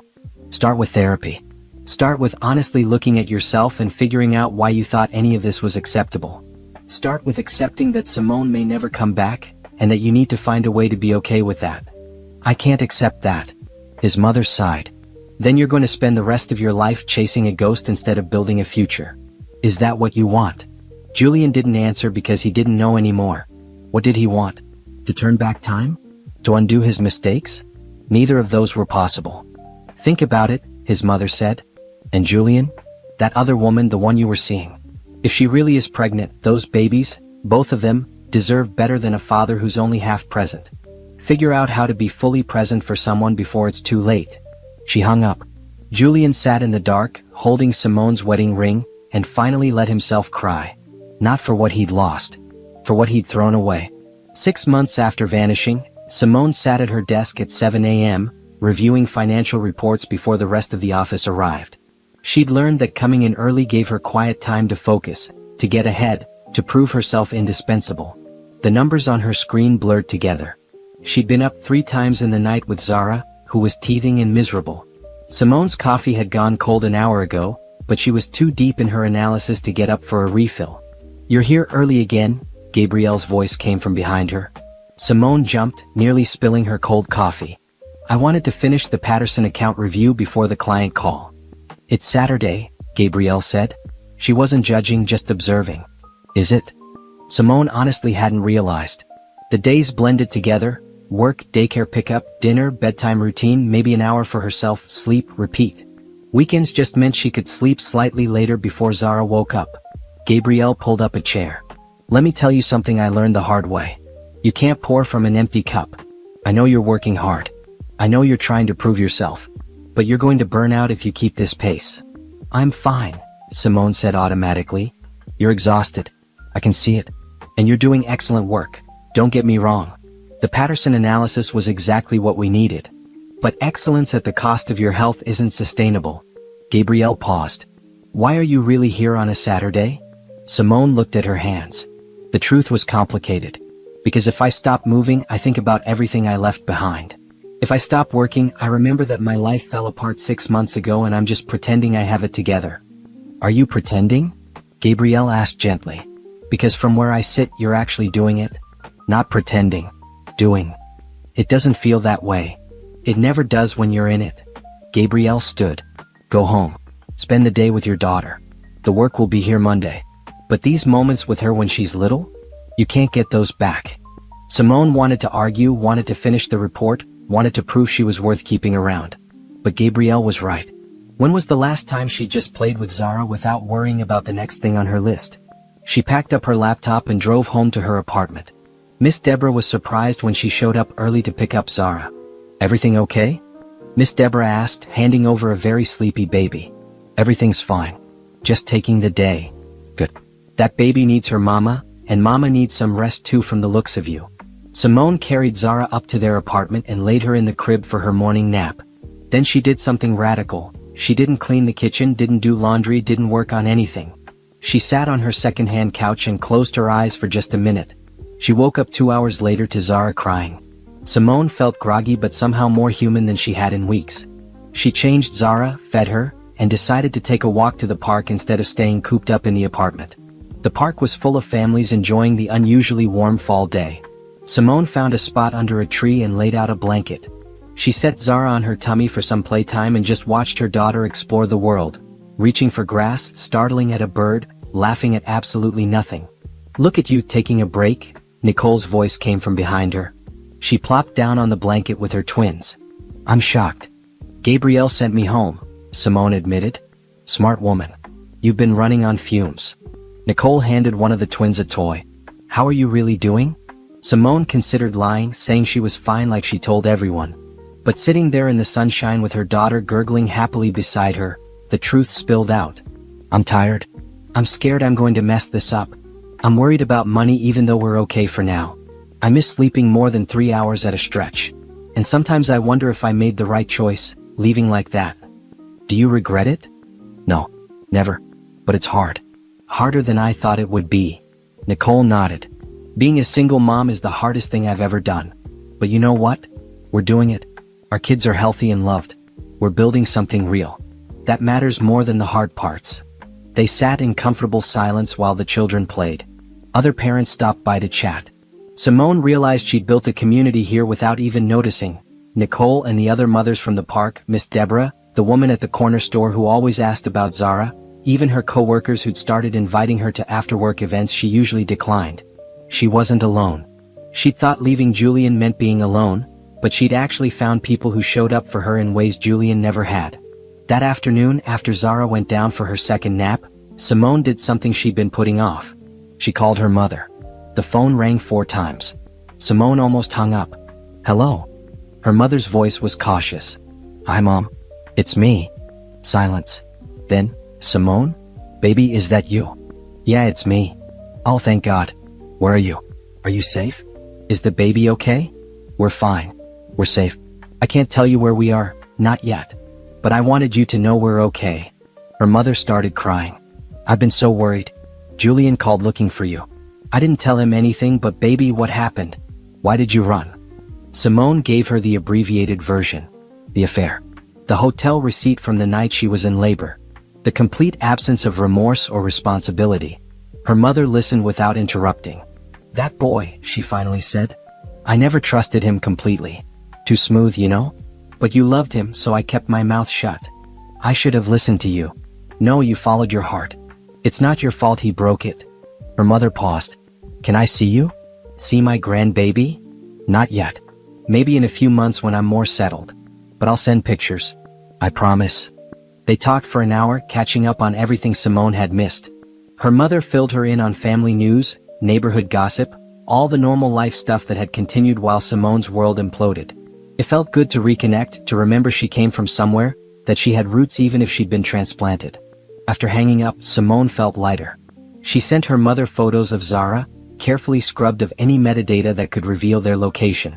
Then she settled in to actually work on the Patterson account review, this time without the desperate edge of someone trying to outrun their past. Monday morning, Simone walked into the office and found Gabrielle waiting at her desk. "Good weekend?" Gabrielle asked. "Better than usual. Thank you for that." "Don't thank me yet. I have a proposition." Gabrielle handed her a folder. "We have a new client, a startup that needs a complete financial overhaul. I want you to lead the account." Simone opened the folder, scanning the details. "This is a big account. And you're ready for it. You've proven yourself over the last 6 months. You're smart, thorough, and you understand what these small business owners need. I want to give you the chance to show what you can do when you're not just supporting other people's projects." "I don't know what to say." "Say yes.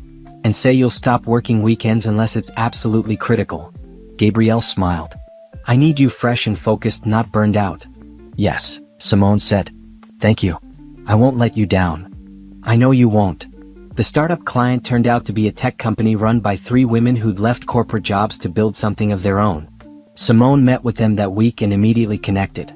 They understood what it meant to start over, to build from nothing, to prove yourself. Over the next month, Simone dove into their finances.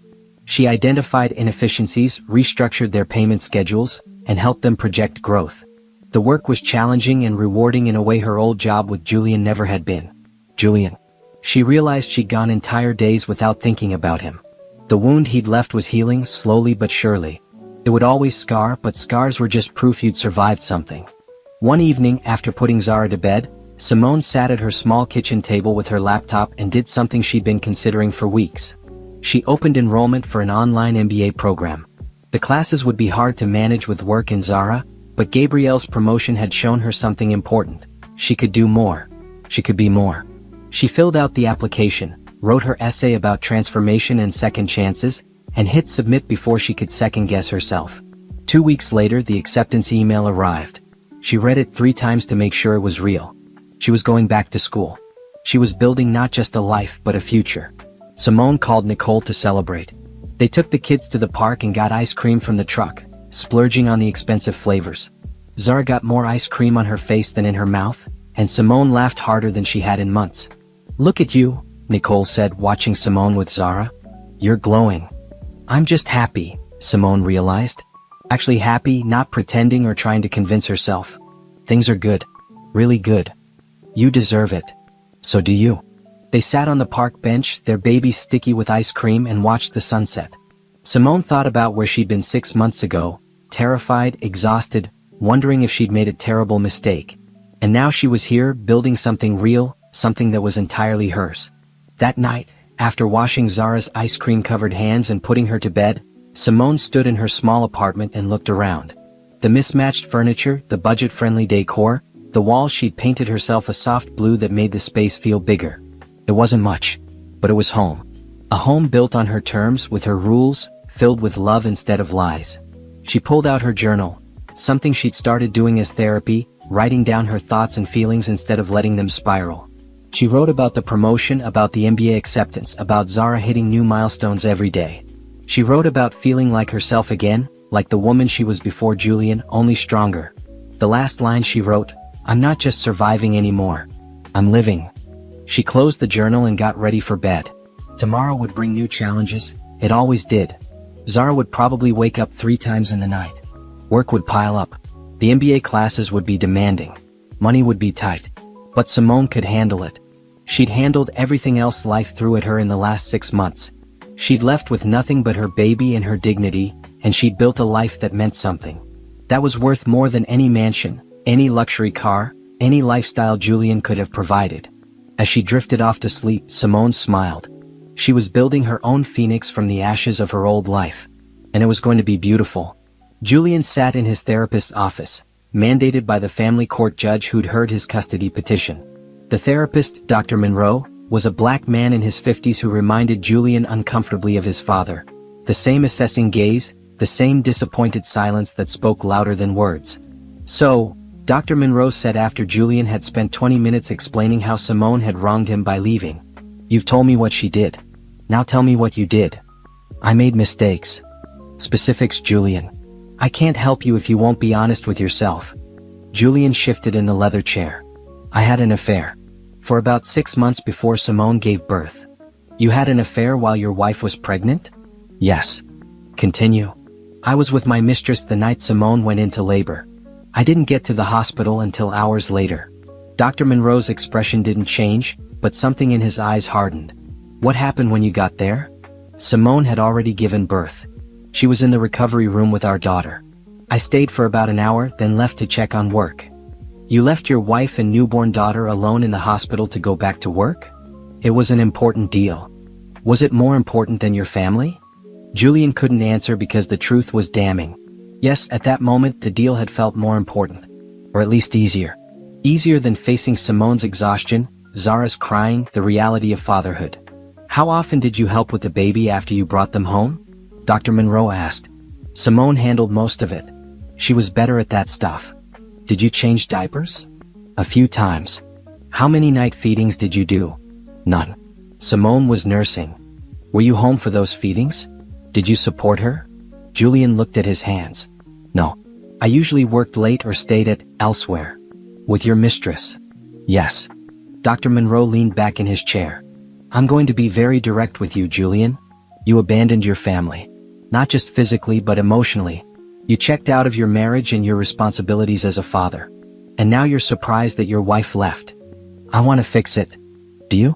Or do you just want to not feel guilty anymore?" The question hit like a punch to the gut because it was what his mother had said, what Patricia had implied, what everyone seemed to know except Julian himself. "I don't know," he finally admitted. "That's the first honest thing you've said since you sat down," Dr. Monroe said. "Here's what I think. You're not here because you want to be a better father or husband. You're here because the court is making you come. You haven't done any of the internal work necessary to change. You're still the same man who cheated on his pregnant wife. That's not fair. Isn't it? What have you changed? What actions have you taken that demonstrate you're different from the man Simone left?" Julian couldn't think of a single one. He'd stopped seeing Natasha, but only because she'd left him when she realized he was broke emotionally. He'd taken a leave from work, but only because he couldn't focus.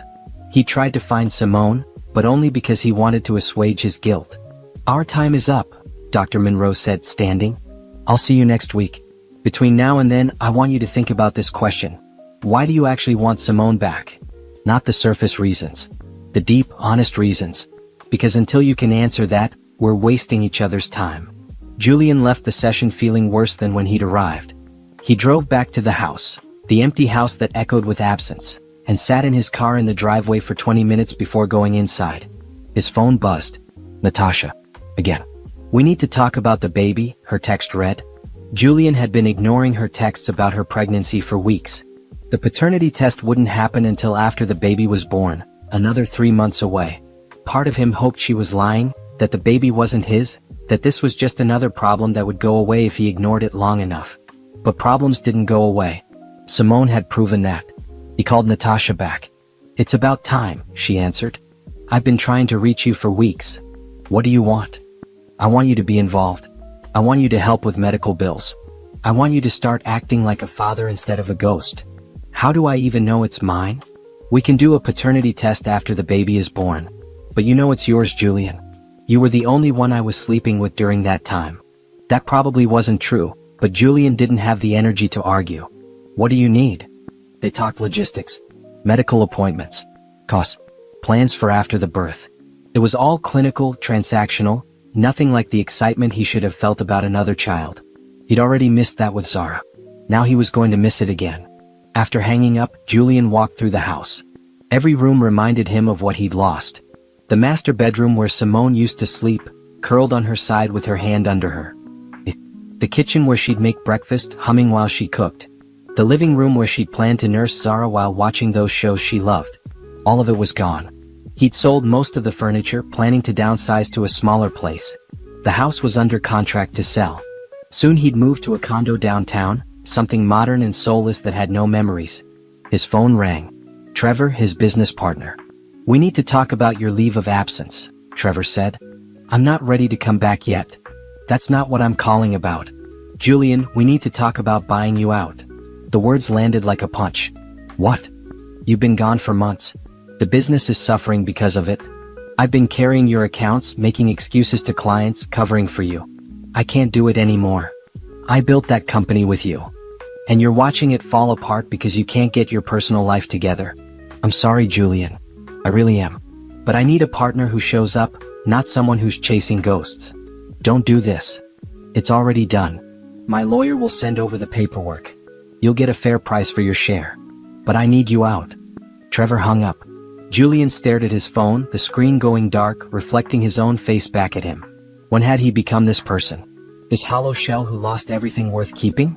The weeks crawled by. Julian went to therapy every week, giving Dr. Monroe the bare minimum effort. He met with his lawyer to sign the business buyout papers. He moved to the condo, a sterile box in the sky with a view of the city he no longer recognized. He tried to reach out to old friends, people he'd neglected during his marriage. They were polite but distant, their lives having moved on without him. He tried to reconnect with his mother, but every conversation ended in disappointment. "Have you done any of the work?" she'd ask. "I'm in therapy." "That's not work. That's just showing up." "Have you figured out why you cheated? Have you confronted what's broken inside you?" He never had a good answer. One night, Julian found himself driving past the park near his old house. He saw a family there, father, mother, 2 kids, laughing as they played on the swings. The father pushed one kid while the mother helped the other climb the monkey bars. They looked happy, complete. Julian used to imagine that would be him and Simone and Zara someday. Back when he still believed he could have everything. The perfect family, the successful business, the excitement of his affair. He thought he was smart enough to manage it all. He'd been a fool. His phone buzzed. Frank, the investigator. "I found something," Frank said. Julian's heart raced. "What? Where is she?" "I can't tell you that. But I did confirm she's alive and safe. She and the baby are doing fine. That's all you need to know." "That's not enough. I need to see her." "No, you need to let her go. Mr. Ashford, I've done this job for 20 years. I've seen a lot of people running from bad situations. Your wife isn't running anymore. She's building a life. A good one from what I can tell. You going after her would only destroy that. She's my wife. On paper, maybe. But that woman you married? She doesn't exist anymore. She became someone else the day she left you. Someone stronger." Frank paused. "Do the right thing. Let her be happy." The line went dead. Julian sat in his car outside the park and watched the happy family until the sun set and they went home. Then he drove back to his empty condo and sat in the dark. He'd lost everything. His wife, his daughter, his business, his friends, his family's respect. All of it gone because he'd been too selfish to appreciate what he had when he had it. Dr. Monroe's question echoed in his mind. "Why do you actually want Simone back?" The truth? He didn't want Simone back. He wanted to go back in time. He wanted to undo his mistakes. He wanted to be the man he should have been instead of the man he became. But time only moved forward. And the Julian who existed now was the sum of all his choices, all his failures, all his selfishness. He pulled up photos of Zara on his phone, the few he'd bothered to take when she was born. She was 7 months old now. He'd missed 7 months of her life. Her first smile. Her first laugh. Her learning to roll over, to sit up, all those milestones Simone was documenting somewhere without him. He'd made his choice when he stayed at that hotel while Simone labored. He'd made his choice every time he chose Natasha over his family. He'd made his choice by being absent, by checking out, by prioritizing everything except what mattered most. And now he was living with the consequences. Julian opened his laptop and pulled up the custody petition his lawyer had filed. He read through it, seeing his claims that Simone was unfit, that he deserved shared custody, that he was a devoted father. All lies. Comfortable lies he told himself to justify his pursuit, but lies nonetheless. He picked up his phone and called Patricia. "I want to withdraw the custody petition," he said. "Are you sure? We haven't even had the hearing yet." "I'm sure. Simone can have full custody. I'll sign whatever papers she needs." "Julian, you'll have no rights to your daughter." "I have no rights now. I didn't earn them. I didn't show up. I didn't do any of the work." His voice cracked. "Let them go. They're better off without me." Patricia was quiet for a long moment. "I think that might be the first selfless thing you've done in this whole situation." She was right. It was. After hanging up, Julian closed his laptop and sat in the silence of his condo. Somewhere out there, Simone was building a life. She was raising their daughter. She was probably happy, or at least happier than she'd been with him. And he needed to let her be. Not because it's what he wanted, but because it's what they deserved. 2 years after vanishing, Simone stood in front of her bathroom mirror, adjusting the blazer she'd splurged on for today. Senior analyst. The promotion came with a raise substantial enough that she'd started looking at houses instead of apartments. "You look pretty, Mama," Zara said from where she sat on the closed toilet, swinging her legs and playing with her toy dinosaur. "Thank you, baby." Simone smiled at her daughter in the mirror. 2 years old and already opinionated about fashion. She'd inherited Simone's eyes and dimples, but her determination was all her own. "Can I come to work with you?" "Not today. Miss Deborah is expecting you." Zara's face fell for approximately 3 seconds before she brightened again. "Will Miss Deborah have the good snacks?" "If you're good for her, probably." "I'm always good," Zara insisted, which was mostly true. She was a resilient, happy kid despite everything, or maybe because of everything. She'd never known life with Julian, never known the tension and lies. She just knew life with Simone, and Simone had worked hard to make that life stable and full of love. They drove to Miss Deborah's house, now a familiar routine. Zara ran inside without looking back, already chattering to the other kids. Miss Deborah caught Simone's eye and gave her a thumbs up. "She's doing great," Miss Deborah mouthed. Simone drove to work, parking in the space that now had her name on it. The office had become familiar over 2 years. The people, the rhythms, the culture. She'd built relationships here, earned respect, proven herself valuable. Gabrielle met her in the hallway. "Ready for the presentation?" "As ready as I'll ever be." They were pitching a major client, a company looking to expand into 3 new markets. Simone had spent 2 months analyzing their financials, creating projections and developing a strategy. This was her account, her baby, her chance to show what she could do. The presentation went well. Better than well. The client asked smart questions and Simone had smart answers. By the end of the hour, they were nodding, exchanging glances that said yes. "We'll have a decision by end of week," the CEO said, shaking Simone's hand. "But I'll be honest, this is the most thorough analysis we've seen. Your reputation is well earned." Reputation. Simone had a reputation now built on 2 years of showing up, doing excellent work and never making excuses.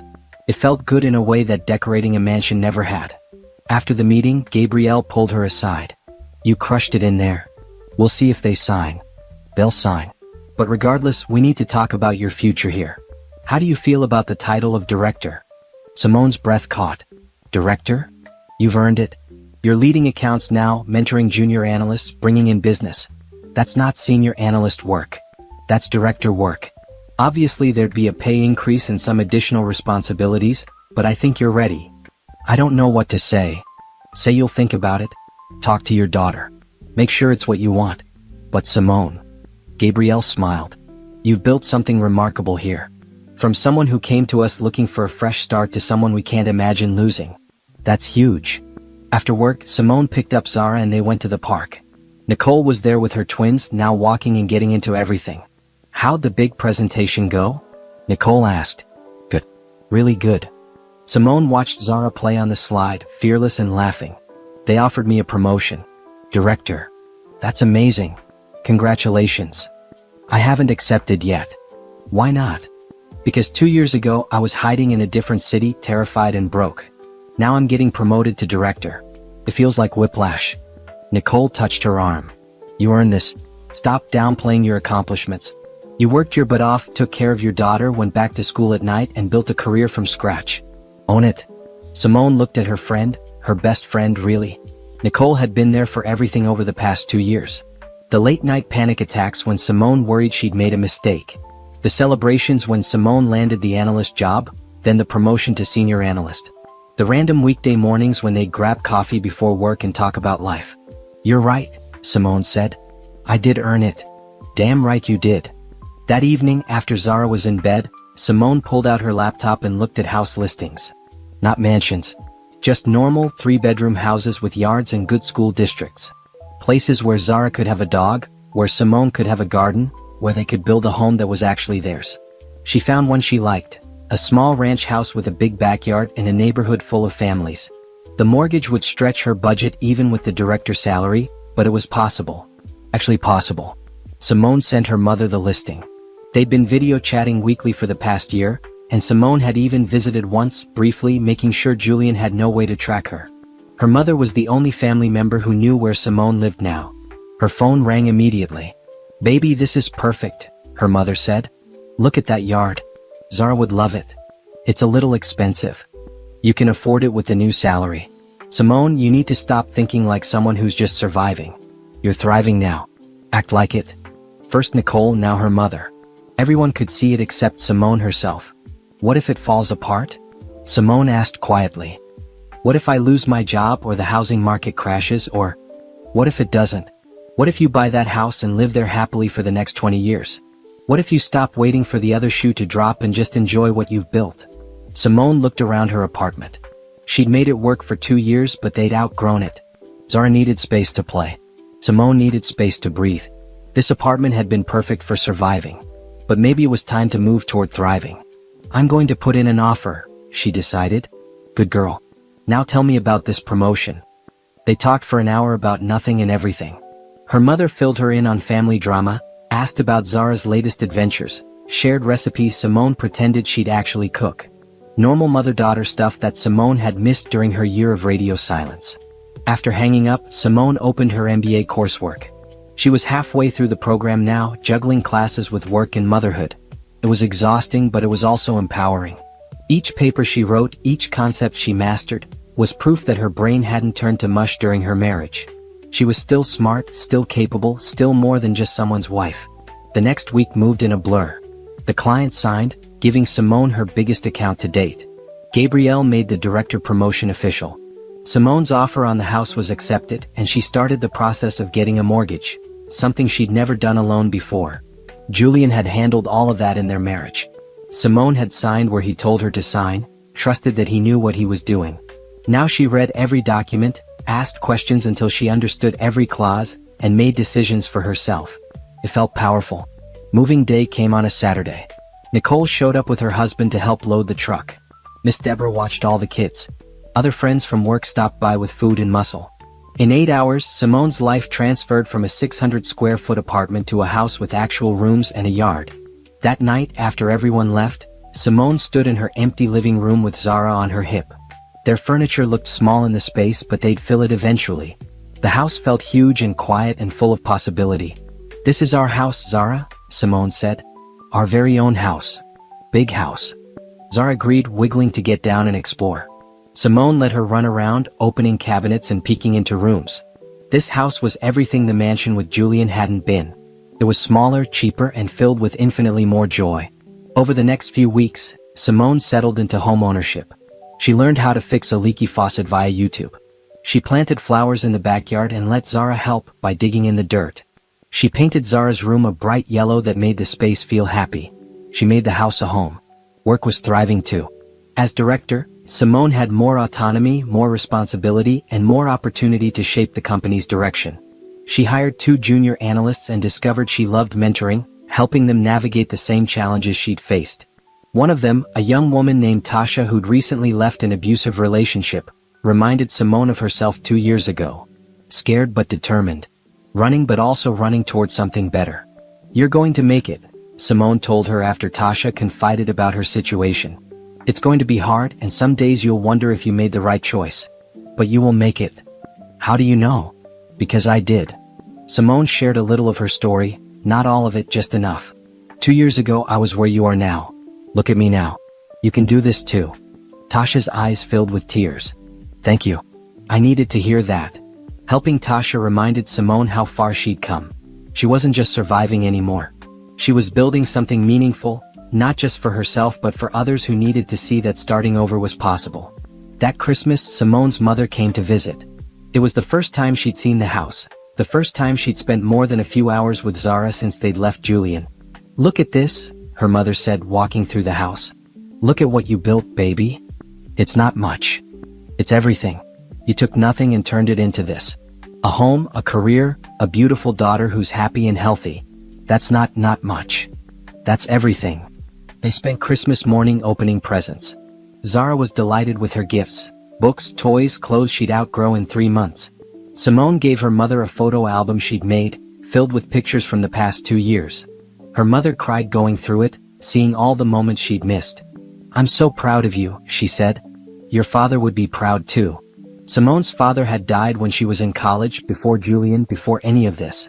Sometimes she wondered what he would have said about her marriage, about her leaving, about where she was now.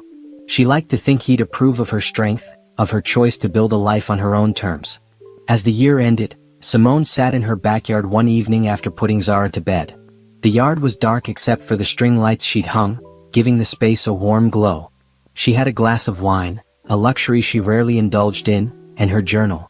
She wrote about the year, the promotion, the house, the MBA program she'd finish in 6 more months, the community she'd built, the person she'd become.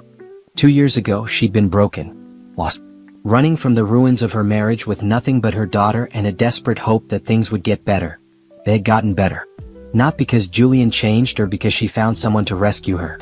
They got better because Simone had done the work. She'd shown up every day, put one foot in front of the other, and built a life brick by brick. She'd become her own hero. The last thing she wrote in her journal, "I don't think about him anymore. Not really. Sometimes he crosses my mind like a ghost of who I used to be. But that woman is gone. I buried her and built myself anew. And this version of me? She's unstoppable." Simone closed the journal and looked up at the stars. Somewhere out there, Julian was living his life. She didn't know what that life looked like, didn't care to know. He was a chapter that ended so a better story could begin. This was her story now. Her house, her career, her daughter, her future. And it was beautiful. The conference center in Chicago was enormous, full of financial professionals networking and attending workshops.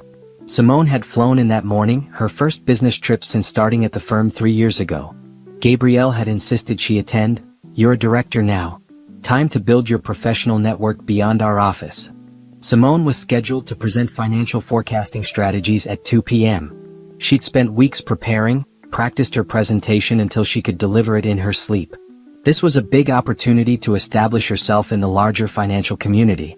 She was standing in line at the coffee station when she felt eyes on her. That prickle of awareness that comes from being watched. She turned and saw him. Julian. He looked different. Thinner. Tired. His suit was still expensive but somehow didn't fit him right anymore, like he bought it for a different version of himself.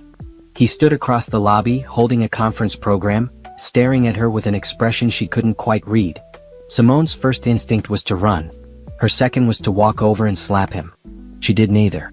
She turned back to the coffee station, got her latte, and walked toward the presentation rooms with deliberate calm. "Simone.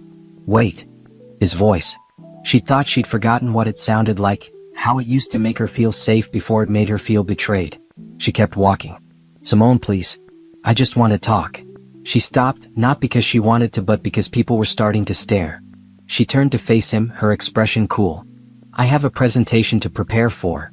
I saw your name in the program. You're presenting on forecasting strategies." "Yes. That's great.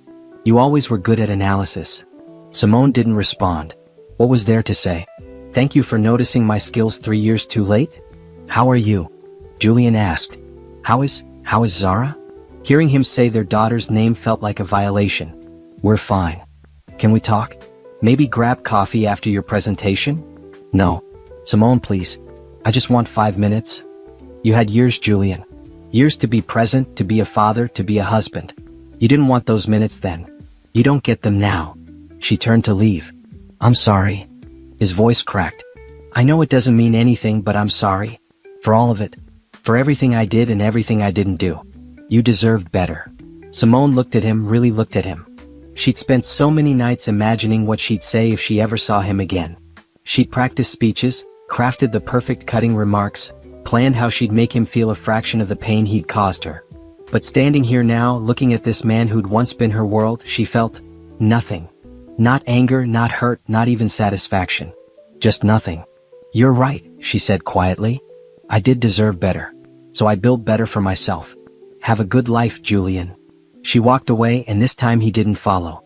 Simone made it to an empty conference room before her hands started shaking. She sat in a chair and took deep breaths, centering herself. She hadn't thought about Julian in months. Seeing him had brought back memories she'd carefully filed away, the betrayal, the hurt, the fear of those first months alone. But they were just memories now. They didn't have power over her anymore. Her phone buzzed. A text from Nicole. Knock him dead at your presentation. We're all rooting for you. Simone smiled. Nicole didn't know about the Julian encounter, didn't know Simone's carefully constructed calm was barely holding. But the text reminded her of what mattered. The people who showed up for her, the life she'd built, the future she was creating. Julian was the past. This presentation was the future. Simone stood, smoothed her blazer, and went to set up her slides. The presentation room filled quickly. Simone stood at the front, connected her laptop to the projector, and organized her notes. She saw Julian slip into the back row just before the session started. Part of her wanted to ask him to leave. But a bigger part of her wanted to show him exactly who she'd become in his absence. Good afternoon, Simone began, her voice steady and confident.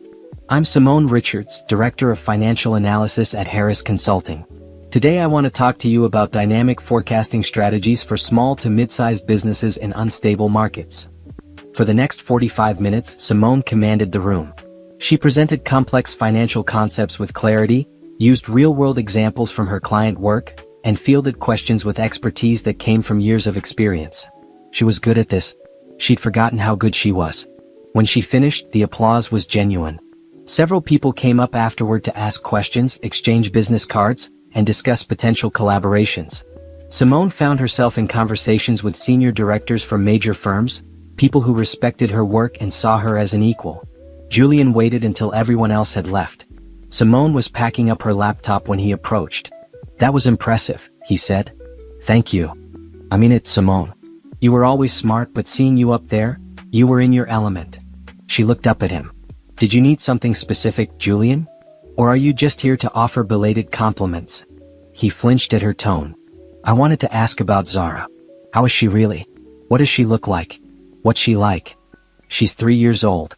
She's healthy, happy, and thriving. She loves dinosaurs and books and making up songs. She's everything you missed because you weren't there. I think about her every day. Thinking about her isn't the same as being there for her. Thinking about her doesn't change diapers or handle tantrums or stay up all night when she's sick. You made your choice 3 years ago, Julian. Multiple choices, actually. This is what those choices look like. I signed away my parental rights, Julian said quietly. Last year. I figured you'd want full custody without having to fight me for it. Simone had received those papers, had cried with relief when her lawyer confirmed Julian was truly letting them go. But hearing him say it now, she felt an unexpected twinge of something. Not sadness exactly. Maybe disappointment that Zara would never know her father, that Julian had chosen the easy way out again. That was the right choice, Simone said. Thank you for that, at least. Can I see her? Just once? I know I don't have rights, but... No. Simone. No, Julian. You can't blow back into our lives for a few minutes and expect to suddenly be part of them. Zara doesn't know you. She doesn't ask about you. She has a stable, happy life. I'm not going to disrupt that because you suddenly feel guilty. I'm not suddenly feeling guilty. I felt guilty for 3 years. Then you should have done something about it 3 years ago. Or 2 years ago. Or 1 year ago. You didn't? You signed away your rights instead of doing the hard work of becoming a father. That was your choice. Live with it. She picked up her laptop bag and walked past him. This time she didn't look back. That evening, Simone sat in her hotel room and called home. Nicole was watching Zara for the overnight trip. "How's my baby?" Simone asked when Nicole answered. "Currently covered in spaghetti sauce and loving life." "How'd the presentation go?" "Good. Really good." Simone paused. "I ran into Julian." "What? Where?" "At the conference. He was here for some session. We talked. Briefly." "Are you okay?" "Yeah, actually, I am. It was weird seeing him, but it didn't hurt like I thought it would. He's not part of my life anymore." "Not really. He's just some guy I used to know." "Good. That's good, right?" "Yeah, it is." Simone heard Zara laughing in the background. "Can I talk to her?" "She's mid-spaghetti disaster, but I'll put you on speaker." "Hi, Mama." Zara's voice came through bright and happy. "Hi, baby. Are you being good for Miss Nicole?" "I'm being super good. We had paschetti and it's everywhere." "I can imagine. I'll see you tomorrow, okay? I love you so much." "Love you too, Mama. Bye." The call ended, and Simone sat in the hotel room, looking out at the Chicago skyline. 3 years ago she'd been running, scared and alone and unsure if she'd made the right choice. Now she was here in a nice hotel paid for by her job, after giving a presentation to respected professionals, with a daughter who was safe and loved back home. She'd made the right choice. Seeing Julian only confirmed it. Her phone buzzed with a LinkedIn connection request. From Julian. She stared at it for a long moment, then declined it and blocked him. She didn't need that connection. She didn't need any reminder of who she used to be or what she'd left behind. The next morning, Simone attended more conference sessions, networked with other professionals and collected business cards from potential clients. She was good at this, the networking, the professional conversations, the art of building a reputation. It came naturally now in a way it never had when she was Julian's wife, always in his shadow. On the flight home, Simone opened her laptop and started drafting follow-up emails to the people she'd met. New opportunities, new clients, new possibilities. The presentation had been a success in more ways than one. As the plane descended toward home, Simone looked out the window at her city, her adopted home where she'd rebuilt her life. Somewhere down there, Zara was probably refusing to nap for Nicole. Somewhere down there, her house waited with its bright yellow bedroom and backyard garden. Somewhere down there was the life she'd built brick by brick from nothing. Julian wasn't part of that life. He'd had his chance and blown it. Whatever guilt or regret he carried now was his problem, not hers. Simone had moved on. And it felt amazing. 6 months after the Chicago conference, Simone's lawyer called. "Julian's filed for visitation rights," Rebecca said without preamble. Simone's blood ran cold. "What? He signed away his rights? He can't." "Apparently he can. Or at least he's trying to. He's claiming he was coerced into signing under emotional duress, that he's now stable and ready to be a father, and that Zara deserves to know him. This is ridiculous. He's been absent for nearly 4 years. Zara doesn't even know who he is." "I know. And we're going to fight this hard. But I need to prepare you. Judges sometimes side with fathers who claim they want to be involved, especially if they can demonstrate they've changed. He hasn't changed. He's just lonely or guilty or whatever. He doesn't actually want to be a father. He wants to feel better about himself. Then we'll prove that in court. But Simone, you need to prepare yourself for the possibility that he might get supervised visitation. At minimum." Simone hung up and sat in her office staring at the wall. 4 years. 4 years of building a life, of protecting Zara from the chaos of Julian's world, of creating stability. And now he wanted to waltz back in? No, absolutely not. That evening she called her mother. "He's doing what?" her mother practically shouted. "After all this time?" "His lawyer filed papers last week. Rebecca says we have a court date in 2 months. Baby, you need to fight this with everything you have. That man doesn't deserve to know Zara. He had his chance. I'm going to fight." But Rebecca says the courts sometimes favor fathers who claim they want to be involved. Then we show them who Julian really is. We document everything. Every lie, every betrayal, every moment he chose his mistress over his family.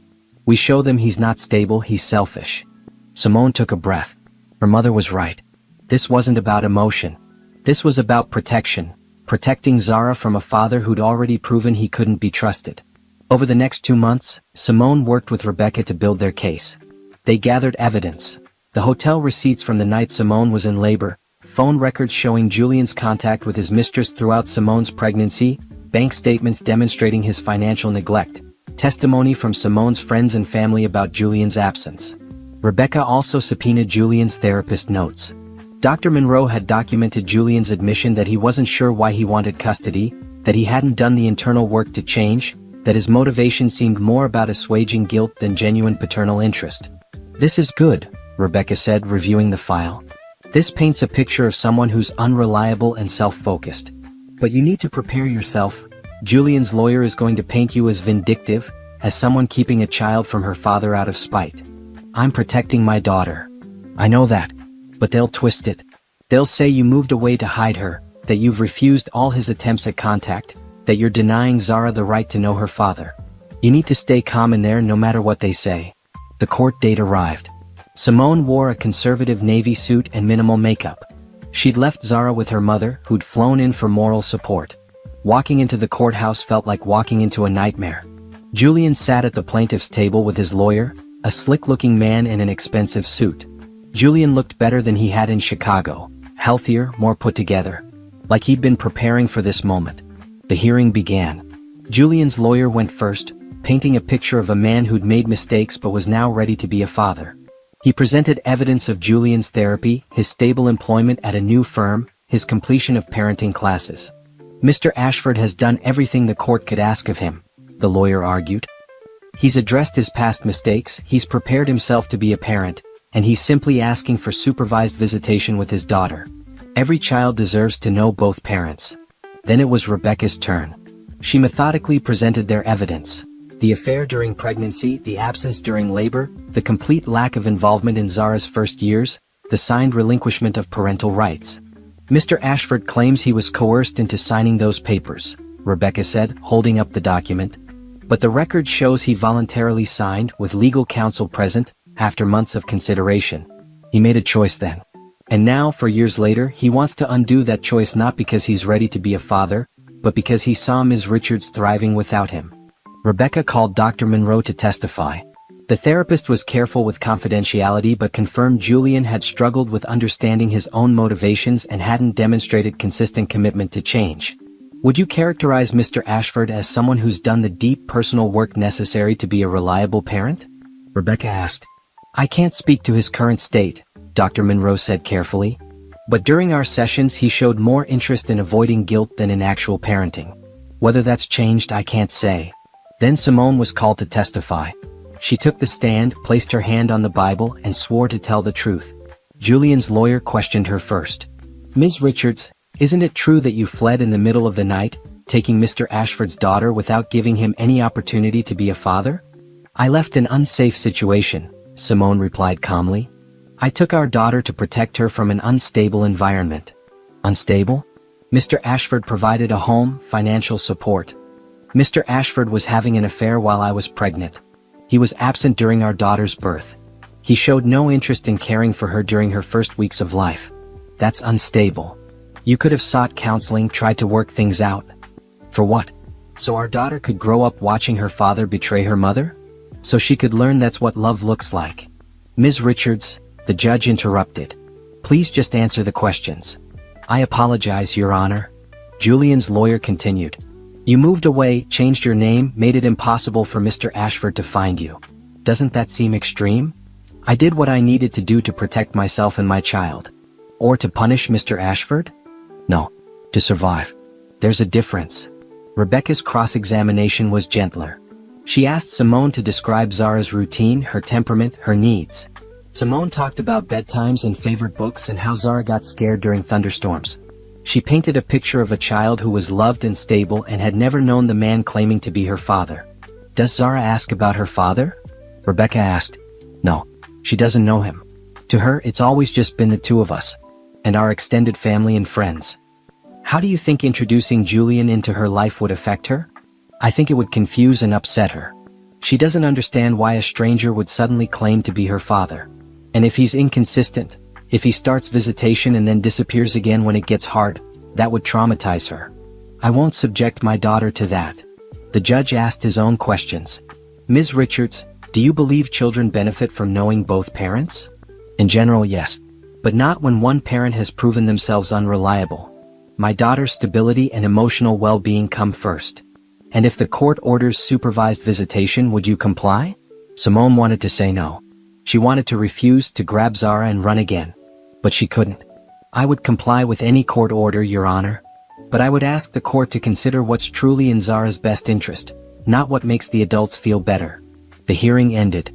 The judge said he'd issue a ruling within 2 weeks. Simone left the courthouse feeling drained. Her mother was waiting outside. How did it go? She asked. I don't know. I told the truth. I hope that's enough. They went back to Simone's house, where Zara was playing in the backyard, blissfully unaware of the legal battle being waged over her future. Simone watched her daughter through the kitchen window, her heart aching. What if he wins? Simone asked her mother. What if the judge orders visitation? Then we deal with it. But we don't give up. We keep fighting for her. I can't let him hurt her. You won't. You've protected her this far. You'll protect her through whatever comes next. The 2 weeks of waiting were torture. Simone threw herself into work, trying to distract herself. But every time her phone rang, her heart jumped, thinking it was Rebecca with news. Finally, the call came. The judge denied Julian's petition, Rebecca said. Simone's legs gave out. She sat down hard on her office chair. What? The judge ruled that Julian voluntarily relinquished his parental rights, that he hasn't demonstrated consistent commitment to parenting, and that disrupting Zara's stable life wouldn't serve her best interests. He denied the petition without prejudice, meaning Julian could file again in the future if circumstances change, but for now, you won. We won. You won. Simone started crying, relief flooding through her. Thank you. Thank you so much. You did this, Simone. Your testimony, your evidence, the life you built for Zara, that's what convinced the judge. You protected your daughter. Be proud of that. After hanging up, Simone sat in her office and let herself feel it. The relief, the gratitude, the bone-deep exhaustion of fighting for her child. She'd won. Zara was safe. She drove straight to her mother's house to pick up Zara early. When Zara ran into her arms, chattering about the cookies Grandma had let her help bake, Simone held her tight. I love you so much, Simone whispered. Love you too, Mama. You're squishing me. Simone laughed and loosened her grip. Sorry, baby. Let's go home. That night, after putting Zara to bed, Simone opened her laptop and found a message from Rebecca. Attached was a document, the court's written ruling. Simone read through it, seeing the judge's reasoning laid out in legal language. One paragraph stood out. While this court acknowledges that children generally benefit from relationships with both parents, the evidence demonstrates Mr. Ashford has shown no consistent commitment to parenthood. His 4-year absence, his voluntary relinquishment of rights, and his admitted uncertainty about his motivations suggest his petition stems from guilt rather than genuine parental concern. The child's stability and emotional well-being must take precedence over an adult's desire to assuage guilt. The judge had seen through Julian's performance. He'd seen what Simone had known all along, that Julian wasn't ready to be a father, might never be ready, and Zara deserved better than his half-hearted attempts. Simone saved the document and closed her laptop. It was over. Really over. No more looking over her shoulder, no more worrying Julian would show up and demand access to Zara, no more legal battles. They were free. A few days later, Simone received a letter. No return address, but she recognized the handwriting. Julian's. She almost threw it away unread. But curiosity won. She opened it. Simone, it began. I'm not going to appeal the judge's decision. You were right. Zara doesn't know me, and forcing myself into her life would only hurt her. I can't even say I'm surprised. I haven't earned the right to be her father. You asked me once why I really wanted custody. The truth is, I don't know. Maybe guilt. Maybe loneliness. Maybe just wanting to prove I'm not as terrible as I feel. But none of those are good reasons. Zara deserves a father who wants her for her, not for what she can do for his self-image. I'm sorry for everything. Not just the affair, not just the absence, but for wasting your time and energy on this court battle. You built something beautiful for Zara. I hope someday she understands how lucky she is to have you as her mother. I hope someday I'll be someone worthy of knowing her. But I'm not that person yet, and forcing it won't make it true. Take care of our daughter. I won't bother you again. Julian. Simone read the letter twice, then filed it away. Not in the trash, but in a folder with other important documents. Someday when Zara was older and asked about her father, this letter might matter. It might show her that Julian had, at the very end, finally put her needs first. Or maybe it wouldn't matter at all. Maybe Zara would grow up so secure in the love she received that Julian's absence would just be a footnote in her story, not a defining tragedy. Simone hoped for the latter. She hoped Zara would never feel the absence of a father who'd never been there to begin with. She hoped the love Simone gave, The stability, the consistency, the unwavering presence would be enough. She believed it would be. Because love wasn't just a feeling. It was action. It was showing up. It was choosing your child every single day, even when it was hard, even when you were tired, even when you wanted to give up. Julian had never learned that. Maybe he would someday. But by then it would be too late. Simone closed the folder and went to check on Zara, who was sleeping peacefully in her dinosaur pajamas, her favorite stuffed stegosaurus clutched in her arms. She looked so small and so perfect and so completely unaware of the battle that had just been fought for her. That was how it should be. Children shouldn't have to know about court dates and custody battles and fathers who didn't show up. They should just get to be kids, safe and loved and free to grow. Simone had given Zara that gift. And she'd keep giving it every day for the rest of her life. 5 years after vanishing into the night with her newborn daughter, Simone stood in her backyard and surveyed her kingdom. The garden she'd spent 3 years building bloomed with vegetables and flowers. The small patio she'd installed last summer held a table where she and Zara ate dinner on warm evenings. The swing set in the corner, purchased secondhand and refurbished, showed where from constant use. Her house. Her garden. Her life. Mama. Look what I made. Zara ran over, holding up a drawing of what appeared to be a dinosaur eating a rainbow. That's beautiful, baby. Is that a T-Rex? It's a Spinosaurus. They're the biggest, and they eat rainbows in my imagination. Of course they do. Simone smiled and ruffled her daughter's hair. 8 years old now, full of opinions and creativity and boundless energy. She looked nothing like Julian except for the shape of her eyes. Everything else, her expressions, her laugh, her fierce determination, was pure Simone. Zara ran back to her art supplies spread across the patio table. Simone watched her for a moment, feeling that bone-deep gratitude that came from knowing your child was truly happy. Not performing happiness. Not pretending. Just genuinely, completely content with her life. Need any help with dinner? Nicole's voice came from the side gate. She let herself in, twins in tow. The boys were 7 now, a whirlwind of energy and chaos. I'm marinating chicken for the grill. You bring the salad? In the car. Let me grab it. Nicole paused. You okay? You've got that face. What face? That, I'm reflecting on my life face. What's going on? Simone laughed. Nothing bad. Just, it's been 5 years since I left Julian. 5 years yesterday, actually. And look at where you are now. I know. It's just surreal sometimes. I think about that woman I was, scared, broke, hiding in a tiny apartment. And then I look at this. She gestured at her house, her garden, Zara laughing with the twins. It doesn't feel real. It's real because you built it. Own that. Nicole squeezed her shoulder. I'm going to grab that salad. And wine. We're celebrating 5 years of you being a total badass. That evening, after Nicole and the twins left, Simone tucked Zara into bed. They'd established a routine over the years. Teeth brushed, pajamas on, 3 books read in the dinosaur-themed bedroom Zara had helped paint. Mama? Zara asked as Simone was turning out the light. Yeah, baby? Emma at school says everybody has a daddy. Do I have a daddy? The question Simone had been waiting for, dreading for years. She sat back down on the bed. You do have a biological father. But he's not part of our lives. Why not? Because sometimes adults make choices that mean they can't be good parents. Your biological father wasn't ready to be a dad when you were born. So it's just been you and me. Does he know about me? He does. But he agreed that you'd be happier with just me taking care of you. Zara thought about this for a moment. I'm happy. I don't need a daddy if you're my mama. You're stuck with me, kid. Good. Zara yawned. Love you, mama. Love you too, baby girl. Simone closed the door and leaned against it for a moment. The conversation had gone better than she'd feared. Zara was secure enough in their life that Julian's absence wasn't a wound, just a fact. Maybe that would change as she got older.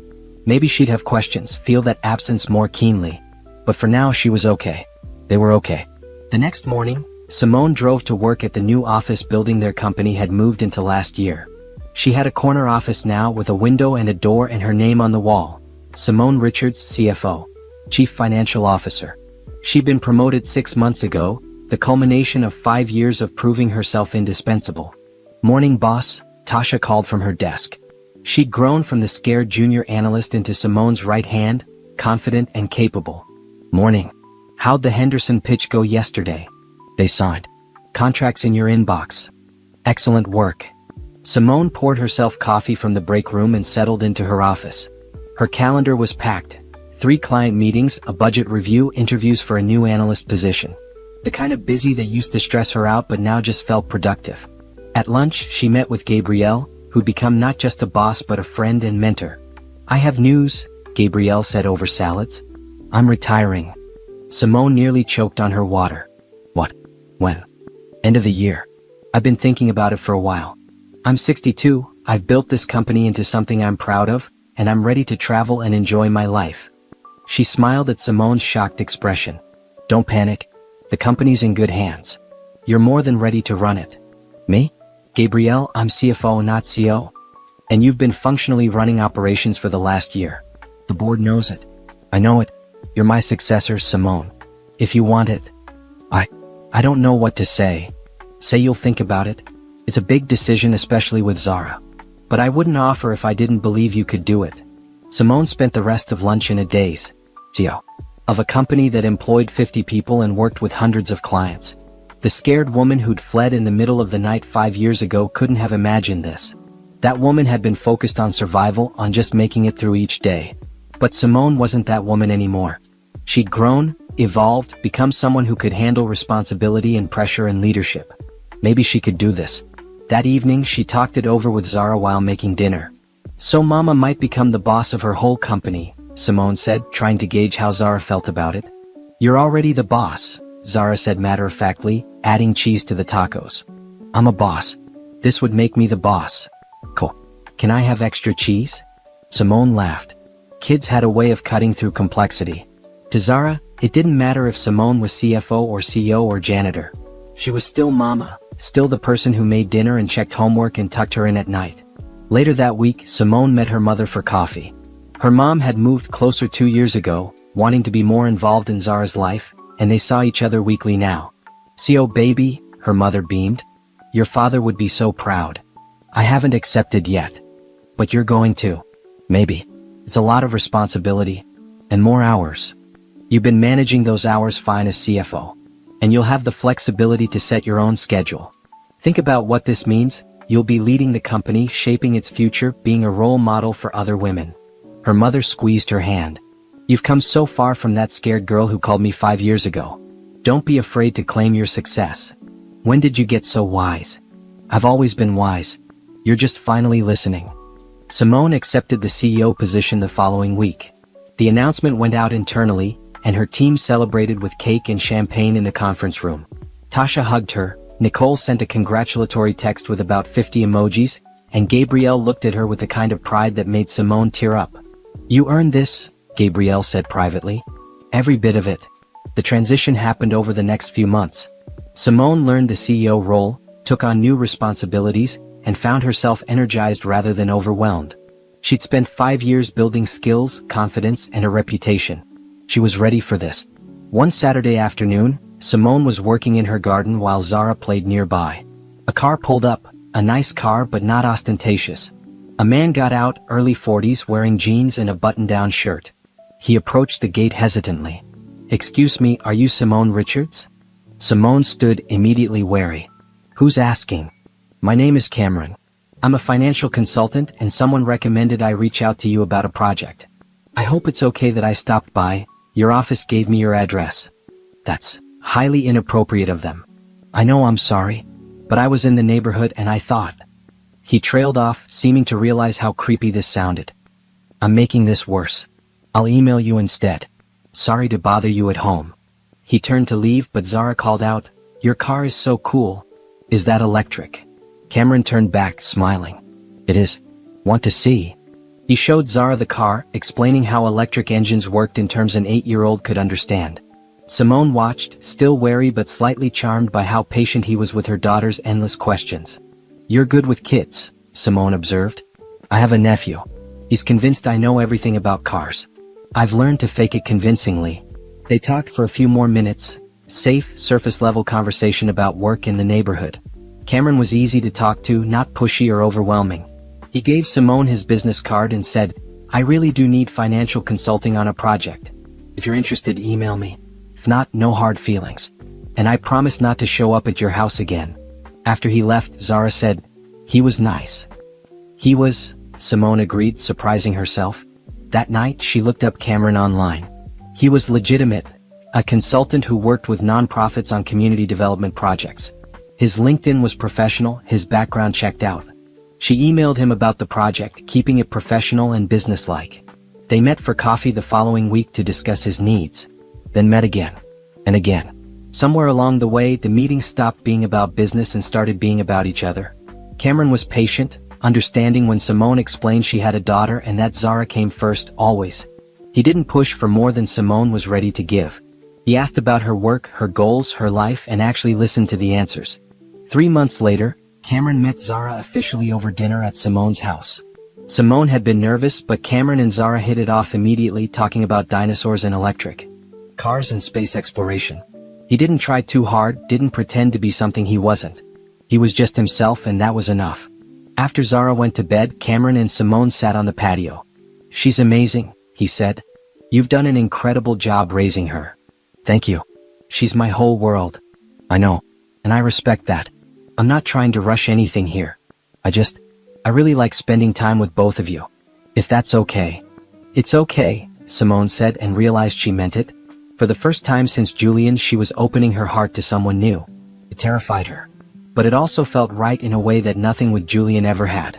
Cameron wasn't trying to sweep her off her feet or promise her the world. He was just showing up, consistently, being present in the small moments that actually mattered. A year later, Simone stood in her backyard again, but this time for a different reason. She'd organized a garden party to celebrate the company's 10th anniversary. Her entire team was there, plus friends and family. Cameron was grilling with Nicole's husband. Zara was playing with the twins and several other kids. Simone's mother was holding court with the older guests, telling embarrassing stories about Simone's childhood. Gabrielle pulled Simone aside. "Look at all this. Look at what you've built. We built it together." "No, sweetheart. You built this. The company, yes, but I mean all of it. Your home, your family, your community. You started with nothing and created everything that matters." Simone looked around at the people filling her yard, her house, her life. Nicole, who'd been her first friend in this city and had stayed by her side through everything. Her mother, who'd supported her even when she didn't understand all of Simone's choices. Tasha and the other colleagues who'd become friends. Cameron, who was laughing at something Zara said, who'd proven through a year of patient consistency that not all men were like Julian. And Zara, the center of it all, thriving and happy and so secure in being loved. This was her revenge. Not against Julian specifically, but against the life that had tried to break her. She'd taken her broken pieces and built something beautiful. She'd proven that you could start over at rock bottom and climb all the way to the top. She'd shown Zara that women didn't need rescuing, they could rescue themselves and flourish. As the sun set on the party, Simone found herself in her kitchen, looking out at the garden full of people she loved. Cameron came up behind her, wrapped his arms around her waist. "Happy?" he asked. "Yeah," Simone said. "I really am." And she was. Not because she'd found a man or because she'd achieved some external measure of success. She was happy because she'd built a life on her own terms, with her own hands, by her own rules. She'd faced her worst nightmare, losing everything, starting over with nothing, and survived it. More than survived it. She thrived. That night, after everyone left and Zara was asleep, Simone sat in her garden with her journal. She'd kept journaling through all 5 years, documenting her journey from the scared woman in a tiny apartment to the CEO in her own house. She wrote, "5 years ago today I left Julian. I thought my life was ending. I thought I'd made the biggest mistake, that I'd never recover, that Zara and I would struggle forever. I was so wrong. My life wasn't ending. It was beginning. I didn't lose myself in that marriage, I just misplaced myself for a while. And when I left, I found her again. The strong woman I'd always been underneath. The capable, brilliant, resilient woman who could handle anything. I built this life from ashes. I built it for Zara and for me. I built it with love and determination and the refusal to let one man's betrayal define my worth. This is my happy ending. Not because I found Cameron, though I'm grateful for him. Not because I became CEO, though I'm proud of that. My happy ending is this: I'm free. Free from lies, from pretending, from accepting less than I deserve. I'm surrounded by people who choose me every day, not people I have to beg for scraps of attention. Zara is growing up strong and secure, never doubting that she's loved. And I wake up every morning in a house I own, in a life I built, with a future that's entirely mine to shape. Julian couldn't give me this. No one could give me this. I had to build it myself. And it's more beautiful than any life he could have offered. This is what revenge looks like. Living well, loving fully, and never looking back. Simone closed the journal and looked up at the stars. Somewhere out there, Julian was living his life. She didn't know what that life looked like, didn't care to know. He was a closed chapter, a lesson learned, a reminder of who she never wanted to be again. Her story had moved on without him. And it was a beautiful story, full of the kind of happiness that came from authenticity, from hard work, from choosing yourself even when it was terrifying. She'd vanished into thin air 5 years ago. And she'd reappeared as someone magnificent. That of what used to feel like her home. Through the French doors leading to the garden, she could see 200 guests celebrating her husband's company's 10th anniversary. The company she had helped build with her savings, her credit, her nights spent doing bookkeeping while Nathan pitched to investors. But right now, watching the scene unfold 30 feet away, none of that mattered. What mattered was the tall woman in the red dress standing next to Nathan, her hand possessively on his arm, her voice carrying across the manicured lawn with crystal clarity. "Oh, you want to know about Simone?" Gabrielle's laugh was sharp, cutting through the gentle music and polite conversation. "She's the wife. You know, the one who thinks she contributed something. Nathan says she used to help with filing or something back in the beginning. Isn't that sweet?" Simone watched as a circle of guests, people she had invited, people she had entertained in this very house, laughed along. Her feet seemed welded to the Italian tile. She had been in the kitchen checking on the catering, making sure everything was perfect for Nathan's big night, just like she always did. She had changed into her navy dress, the one Nathan said made her look professional, and had come out to join the party. And now this, filing? A man's voice, someone from the investor group. "I thought she was a partner. On paper, maybe?" Gabrielle waved her hand dismissively, her diamond bracelet catching the light from the strand lights overhead. "But let's be real. Nathan built this empire. He's the visionary. He's the one who made the deals happen. Some people just ride coattails and act like they did something." Simone's eyes moved to Nathan. Her husband of 12 years stood there in his custom suit, the one she had picked out for him last month. He was smiling. Not uncomfortably. Not apologetically. He was smiling like Gabrielle had just told a harmless joke. He caught Simone's eye across the distance, and for a moment she thought he might say something. Might defend her. Might tell this woman who had been his assistant for 2 years that she was out of line. He looked away. That was when something inside Simone cracked. Not broke. Breaking would have been dramatic, would have made noise. This was quieter. Like a foundation settling, shifting, creating a fault line that would eventually swallow everything built on top of it. She set down her champagne glass on the hall table, her hands steady. The sounds of the party continued. More laughter. Someone clinked a fork against a glass. She could hear Gabrielle's voice again, telling another story about Nathan's brilliance, about how he had transformed the technology consulting business, about how lucky everyone was to be part of his vision. Simone walked up the curved staircase to the second floor. Her heels made soft sounds on the runner. She could still hear the party, but it felt distant now, like it was happening to someone else.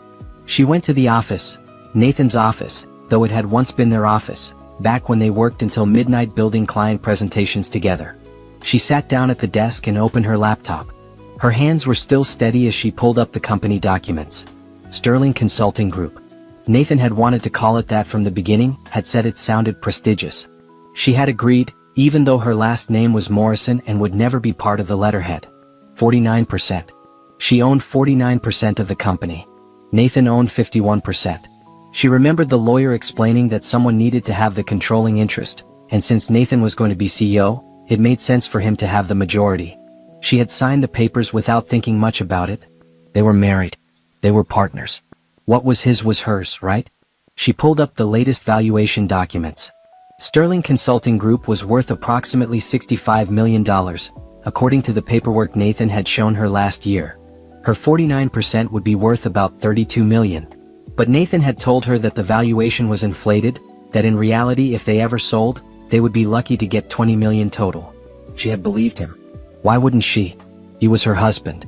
He handled the business side while she managed operations. Except now she was remembering things. Little things. The way Nathan had started having private meetings with the accountant. The way he had asked her to sign documents without explaining them, saying they were just routine filings. The way he had slowly pushed her out of board meetings, saying she should focus on the home, on supporting him, on being there for the foundation of their success. From downstairs she heard a burst of applause. Someone was giving a speech. Probably Nathan, thanking everyone for believing in his vision. Simone opened a new browser window and typed in the name of an old friend. Beverly Hudson. They had gone to college together, had been roommates for 3 years. Beverly was a corporate attorney now, specializing in business disputes. They had fallen out of touch over the past few years, mainly because Nathan had said Beverly asked too many questions about the business structure. She found Beverly's office number and stared at it for a long moment. Making this call would mean crossing a line. It would mean admitting that her marriage was not what she had pretended it was. It would mean looking at the truth she had been avoiding for months, maybe years. The sound of Gabrielle's laughter floated up through the open window. Simone picked up her phone and sent a text message. Beverly, this is Simone Morrison. I need your help with something. Can we meet tomorrow? It's urgent. The response came back in less than a minute. Absolutely. My office, 9 a.m. What's this about? Simone's fingers hovered over the keyboard. Then she typed, I think my husband has been stealing from me. She hit send and closed the laptop. Then she stood up, smoothed down her navy dress and walked back downstairs. The party was still going. Nathan was indeed giving a speech, talking about vision and perseverance and the importance of having the right team. Gabrielle stood beside him, beaming like she had won something. Simone walked through the crowd, smiling at guests, thanking them for coming. She played the perfect hostess for another 2 hours. She cut the cake. She posed for photos. She laughed at jokes. And the entire time, her mind was working through numbers and dates and documents. When the last guest finally left at midnight, Nathan came up behind her in the foyer. He was loosening his tie, looking satisfied. Great party, he said. Everything went perfectly. Simone turned to look at him. Really look at him. When had the man she married been replaced by this stranger? Or had he always been this person, and she had simply refused to see it? Yes, she said quietly. Everything went perfectly. He kissed her forehead, a casual gesture empty of meaning. I'm exhausted. Coming to bed. In a bit. I want to clean up a little first. She watched him climb the stairs, watched him disappear into their bedroom. Then she walked back through the house, turning off lights, picking up stray glasses. The catering company had taken care of most of the mess, but there were still small things to do. When she finally went upstairs, Nathan was already asleep. She stood in the doorway of their bedroom, looking at him sprawled across the king-sized bed. 12 years of marriage. 12 years of believing they were partners. 12 years of building something together. Except they hadn't built it together, had they? She had built it. Her money had seeded the company. Her connections had landed the first 3 clients. Her work had kept things running while Nathan networked and made promises. And somewhere along the way he had erased her contribution, had rewritten their history, had turned her into nothing more than the wife who used to help with filing. Simone changed into pajamas and lay down on her side of the bed. She stared at the ceiling in the darkness, listening to Nathan's deep breathing. In 9 hours she would meet with Beverly. In 9 hours she would start asking the questions she should have asked years ago. She thought about Gabrielle's words. Some people just ride coattails and act like they did something. A small smile crossed Simone's face in the dark. Let them think she was nothing. Let them believe she was just the wife, just the woman who helped with filing. People always underestimated the quiet ones, the ones who did the actual work while others took the credit. They were about to learn exactly what she had built. And exactly what she could tear down. Beverly Hudson's office was in a steel and glass tower downtown, the kind of building that made you feel important just by walking through the lobby. Simone had dressed carefully that morning. A black pantsuit, her hair pulled back, small earrings. She looked professional, composed. Nathan had left for an early meeting without really looking at her. Just a quick kiss and a reminder that he would be home late. Again. Simone Morrison. Beverly stood up from behind her desk. And Simone was struck by how much her old friend had changed. The Beverly from college had worn jeans and hoodies. This Beverly wore a sharp gray suit and radiated confidence. They hugged briefly, and then Beverly gestured to the chairs in front of her desk. I'm not going to pretend I'm not curious about your text, Beverly said, sitting down. When you said you think Nathan is stealing from you, what exactly did you mean? Simone opened her bag and pulled out a folder of documents she had printed that morning while Nathan was in the shower. I own 49% of Sterling Consulting Group. I provided the initial capital, $50,000 from my inheritance when my grandmother died. I spent the first 3 years managing operations, handling client relations, doing the bookkeeping. Everything. Beverly nodded, taking the papers and starting to review them. About 5 years ago, Nathan said I should step back from the day-to-day operations. He said the company was growing, and we needed to bring in professional management. He said I should focus on being the supportive partner, the face at events, the one who made our home a place where he could think clearly. Simone's voice was steady, clinical. I agreed because I thought we were building this together. I thought what helped him would help us. But Beverly looked up from the papers. But last night, his mistress told a crowd of our guests that I was just the wife who used to help with filing. That Nathan built the empire. That I had contributed nothing. Simone met Beverly's eyes. And Nathan said nothing. He just stood there and smiled. Beverly's jaw tightened. I'm going to ask you something direct. Are you sure about the mistress part? Her name is Gabrielle Laurent. She's been his assistant for 2 years. She has a key to our house. She calls him at night. She wears jewelry I know I didn't buy. Simone pulled out her phone and showed Beverly a photo from last night's party. And she acts like she owns him in front of everyone. Okay. Beverly set down the papers. Let me be clear about what I do. I'm a corporate attorney specializing in business disputes and fraud. If you want a divorce lawyer, I can recommend several excellent ones. But if you're here because you think something is wrong with the business, that's my area. I think it's both, Simone said. Last night I started going through documents. Nathan has been having me sign things for years without really explaining them. Amendments to the operating agreement. Tax documents. Financial statements. He always said it was routine, that I didn't need to worry about the details. Beverly's expression darkened. Do you have copies of everything you signed? Most of it. Some things are in Nathan's office at home. Some are at the company headquarters. Here's what we're going to do. Beverly pulled out a legal pad. First, I need you to tell me everything you remember about the company's formation. Who did what, who paid for what, every detail you can remember. Then I need you to get me copies of every single document related to the company. The original partnership agreement, all amendments, all financial statements, all tax returns. Everything. For the next 2 hours, Simone talked. She told Beverly about the early days working out of their one-bedroom apartment. She described how she had landed their first major client, a medical supply company that needed help with their database systems. She explained how she had handled all the accounting until Nathan insisted they hire someone. She detailed every contribution she had made, every late night, every sacrifice. Beverly took notes, asked questions, and her expression grew more serious with each answer. Simone, Beverly finally said, setting down her pen. Based on what you're telling me, you didn't just provide initial capital. You were a full partner in building this business. The fact that Nathan has 49% of voting shares doesn't diminish your role. But I need to see the actual documents to know if anything illegal has happened. What do you mean illegal? If Nathan has been hiding the true value of the company from you, that's fraud.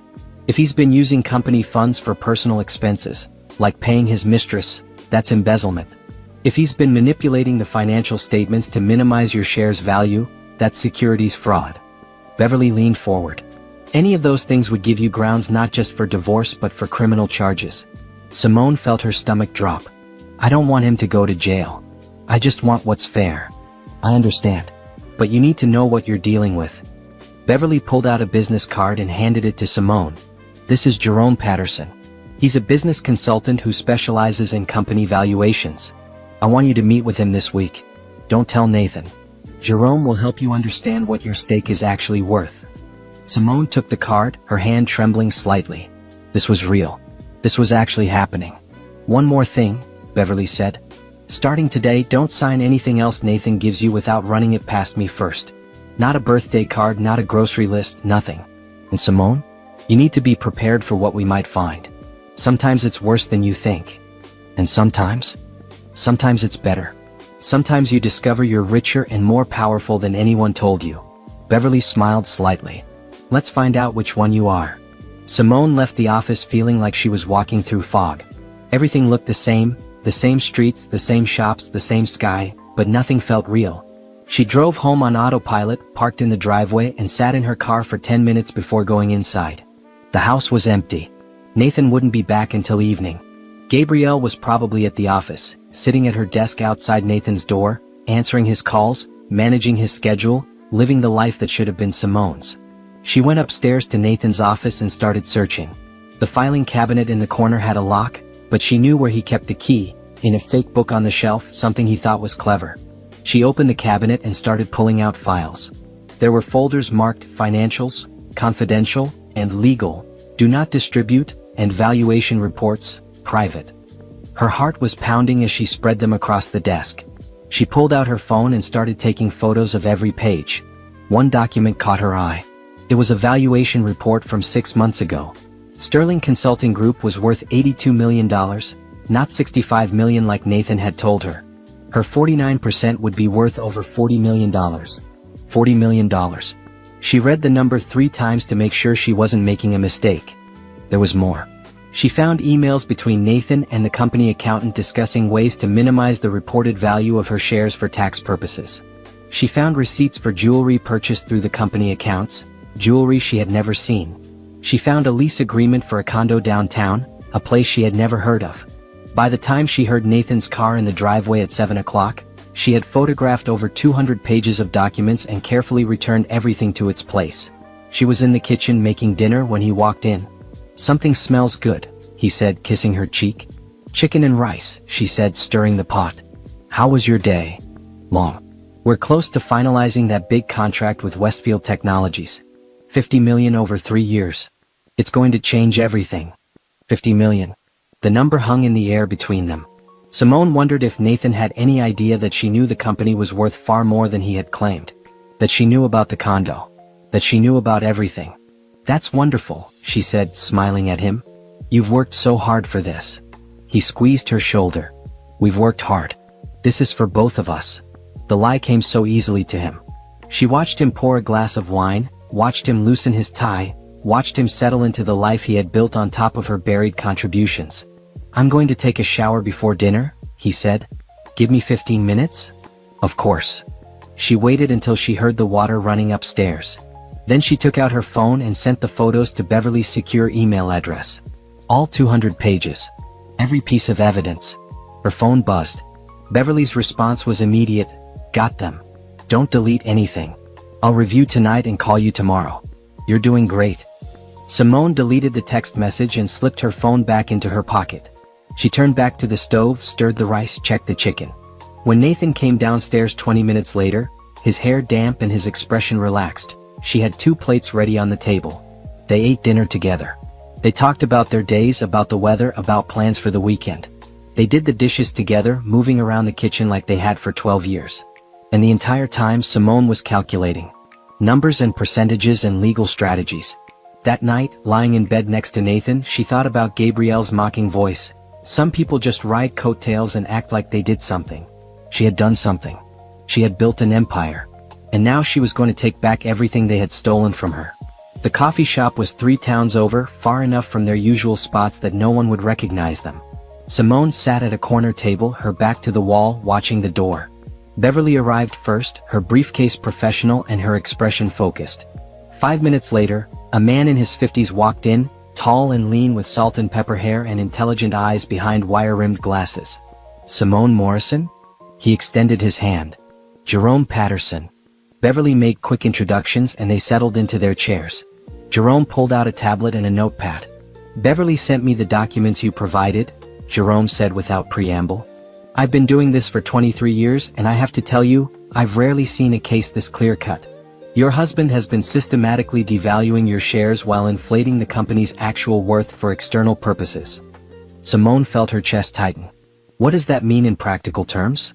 "It means that Sterling Consulting Group is currently worth approximately $87 million. Your 49% is worth about $42 million, give or take." Jerome pulled up a spreadsheet on his tablet.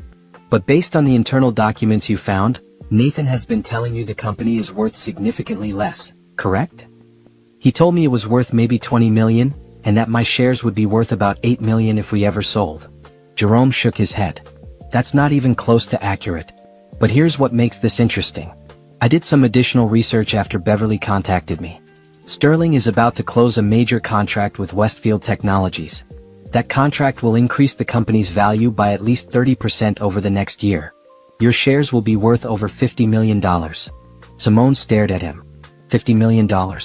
The number was so large it felt abstract, disconnected from reality. "There's more," Beverly said, pulling out her own file. The payments to Gabrielle Laurent. She's listed as a senior consultant, but I can't find any evidence that she actually does consulting work. Her salary is $200,000 a year plus bonuses. That money is coming from company accounts, which means it's partially your money. Can we prove she's not actually doing the work? Working on it. I have an investigator looking into her background and her actual role at the company. Beverly made a note. But Simone, we need to talk about what you want here. There are several paths forward, and they each have different outcomes. Jerome leaned forward. Path 1. You demand a buyout at fair market value. Nathan would be forced to either pay you $42 million for your shares or sell the company. Most CEOs can't come up with that kind of cash, so he'd likely have to sell, which means you both lose control. Path 2, Beverly continued, you sell your shares to a third party. This gives you immediate liquidity and puts pressure on Nathan, but you lose any ongoing connection to the company you helped build.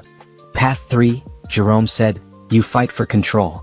You document everything, you prove Nathan's fraud, and you try to take over as majority owner. This is the hardest path, takes the longest, and has the most uncertain outcome. Simone sat back in her chair. Her coffee had gone cold. What happens if I do nothing? Then Nathan continues to control the narrative, continues to minimize your contribution, and when the Westfield deal goes through, the company's value increases dramatically, all while you've been told you own very little. Beverly's voice was gentle but firm. Simone, doing nothing is still a choice.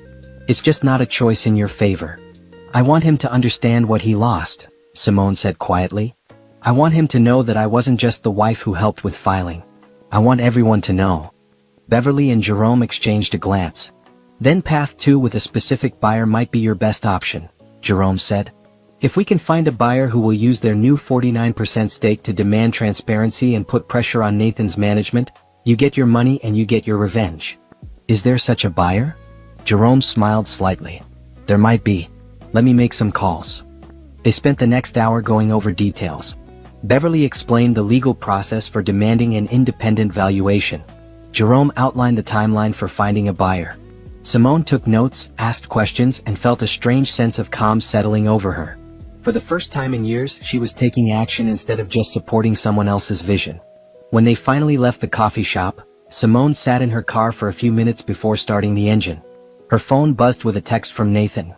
Late meeting tonight. Don't wait up. She wondered if he was actually in a meeting or if he was with Gabrielle. Then she realized she didn't care. The man she had married, the partnership she thought they had, none of it was real. It had been an illusion, and she had been the only one committed to maintaining it. She drove home and spent the afternoon going through more documents. In the attic, she found boxes of old files from the company's early days.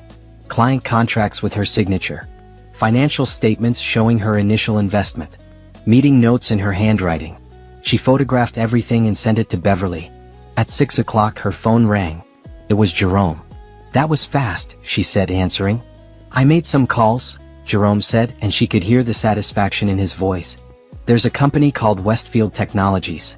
They're the ones about to sign the big contract with Sterling.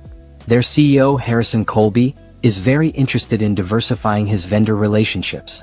Specifically, he's interested in having a larger stake in Sterling. Nathan's biggest client wants to buy my shares? Not just any shares. The shares that would give them significant influence over Sterling's operations. Harrison is a smart businessman. He can see that Sterling has been mismanaged, and he thinks with proper oversight, it could be worth even more. Jerome paused. He's willing to pay premium value. $45 million for your 49%, plus a 3-year consulting contract at $200,000 a year. Simone did the math in her head. $45 million plus $600,000 over 3 years. $45.6 million total. More than she had ever imagined. What's the catch? No catch for you. For Nathan, the catch is that Harrison will demand board seats and full financial transparency. He'll also insist on cleaning house, which likely means firing people who aren't actually contributing, like Gabrielle. Jerome's voice was neutral, but she could hear the approval underneath. Harrison wants to meet with you next week. No commitment, just a conversation. Set it up, Simone said. That night, Nathan came home at 11 o'clock. Simone was in bed pretending to read. He kissed her forehead and went to take a shower. She heard him humming in the bathroom, heard him brushing his teeth, heard him moving around with the confidence of someone who thought he had everything under control. When he climbed into bed beside her, she marked her place in her book and turned off the light. "How was your meeting?" she asked. "Productive. The Westfield deal is almost finalized. This time next year, we'll be in a completely different position financially." He rolled toward her. "Maybe we should take a vacation. When was the last time we went somewhere nice?" "I don't remember," Simone said, which was true. Their vacations had stopped years ago, around the same time Nathan had started having evening meetings that ran late. "Let's plan something. Paris maybe. You always wanted to see Paris." "That sounds nice." He kissed her and rolled back to his side of the bed. Within minutes, his breathing had evened out into sleep. Simone lay awake in the darkness, thinking about Paris. Thinking about the life Nathan had promised her, the partnership he had described, the future they were supposed to build together. All of it had been words, just words, while he built something else entirely with someone else. Her phone buzzed softly on the nightstand. A text from Beverly, "Meeting with Harrison Colby set for Tuesday, 10 a.m. His office. Wear your power suit. You've got this." Simone smiled in the dark and set down her phone. She looked at Nathan's sleeping form, at the man who thought she was nothing more than a supportive wife who used to help with filing. In 3 days she would meet with Harrison Colby. In 3 days she would start the process that would tear apart everything Nathan thought he owned. And she would do it all with a smile, just like she had been doing for years. Harrison Colby's office was twice the size of Beverly's, with floor-to-ceiling windows overlooking the city and furniture that probably cost more than Simone's first car. He was in his early 60s, with steel gray hair and the kind of presence that came from decades of making billion-dollar decisions. When Simone and Beverly walked in, he stood immediately and came around his desk to shake their hands. "Mrs. Morrison. Beverly. Thank you for coming." His handshake was firm and brief. "Please sit." They settled into leather chairs across from his desk. Harrison sat back down and folded his hands, studying Simone with sharp blue eyes. "I'm going to be direct," he said. "I've been doing business with Sterling Consulting Group for 3 years. Nathan Morrison is brilliant at sales and terrible at management. The company succeeds in spite of him, not because of him. When Jerome Patterson told me you were considering selling your shares, I started doing research." He pulled out a folder and opened it. "You founded Sterling with Nathan 12 years ago. You provided the initial capital. You landed the first 3 major clients. You managed operations for the first 5 years." He looked up. "And then you disappeared from the company records, even though you still own 49%. Nathan said I should focus on supporting him," Simone said quietly. "He said that was how I could contribute most." Nathan said a lot of things apparently. Harrison pulled out several sheets of paper. "These are Sterling's actual financial statements, not the ones your husband has been showing you. The company is worth $87 million. Your shares are worth $42,600,000 at current valuation." Simone had heard this number before from Jerome, but seeing it on official letterhead made it real in a way it hadn't been. "The Westfield contract will increase the company's value by another 32% over the next 18 months, Harrison continued. "That means your shares will be worth approximately $56 million by this time next year." Beverly leaned forward. "Harrison, what exactly are you proposing?" "I'm proposing that Westfield Technologies purchases Mrs. Morrison's 49% stake for $45 million, payable immediately upon transfer of shares. In addition, we'll hire Mrs. Morrison as a consultant for 3 years at $200,000 annually. Finally, we'll conduct a full audit of Sterling's finances and management practices." "What happens after you buy the shares?" Simone asked. "We demand board seats proportional to our ownership. We require full financial transparency. We review all personnel and remove anyone who isn't providing genuine value to the company." Harrison's expression was neutral. "And we renegotiate the terms of the Westfield contract to be more favorable to us, since we'll essentially be negotiating with ourselves." "Nathan will lose control of his company," Beverly said. "Nathan lost control of his company the moment he decided to commit fraud against his wife." Harrison looked at Simone. "I've been in business for 40 years. I've seen a lot of people make a lot of mistakes. But lying to your partner about the value of what you built together? That's not just bad business. That's betrayal." Simone felt something loosen in her chest. For months she had been questioning herself, wondering if she was overreacting, if she was being petty or vindictive. But Harrison's words made it clear. What Nathan had done was wrong, objectively and completely.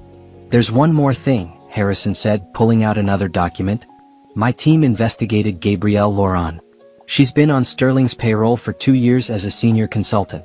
Her total compensation has been approximately $400,000. 400,000? Simone felt sick. We can't find any evidence of actual consulting work. No reports, no client meetings, no deliverables. Just payments from company accounts that belong half to you, to Ms. Lawrence's personal bank account. Harrison slid the document across the desk. That's embezzlement. You could press criminal charges if you wanted. Simone looked at the banking records, at the monthly deposits, at the sheer amount of money that had been stolen from her. I don't want to send anyone to jail. That's gracious of you, Harrison said. But you should know that when we take control and conduct our audit, this will come out. We'll be obligated to report it to the authorities. That's their problem, not Simone's, Beverly said firmly. If they broke the law, they deal with the consequences. Harrison nodded. Exactly. So here's my offer, Mrs. Morrison. $45 million for your shares, $600,000 for consulting, and you walk away from this situation with your dignity intact and your future secure. Sterling becomes Westfield's problem and you start fresh. What's your timeline? Beverly asked. Fast. The Westfield contract with Sterling is scheduled to be signed in 3 weeks. If we're going to do this, I need to own those shares before then so we can renegotiate from a position of strength. Simone looked at Beverly, who gave her a small nod. I need to think about it, Simone said. Of course.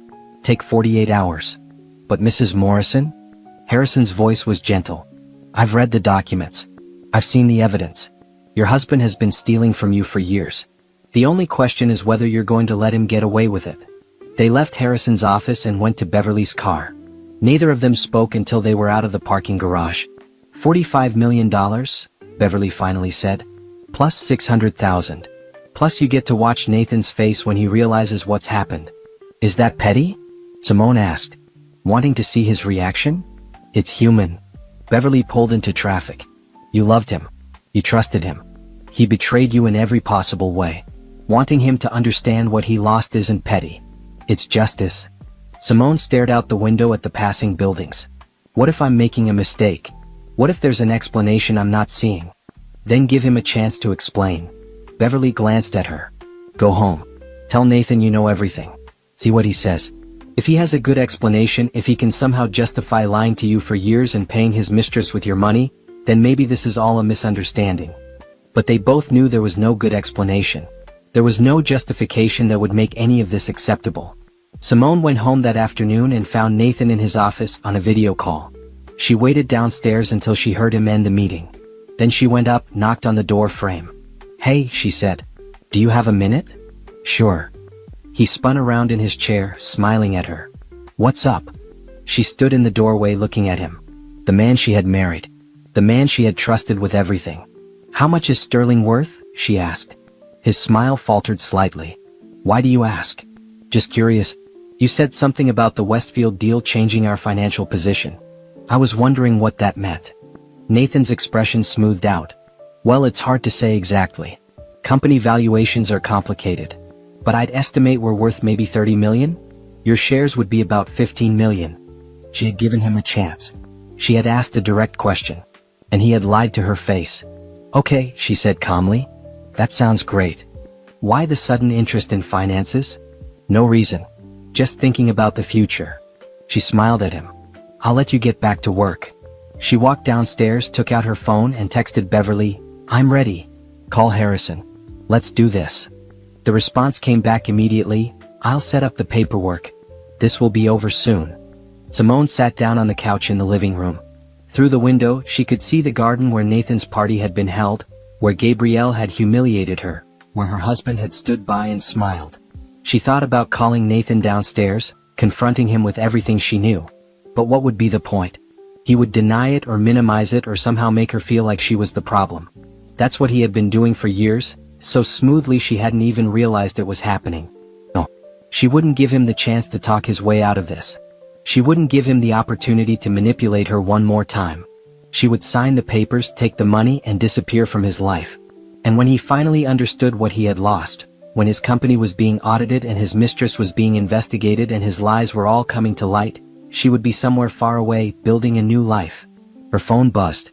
A text from an unknown number. She almost deleted it, then saw the preview. Mrs. Morrison, this is Harrison Colby. Beverly gave me your number. The paperwork will be ready by Friday. Looking forward to working with you. Simone typed back, thank you. I'm looking forward to it too. She sent the message and then blocked Nathan's access to her location on her phone, something she probably should have done months ago. Small steps. Small preparations. By the time Nathan realized what was happening, it would be too late to stop it. Upstairs, she heard him laugh at something on his computer. The sound drifted down the stairs, carefree and confident. Enjoy it while it lasts, she thought. Everything is about to change. Beverly filed the lawsuit on a Friday morning. By Friday afternoon, it was everywhere. Simone was at a hotel 20 miles away when her phone started buzzing. She had moved out the night before while Nathan was at a late meeting. She had taken her clothes, her personal items, her laptop, and all the documents she had hidden in various places around the house. She had left a note on the kitchen counter, I know everything. My lawyer will be in touch. Now, sitting in her hotel room with coffee and her laptop, she watched the news break. Beverly had timed it perfectly. The lawsuit alleged fraud, embezzlement, and breach of fiduciary duty. It named Nathan Morrison and Gabrielle Laurent as defendants. It demanded an independent audit of Sterling Consulting Group and a full accounting of all company finances. The business press picked it up immediately. Tech consulting firm faces fraud allegations, read one headline. Wife sues husband for stealing millions, read another. By noon, there were cameras outside Sterling's offices. By 2 o'clock, Nathan's lawyer had issued a statement calling the allegations baseless and vindictive. Simone's phone rang. Nathan. She declined the call. It rang again. Declined. A text message, what are you doing? Call me now. She blocked his number. Another call, this time from an unknown number. She answered cautiously. Mrs. Morrison? A woman's voice, professional. This is Diane Chin from Business Week. I was hoping to ask you a few questions about the lawsuit against your husband. I have no comment, Simone said. All questions should go through my attorney, Beverly Hudson. Just one question. The lawsuit alleges your husband has been systematically defrauding you for years. Do you have evidence to support this? Miss Chin, I appreciate your interest, but as I said, all questions go through my attorney.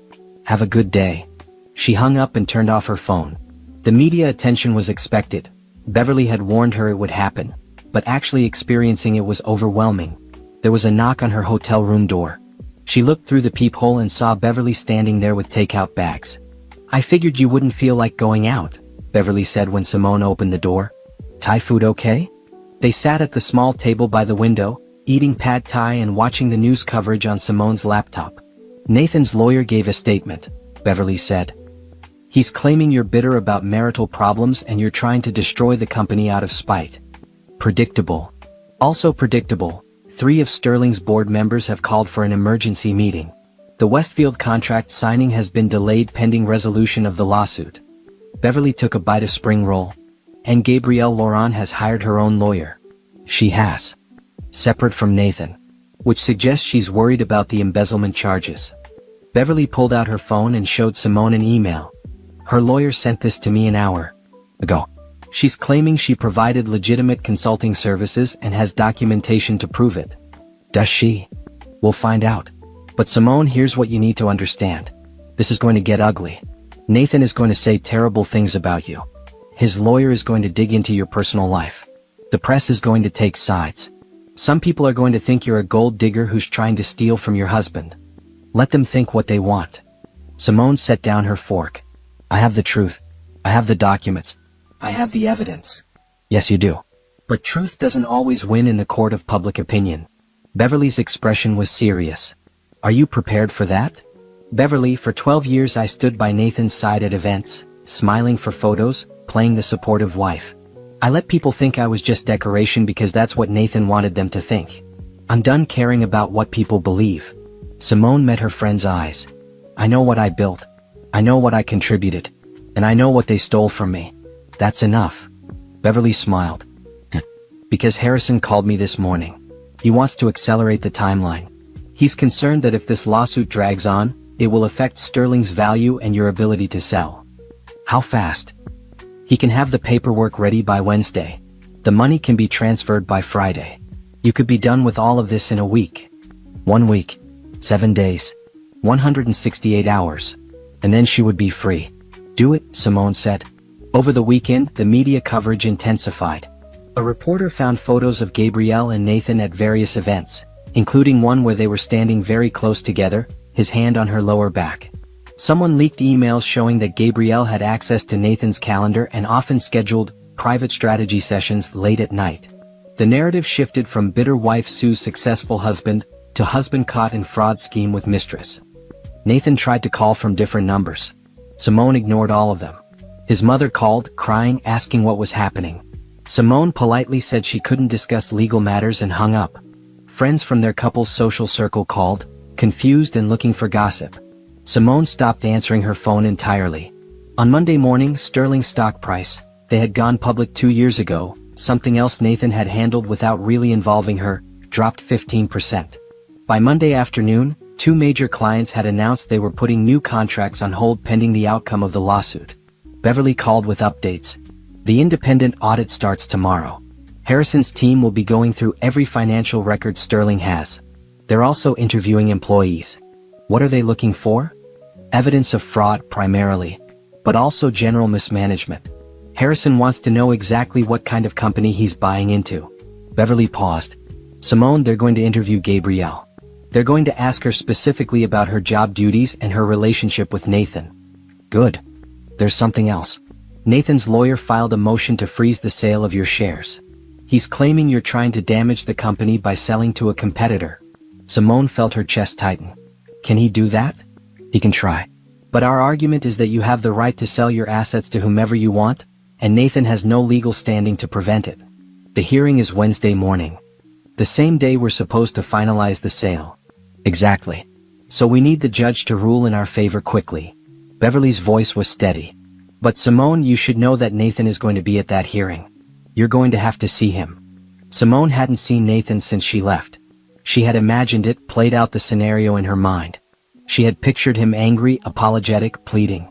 But actually facing him, sitting in the same room, breathing the same air, that was different. I can handle it, she said. I know you can. I'll pick you up at 8 on Wednesday. Wear something professional but not aggressive. We want you to look like the wronged party, not the villain. Wednesday morning arrived cold and gray. Simone wore a navy suit and minimal jewelry. Beverly picked her up at 8, and they drove to the courthouse in silence. When they walked into the courtroom, Nathan was already there with his lawyer, a sharp-faced man named Gerald Preston. Nathan looked terrible. His suit was wrinkled, his eyes were bloodshot, and he had the desperate appearance of someone who hadn't slept in days. When he saw Simone, his face crumpled. Simone, he said, standing up. Please, can we just talk for 5 minutes? This is insane. We can work this out. Sit down, Mr. Morrison, Beverly said coldly. You'll have your chance to speak to the judge. I'm not talking to you, Nathan snapped. Simone, please. This is destroying everything we built. You mean everything I built, Simone said quietly. You just took credit for it. The judge entered before Nathan could respond. Judge Patricia Reynolds was in her 50s, with sharp eyes and a no-nonsense demeanor. She reviewed the motion quickly and looked up. Mr. Preston, you're asking me to prevent Mrs. Morrison from selling her legally owned shares in Sterling Consulting Group. On what grounds? Your Honor, Mrs. Morrison is attempting to sell her shares to a direct competitor during ongoing contract negotiations. This is clearly an attempt to sabotage the company and harm Mr. Morrison out of personal spite related to their marital difficulties. Ms. Hudson? Beverly stood. Your Honor, Mrs. Morrison owns 49% of Sterling Consulting Group. Those shares are her property. She has every legal right to sell them to whomever she chooses. Mr. Morrison's discomfort with the buyer is irrelevant. Furthermore, Mrs. Morrison's decision to sell comes after discovering that Mr. Morrison has been systematically defrauding her about the company's true value for years. That's a lie. Nathan burst out. Gerald put a hand on his arm, but Nathan shook him off. Your Honor, my wife is upset about our marriage problems. She's trying to hurt me by destroying the company. Mr. Morrison, Judge Reynolds said sharply, you will not speak unless I address you directly. Is that clear? Nathan sat down, his jaw clenched. The judge looked at the documents in front of her. Ms. Hudson, you've submitted evidence of financial misrepresentation? Yes, Your Honor. Mr. Morrison repeatedly told Mrs. Morrison that the company was worth significantly less than its actual value. We have emails, text messages, and recorded conversations where he explicitly misrepresented the company's worth. And the embezzlement allegations? Mr. Morrison has been paying Gabrielle Laurent, his assistant, $200,000 annually for consulting services we can find no evidence she actually provided. That money came from company accounts, meaning Mrs. Morrison's assets were used to pay Mr. Morrison's mistress. The judge's expression didn't change, but Simone saw her eyes harden slightly. Mr. Preston, do you have evidence that Ms. Laurent actually performed consulting work? We're prepared to provide detailed records of her contributions, Your Honor. I'll look forward to seeing those. In the meantime, Mrs. Morrison has a legal right to dispose of her property as she sees fit. Motion denied. Mrs. Morrison may proceed with the sale of her shares. Gerald stood quickly. Your Honor, we'd like to request. I've made my ruling, Mr. Preston. This hearing is adjourned. The judge stood and left. Nathan turned to Simone, his face desperate. Simone, please. Don't do this. We can fix this. I'll do whatever you want. I'll make Gabrielle leave. I'll give you whatever you need. Just don't sell to Westfield. She looked at him, really looked at him. This man had been her husband for 12 years. She had loved him, trusted him, built a life with him. And he had betrayed her in every possible way. You had 12 years to do the right thing, Nathan, she said quietly. You chose to lie instead. Now you get to live with the consequences. She walked out of the courtroom with Beverly. Behind her, she heard Nathan calling her name, heard the desperation in his voice. She didn't look back. They went straight to Harrison Colby's office. The paperwork was ready. Simone signed her name 23 times, her hand steady on each page. Harrison's CFO verified the wire transfer. $45 million, moving from Westfield's accounts to Simone's new account, set up specifically for this purpose. Congratulations, Mrs. Morrison, Harrison said, shaking her hand. As of this moment, Westfield Technologies owns 49% of Sterling Consulting Group. The audit results should be complete by next week, and then we'll begin making changes.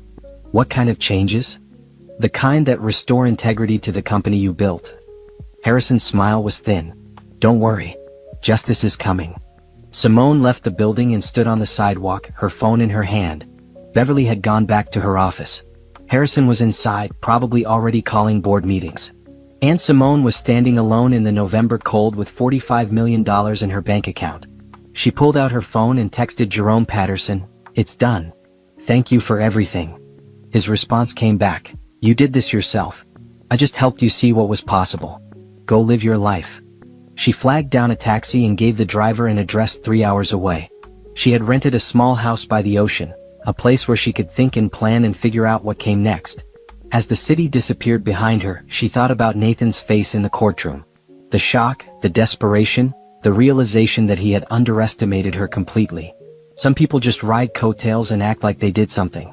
Gabrielle's words echoed in her mind. But now everyone would know the truth. Everyone would know who had actually built Sterling Consulting Group. And everyone would see Nathan and Gabrielle face the consequences of their betrayal. The taxi drove on, carrying her toward the ocean and toward whatever came next. For the first time in years, Simone felt free. The house by the ocean was small and quiet, exactly what Simone needed. She spent the first 2 days doing nothing but sleeping, eating, and sitting on the deck watching the waves. Her phone stayed off most of the time. When she did turn it on, there were hundreds of messages, most from numbers she didn't recognize. Reporters, friends, business contacts, all wanting to know her side of the story. She ignored them all except for 2 people, Beverly and Jerome. On the 3rd day, Beverly called with news. The audit is complete. Simone sat up straighter on her deck chair. That was fast. Harrison's team is efficient. And they didn't like what they found. Beverly's voice was grim. Sterling Consulting Group has been hemorrhaging money for 2 years. Nathan's spending on company accounts includes over $800,000 to Gabrielle Laurent, a company car for his personal use, a corporate condo he's been using for personal purposes, business trips that weren't business-related, and about $40,000 in jewelry purchases. $800,000 to Gabrielle? The $200,000 annual salary plus bonuses, gifts, and travel expenses. All charged to the company. All coming partially from your money. Beverly paused. There's more. Nathan has been using company funds to make investments in other ventures without board approval. He's also been manipulating the quarterly financial reports to hide losses. How much? Sterling isn't worth $87 million like we thought. After all the mismanagement and hidden losses, it's worth about $70 million. Which means you sold at the perfect time. Another few months and the value would have dropped significantly. Simone closed her eyes. $70 million. She had owned 49% of a $70 million company, and Nathan had told her it was worth $20 million. What happens now? Harrison is calling an emergency board meeting for next week. He's going to present the audit results and demand Nathan's resignation as CEO. He's also going to recommend criminal charges against both Nathan and Gabrielle for embezzlement and fraud. Beverly's voice softened. Simone, are you okay with this? With the criminal charges? They stole from me, Beverly. They lied, they manipulated, they took what I built and used it to fund their affair. Simone opened her eyes and stared at the ocean. Yes, I'm okay with it. They made their choices. Good. Because the prosecutor is very interested. White-collar crime involving this much money with clear documentation. It's an easy case.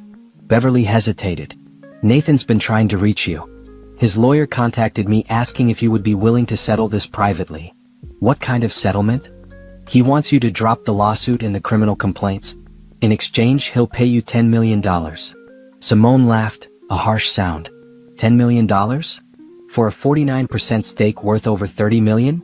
And he wants me to let him walk away from embezzlement charges. That's what I told him. I also reminded him that you already have $45 million from the sale to Westfield, so his offer is insulting on multiple levels. Beverly sounded satisfied. He's desperate, Simone. The business is collapsing. Clients are leaving. The Westfield contract is being renegotiated on terms that are much less favorable to Sterling. His world is falling apart. Good. They talked for a few more minutes about logistics and timelines. After Beverly hung up, Simone sat on the deck for a long time, thinking. She thought about the woman she had been a month ago, quietly supporting Nathan, believing his lies, accepting her diminished role. That woman was gone. In her place was someone harder, smarter, less willing to trust. Her phone rang again. This time it was Harrison. Mrs. Morrison, I hope I'm not disturbing you. Not at all. Beverly just filled me in on the audit results. Then you know we're moving forward with significant changes. But that's not why I'm calling. Harrison's voice was measured. I've been reviewing Sterling's client relationships, particularly the work you did in the early years. You have a gift for understanding what clients need and building systems that actually solve their problems. Thank you. I'd like to discuss your consulting contract. The 3-year agreement we put in place is fine, but I think we're underutilizing your expertise. What would you think about a more active role? Not with Sterling directly, but with Westfield's other portfolio companies. We could use someone with your insights. Simone sat up. What kind of role? Senior consultant, reporting directly to me. You'd work with our various acquisitions, helping them improve operations and client relations. The compensation would be significantly higher than what we discussed. I'm thinking $500,000 annually plus performance bonuses. Harrison, I appreciate the offer, but I need to ask. Is this about my skills or about keeping me connected to the situation with Nathan? He laughed, a genuine sound. It's about your skills. I don't make business decisions based on personal drama, even dramatic personal drama like this. I'm offering you this role because I looked at what you accomplished at Sterling before Nathan pushed you out. Your client retention rate was 97%. The systems you built are still the foundation of the company. That's not luck. That's talent. Can I think about it? Of course. Take a week. But Simone, don't let what Nathan did make you doubt what you're capable of. You built something remarkable. Build it again. After he hung up, Simone walked down to the beach. The sand was cold under her bare feet, and the wind whipped her hair around her face. She stood at the water's edge and thought about Harrison's offer. She could take the money from the sale and retire. $45 million was enough to live comfortably for the rest of her life. She could travel, pursue hobbies, never work another day. She could disappear. Or she could prove that Sterling's success had been because of her, not in spite of her. She could show everyone that the quiet woman who helped with filing was actually the foundation that held everything together. Her phone buzzed with a text from an unknown number.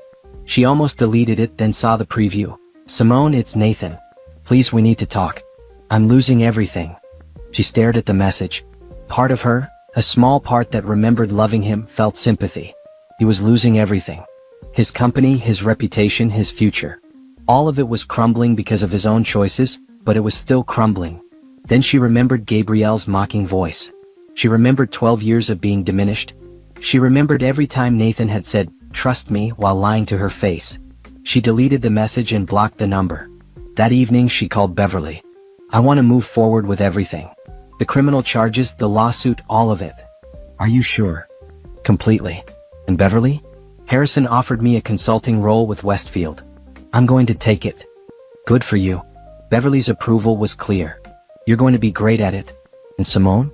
Nathan doesn't know this yet, but Gabrielle's lawyer reached out to the prosecutor. She's trying to make a deal. What kind of deal? Testifying against Nathan in exchange for reduced charges.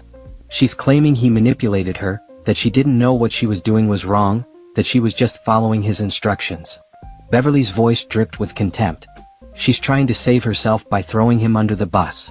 Simone should have felt satisfaction at this news. The woman who had humiliated her was now betraying the man she had helped destroy a marriage for. But instead she felt nothing. Gabrielle and Nathan deserved each other. Let them fight over the scraps of what they had destroyed. Keep me updated, Simone said. But honestly, what they do to each other doesn't matter to me anymore. I'm moving forward. That's the right attitude. Oh, one more thing. The press has been asking for interviews. Any interest? No. Let the facts speak for themselves. After they hung up, Simone made dinner and sat on the deck watching the sunset. She thought about what came next. The consulting role with Westfield. Rebuilding her professional reputation. Creating a life that was entirely her own, with no one to diminish or undermine her. Her phone rang one more time that night. A video call from a number she didn't recognize. She almost declined it, then something made her answer. Nathan's face appeared on the screen. He looked even worse than he had in the courtroom. His hair was uncombed, his eyes were red, and he was clearly in his office late at night. Simone, thank God. I've been trying to reach you for days. I have nothing to say to you, Nathan. Please just listen. This is all a huge misunderstanding. The audit, the finances, Gabrielle, it's not what you think. Really? Then explain it to me. Explain how you accidentally paid your mistress $800,000 of company money. Explain how you accidentally lied to me about the company's value for years. I'm listening. He ran his hand through his hair. I was trying to protect you. You didn't need to worry about the complicated financial stuff. I was handling it. By stealing from me? I wasn't stealing. It was our company. Our money. Except you made sure to take the majority of it and hide the rest from me. Simone's voice was cold. Nathan, I'm done listening to your excuses. I've heard them all before. You're going to tell me I'm overreacting, that I'm being emotional, that I'm destroying everything we built. But we both know the truth. I built it. You just took credit. That's not true. But his voice lacked conviction. The audit says otherwise. The financial records say otherwise. The evidence says otherwise. She leaned closer to the camera. You had 12 years to be honest with me. 12 years to be a real partner. You chose to lie instead. Now you get to live with the consequences. Simone, they're going to arrest me. Do you understand that? The prosecutor wants to charge me with fraud. I could go to prison. Then you should have thought about that before you committed fraud. How can you be so cold? I'm your husband. No, Nathan. You stopped being my husband the moment you decided Gabrielle was more important than our marriage. You stopped being my partner the moment you decided to steal from me. Now you're just a criminal who's about to face justice. She paused. And for what it's worth, Gabrielle's lawyer called the prosecutor. She's turning on you to save herself. I hope it was worth it. His face went pale. She's what? Testifying against you. Apparently, she's claiming you manipulated her, that she was just following your instructions. The woman you destroyed your marriage for is throwing you under the bus. Simone smiled without humor. Goodbye, Nathan. She ended the call and blocked the number. Then she turned off her phone completely and went to bed. She slept better that night than she had in years. The official transfer of shares happened on a Tuesday morning in Harrison Colby's conference room. Simone had returned to the city the day before and was staying in a suite at a downtown hotel. She had no interest in going back to the house she had shared with Nathan, even to collect more of her things. Everything she needed she could buy new. The conference room was full of lawyers and accountants, all there to verify the final paperwork. Harrison sat at the head of the table, looking satisfied. Beverly sat next to Simone, her briefcase open and her legal pad covered in notes. This is the final transfer agreement, Harrison's lawyer said, sliding documents across the table. Mrs. Morrison is selling her 49% stake in Sterling Consulting Group to Westfield Technologies for $45 million. The funds have already been transferred to Mrs. Morrison's account. This paperwork makes it official. Simone signed her name one last time. It felt surreal watching her signature make the sale real. 12 years of work, 12 years of building something she believed in, gone with a stroke of a pen. but in its place, freedom, security, justice. Congratulations, Harrison said, shaking her hand. You're now a very wealthy woman. Thank you for making this possible. I should be thanking you. Westfield now owns 49% of a very profitable company, once we clean out the corruption. Harrison's expression hardened. Speaking of which, the board meeting is this afternoon. I'm going to present the audit results and demand Nathan's immediate resignation. Will he go quietly? He doesn't have a choice. The evidence of fraud is overwhelming. If he tries to fight, we'll force him out and pursue criminal charges more aggressively. Harrison pulled out a folder. I also want to show you something. He opened the folder and spread out several documents. Financial projections, client contracts, strategic plans. This is what Sterling could be worth in 3 years with proper management. We're looking at a $150 million valuation. Your 49% would have been worth over $70 million if Nathan hadn't been actively destroying the company. Simone stared at the numbers. $70 million. That's what her share should have been worth. I know it's painful to see, Harrison said gently, but I want you to understand the magnitude of what was done to you. Nathan didn't just lie about the current value. He actively sabotaged the company's potential to keep you from realizing what you were worth. Why would he do that? Control. Beverly spoke up. As long as you believed the company was worth less, as long as you believed you had contributed less, he had all the power. The moment you understood your true value, he lost that control. Simone thought about all the times Nathan had told her not to worry about the finances, that he would handle it. All the times he had dismissed her questions or made her feel stupid for asking. It hadn't been about protecting her. It had been about keeping her ignorant. What happens to Nathan now? She asked. That's up to him, Harrison said. If he resigns quietly and cooperates with the restructuring, we might be willing to let him walk away with a small severance. If he fights, we destroy him. And Gabrielle? Her consulting contract is terminated effective immediately. We're also filing charges for embezzlement. Her lawyer can try to make a deal with the prosecutor, but that's not our concern. Harrison closed the folder. The important thing is that Sterling is now under new management, and we're going to rebuild it into what it should have been all along. The meeting ended, and Simone left with Beverly. They went to lunch at a quiet restaurant, neither of them speaking much. The reality of what had happened was still sinking in. How does it feel? Beverly finally asked. To be done with it? Strange, Simone admitted. For 12 years that company was my life. Even after Nathan pushed me out, it was still there in the background. Now it's just gone. But you have $45 million and a new consulting contract with Westfield. That's not nothing. I know. It's just, I keep thinking about what Harrison said. About how Nathan actively sabotaged the company to keep me from understanding my worth. Simone looked out the window at the passing traffic. How do you trust anyone after something like that? You start small. You trust people to do small things and you see if they follow through. You trust yourself to recognize red flags. You trust that not everyone is like Nathan.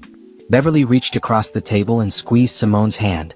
And you trust that you're strong enough to survive even if someone does betray you. You've already proven that. That afternoon, while Harrison was presenting the audit results to Sterling's board, Simone went apartment hunting. She had no interest in buying another house, not right now.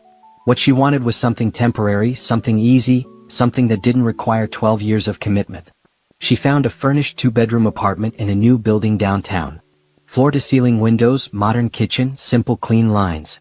Nothing like the mansion she had shared with Nathan. Nothing that would remind her of who she used to be. I'll take it, she told the leasing agent. When can I move in? The unit is ready now. You can have keys today if you'd like. Simone signed the lease and got the keys. She stood in the empty living room, looking out at the city spread below her. This was her space. Hers alone. No one to tell her how to decorate it, how to live in it, how to be in it. Her phone rang. Harrison. It's done, he said without preamble. Nathan resigned as CEO. The board accepted his resignation and terminated his employment contract. He's out. That fast. He didn't have a choice. We presented the evidence and the board unanimously voted to remove him. Several board members apologized to me for not catching the financial irregularities sooner. Harrison paused. He asked if you would be willing to speak with him. What did you tell him? That Mrs. Morrison is no longer involved with Sterling Consulting Group and has no interest in communicating with former management. Thank you. There's one more thing. The prosecutor called. They're moving forward with charges against both Nathan and Gabrielle. The grand jury will convene next week. Simone sat down on the apartment's couch, still wrapped in plastic. How serious are the charges? Serious enough. Multiple counts of fraud, embezzlement, and conspiracy. Nathan is looking at 5 to 10 years if convicted. Gabrielle will probably get less if she testifies against him, maybe 2 to 3 years. 10 years. Nathan could be in prison for 10 years. Simone tried to feel something, satisfaction, maybe, or vindication. But all she felt was tired. Keep me informed, she said. But Harrison, I don't want to be involved in the prosecution. I've given my statement and my evidence. Beyond that, it's up to the legal system. Understood. And Simone? The consulting contract. Have you thought about my offer? I have. My answer is yes. When do you want me to start? How about next month? That gives you time to settle into your new place and recover from all of this. Harrison's voice was warm. Welcome to Westfield Technologies, Simone. We're glad to have you. After he hung up, Simone ordered furniture online. A bed, a couch, a dining table, everything she would need to make the apartment livable. She chose simple pieces, modern and clean. No history, no memories. That evening she got a call from Jerome Patterson. I heard the sale went through. Congratulations. Thank you, Jerome. I couldn't have done this without your help. Yes, you could have. You just didn't realize it yet. He paused. Simone, I work with a lot of people in situations like yours.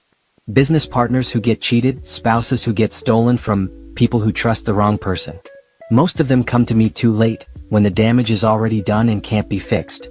You came to me at exactly the right moment. I got lucky. No, you got smart. You saw the warning signs and you acted on them. That takes courage. It doesn't feel like courage. It feels like survival. Sometimes that's the same thing. Jerome's voice was kind. Listen, I know you're about to start a new consulting role with Westfield. But when you're ready, I'd like to talk to you about working together on some cases. People like you, people who have been through this, you understand things that I never will. You could help others who are in the same situation. Helping people escape fraud? Helping people recognize their own worth. Teaching them to see the red flags. Showing them that they can survive even when someone they trusted betrays them. He paused. Think about it. No pressure. But you have a gift for this, Simone. You could save people years of pain. After they hung up, Simone sat in her empty apartment and thought about Jerome's words. Helping others who were being cheated and lied to. Teaching people to recognize manipulation. Showing women that they didn't have to accept being diminished. It was tempting. More than tempting. It felt right. But first, she needed to finish what she had started. Nathan's criminal trial would happen in a few months. The civil lawsuit would take time to resolve. Sterling Consulting Group needed to be rebuilt. And she needed to prove to herself that she could succeed on her own terms. Her phone buzzed with a text from Beverly. Nathan's lawyer filed for bankruptcy protection. The mansion is going into foreclosure. Gabrielle moved out of the condo and is apparently living with her parents. They're both scrambling. Simone read the message twice. The mansion was going into foreclosure. The home where she had lived for 8 years, where she had hosted parties and made memories and believed she was building a life with someone who loved her. She typed back, "Good. They made their choices. Now they live with them." Beverly's response was immediate, "Proud of you. Dinner this weekend?" "Absolutely." Simone set down her phone and looked around her empty apartment. This was her fresh start. Her new beginning. Everything from here forward would be something she built herself, for herself. And she was going to make sure it was unshakable. The next 3 months passed in a blur of activity.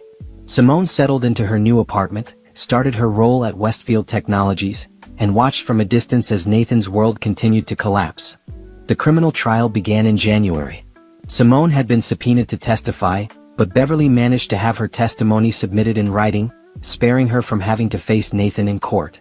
She read about the proceedings in the newspaper, watched the coverage on business news channels, and felt increasingly distant from it all. The prosecution's case was straightforward. Nathan Morrison and Gabrielle Laurent had systematically defrauded Sterling Consulting Group and its partners for years. The evidence was overwhelming. Financial records, emails, text messages, witness testimony.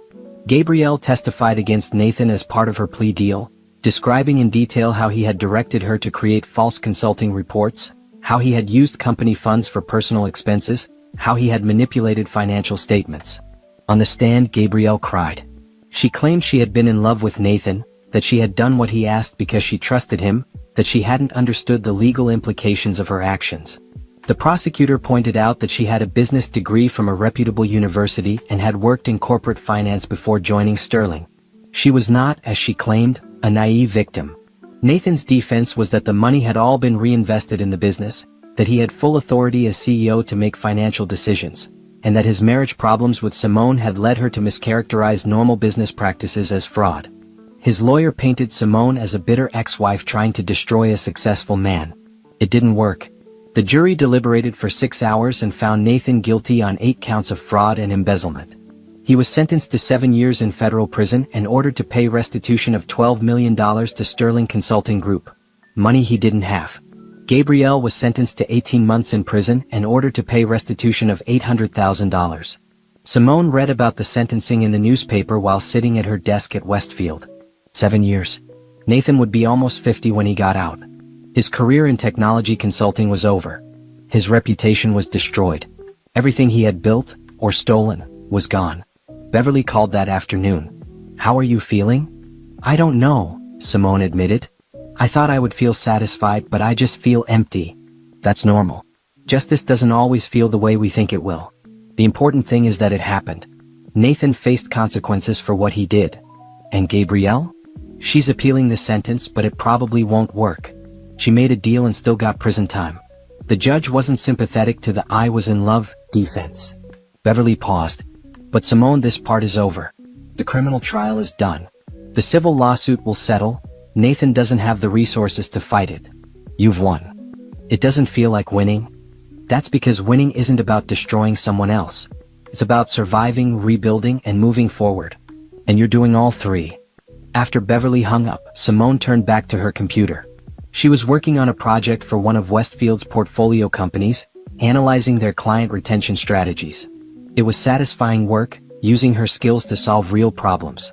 Harrison had been right, she was good at this. Her phone buzzed with an email. The subject line read, "From Nathan Morrison." She almost deleted it without reading. Then curiosity got the better of her. "Simone, I know you probably don't want to hear from me. I know I have no right to ask you for anything. But I'm going to prison in 2 weeks and I need you to know that I'm sorry. I was wrong about everything. I was stupid and selfish and I destroyed the best thing in my life. You deserved better than what I gave you. You deserved honesty and partnership and respect. I don't expect you to forgive me. I just wanted you to know that I finally understand what I lost. I hope you find happiness, real happiness, with someone who appreciates you the way you deserve. I'm sorry." Simone read the email 3 times. It was probably sincere. Nathan had lost everything. He was about to spend 7 years in prison. He had finally hit the bottom and was looking up at everything he had destroyed. She typed a response. "Nathan, I appreciate the apology. I hope you use your time in prison to become a better person. But I want you to understand something. I didn't destroy your life. You did. Every choice you made, every lie you told, every time you chose Gabrielle over me, those were your decisions. You could have been honest at any point. You could have treated me with respect. You chose not to. These are the consequences of your choices. I've moved on and I'm building a life I'm proud of. I hope someday you can do the same. Goodbye." She sent the email and then blocked his address. She didn't need closure from Nathan. She didn't need his apology or his regrets.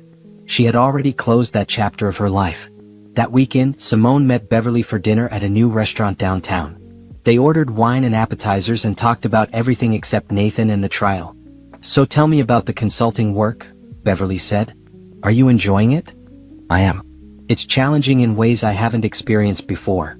Harrison gives me real problems to solve, not just busy work. And people actually listen to my recommendations. As they should. You're brilliant at what you do. I'm also thinking about Jerome's offer. About helping other people in similar situations. That could be incredible. You have unique insight into how these fraud schemes work." Beverly leaned forward. "What would that look like?" "I'm not sure yet. Maybe consulting with divorce lawyers, helping them identify financial manipulation. Maybe speaking at business conferences about partnership agreements and protecting yourself. Maybe even writing a book." Simone smiled. "I have time to figure it out." "You do. And Simone, I'm proud of you. A few months ago you were standing in my office, afraid to even acknowledge what was happening. Now look at you. I had good help. You had the courage to ask for help. That's different. They talked for another hour, making plans for a trip to Paris in the spring. Simone had always wanted to go, and now she could afford it. She could afford anything she wanted. On her way home, Simone walked through the city streets, enjoying the cold February air. She passed couples holding hands, families getting dinner, people living their normal lives. She wondered if any of them were hiding the kind of secrets Nathan had hidden. If any of them were manipulating their partners the way she had been manipulated. She hoped not. She hoped most people were honest and kind and treated their partners with respect. But she knew some weren't. And she thought about Jerome's words, "You could help others who are in the same situation." Maybe she would. Maybe that would be the next chapter. Turning her pain into purpose. Using what she had learned to protect others. When she got home, there was a package waiting at her door. Inside was a book, The Confidence Game, Why We Fall for It, Every Time by Maria Konnikova. A note from Jerome was tucked inside. "Thought you might find this interesting. People who have been conned often have the best instincts for spotting cons. You're one of the lucky ones, you figured it out in time." Simone made tea and settled onto her couch with the book.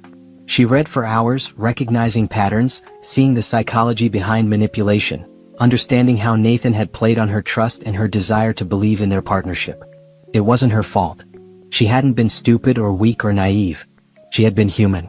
She had trusted someone she loved. That was normal. What Nathan had done was the abnormal part. By midnight, she had finished half the book and filled a notebook with thoughts and ideas. She could do something with this. She could help people understand that being manipulated didn't mean you were stupid. It meant someone had systematically targeted your good qualities, your trust, your loyalty, your desire to believe the best in people. She sent an email to Jerome, "I want to take you up on your offer. Let's talk about how we can work together to help people spot financial manipulation before it's too late." His response came back within minutes, "I was hoping you'd say that. Let's meet next week and discuss the details. This is going to be amazing." Simone closed her laptop and looked around her apartment. The furniture she had chosen, the life she was building, the future she was creating. It was all hers. No one could take it away. No one could diminish it. No one could claim they had done it for her. She thought about Gabrielle's mocking voice at the party. Some people just ride coattails and act like they did something. She had done something. She had built a company from nothing. She had recognized when she was being stolen from. She had fought back and won. And now she was going to use what she had learned to help others do the same. That wasn't riding coattails. That was building an empire. 6 months after the trial ended, Simone's life had transformed in ways she never could have imagined. She woke up each morning in her apartment overlooking the city, made coffee in her quiet kitchen, and planned her day around work she actually cared about. The consulting role with Westfield had evolved. Harrison had been so impressed with her work that he had given her increasingly complex assignments, including helping to restructure Sterling Consulting Group. The irony wasn't lost on her. She was now fixing the company she had helped create, cleaning up the mess Nathan had made. Sterling was thriving under new management. The clients who had left during the scandal had come back. The Westfield contract had been renegotiated on better terms. The company was now worth $90 million and growing. Simone's old 49% stake would have been worth over $44 million, more than she had sold it for, but she didn't regret the sale. She had gotten out at the right time, before the stress and the drama and the endless legal battles would have consumed her. She had also started working with Jerome Patterson on what they were calling the Partnership Project. They consulted with people who suspected their business partners or spouses were defrauding them, helping them gather evidence and understand their options. They gave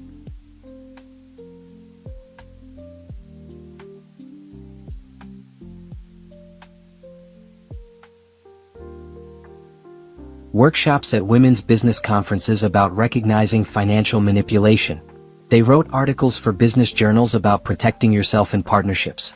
The work was fulfilling in ways her marriage to Nathan never had been. She was helping people, using her experience to prevent others from suffering the way she had.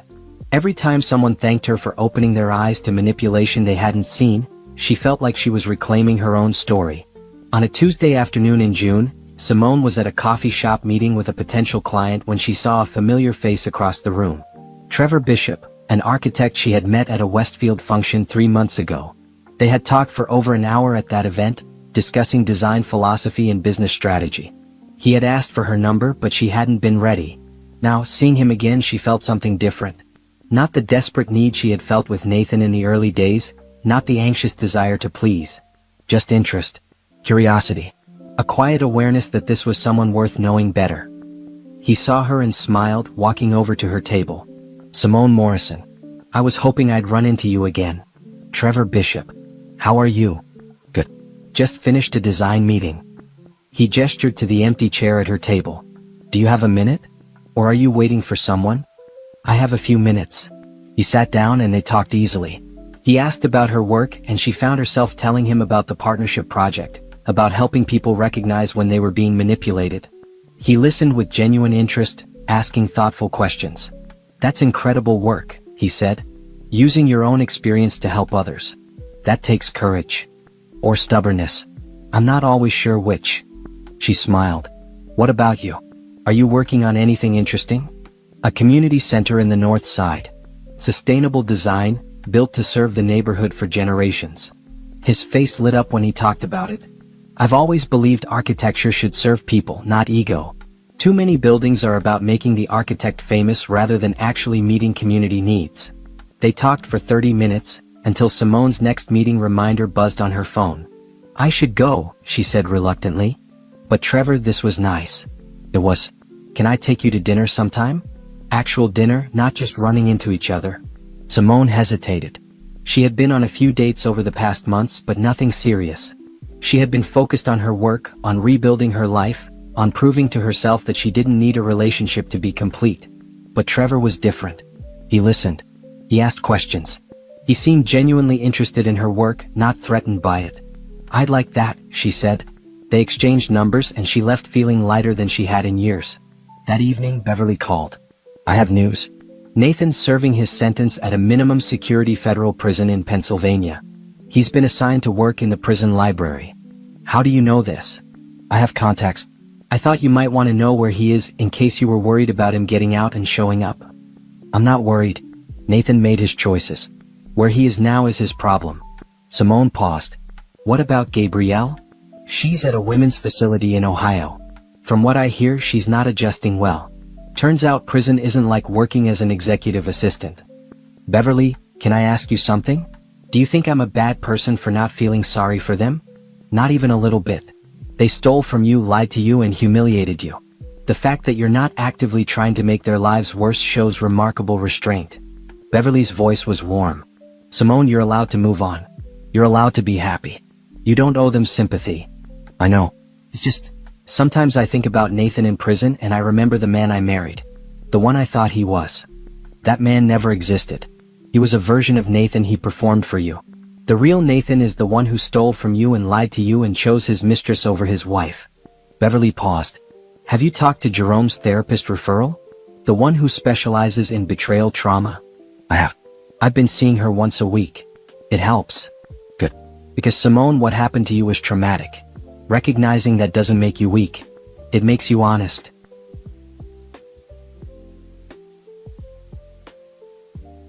After they hung up, Simone sat on her couch thinking about therapy, about healing, about the difference between forgiveness and moving on. She didn't need to forgive Nathan. She didn't need to forget what he had done. She just needed to stop letting it control her life. Her phone buzzed with a text from Trevor. I know this is short notice, but I have tickets to an outdoor concert Friday night. Any interest? She smiled and typed back, I'd love to. Friday night was beautiful, warm and clear. The concert was in a park downtown, casual and relaxed. Trevor picked her up at 6 and they walked to the park together, talking the whole way. At the concert, they sat on a blanket on the grass, eating food from vendor trucks and listening to the music. It was easy, comfortable. Trevor didn't need to prove anything or perform a role. He was just himself and that was enough. During a break between sets, he turned to her. Can I ask you something personal? Maybe. Jerome mentioned you went through a bad divorce. I don't need details, but I want to know if you're okay. Really okay. Simone appreciated the directness. I'm getting there. It was bad. Really bad. But I'm rebuilding and I'm in a better place than I was a year ago. That's good. And if you're not ready to date seriously, I understand. I just want to know where we stand. I like you, Trevor. I'm interested in seeing where this goes. But I need to take it slow. Slow works for me. He smiled. I'm not in a hurry. I just like spending time with you. They stayed at the concert until late, then walked back through the city streets. Trevor walked her to her building and at the door he hesitated. I'd like to kiss you, he said. But only if you want me to. She appreciated that too. The asking. The respect. I'd like that. He kissed her, gentle and brief, then stepped back. Good night, Simone. Good night. She went upstairs to her apartment, feeling something she hadn't felt in years. Hope. Not desperate hope. Not the anxious hope of trying to make a bad relationship work. Just quiet confidence that good things were possible. Over the next few months, she and Trevor dated steadily. He met Beverly and Jerome and Harrison. She met his sister and his college friends. They went to museums and restaurants and movies. They talked about everything, her work, his work, their past, their dreams for the future. Trevor never pressured her for more than she was ready to give. He never made her feel like she owed him anything. He respected her boundaries and her need to take things slow. And slowly, Simone realized she was happy. Actually happy. Not performing happiness for someone else, not pretending everything was fine. Really genuinely happy. One evening in September, almost a year after she had left Nathan, she and Trevor were having dinner at her apartment. She had cooked, something she rarely did anymore, and they were sitting on her couch, finishing the wine. I need to tell you something, she said. About my ex-husband. Okay. He's in prison. For fraud. He stole from the company we built together, he lied to me for years, and he was having an affair with his assistant. She watched Trevor's face, looking for judgment or pity. I sold my shares to Harrison, testified at the trial, and walked away. I got my money and my freedom, but I lost 12 years of my life to someone who didn't value me. Trevor was quiet for a moment, processing. That's a lot to carry, he finally said.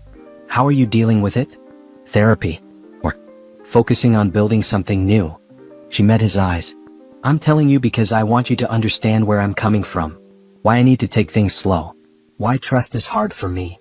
I appreciate you telling me. Trevor reached for her hand. Simone, I'm not Nathan. I'm not going to lie to you or manipulate you or make you feel like you're less than you are. I see you, all of you, and I like what I see. You don't think I'm damaged? I think you're strong. You survived something that would have destroyed a lot of people, and you're using it to help others. That's not damaged. That's remarkable. She felt tears prick her eyes. Thank you. For what? For being honest, for being patient, for being you. He pulled her close and she rested her head on his shoulder. This was what a real partnership felt like. Respect, trust, honesty. Not performance or manipulation or control. This was what she deserved. And finally, after everything, she was getting it. 1 year and 3 months after Simone had walked away from Nathan, she stood in front of 200 women at a business conference in Chicago, telling her story. I thought I was building a partnership, she said, her voice steady and clear.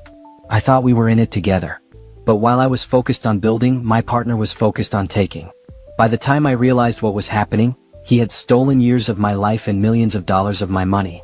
The women in the audience were silent, leaning forward, hanging on every word. But here's what I want you to understand. What happened to me wasn't unique.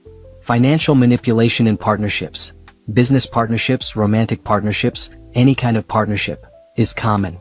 The tactics are predictable. Minimizing your contributions. Hiding the true value of assets.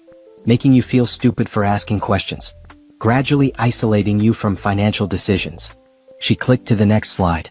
The good news is that if the tactics are predictable, they're also preventable. For the next hour, Simone walked through the warning signs, the protective strategies, the legal tools available. She talked about the importance of independent financial advisors, about keeping copies of all documents, about trusting your instincts when something feels wrong. After her presentation, women lined up to talk to her. A business owner who suspected her partner was hiding revenue. A wife who had never been allowed to see her family's tax returns.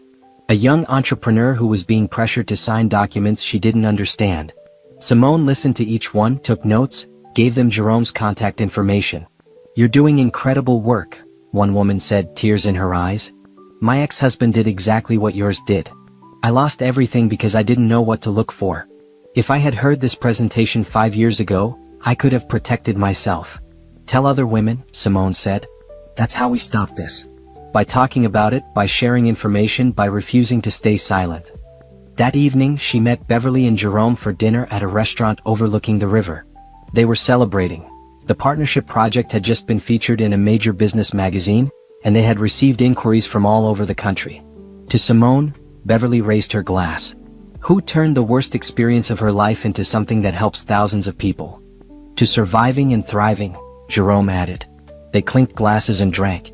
Simone looked at her friends, because that's what they were now, not just her lawyer and business consultant but real friends, and felt grateful for everything they had done. Have you heard anything about Nathan? Jerome asked. He's up for early release next month, Beverly said. Good behavior.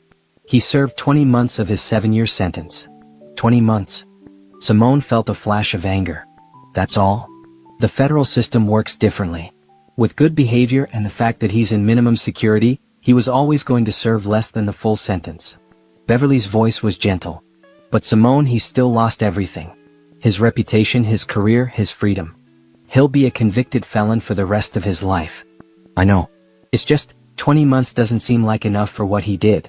The real punishment isn't the prison time, Jerome said. It's everything else. He can't work in consulting again. He can't get a business loan. He'll struggle to find employment. He's paying restitution he can't afford. His life is effectively over career-wise. Simone knew they were right. Nathan had lost everything that mattered to him. The question was whether he had learned anything from it. What about Gabrielle? She asked. Released 2 months ago. Last I heard, she moved back in with her parents and is working at a retail store. Beverly shrugged. She's 34 years old with a criminal record and no career prospects. That's its own kind of punishment. They finished dinner and walked along the river, enjoying the October evening. Simone thought about Nathan and Gabrielle, about the choices they had made and the consequences they were living with. She should have felt satisfaction, but mostly she just felt distant from it all. It was like reading about strangers in the newspaper. Her phone buzzed with a text from Trevor. How did the presentation go? She smiled and typed back. Great. Lots of interest. Drinks with Beverly and Jerome now. Home by 10. Perfect. I'll have dessert waiting. Beverly saw her expression. Things are good with Trevor? Really good. He's been nothing but supportive and respectful. Simone put her phone away. I think I might actually be falling for him. That's wonderful. Beverly squeezed her arm. You deserve happiness, Simone. You deserve someone who sees your value and treats you accordingly. I know. It's just taken me a while to believe it. They said goodnight and Simone drove home. When she walked into her apartment, Trevor was there. She had given him a key 3 months ago, with plates of chocolate cake from her favorite bakery. Tell me about the presentation, he said, pulling her into a hug. She described the conference, the women she had talked to, the impact she could see her work having. Trevor listened with genuine interest, asking questions, celebrating her successes. I'm proud of you, he said. What you're doing matters. You're changing lives. It feels good. Better than I expected. Because you're using your pain for something positive. That takes strength. They ate cake and talked about Trevor's latest project, a school renovation that was incorporating sustainable design principles. He was passionate about his work in the same way she was passionate about hers. They supported each other without competing. It was the partnership she had always thought she had with Nathan, but this time it was real. Later that night, lying in bed next to Trevor, Simone thought about the past year. She thought about the scared woman who had stood in Beverly's office, afraid to admit what was happening. She thought about the moment at the party when Gabrielle had humiliated her and Nathan had said nothing. She thought about signing the papers that sold her shares, about walking away from 12 years of her life. All of it had led her here. To this moment. To this apartment. To this person sleeping peacefully beside her. To this life she had built entirely on her own terms. Her phone lit up with an email notification. She almost ignored it, then saw the sender. Nathan Morrison. Against her better judgment, she opened it. Simone, I'm being released next week. I wanted to let you know so you wouldn't be surprised if you hear about it. I'm moving to another state, starting over. I'll be working in construction, paying my restitution, trying to build a life. I don't expect to see you or hear from you. I just wanted to say one more time that I'm sorry for everything I did. You were right. I destroyed everything good in my life because I was selfish and stupid. I hope you're happy. You deserve it. Simone read the email twice, then deleted it. She felt nothing. No anger, no satisfaction, no pity. Just emptiness where he used to be. Trevor stirred beside her. Everything okay? Yeah, everything's fine. She set down her phone and curled into Trevor's warmth. Tomorrow she had meetings with 3 potential partnership project clients. Next week she was flying to Seattle to give another presentation. Next month she and Trevor were finally taking that trip to Paris. She thought about Gabrielle's mocking words one more time. Some people just ride coattails and act like they did something. She had done something. She had survived. She had fought back. She had won. And now she was helping others do the same. That wasn't riding coattails. That was triumph. 6 months later, on a Saturday morning in April, Simone woke up to find Trevor making breakfast in her kitchen. They had spent the night talking about the future, about possibly moving in together, about what the next chapter of their lives might look like. "Morning," he said, kissing her cheek. "Coffee's ready."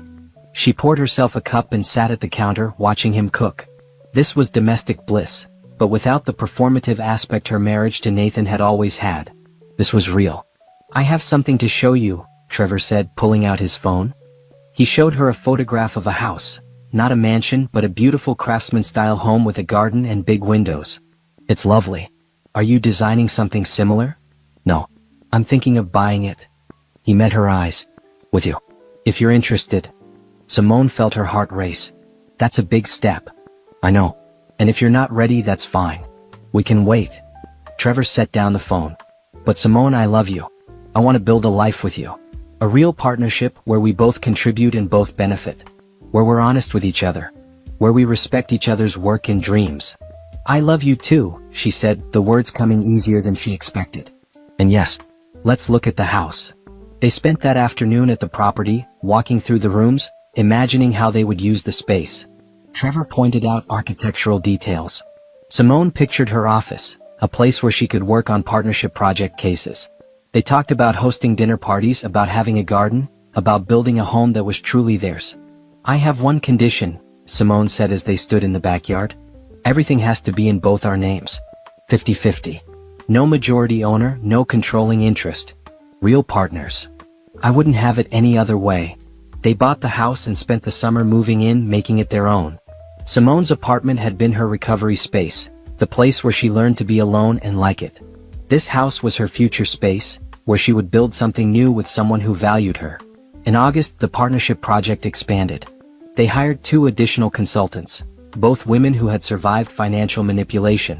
They opened an office downtown. They were contacted by 3 universities about developing educational programs. In September, Simone got a call from a literary agent. "I read your article in Forbes about recognizing financial manipulation in partnerships. Have you thought about writing a book?" She had thought about it. She had pages of notes, stories from clients, strategies for protection. "I'm interested," she said. "Great. Let's talk about what that might look like." 6 months later, Simone signed a book deal. The Silent Theft: How to Recognize and Prevent Financial Manipulation in Partnerships would be published the following year. Beverly hosted a celebration dinner at her house. All of Simone's people were there. Trevor, Jerome, Harrison, even some of the women she had helped through the partnership project. They raised their glasses and celebrated not just the book deal, but everything Simone had accomplished. 2 years ago, you walked into my office scared and unsure," Beverly said in her toast. "Look at you now. Author, consultant, businesswoman. You took the worst thing that ever happened to you and turned it into a force for good." "I had help," Simone said, looking around the room. "I couldn't have done any of this alone." "But you did do it," Jerome said. "We helped, but you made the hard choices. You fought back. You built this life." That night, lying next to Trevor in their bedroom in their house, Simone thought about justice. Real justice wasn't about Nathan being in prison or Gabrielle losing her career. Real justice was this: building a life so good that what they had done to her didn't matter anymore. She had her work, her partner, her friends, her future. She had everything Nathan had tried to take from her, plus things he had never given her. Respect, equality, honesty, real partnership. She thought about that night at the party, standing frozen while Gabrielle humiliated her. The woman she had been then would barely recognize the woman she was now. Her phone buzzed with an email. A woman named Rachel, writing to thank her for a consultation that had helped her recognize financial manipulation by her business partner. "You saved my company and probably my life. Thank you for turning your pain into purpose." Simone smiled in the dark and set down her phone. This was the sweet victory. Not revenge, not destruction, but creation. She had built something beautiful from the ashes of her marriage. She had turned betrayal into wisdom, pain into purpose, loss into gain. And every day she helped other women do the same. Trevor rolled toward her, still asleep, his arm draping over her waist. She felt safe, valued, loved. All the things Nathan had promised but never delivered. Some people ride coattails and act like they did something. But Simone hadn't ridden coattails. She had built empires both times. The first time, someone stole it from her. The second time, she made sure it was unshakable. This was her life now. Her choices, her terms, her happiness. And he noticed her suitcase. 3 of them lined up on the front porch like soldiers waiting for orders. Her stomach dropped. She sat in her car for a long moment, windshield wipers beating back and forth, her mind refusing to process what her eyes were seeing. She had been in Chicago for 3 days for a marketing conference. Derek knew she was coming home today. They had texted that morning. He had sent her a heart emoji. She had sent one back. Naomi turned off the engine and stepped out into the rain. Her heels clicked against the wet pavement as she walked toward the house she had lived in for 5 years. The house where she had planned to raise children. The house where she had painted the kitchen yellow because Derek said it made him happy. The front door opened before she reached the porch steps. Patricia stood there, Derek's mother, wearing her usual expression of thinly veiled disapproval. But today there was something else in her face. Satisfaction. "You can take your things and go," Patricia said. Her voice was flat and cold. Naomi stopped walking. "Excuse me?" "You heard me." Patricia stepped onto the porch, pulling the door closed behind her. "Derek wants a divorce. We've packed your belongings. You need to leave." The words hit Naomi like a physical blow. "Where's Derek? I want to talk to him." "He doesn't want to talk to you." Patricia crossed her arms. "He's done with this marriage. We all are." Robert, Derek's father, appeared behind Patricia. 2 of Derek's brothers flanked him. They stood there like a wall, blocking her from her own home. "This is my house too," Naomi said. Her voice shook despite her efforts to steady it. "I can't just leave. I live here." Patricia laughed. It was an ugly sound. "Your house. You've been living off my son for 5 years. You're nothing but a burden. A weight around his neck. He deserves better than you. I want to talk to Derek." Naomi pulled out her phone. Her hands were shaking now, rain mixing with something that might have been tears on her face. "He's with Candace," Patricia said, and there was triumph in her voice now. "You know Candace, don't you? She went to high school with Derek. Her father owns the car dealerships on 5th Avenue. That's the kind of woman Derek should have married. Not someone like you." The words kept coming, but Naomi had stopped hearing them. She dialed Derek's number. It rang once, then went to voicemail. She tried again. Same thing. He had rejected her call. "Just take your things and go," Robert said. His voice wasn't as harsh as Patricia's, but it wasn't kind either. "Make this easy on everyone." "Easy?" Naomi heard herself say. "You want me to make this easy? You've been a burden long enough," Patricia continued. "Derek built his business from nothing and you've just been hanging on, reaping the benefits. It's time you stood on your own 2 feet. Something in Naomi went very quiet then. Very still. She looked at Patricia, really looked at her. At the expensive coat she was wearing. At the jewelry on her fingers. At the satisfied smile on her face. "I see," Naomi said softly. She walked past them, her shoulder brushing Patricia's arm. She climbed the porch steps and reached for the door handle. Robert moved to block her. "You can't go in there," he said. "I need my documents," Naomi said. "My personal papers. Unless you packed those too?" Patricia and Robert exchanged a glance. "Fine," Patricia said. 5 minutes. Robert will go with you." Naomi walked through the house she had helped decorate. The furniture she had helped choose. The photographs on the walls that showed a happy couple who didn't exist anymore. Robert followed her like a security guard escorting a criminal. She went to the home office. Her file cabinet was still there. She pulled out folders methodically. Bank statements. Investment documents. Partnership agreements. Property papers. She put them all in her briefcase. "Time's up," Robert said. Naomi looked around the office one more time. There was a photo of her and Derek on the desk from their wedding day. She was smiling so wide in that picture. She looked so happy. So naive. She left the photo where it was. Outside, Patricia was loading Naomi's suitcases into her car, showing her out like unwanted trash. The rain was coming down harder now. Naomi's clothes were soaked through. She stood by her car and looked at the house one more time. "I gave 5 years to this family," she said quietly. "And Derek gave you a comfortable life," Patricia shot back. "Now he's moving on. You should too." Naomi got in her car. She started the engine. She looked at Patricia one last time through the rain-streaked window. Patricia was already walking back to the house, pulling out her phone, probably calling someone to share her victory. Naomi drove away slowly. Her hands gripped the steering wheel so tight her knuckles turned pale. She didn't cry. Something inside her was too shocked for tears. Too hurt for anger yet. She drove to the Marriott downtown and checked into her room. The desk clerk asked if she was okay. She realized she must look terrible. Soaking wet, mascara probably running, carrying a briefcase and nothing else. "I'm fine," she lied. In the hotel room, Naomi sat on the bed and stared at the wall. Her phone buzzed. A text from Derek's number. "Please don't make this difficult. I'll have my lawyer contact you. We can make this quick and simple." That was it. After 5 years of marriage. After everything they had built together. A text message telling her not to make things difficult. Naomi opened her briefcase and pulled out the documents she had grabbed. She started reading through them one by one. Bank statements showing deposits she had made. Investment agreements she had signed. Partnership papers with her name on them. And slowly, very slowly, something began to burn in her chest. It wasn't sadness anymore. It wasn't shock. It was anger. Pure, cold, clarifying anger. Patricia had called her a burden. Said she had been living off Derek. Said she had just been hanging on, reaping benefits. Naomi pulled out her laptop and opened her banking app. She looked at the numbers on the screen. Numbers Patricia clearly didn't know about. Numbers Derek had apparently forgotten. She picked up her phone and made a call. "Hello, this is Naomi Bennett. I need to schedule an appointment with a lawyer. Tomorrow morning if possible." "Yes, it's urgent. It's regarding a business partnership and a divorce." She hung up and looked at the documents spread across the hotel bed. Partnership agreements for Anderson Family Enterprises. Property deeds with her name on them. Investment records showing exactly how much money she had put into Derek's failing business. Patricia thought she was a burden. Derek thought he could just throw her away and move on with Candace. They had no idea what was coming.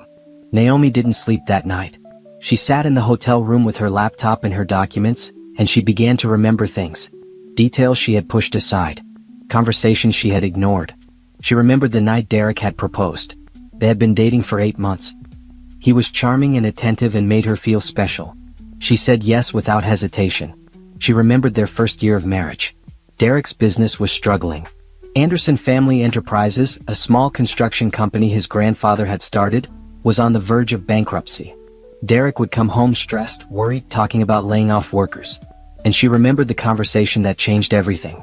"I have some money saved," she had told him one night. "From when my grandmother passed. It's just sitting in an account. Maybe it could help." Derek had been so grateful. So loving. He had held her and called her his angel. His savior.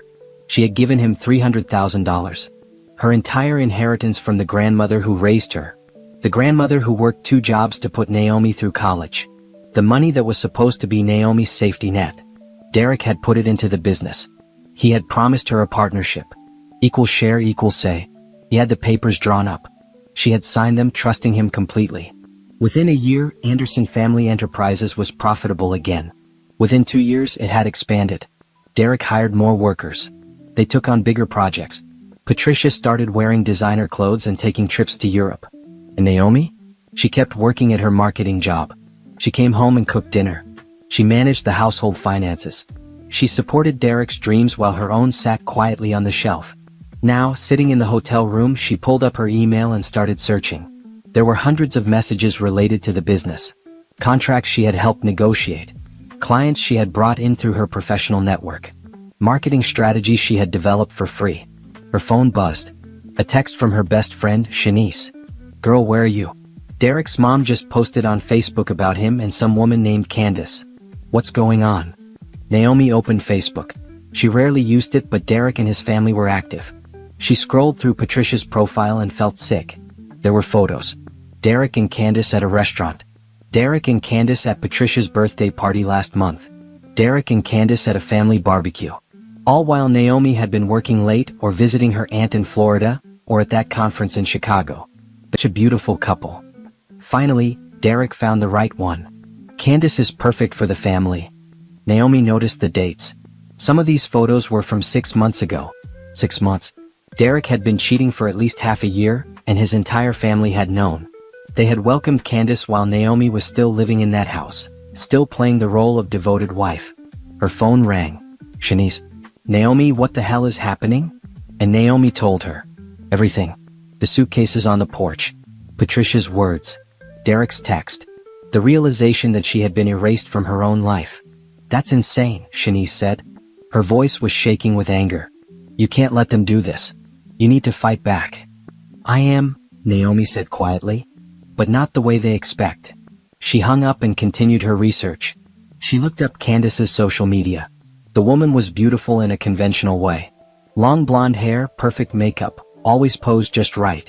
Her father owned 3 car dealerships. Her family had money. Old money from the look of it. Patricia would love that. Patricia had never thought Naomi was good enough. Too ambitious. Too independent. Too much of everything Patricia didn't want for her son. Naomi opened a new document on her laptop and started making a list. Every contribution she had made to the marriage. Every dollar she had invested. Every sacrifice she had made. The inheritance, $300,000 invested in Anderson Family Enterprises. The house down payment, $75,000 from her savings. The car Derek drove, $30,000 she had paid when his credit was too poor to get a loan. Her grandmother's wedding ring, melted down and remade into the ring Derek had given Patricia for her anniversary. Client contracts, at least $200,000 in business she had brought to Anderson Family Enterprises through her professional connections. The numbers added up, and up, and up. By morning, Naomi had a figure.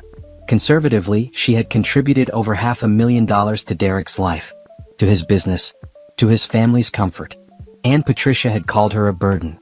At 9 a.m., Naomi walked into the law office of Martinez and Associates. Jennifer Martinez was a lawyer Shanice had recommended. Sharp, ruthless, and known for winning difficult divorce cases. Tell me everything, Jennifer said, pouring them both coffee. Naomi laid out the documents. The partnership agreements. The property deeds. The bank statements. The investment records. She told Jennifer about the suitcases on the porch. About Patricia's words. About Candace. Jennifer's expression grew more intense as she reviewed the papers. Do you know what you have here? Proof that I invested in the business? More than that. Jennifer spread the papers across her desk. You have proof that you own 40% of Anderson Family Enterprises. Not as Derek's wife. As a legal business partner. That's a separate entity from the marriage. Naomi's heart started beating faster. What does that mean? It means that in the divorce you're entitled to half of the marital assets. The house, the cars, the shared accounts. But separately you're also entitled to your full partnership share of the business. They're 2 different claims. Can they afford that? Jennifer smiled. It wasn't a friendly smile. That's their problem, not yours. You invested when they were bankrupt. You saved that business. The fact that they thought they could just kick you out without consequences shows a stunning level of stupidity. I want everything I put in, Naomi said. Plus interest. We can do better than that. Jennifer leaned back in her chair. Partnership agreements include clauses about profit sharing. You're entitled to 40% of the company's profits for the past 5 years. When's the last time you saw a financial statement? Naomi realized she had never seen one. Derek always said the business stuff was too boring for her to worry about. She had trusted him to be fair. I haven't, she admitted. Then we start with discovery. We get every financial record for the past 5 years. We find out exactly how much that business made and exactly how much they owe you. Jennifer picked up her phone. I'm going to start the paperwork today. This is going to get ugly, Naomi. Are you ready for that? Naomi thought about the suitcases in the rain. About Patricia's satisfied smile. About Derek and Candace smiling in those Facebook photos while she worked late, completely unaware. I'm ready, she said. Jennifer made some calls while Naomi sat in the office. She heard phrases like forensic accountant, and immediate injunction, and partnership dissolution. Legal words that meant Derek's comfortable life was about to get very uncomfortable. When Jennifer hung up, she looked at Naomi seriously. They're going to call you. They're going to beg. Derek will probably show up crying about how much he loves you. His family will offer you money to go away quietly. You need to be strong. Don't talk to any of them without me present. I won't, Naomi promised. Good. Jennifer stood up and shook her hand. Welcome to the best decision you've ever made. Let's destroy them. Naomi left the office feeling lighter than she had in years. The shock was wearing off. The grief was still there, but underneath it was something new. Something powerful. For 5 years she had made herself smaller. Quieter. She had supported and sacrificed and given everything. She had believed that was what love looked like. But it wasn't love. It was convenient for Derek. It was useful for his family. Real love didn't kick you out in the rain. Real love didn't call you a burden while spending the money you provided. Naomi walked to her car and sat behind the wheel. She looked at herself in the rearview mirror. Her eyes were red from lack of sleep, but they were clear, focused. Patricia had wanted her gone. Derek had wanted her erased. They were about to learn that Naomi Bennett didn't erase easily. And she didn't go quietly. She started the car and drove to her office. She had work to do, a life to rebuild, and a family to bankrupt. The next 2 weeks passed in a blur of legal paperwork and cold determination. Naomi moved like a machine, efficient and emotionless. She took 2 days off work to organize everything Jennifer needed, then threw herself back into her job with renewed focus. Her coworkers noticed the change. Naomi had always been good at her job, but now she was excellent. She stayed late, volunteered for difficult projects, and brought in 2 new clients in 1 week. Her boss, a sharp woman named Angela, called her into the office. "Are you okay?" Angela asked, concern in her eyes. "You're working like someone who's running from something." "I'm working like someone who's building something," Naomi corrected. "And I'm fine. Better than fine, actually." It was true. Despite the pain, despite the anger, Naomi felt more alive than she had in years. She wasn't tiptoeing around Derek's moods anymore. She wasn't rushing home to cook dinner for people who didn't appreciate her. She wasn't making herself small. She was taking up space, and it felt good. Jennifer called her every few days with updates. The discovery process had begun. Derek's lawyer had been shocked by the partnership claim. They had tried to argue that it was just a formality, that Naomi had never actually functioned as a partner. Jennifer had laughed. Then she sent them copies of 27 emails where Naomi had negotiated contracts, developed marketing strategies, and brought in clients. She sent them testimony from 3 business owners who confirmed they had hired Anderson Family Enterprises specifically because of Naomi's recommendation. Derek's lawyer stopped arguing after that. The forensic accountant Jennifer hired was a middle-aged man named Thomas who looked like somebody's friendly uncle. But his reports were savage. He tore through Anderson Family Enterprises books like a detective solving a murder. "They've been paying themselves significant bonuses," he told Naomi and Jennifer during a meeting. "Derek's salary is reasonable, but look here. Every quarter there's a management bonus paid to him and his father. $50,000 each. That's $400,000 a year going to them personally." While Naomi received nothing? Jennifer asked. Nothing.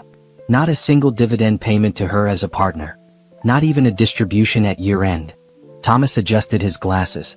"They've been treating her investment as if it was a gift rather than a partnership stake. That's illegal, by the way." Naomi felt cold rage spreading through her chest. Derek had been taking home extra money every 3 months. Money that was partially hers. While she worked overtime at her own job to help cover their personal expenses. "How much do they owe me?" she asked.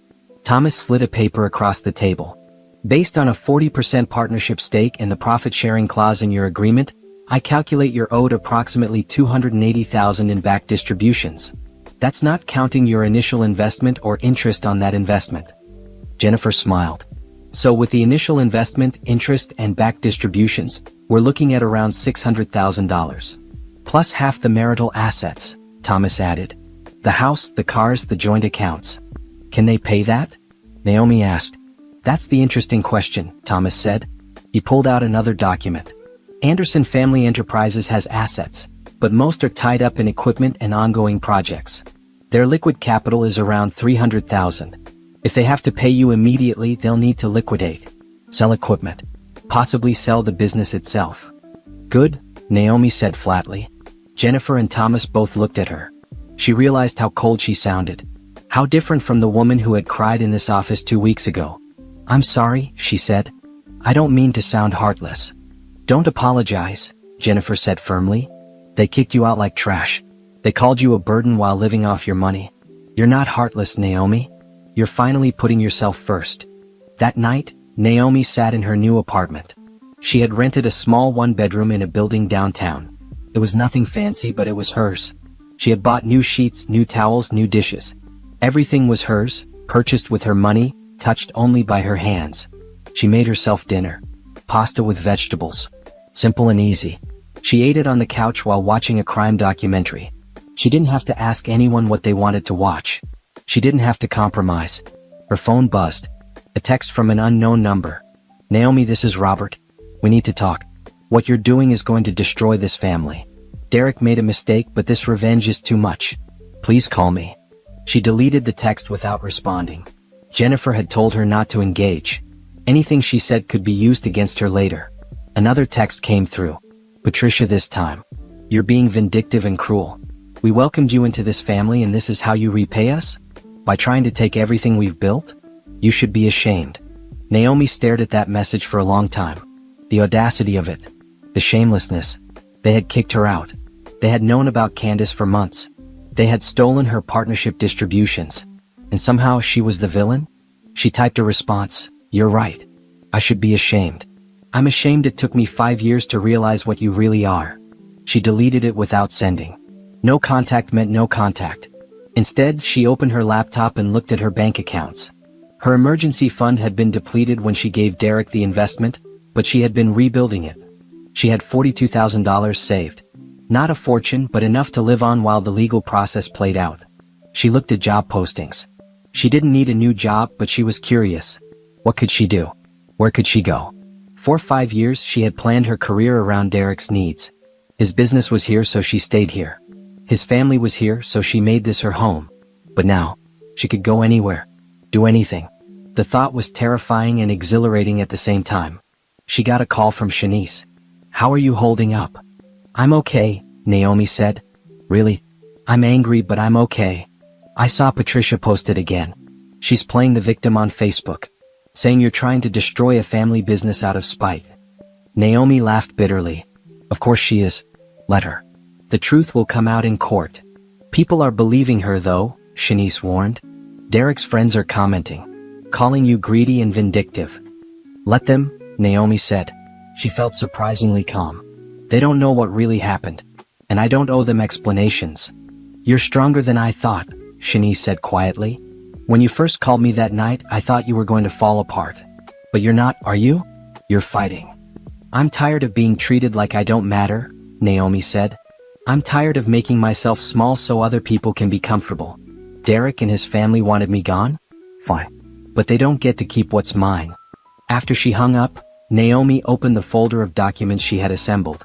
Every receipt, every contract, every email. She had created a timeline of her entire marriage, documenting every contribution she had made. It was damning. And it was true. She had receipts for furniture she bought. Emails confirming client contracts she secured. Bank statements showing deposits she made. A paper trail of a woman who gave everything and got nothing in return. Jennifer had copies of all of it. So did Thomas. Derek's lawyer had copies too, and Naomi imagined him looking through them, realizing how badly his client had screwed up. Because the thing about the truth was this, it didn't care about feelings. It didn't care that Patricia thought Naomi was beneath them. It didn't care that Derek wanted to move on with Candace. The truth was simple. Naomi had invested $300,000 in a failing business and saved it. She was a legal partner entitled to profit distributions. She had never received them. That was theft, plain and simple. And now the bill was coming due. Naomi closed her laptop and looked around her small apartment. It wasn't much yet. She hadn't hung pictures or bought real furniture. But it was peaceful. Quiet. Hers. She thought about the house on Maple Street. The yellow kitchen. The photographs on the wall. The life she thought she was building. It had all been an illusion. A pretty lie. This apartment, with its bare walls and basic furniture, was more real than that house had ever been. Her phone buzzed again. Derek, this time. We need to talk. Please. I know I hurt you, but this legal action is too much. Can we meet? Just the two of us. We can figure this out like adults. Naomi read the message twice. Like adults. As if she was the one being childish. As if she was the one who had destroyed their marriage. She typed, have your lawyer contact my lawyer. That's the only communication I'll accept. She sent it before she could second-guess herself. Then she blocked Derek's number. She blocked Patricia. She blocked Robert and Derek's brothers. She blocked Candace, even though Candace had never tried to contact her. Clean slate. Fresh start. Tomorrow Jennifer would file the official claim. The paperwork demanding payment of the partnership debt. The beginning of the end for Anderson Family Enterprises. Naomi should have felt guilty. Part of her expected to. These were people she had called family for 5 years. Derek's nieces and nephews would be affected. Workers might lose jobs. But when she closed her eyes, all she saw were those suitcases on the porch. All she heard was Patricia calling her a burden. They had made their choice. Now they would live with the consequences. Naomi turned off the lights and went to bed. For the first time in 2 weeks, she slept soundly. No nightmares. No tears. Just the deep, peaceful sleep of someone who knows they're doing the right thing. The legal notice was delivered to Anderson Family Enterprises on a Tuesday morning. Jennifer had timed it perfectly. Derek was meeting with potential clients. Robert and Patricia were both in the office. The entire family was together when the process server walked in and handed them the paperwork. Jennifer called Naomi an hour later. It's done. They've been served. How did they react? The process server said Robert went pale. Patricia started yelling at him. Derek called my office 6 times in 20 minutes. I didn't answer. Jennifer sounded satisfied. Now we wait. They have 30 days to respond or settle. Naomi sat at her desk trying to focus on work. She had a presentation to finish for a potential client. A marketing campaign for a new restaurant opening downtown. Normal work. Normal life. But nothing felt normal anymore. Her phone rang constantly that day. Derek called from different numbers. Patricia called from the office line and her cell phone. Even Derek's brother tried. Naomi ignored them all. She had blocked their regular numbers, but they were desperate now, trying anything.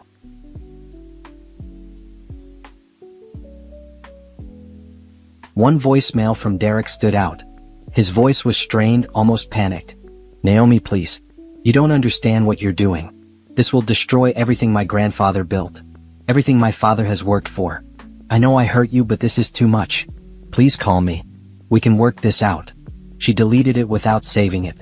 At lunch, she met Shanice at a cafe near her office. Shanice took one look at her and shook her head. You look tired. I didn't sleep much, Naomi admitted. I keep thinking about what happens next. Second thoughts. No. Naomi was firm. Not even a little. But it's still hard. I spent 5 years of my life with Derek. I believed we were building something together. Finding out it was all a lie takes time to process. They served the papers? This morning. Shanice whistled low. I bet Patricia is losing her mind. Probably. Naomi picked at her salad. Part of me wishes I could see her face when she realized. But mostly, I just want this to be over. It will be, Shanice assured her. And when it is, you'll be free. Actually free. Not just physically away from them, but financially separated too. They won't have any power over you. That word resonated. Power. For 5 years, Naomi had given Derek and his family power over her life, her money, her choices. She had trusted them with that power, believing they would treat it with care. They had abused it. Used it. Thrown it away the moment she was no longer convenient. Never again. After lunch, Naomi went back to work. She finished her presentation and emailed it to the restaurant owner. Then she started on a new project, a social media campaign for a boutique hotel. Work was her anchor now. It gave her purpose and distraction. Angela stopped by her desk around 4. You doing okay? You've been quiet lately. Just going through some personal stuff, Naomi said. But I'm managing. If you need time off, just ask. You've got PTO saved up. Thanks, but work is helping actually. Keeps my mind busy. Angela nodded and walked away, but Naomi saw the concern in her eyes. Her coworkers were being kind, giving her space, not asking too many questions. She appreciated it. That evening, she went to her apartment and changed into comfortable clothes. Sweatpants and a t-shirt. No makeup. No fancy outfit. Just her, alone in her space. She ordered Chinese food and ate it straight from the containers while watching television. Simple pleasures. Small freedoms. Things she had taken for granted before Derek. Her new phone buzzed. Jennifer. Derek's lawyer called. They want to meet. Already? They're panicking. The forensic accountant's report was damning. They know they don't have a defense. They want to negotiate before this goes to court. What do you think I should do? That's up to you, Jennifer said. We can meet with them. Hear what they're offering. But you don't have to accept anything. We can let this go to trial if you want. Naomi thought about it. A trial would be public. All the details would come out. Derek's affair. The stolen distributions. Patricia's cruelty. Part of her wanted that. Wanted everyone to know the truth. But another part just wanted to be done. To close this chapter and move forward. Set up the meeting, she decided. But I'm not compromising. They pay everything they owe or we go to trial.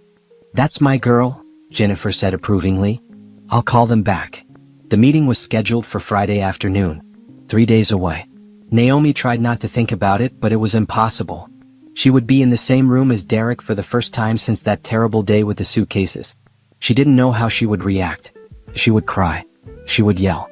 She would feel anything at all. On Thursday night, she couldn't sleep. She lay in bed staring at the ceiling, thinking about everything that had happened. Everything that was about to happen. Her phone lit up with a text. An unknown number. Naomi, this is Candace. I know you don't want to hear from me, but I need to tell you something. Derek lied to me. He told me you two were already separated. He said you were fine with the divorce, that it was mutual. I didn't know he kicked you out. I didn't know about the business stuff. I'm sorry. I broke up with him. Naomi read the message 3 times. Part of her felt vindicated. Candace had left Derek. He had lost both women. But mostly she felt nothing. Candace's apology didn't change anything. She had still been with a married man. She had still been welcomed into Derek's family while Naomi was erased. She didn't respond. She just blocked the number and put her phone away. Friday came too quickly. Naomi dressed carefully that morning. A navy blue pantsuit. Professional. Powerful. She put on minimal makeup and pulled her hair back. She looked at herself in the mirror and barely recognized the woman staring back. This version of Naomi was harder. Colder. Less willing to bend. She liked her. The meeting was at Jennifer's office. Naomi arrived 15 minutes early. Jennifer met her in the lobby. Remember, you don't have to say anything. I'll do the talking. Just sit there and look strong. I can do that, Naomi said.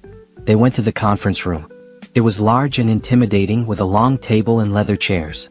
Jennifer had set it up deliberately. Power dynamics mattered in negotiations. Derek arrived exactly on time. He walked in with his lawyer, a middle-aged man named Peterson who looked uncomfortable. Behind them came Patricia and Robert. Naomi hadn't expected them. She felt her stomach clench, but she kept her face neutral. Derek looked terrible. He had lost weight.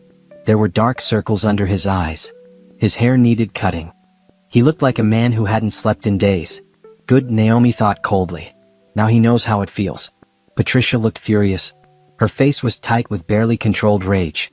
She glared at Naomi with pure hatred. Robert just looked tired. Defeated. They all sat down. Derek tried to catch Naomi's eye. She looked at the wall behind him instead. Let's begin, Jennifer said crisply. You asked for this meeting. What are you offering? Peterson cleared his throat. My clients acknowledged that there was a partnership agreement. However, they believe Ms. Bennett's claims are exaggerated. The business's success wasn't solely due to her investment.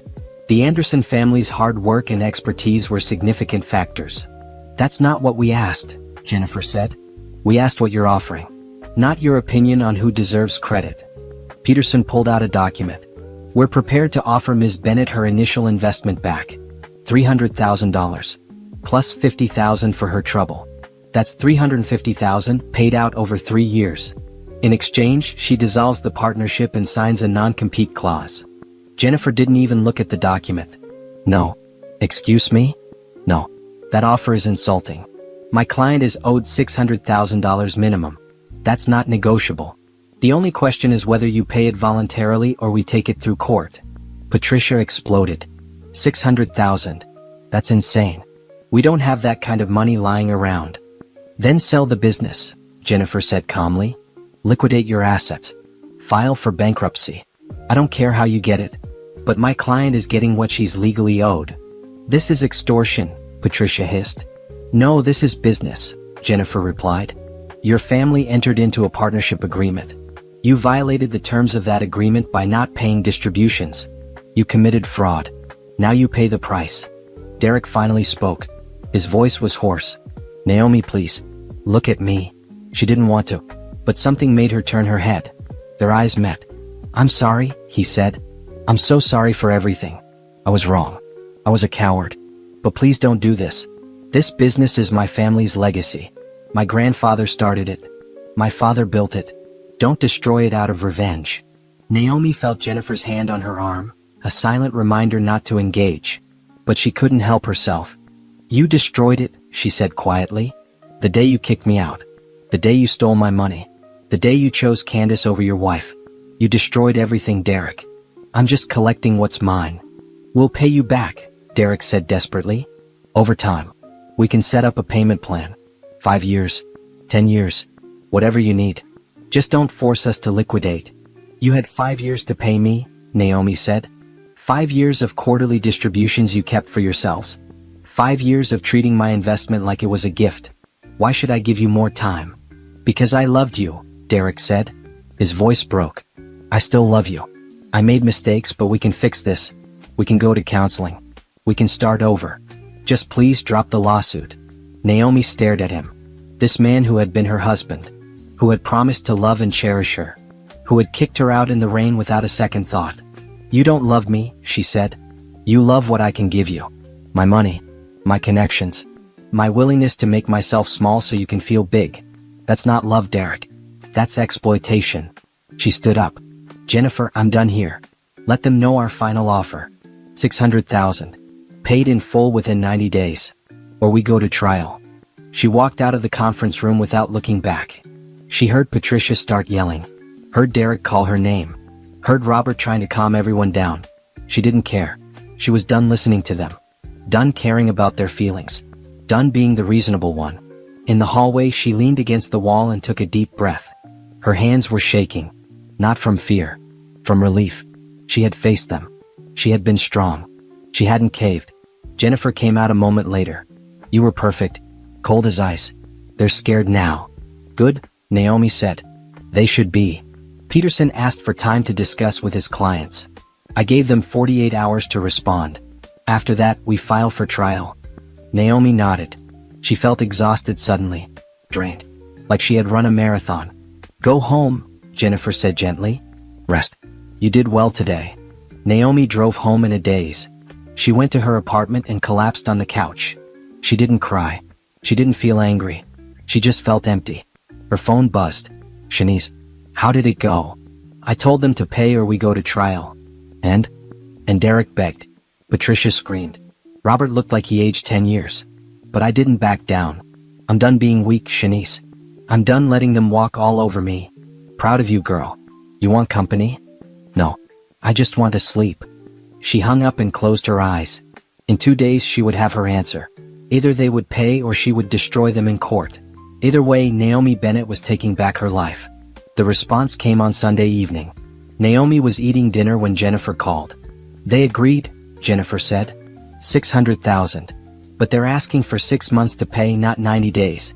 They need time to liquidate assets. Naomi thought about it. 6 months was longer than she wanted. But it was also realistic. What happens if they don't pay? We put a lien on the business. On their personal property. If they default, we seize everything. The business, their homes, their cars. Everything. And they agreed to that? They don't have a choice. Peterson knows they'd lose in court. This way they at least have a chance to pay without a public trial. Okay, Naomi decided. 6 months. But I want monthly payments. $100,000 a month. If they miss even one payment, we seize immediately. I'll draw up the agreement. They'll sign it this week. After Jennifer hung up, Naomi sat in silence. She had won. In 6 months she would have her money back. Plus interest. Plus damages. Everything Derek and his family had stolen from her. But victory felt hollow. She had spent 5 years loving Derek. Building a life with him. And it had all been worth exactly $600,000 in the end. That's what their marriage amounted to. A business transaction that went bad. She wondered if Candace knew. If she understood that Derek had been willing to throw away his wife for a woman whose only real value was her family's money and social standing. Probably not.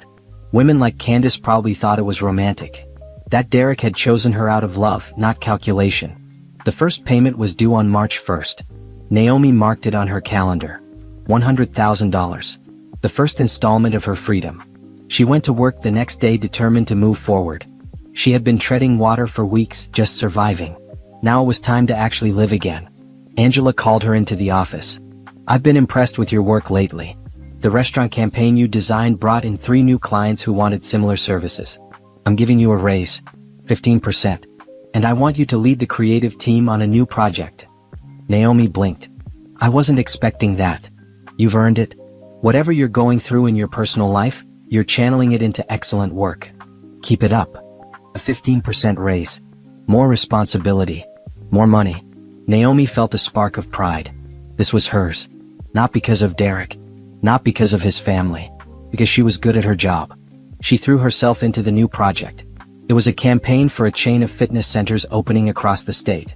Big budget. High visibility. The kind of project that could make her career. She worked 12-hour days.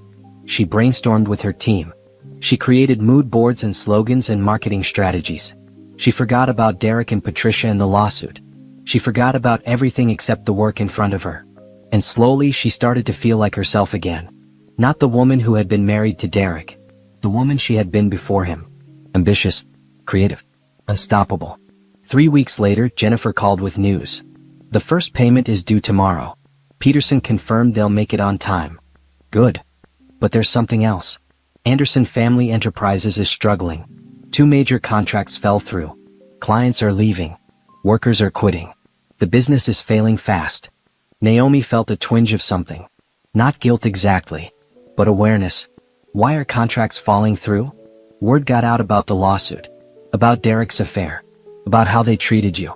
Construction is a small world, Naomi. People talk. And apparently, a lot of contractors don't want to work with a family that steals from their business partners. Karma, Naomi thought. She should have felt satisfaction. But mostly she felt tired. That's not my problem, she said out loud. No, it's not, Jennifer agreed. But be prepared. They might not be able to make all 6 payments. We might end up seizing the business anyway. Then we seize it. The first payment came through on March 1st. $100,000 deposited into Naomi's account. She stared at the number on her screen. It felt surreal. This was her money. Money she had earned by being brave enough to leave. Brave enough to fight back. She paid off her credit card. Paid 3 months of rent in advance. Put $50,000 into a high-yield savings account. The rest she kept liquid just in case. For the first time in months, she felt financially secure. April's payment came on time too. Another $100,000. Naomi breathed a little easier. Maybe they would actually pay it all. Maybe she wouldn't have to destroy them completely. But in May things changed. The payment was late. 5 days late. Then a week. Then 10 days. Jennifer sent a formal notice. Pay immediately or face seizure. Peterson called back the next day. My clients need more time. They're selling equipment. Trying to find buyers. But the market is slow. They signed an agreement, Jennifer said coldly. Monthly payments or we seize. Those were the terms. If you seize now, you'll get nothing. They're underwater. Bankruptcy is coming either way. At least give them time to sell assets. You'll get more money that way. Jennifer looked at Naomi. Your call. Naomi thought about it. She could seize now and force bankruptcy. Or she could wait and potentially get more money. It was a business decision. Nothing personal. Except it was personal. It would always be personal. 2 weeks, she said finally. They have 2 weeks to make the May payment plus June's payment. $200,000. If they miss it, we seize everything. Peterson agreed. He sounded relieved. The 2 weeks crawled by. Naomi checked her bank account obsessively. No payment came. On day 13, Patricia called from an unknown number. Naomi almost didn't answer, but something made her pick up. You're destroying us, Patricia said without preamble. Is that what you wanted? To ruin a family? To put people out of work? I wanted what I was owed, Naomi said calmly. That's all. You stole from me for 5 years. Now you're paying it back. We gave you a good life. Derek took care of you. With my money, Naomi shot back. My inheritance, my investment, my connections, everything you're losing now, you built it on my foundation, and you treated me like trash. So yes, Patricia, I'm taking it back. All of it. You're heartless. No, I'm done being walked on. There's a difference. She hung up. Her hands were shaking, but she felt strong, powerful. She had stood up to Patricia. Finally said everything she had held inside for years. Felt amazing. The 2 weeks passed. No payment came. Jennifer filed the seizure papers. A judge signed off immediately. The legal system moved quickly when money was involved. Anderson Family Enterprises was frozen. All bank accounts, all equipment, all assets. Everything was locked down pending liquidation. Derek called Naomi from yet another unknown number. She answered out of morbid curiosity. You won, he said. His voice was hollow. Are you happy now? The business my grandfather built is gone. My parents are losing their house. Workers are unemployed. You destroyed everything. I didn't destroy anything, Naomi said. I invested in a failing business and saved it. I was a partner who never got paid. I was a wife who was kicked out in the rain. Everything that's happening to you now? You brought it on yourself. I made a mistake, Derek said. I had an affair. I hurt you. But this punishment doesn't fit the crime. You're taking everything. You took everything from me first, Naomi said. My money, my trust, 5 years of my life. And you did it without blinking. So yes, Derek, I'm taking everything back. And I'm not sorry. She hung up before he could respond. She blocked that number too. Later that week, Jennifer called with final numbers. The liquidation is complete. After paying off business debts and legal fees, the remaining assets total $520,000. Combined with the $200,000 they already paid you, that's $720,000. More than we sued for. What happens to Derek's family? They're filing for personal bankruptcy. The house is going into foreclosure. Robert's retirement account is gone. Patricia is looking for work for the first time in 30 years. Derek moved in with his brother. Naomi absorbed this information. She waited to feel guilty. Waited for regret. But all she felt was a strange sense of justice. They had treated her like she was worthless. Like her contributions didn't matter. Like she was disposable. Now they understood. Actions had consequences. Cruelty had costs. Make sure the workers get their final paychecks, Naomi said. Whatever's left after that, put it in my account. Already done. The workers were paid first. You'll have the remainder by Friday. Friday came. Naomi's account balance jumped by $520,000. Added to what she had already received, she now had $720,000. More money than she had started with. More than Derek had ever paid her. She sat in her apartment and looked at the number on her screen. This was freedom. Real, tangible freedom. She could pay off her student loans. She could invest. She could start her own business. She could do anything. The possibilities were dizzying. Her phone buzzed. Shanice, I heard the business is done. You okay? I'm okay, Naomi said. And she meant it. I'm actually okay. Want to celebrate? Drinks tonight? You know what? Yes. I think I deserve a celebration. They went to a nice bar downtown. Naomi ordered expensive wine and allowed herself to relax for the first time in months. Shanice raised her glass. To Naomi, who took back her power and didn't apologize for it. They clinked glasses. Naomi drank and felt the wine warm her from the inside. She wasn't happy exactly. Too much had happened for happiness. But she was content. Satisfied. At peace. She had fought. She had won. And now, finally, she could move forward. Without Derek. Without his family. Without the weight of their expectations and cruelty. Just Naomi. Free and whole and ready for whatever came next. The aftermath was strange. Naomi kept expecting to feel something. Guilt, regret, even satisfaction. But mostly she felt nothing. Just a vast, quiet emptiness where Derek and his family used to be. She returned to work with renewed purpose. The fitness center campaign was a massive success. Her team's marketing strategy increased memberships by 40% in the first quarter. Angela was thrilled. I'm promoting you to Senior Creative Director, Angela announced one morning. You've more than earned it. Plus, it comes with another raise in profit sharing. Naomi accepted gracefully, but inside she was reeling. Senior Creative Director. A title she had wanted for years. A title Derek had always said she wasn't ready for. He had been wrong about so many things. Life settled into a new rhythm. She worked hard during the day. In the evenings, she explored the city like a tourist. She went to museums she had never visited. Tried restaurants she had never been to. Derek had hated trying new things, preferring the same 5 restaurants on rotation. She bought herself things without asking permission. A new laptop. Expensive skincare products. A piece of art from a local gallery that cost $800. Every purchase was a small act of rebellion. She was rebuilding herself, piece by piece. 6 weeks after the liquidation, Shanice called her on a Saturday morning. You need to see something. Check Facebook. Naomi hadn't looked at social media in months. She had deleted the apps from her phone. But curiosity got the better of her. She opened Facebook on her laptop. Patricia had posted a long rant. It was titled, When Vindictive Exes Destroy Families. Naomi read it with a strange detachment. To all our friends and family who have been asking what happened to Anderson Family Enterprises. We were destroyed by a vindictive ex-daughter-in-law who valued revenge over compassion. After my son made a mistake in his marriage, his ex-wife sued us for an outrageous amount of money, forcing us to liquidate a business my father built from nothing. She showed no mercy, no willingness to compromise. Good, hardworking people lost their jobs because of her greed. We lost everything we worked for because she couldn't forgive.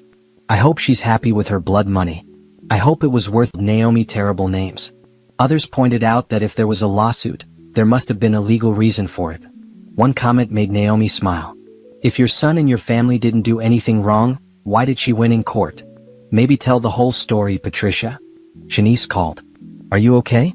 That post is awful. I'm fine, Naomi said. And she was. Let her play victim.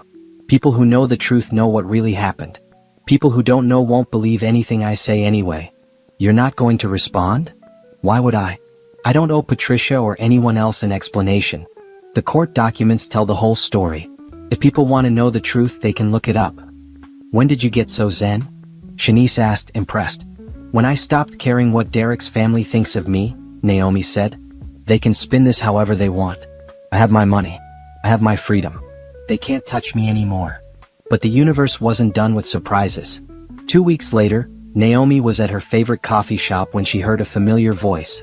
Naomi? She turned. Derek stood there holding a cup of coffee. He looked even worse than the last time she saw him. Thinner. Older. Defeated. Derek. Her voice was neutral. Polite. The way you'd greet a stranger. Can we talk? Just for a minute? Every instinct told her to say no. To walk away. But she was curious. What could he possibly have to say now? 1 minute, she agreed. They sat at a corner table. Derek wrapped his hands around his coffee cup like he was cold, even though it was warm outside. I'm sorry, he said. I know I've said it before, but I need you to know I really am sorry. For everything. The affair. Letting my family treat you that way. All of it. Okay. Is that all you have to say? What do you want me to say, Derek? That I forgive you? That I understand? I don't. You kicked me out of my own home. You stole money from me for 5 years. Your mother called me a burden while wearing jewelry I helped pay for. So no, I don't have anything to say except okay. Derek flinched. I know I hurt you. But did you have to destroy everything? Couldn't you have just taken your money and left it at that? I did take my money. That's exactly what I did. It's not my fault that your business was built on my investment and couldn't survive without it. People lost jobs, Naomi. Good people. My parents lost their home. Your parents stole from me, Naomi said flatly. They took distributions that belonged to me. They treated me like trash. And they knew about Candace for months without telling me. So forgive me if I don't feel sorry for them. Where does it end? Derek asked. His voice was desperate now. How much is enough? You have your money. You destroyed the business. My family is broken. When does the revenge stop? Naomi looked at him. Really looked at him. This man who had been her husband. Who she had loved. Who she had trusted with everything. This isn't revenge, she said quietly. This is consequences. You made choices. Bad choices.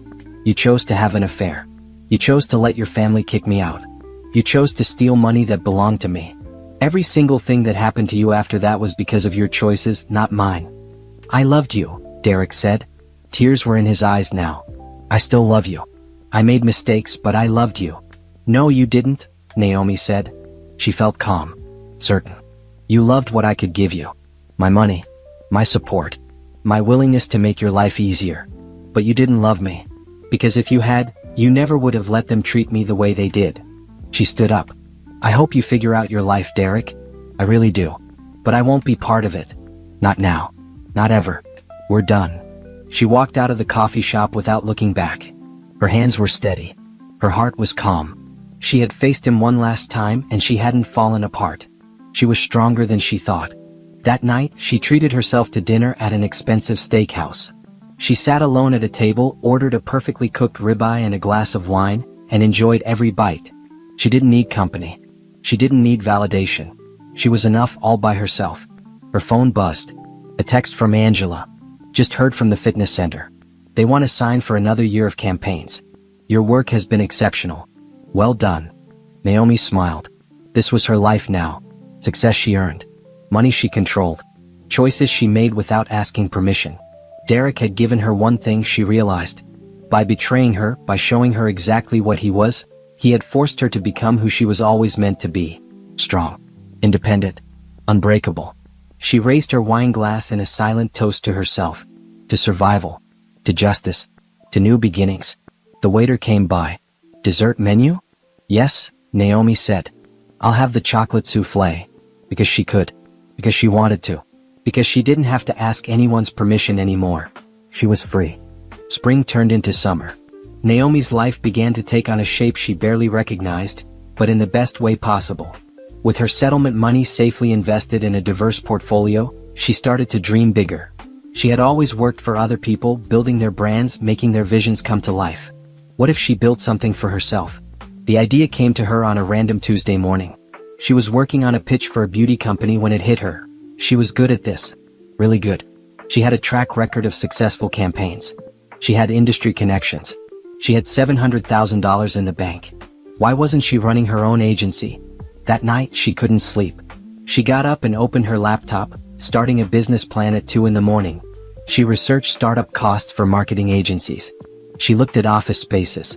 She calculated how many clients she would need to break even. By dawn, she had a rough outline. It was ambitious, maybe crazy, but it felt right in a way nothing had felt right in years. She scheduled a meeting with a business consultant the following week.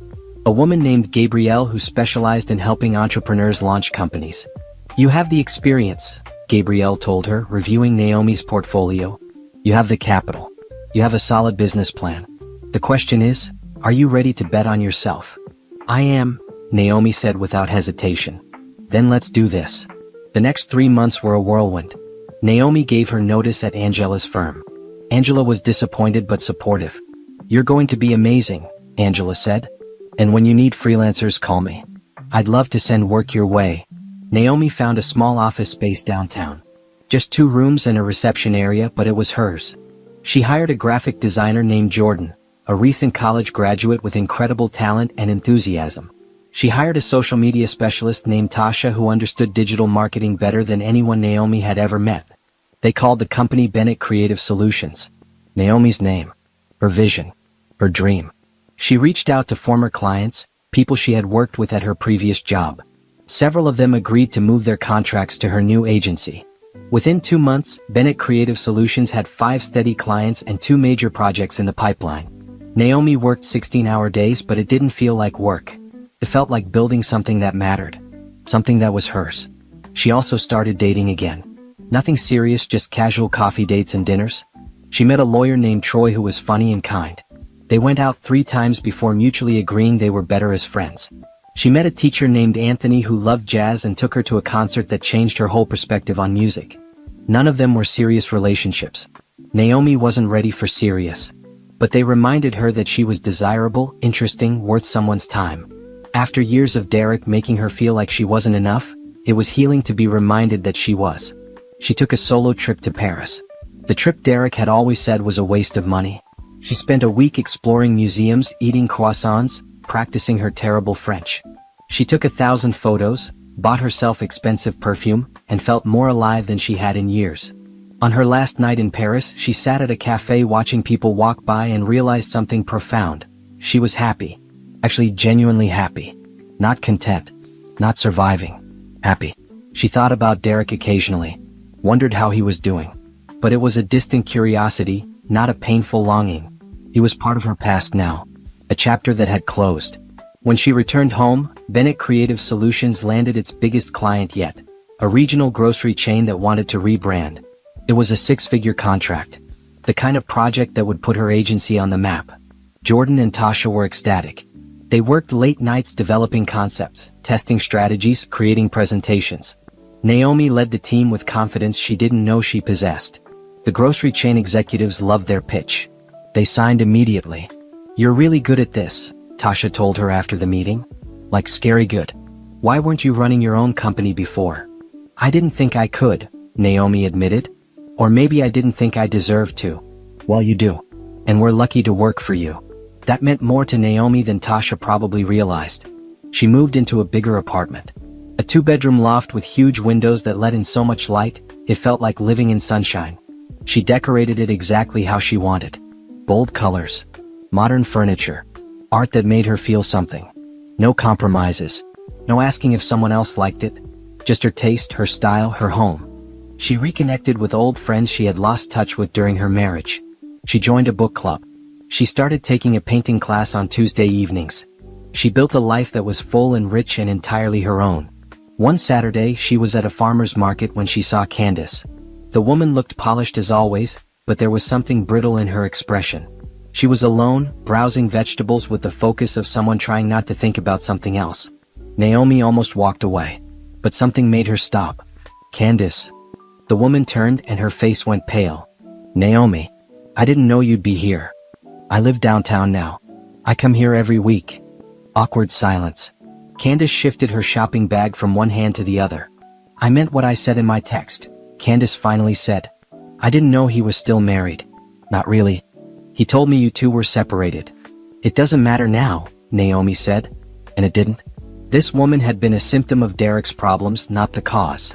"I heard about the business. About everything." Candace looked uncomfortable. "I know people think it was brutal, but I get it. They lied to you. They used you." "Yes, they did. For what it's worth, Derek was miserable after I left.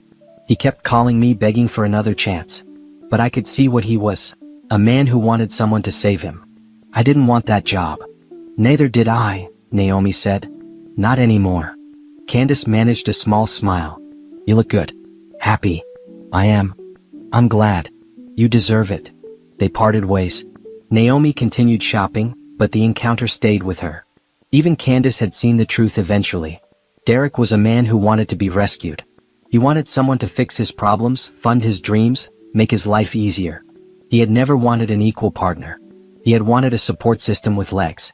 That evening, Naomi cooked dinner in her beautiful apartment. She video called Shanice while she was making pasta. "You look amazing," Shanice said. "Glowing." "I feel amazing," Naomi admitted. "I love my job. I love my apartment. I love my life." "Is that weird? To love your own life?" "Girl, that's the goal. That's what everyone should be aiming for. I just keep thinking about the woman I was a year ago. Married to Derek, living in that house, thinking I was happy. I had no idea how small I was making myself." "You're not small now. You're magnificent." After they hung up, Naomi sat on her balcony watching the city lights. She thought about everything that had happened. The pain, the betrayal, the fight, the victory. All of it had led her here. To this moment, this life, this version of herself. She wouldn't change it. Not even if she could. Because this Naomi, strong, independent, thriving, was worth every painful step of the journey. Her phone buzzed. An email from a potential client. A tech startup looking for a full marketing strategy. Another opportunity. Another chance to build something great. Naomi smiled and started typing her response. The divorce was finalized on a Thursday in October. Naomi signed the papers in Jennifer's office with a steady hand. Derek signed remotely through his lawyer. They didn't see each other. Didn't speak. After 5 years of marriage, it ended with signatures on legal documents. Clinical. Impersonal. Exactly how it should be. "Congratulations," Jennifer said, sliding a final copy across the desk. "You're officially divorced. The house sale went through last week. Your half of the proceeds, $82,000, will be deposited into your account by Monday." "What about Derek's half?" "Goes to pay down his debts. He's still in bankruptcy proceedings. It'll be years before he's financially stable again." Naomi nodded. She felt no satisfaction in that. No joy. Just a quiet acknowledgement of reality. "There's one more thing," Jennifer said. She pulled out another document. "Derek signed over all rights to any future claims against you. He can't sue you later. Can't come back for more money. Can't contest anything. It's completely finished." "Good." Jennifer studied her. "You're handling this well. A lot of my clients fall apart at this stage." "I fell apart a year ago," Naomi said, "when I found my suitcases in the rain. I don't have any more tears for Derek or his family. I'm just ready to move on." She left the office feeling lighter. She had carried the weight of that marriage for so long. Now it was gone. Dissolved. Behind her, Bennett Creative Solutions was thriving. They had taken on 2 new employees and moved to a larger office space. Naomi's calendar was booked solid with client meetings and strategy sessions. She was making more money than she ever had at her previous job, and she was building something that could last for decades. She had also started mentoring young women in marketing.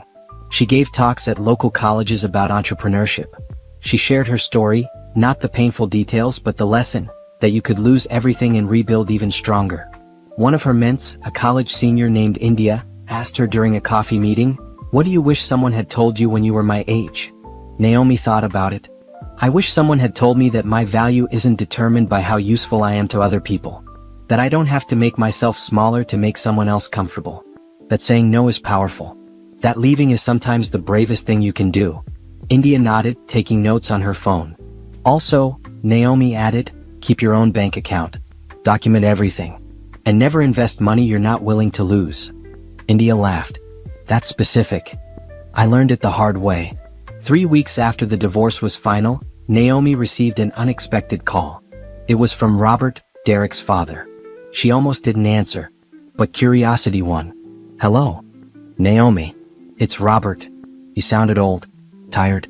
"I hope I'm not bothering you. What do you want, Robert?" "I want to apologize. For everything. For how we treated you. For what we said. For letting Patricia lead us into such terrible behavior." Naomi sat down.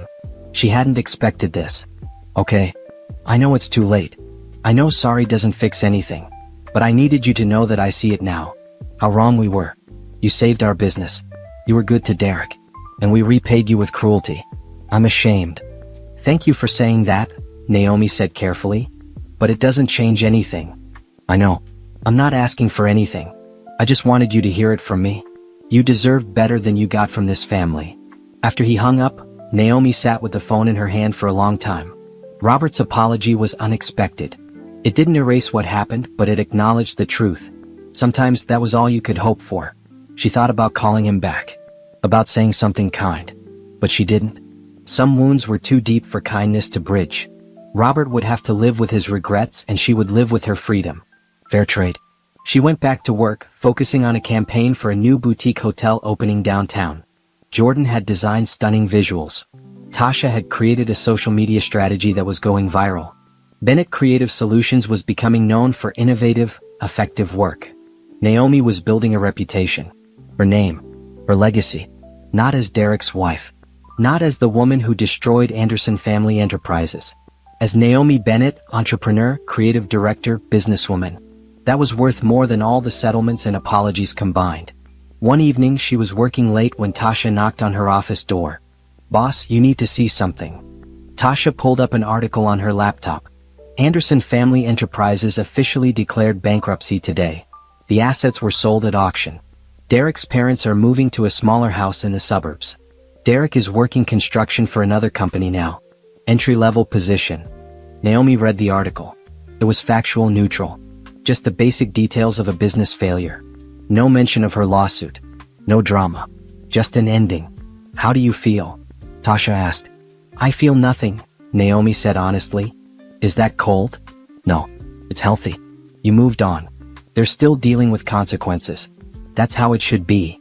After Tasha left, Naomi turned off her computer and looked around her office. Framed awards from successful campaigns. Photos of her team. A vision board showing her 5-year plan for the agency. This was her empire. Small but growing. Built on her talent, her hard work, her vision. Derek had once told her she wasn't ambitious enough. That she was too comfortable at her job. That she would never take the risks necessary to build something great. He had been wrong about everything. She packed up her laptop and headed home. Tomorrow she had a meeting with a potential investor. A venture capitalist who was interested in funding expansion. Bennett Creative Solutions could go regional. Maybe even national. The possibilities were endless. Her phone buzzed. A text from Anthony, the teacher she had dated briefly. "Jazz festival next weekend. Want to go as friends?" She smiled. "Yes, that sounds perfect." She was building a life filled with people who valued her. Work she loved. A future that excited her. Derek and his family were in her past. A cautionary tale. A lesson learned. But they weren't her present. And they definitely weren't her future. Naomi Bennett had moved on. And she had never looked back. Bennett Creative Solutions celebrated its first anniversary with a party in their office. Naomi had ordered catering from a local restaurant and champagne that was probably too expensive for a small business celebration. But she didn't care. They had survived their first year. They had thrived. Jordan, Tasha, and the 3 new employees they had hired raised their glasses as Naomi gave a toast. "A year ago this was just an idea. A crazy dream I had at 2 in the morning. I didn't know if it would work. I didn't know if anyone would take a chance on a new agency. But you all believed in this vision. You all worked incredibly hard. And because of that, we're not just surviving, we're growing. So thank you. For everything. They clinked glasses and drank. The champagne was crisp and perfect. Naomi felt a swell of pride. This was hers. She had built this. The next morning, she met with the venture capitalist, a woman named Simone who ran a fund focused on minority-owned businesses. I've been watching your growth, Simone said, scrolling through her tablet. You've increased revenue by 300% in your first year. You've retained every client. You've won 2 industry awards. That's impressive. Thank you. I want to invest $500,000 for a 15% stake. We'll help you expand into 3 more cities. Set up satellite offices. Hire regional teams. In 5 years, Bennett Creative Solutions could be a multi-million-dollar agency. Naomi's heart raced. $500,000. Expansion. Growth.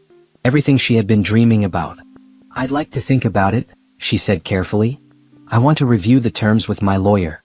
Smart, Simone said approvingly. Take a week. But don't take too long. Opportunities like this don't wait forever. Naomi left the meeting in a daze. She called Jennifer immediately. Someone wants to invest in my company. $500,000. That's fantastic. Send me the terms. I'll review them. Naomi also called Shanice, who screamed so loud Naomi had to pull the phone away from her ear. You're about to be rich. Like actually rich. I'm already comfortable, Naomi corrected. This would just be expansion money. Girl, you went from being kicked out in the rain to building an empire in less than 2 years. That's amazing. Naomi thought about that. Shanice was right. 2 years ago, she had been standing on a porch in the rain, watching everything she thought was her life get taken away. Now she was negotiating investment deals and planning regional expansion. The contrast was staggering. Jennifer called back that evening. The terms are good. Fair equity stake, no weird clauses, and Simone's fund has a great reputation. I think you should do it. Naomi signed the agreement the following week. $500,000 flowed into Bennett Creative Solutions business account. They began planning the expansion immediately. Atlanta first, then Charlotte, then Houston. 3 new markets. 3 new offices. Dozens of new employees. Naomi traveled constantly, setting up operations, interviewing candidates, meeting with potential clients. It was exhausting and exhilarating. She was building something bigger than she had ever imagined. In Atlanta, she hired a creative director named Monique who had 15 years of experience at major agencies. In Charlotte, she found a social media expert named Carlos who had viral campaigns under his belt. In Houston, she recruited a team of designers fresh out of top art schools, hungry and talented. Bennett Creative Solutions was becoming a name, a brand, a force. Naomi also invested her personal settlement money wisely. She bought a condo, not a rental. She bought it outright with cash. 3 bedrooms, 2 bathrooms, a view of the river. It was hers. No mortgage. No Derek's name on the deed. Just her name. She furnished it slowly, carefully, choosing pieces she loved. She hung art on the walls. She bought plants and actually kept them alive. She made it a home. She also started taking better care of herself. She hired a personal trainer. Started eating healthier. Not because anyone was judging her, but because she wanted to feel strong. She joined a yoga studio. Took weekend hiking trips. Learned to paddleboard. She was inhabiting her life fully. No longer just surviving. Thriving. One Sunday afternoon, she was at a bookstore when she ran into Patricia. Derek's mother looked smaller somehow. Older. She was wearing jeans and a plain sweater. No designer labels. No expensive jewelry. Patricia saw her and froze. For a moment, neither of them moved. Then Patricia turned and walked the other way. Naomi felt a strange mix of emotions. Relief that they didn't have to interact. Sadness at how it had all ended. But mostly she felt nothing. Patricia was part of her past. A person who had hurt her. But that hurt had shaped her into someone stronger. She bought her books and went home, putting Patricia out of her mind. That night, she video called her Aunt Ruth, her father's sister who had helped raise her after her parents died. Look at you, Ruth said, beaming. You look happy, baby. Really happy. I am, Auntie. I really am. Your grandmother would be so proud. You took the money she left you, and even though someone tried to steal it, you fought back. You built something beautiful. That's what she would have wanted. Naomi felt tears prick her eyes. I wish she could see this. She can, baby. She can. After they hung up, Naomi thought about her grandmother. The woman who had worked 2 jobs to give Naomi opportunities. Who had saved every penny so Naomi could go to college. Who had left her that inheritance as a safety net. Derek had tried to take that from her. His family had tried to steal what her grandmother had sacrificed for. But Naomi had fought back. She had honored her grandmother's sacrifice by refusing to let anyone diminish her. She poured herself a glass of wine and sat on her balcony. The city sparkled below her. Thousands of lights. Thousands of lives. She was one small person in this vast city, but she had carved out a space that was entirely hers. Her phone buzzed. An email from a reporter at a business magazine. They wanted to feature Bennett Creative Solutions in an article about successful minority-owned businesses. Naomi smiled. Recognition. Validation. Proof that she had built something that mattered. She wrote back immediately, agreeing to the interview. As she sat there watching the city lights, Naomi realized something profound. She didn't think about Derek anymore. Days would go by without him crossing her mind. When she did remember him, it was distant. Like a story that happened to someone else. She had moved on completely. Not just physically or financially. Emotionally. She was free of him in every way that mattered. That realization was more valuable than any settlement or business success. It was the ultimate victory. Not destroying him. Not taking his money. But becoming so fully herself that he was irrelevant. She raised her wine glass to the city lights. To freedom. To new beginnings. To the life she had built from ashes. "Here's to me," she whispered. "I did it." And she had. Against all odds, despite all the pain, she had built an empire. Not just a business, an entire life. Strong and beautiful and entirely her own. The business conference was held at a luxury hotel downtown. Bennett Creative Solutions had been invited to speak on a panel about innovative marketing strategies. Naomi had been nervous about public speaking, but Monique had encouraged her. "You're the face of this company. People need to hear your story. How you built this from nothing." So Naomi had agreed. She wore a sharp black pantsuit and her favorite heels. Her hair was styled in natural curls. She looked polished, professional, successful. The panel went well. She spoke confidently about their growth strategy, their approach to client relationships, their commitment to diverse hiring. When the moderator asked about challenges she had faced, she kept it professional. "Starting a business is always risky. But I learned that betting on yourself is the best investment you can make. Even when other people don't believe in you, you have to believe in yourself." The audience applauded.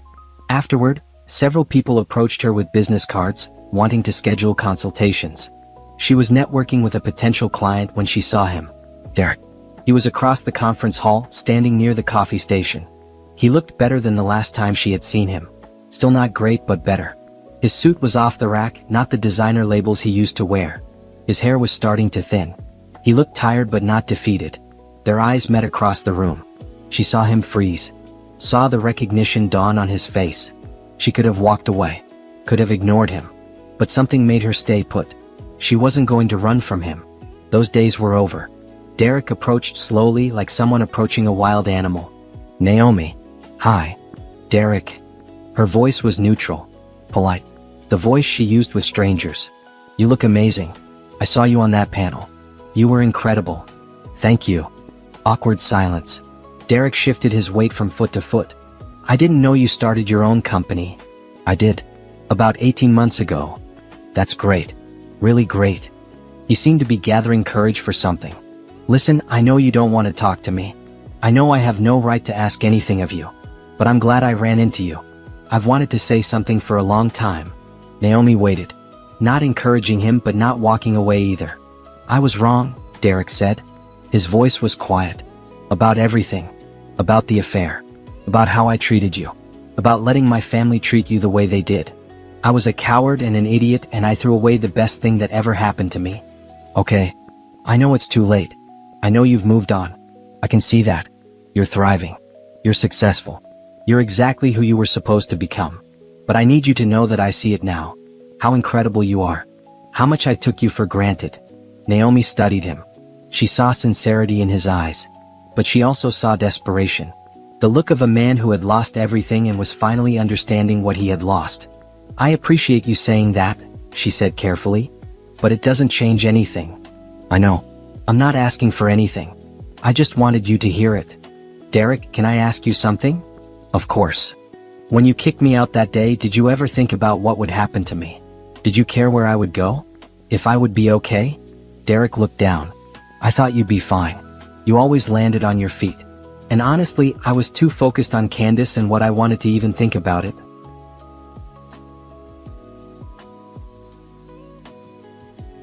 That's what I thought. Naomi nodded. You didn't see me as a person. You saw me as a convenience. Someone who made your life easier. And when I wasn't convenient anymore, you threw me away. Yes, Derek admitted. That's exactly what I did. I'm not telling you this to hurt you, Naomi continued. I'm telling you because I need you to understand something. What happened to you after that? Losing the business, losing your family's money, losing everything, that wasn't revenge. That was you experiencing the consequences of your choices. You stole from me. You betrayed me. You treated me like I was worthless. All I did was take back what was mine. I know. Do you? Because your mother posted on Facebook that I was vindictive. Your father called me heartless. You sent me messages saying I was destroying your family out of spite. None of you ever acknowledged that you destroyed yourselves. Derek was quiet for a long moment. You're right. We blamed you because it was easier than admitting we were wrong. It's easier to make you the villain than to face what we did. I'm not the villain, Derek. And I'm not the hero either. I'm just a woman who refused to let people steal from her. That's all this ever was. For what it's worth, Derek said, I'm proud of you. For everything you've built. For being strong enough to leave. For becoming this version of yourself. Thank you, Naomi said. But I need you to understand something else. I didn't become this person because you left me. I became this person despite you. For 5 years, I made myself smaller so you could feel bigger. I gave up my dreams so yours could thrive. I sacrificed constantly. And you took it all for granted. When you forced me out, you actually gave me a gift. You gave me the chance to remember who I was before you. And it turns out I like her a lot better. Derek's eyes were watery now. I'm sorry. I know you are. But sorry doesn't fix anything. It doesn't give me back 5 years. It doesn't erase the pain. It just means you finally understand what you lost. Is there any chance? Derek started. No, Naomi said firmly. There's no chance. Not now. Not ever. I've moved on, Derek. Completely.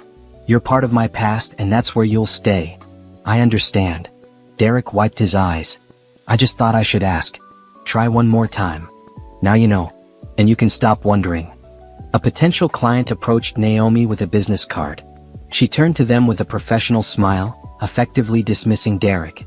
When she glanced back, he was walking away. His shoulders slumped. His whole posture screaming defeat. She felt a twinge of something. Not pity exactly. Not satisfaction either. Just a quiet acknowledgement that this chapter was finally, truly closed. She had said everything she needed to say. He had heard it. It was done. The potential client introduced herself as the CMO of a major retail chain. Your panel presentation was fascinating. We're looking for a creative agency to rebrand our stores. Would Bennett Creative Solutions be interested in pitching? Naomi focused completely on the conversation. This was her life now. New clients. New opportunities. Forward momentum. She scheduled a meeting for the following week. They exchanged information. The woman walked away smiling. Naomi looked around the conference hall. Hundreds of professionals networking, making deals, building connections. She was one of them now. A successful entrepreneur. A respected voice in her industry. Not Derek's ex-wife. Not the woman who destroyed Anderson Family Enterprises. Just Naomi Bennett, CEO of a thriving marketing agency. She spent the rest of the conference networking, collecting business cards, scheduling follow-up meetings. By the end of the day, she had 6 potential new clients and an invitation to speak at another conference in Atlanta. On her way out, she passed the coffee station where she had talked to Derek. He was gone, of course. Probably back to his entry-level construction job. His small apartment. His diminished life. She felt no triumph in that. No satisfaction. Just the knowledge that their paths had diverged completely. He was going one direction. She was going another. They would never intersect again. In the car, she called Monique. The conference was excellent. I have 6 potential leads and another speaking invitation. Boss, you're a star. I told you public speaking would pay off. You were right. And Monique, thank you. For believing in this company. For believing in me. You make it easy to believe. That evening, Naomi went home to her condo. She kicked off her heels and poured herself wine. She stood at her window looking out at the city she had claimed as her own. She felt Her phone buzzed with notifications. New connections on LinkedIn. Follow-up emails from people she had met. A text from Shanice asking how the conference went. She responded to the important ones. Ignored the rest. She had learned to prioritize her energy, her time, her attention. She opened her laptop and checked Bennett Creative Solutions accounts. Revenue was up 23% from last quarter. Their Atlanta office had just signed 2 major clients. Charlotte was exceeding projections. Houston was building momentum. Everything she had built was thriving. She thought about Derek's words. "I'm proud of you." She didn't need his pride. Didn't need his approval or validation. But it was nice to know he understood finally what he had thrown away. She pulled up her business plan for the next 5 years. National expansion. International clients. Maybe franchising the model. Teaching other entrepreneurs how to build agencies. The possibilities were endless. Exciting. Completely within her control. Naomi closed her laptop and raised her wine glass to her reflection in the window. "To me," she said softly, "for being brave enough to leave. For being strong enough to fight. For being smart enough to build something beautiful from the wreckage." She drank and felt the wine warm her from the inside. Tomorrow she had meetings, pitches, strategy sessions, a company to run, an empire to expand. But tonight she would rest. Celebrate quietly. Acknowledge how far she had come. From the woman crying in a hotel room 18 months ago to the CEO of a successful company. From devastated and broken to whole and thriving. From someone who had lost everything to someone who had built an empire. Derek had said she always landed on her feet. He had been wrong about that too. She hadn't just landed on her feet. She had soared. And she was never coming back down. Naomi Bennett had won. Not by destroying Derek. Not by taking revenge. But by refusing to let his betrayal define her. By choosing herself. By building a life so full and beautiful that he became irrelevant. That was the ultimate victory. And she was He had come home 3 days early from her business conference in Seattle. The Tech Investment Summit had wrapped up ahead of schedule, and she was excited to surprise Gregory. They hadn't been connecting much lately. He seemed distant, always on his phone working late. She thought maybe surprising him would help them reconnect. Remind them of the early days when they couldn't get enough of each other. But now she stood frozen in the doorway of their master bedroom, her overnight bag slipping from her fingers and hitting the hardwood floor with a heavy thud. Gregory wasn't alone. There was a woman in their bed. In the bed Simone had carefully selected, with the expensive sheets she had bought, in the house she had purchased with her own money 5 years ago. The woman had long brown hair sprawled across Simone's pillow. She wore a red lace bra that definitely didn't belong to Simone. And Gregory, her husband of 8 years, the man who had promised to love and cherish her, was kissing the woman's neck, his hand moving along her bare shoulder. "Gregory." Simone's voice came out stronger than she felt. He jerked away from the woman so fast he nearly fell off the bed. His face went from flushed to pale in seconds. "Simone. You're not supposed to be, I thought you were coming back Friday." The woman sat up slowly, pulling the sheet around herself. She didn't look scared or ashamed. She looked annoyed, like Simone was the one interrupting something important. "Get out," Simone said quietly. "Baby, listen, this isn't what it looks like," Gregory started, scrambling to put on his pants. "I said get out." Simone's voice was louder now, shaking with rage and hurt. "You need to calm down," Gregory said, and his tone shifted. The panic left his face, replaced by something cold and hard. "You're being dramatic." Simone couldn't believe what she was hearing. "Dramatic? I come home to find you in bed with another woman and I'm being dramatic?" The woman spoke for the first time. "Maybe if you satisfied your man, he wouldn't need to find it elsewhere." Her voice was sharp, cruel. She smiled like she'd won something. Simone took a step toward the bed, her hands balling into fists. She had never hit anyone in her life, but in that moment she wanted to. "Don't," Gregory said, moving between them. And then he said the words that would change everything. "Leave my house, Simone. Just leave. This marriage is over. I'm done pretending." Simone froze. "Your house?" "Yes, my house. I'm tired of this, tired of you always working, always busy, always acting like you're better than everyone. Brittany here actually makes me feel like a man. So just go. Take your stuff and go." Simone looked at him, really looked at him. At the man she had loved, supported, built a life with.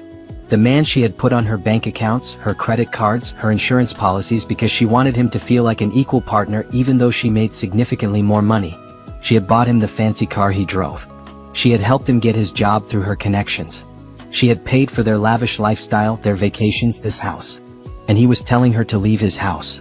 The woman, Brittany, was smirking now, snuggling back into the bed like she owned it. Something shifted inside Simone. The hurt began to crystallize into something else. Something sharp and clear. "Okay," she said softly. Gregory blinked. "What?" "I said okay. I'll leave." He looked surprised, like he'd expected her to beg or cry. "Good. Take what you need. I'll have your other stuff sent wherever you end up." Simone turned and walked back down the stairs. She could hear them talking in low voices, then laughing. Actually laughing. She went to the home office, the one Gregory never used because he didn't understand her work, and pulled out the filing cabinet. She took her passport, her birth certificate, her social security card, and several folders of important documents. She grabbed her laptop from her bag. Then she walked through the house one more time. The house she had bought with cash from her tech company sale 7 years ago. The furniture she had carefully selected. The art she had invested in. The kitchen she'd had renovated last year. She looked at all of it and felt nothing. It was just stuff. She could buy new stuff. Her phone buzzed. Her assistant had texted, "Hope the conference was great. See you Monday. The Johnson deal closed. We made $3.2 million. Simone smiled for the first time since walking through that bedroom door. Gregory had no idea. He thought she was just some moderately successful businesswoman with a decent job. He didn't know about the software company she'd sold for $50 million when she was 30. He didn't know about her investment portfolio that had grown to over $450 million. He didn't know that almost everything he thought he owned actually belonged to her. She had kept her business life mostly separate from her personal life. She'd been taught early on that people treat you differently when they know you're wealthy. She'd wanted Gregory to love her for her, not for her money. So she lived modestly, or what she considered modest. Nice house, nice cars, comfortable life, but nothing that screamed extreme wealth. Now she realized that had been a mistake. Not because she should have flaunted her money, but because Gregory had convinced himself he was the provider, the successful one, the one in control. He was about to learn the truth. Simone walked out the front door without looking back. She got into her Mercedes, registered solely in her name, and drove away from the house in the suburbs, away from her marriage, away from the life she thought she had. She didn't cry. Not yet. Right now she had work to do. She pulled over at a stoplight and made 3 phone calls. First to her lawyer, Catherine, who she'd worked with on multiple business deals. "I need you to file for divorce. Tomorrow if possible. I'm emailing you the details now." Second, to her accountant, Harold. "Remove Gregory Sterling from all joint accounts immediately. Cancel any credit cards with his name on them. I want a full audit of every asset and every dollar spent in the last 6 months." Third, to her financial advisor, Patricia. "Start moving assets into protected accounts. I want everything completely separate by end of week." All 3 of them asked if she was okay. She told them she would be. By the time she pulled up to the Four Seasons Hotel downtown, she had already transformed. She wasn't Gregory's wife anymore. She wasn't the woman who made herself smaller to make a man feel bigger. She was Simone Mitchell, self-made multimillionaire, tech investor, and a woman who had just been set free. She checked into the penthouse suite, ordered room service, and opened her laptop. She had a business empire to run and a life to reclaim. Gregory would figure out his mistake soon enough. Simone sat on the hotel balcony looking out at the city lights. Her room service order sat untouched on the table behind her. She should be hungry, but all she felt was numb. Her phone kept buzzing. Text messages from friends asking about the conference. Business emails. But nothing from Gregory. He probably thought she was at a girlfriend's house, crying and begging to come home in a few days. He didn't know her at all anymore. Maybe he never had. She thought back to how they met 8 years ago. She had been 30 years old, fresh off selling her software company for $50 million. She'd started that company in her tiny apartment at 25, working 20-hour days, teaching herself to code, maxing out credit cards, believing in herself when nobody else did. When the acquisition went through, Simone didn't tell many people. She'd grown up poor in Detroit, raised by a single mother who worked 3 jobs. She'd learned early that people treated you differently when they thought you had money. Some got jealous. Some got greedy. Some just saw dollar signs instead of a person. So she lived quietly. She invested most of the money, hired a financial advisor, and kept working. She started an investment firm focusing on early-stage tech companies. She was good at spotting potential, at seeing which ideas would change the world. By the time she met Gregory, her $50 million had grown to nearly $200 million. But nobody looking at her would know it. She drove a nice but not flashy car. She lived in a decent apartment. She wore professional clothes but nothing obviously expensive. She'd met Gregory at a tech conference in San Francisco. She was there as an investor looking at potential opportunities. He was there representing his marketing firm trying to land tech clients. He'd approached her during a networking session. Tall, handsome, confident. He had warm brown eyes and a smile that made her feel like she was the only person in the room. "You look like someone who's actually accomplished something real," he'd said, handing her a glass of champagne. "Everyone else here is just pretending." They talked for hours. About their childhoods, his in the suburbs of Chicago, hers in Detroit. About their ambitions. About what they wanted from life. He told her about his dreams of running his own marketing company someday. She told him she worked in tech investments, but kept the details vague. He didn't ask too many questions about her work. She liked that. Most men either felt threatened by successful women or tried to get close to them for the wrong reasons. Gregory seemed genuinely interested in her as a person. They dated long distance for 6 months. Him in Chicago, her in New York. He'd fly out to see her on weekends. He'd bring her flowers, take her to nice restaurants, make her laugh. He never asked her to pay for anything, always insisted on taking care of the bills. She appreciated his pride, his desire to be a gentleman. When she told him she was thinking of relocating her business to Chicago to be closer to him, he'd been thrilled. "I can't believe you do that for me," he'd said, holding her close. Looking back now, Simone wondered if she'd missed warning signs. Had Gregory loved her, or had he loved the idea of her? A successful woman who made him look good? They got married after 2 years of dating. Small ceremony, just close friends and family. Simone's mother had pulled her aside the morning of the wedding. "Baby, are you sure about this?" her mother had asked, adjusting Simone's veil. "You've only known him 2 years. You're financially stable. You don't need a man to complete you." "I know, Mom. But I love him. And he loves me. I don't want to be alone forever just because I'm successful." Her mother had hugged her tight. "Just promise me you'll protect yourself. Keep your money separate. I'm not saying he's a bad man, but money changes people. You worked too hard to lose it all." Simone had nodded, but she hadn't really listened. She wanted to believe in her marriage, in their partnership.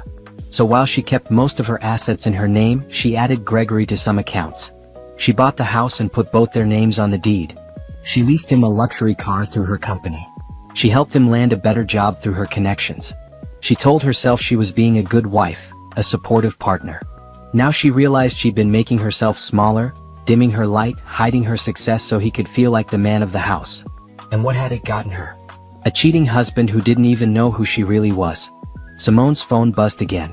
This time it was Catherine, her lawyer.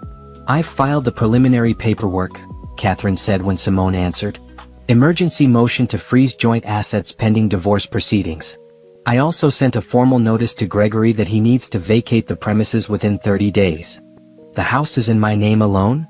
Simone asked, even though she knew the answer. "Checked and double-checked. You purchased it before the marriage with your own funds. It's solely yours. The car registered to him is a company lease under your business.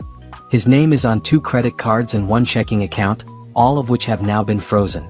I'm going through everything with Harold to make sure we have a complete picture." "What about his claim to any of my business assets?" Catherine laughed. "He has no claim. Your investment firm was established before the marriage, all profits have been reinvested in your name, and you have ironclad documentation. Even in Illinois, which is not a community property state, he'd have to prove he contributed to the growth of the business. From what you've told me, he didn't even know the extent of your business." Simone felt relief wash over her. "Good. Simone, I have to ask, are you okay? I know this must be devastating." "I'm angry," Simone admitted, "but I'm also clear-headed. I built my life before him and I'll build it after him. He just doesn't know it yet. That's what I like to hear. I'll have the divorce papers served to him by Friday. Be prepared, he's going to call you when he realizes what's happening. He can call all he wants." "I'm not answering." After she hung up, Simone finally opened her laptop and started working. She reviewed investment portfolios, read reports on potential acquisition targets, answered emails from her business partners. Work had always been her sanctuary, the place where she felt most confident and in control. By midnight, she'd approved 3 new investments and scheduled 5 meetings for the following week. She'd also drafted an email to her team letting them know she was going through a divorce but it wouldn't affect business operations. Before she went to bed, she did one more thing. She changed all her passwords. Bank accounts, credit cards, social media, email, everything. She enabled two-factor authentication on everything she owned. Then she blocked Gregory's number, blocked him on social media, and deleted every photo of him from her phone. If he wanted to treat her like she was nobody, like she was disposable, then that's exactly what she'd be to him now. Nobody. She fell asleep that night not crying but planning. Planning her next moves, her next investments, her next chapter. The chapter where she remembered who she was before she tried to make herself smaller for a man who never deserved her in the first place. Simone woke up at 5 in the morning, same as always. Her body didn't care that her life had fallen apart yesterday.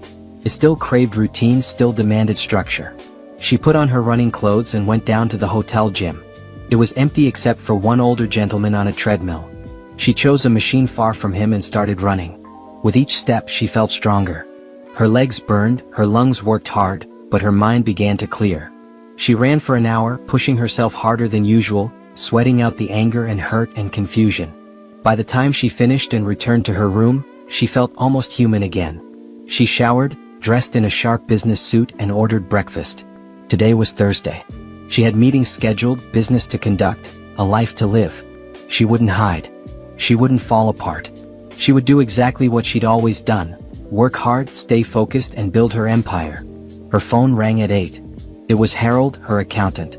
"Good morning, Simone. I've completed the preliminary audit you requested. Do you have time to go over the findings?" "Absolutely.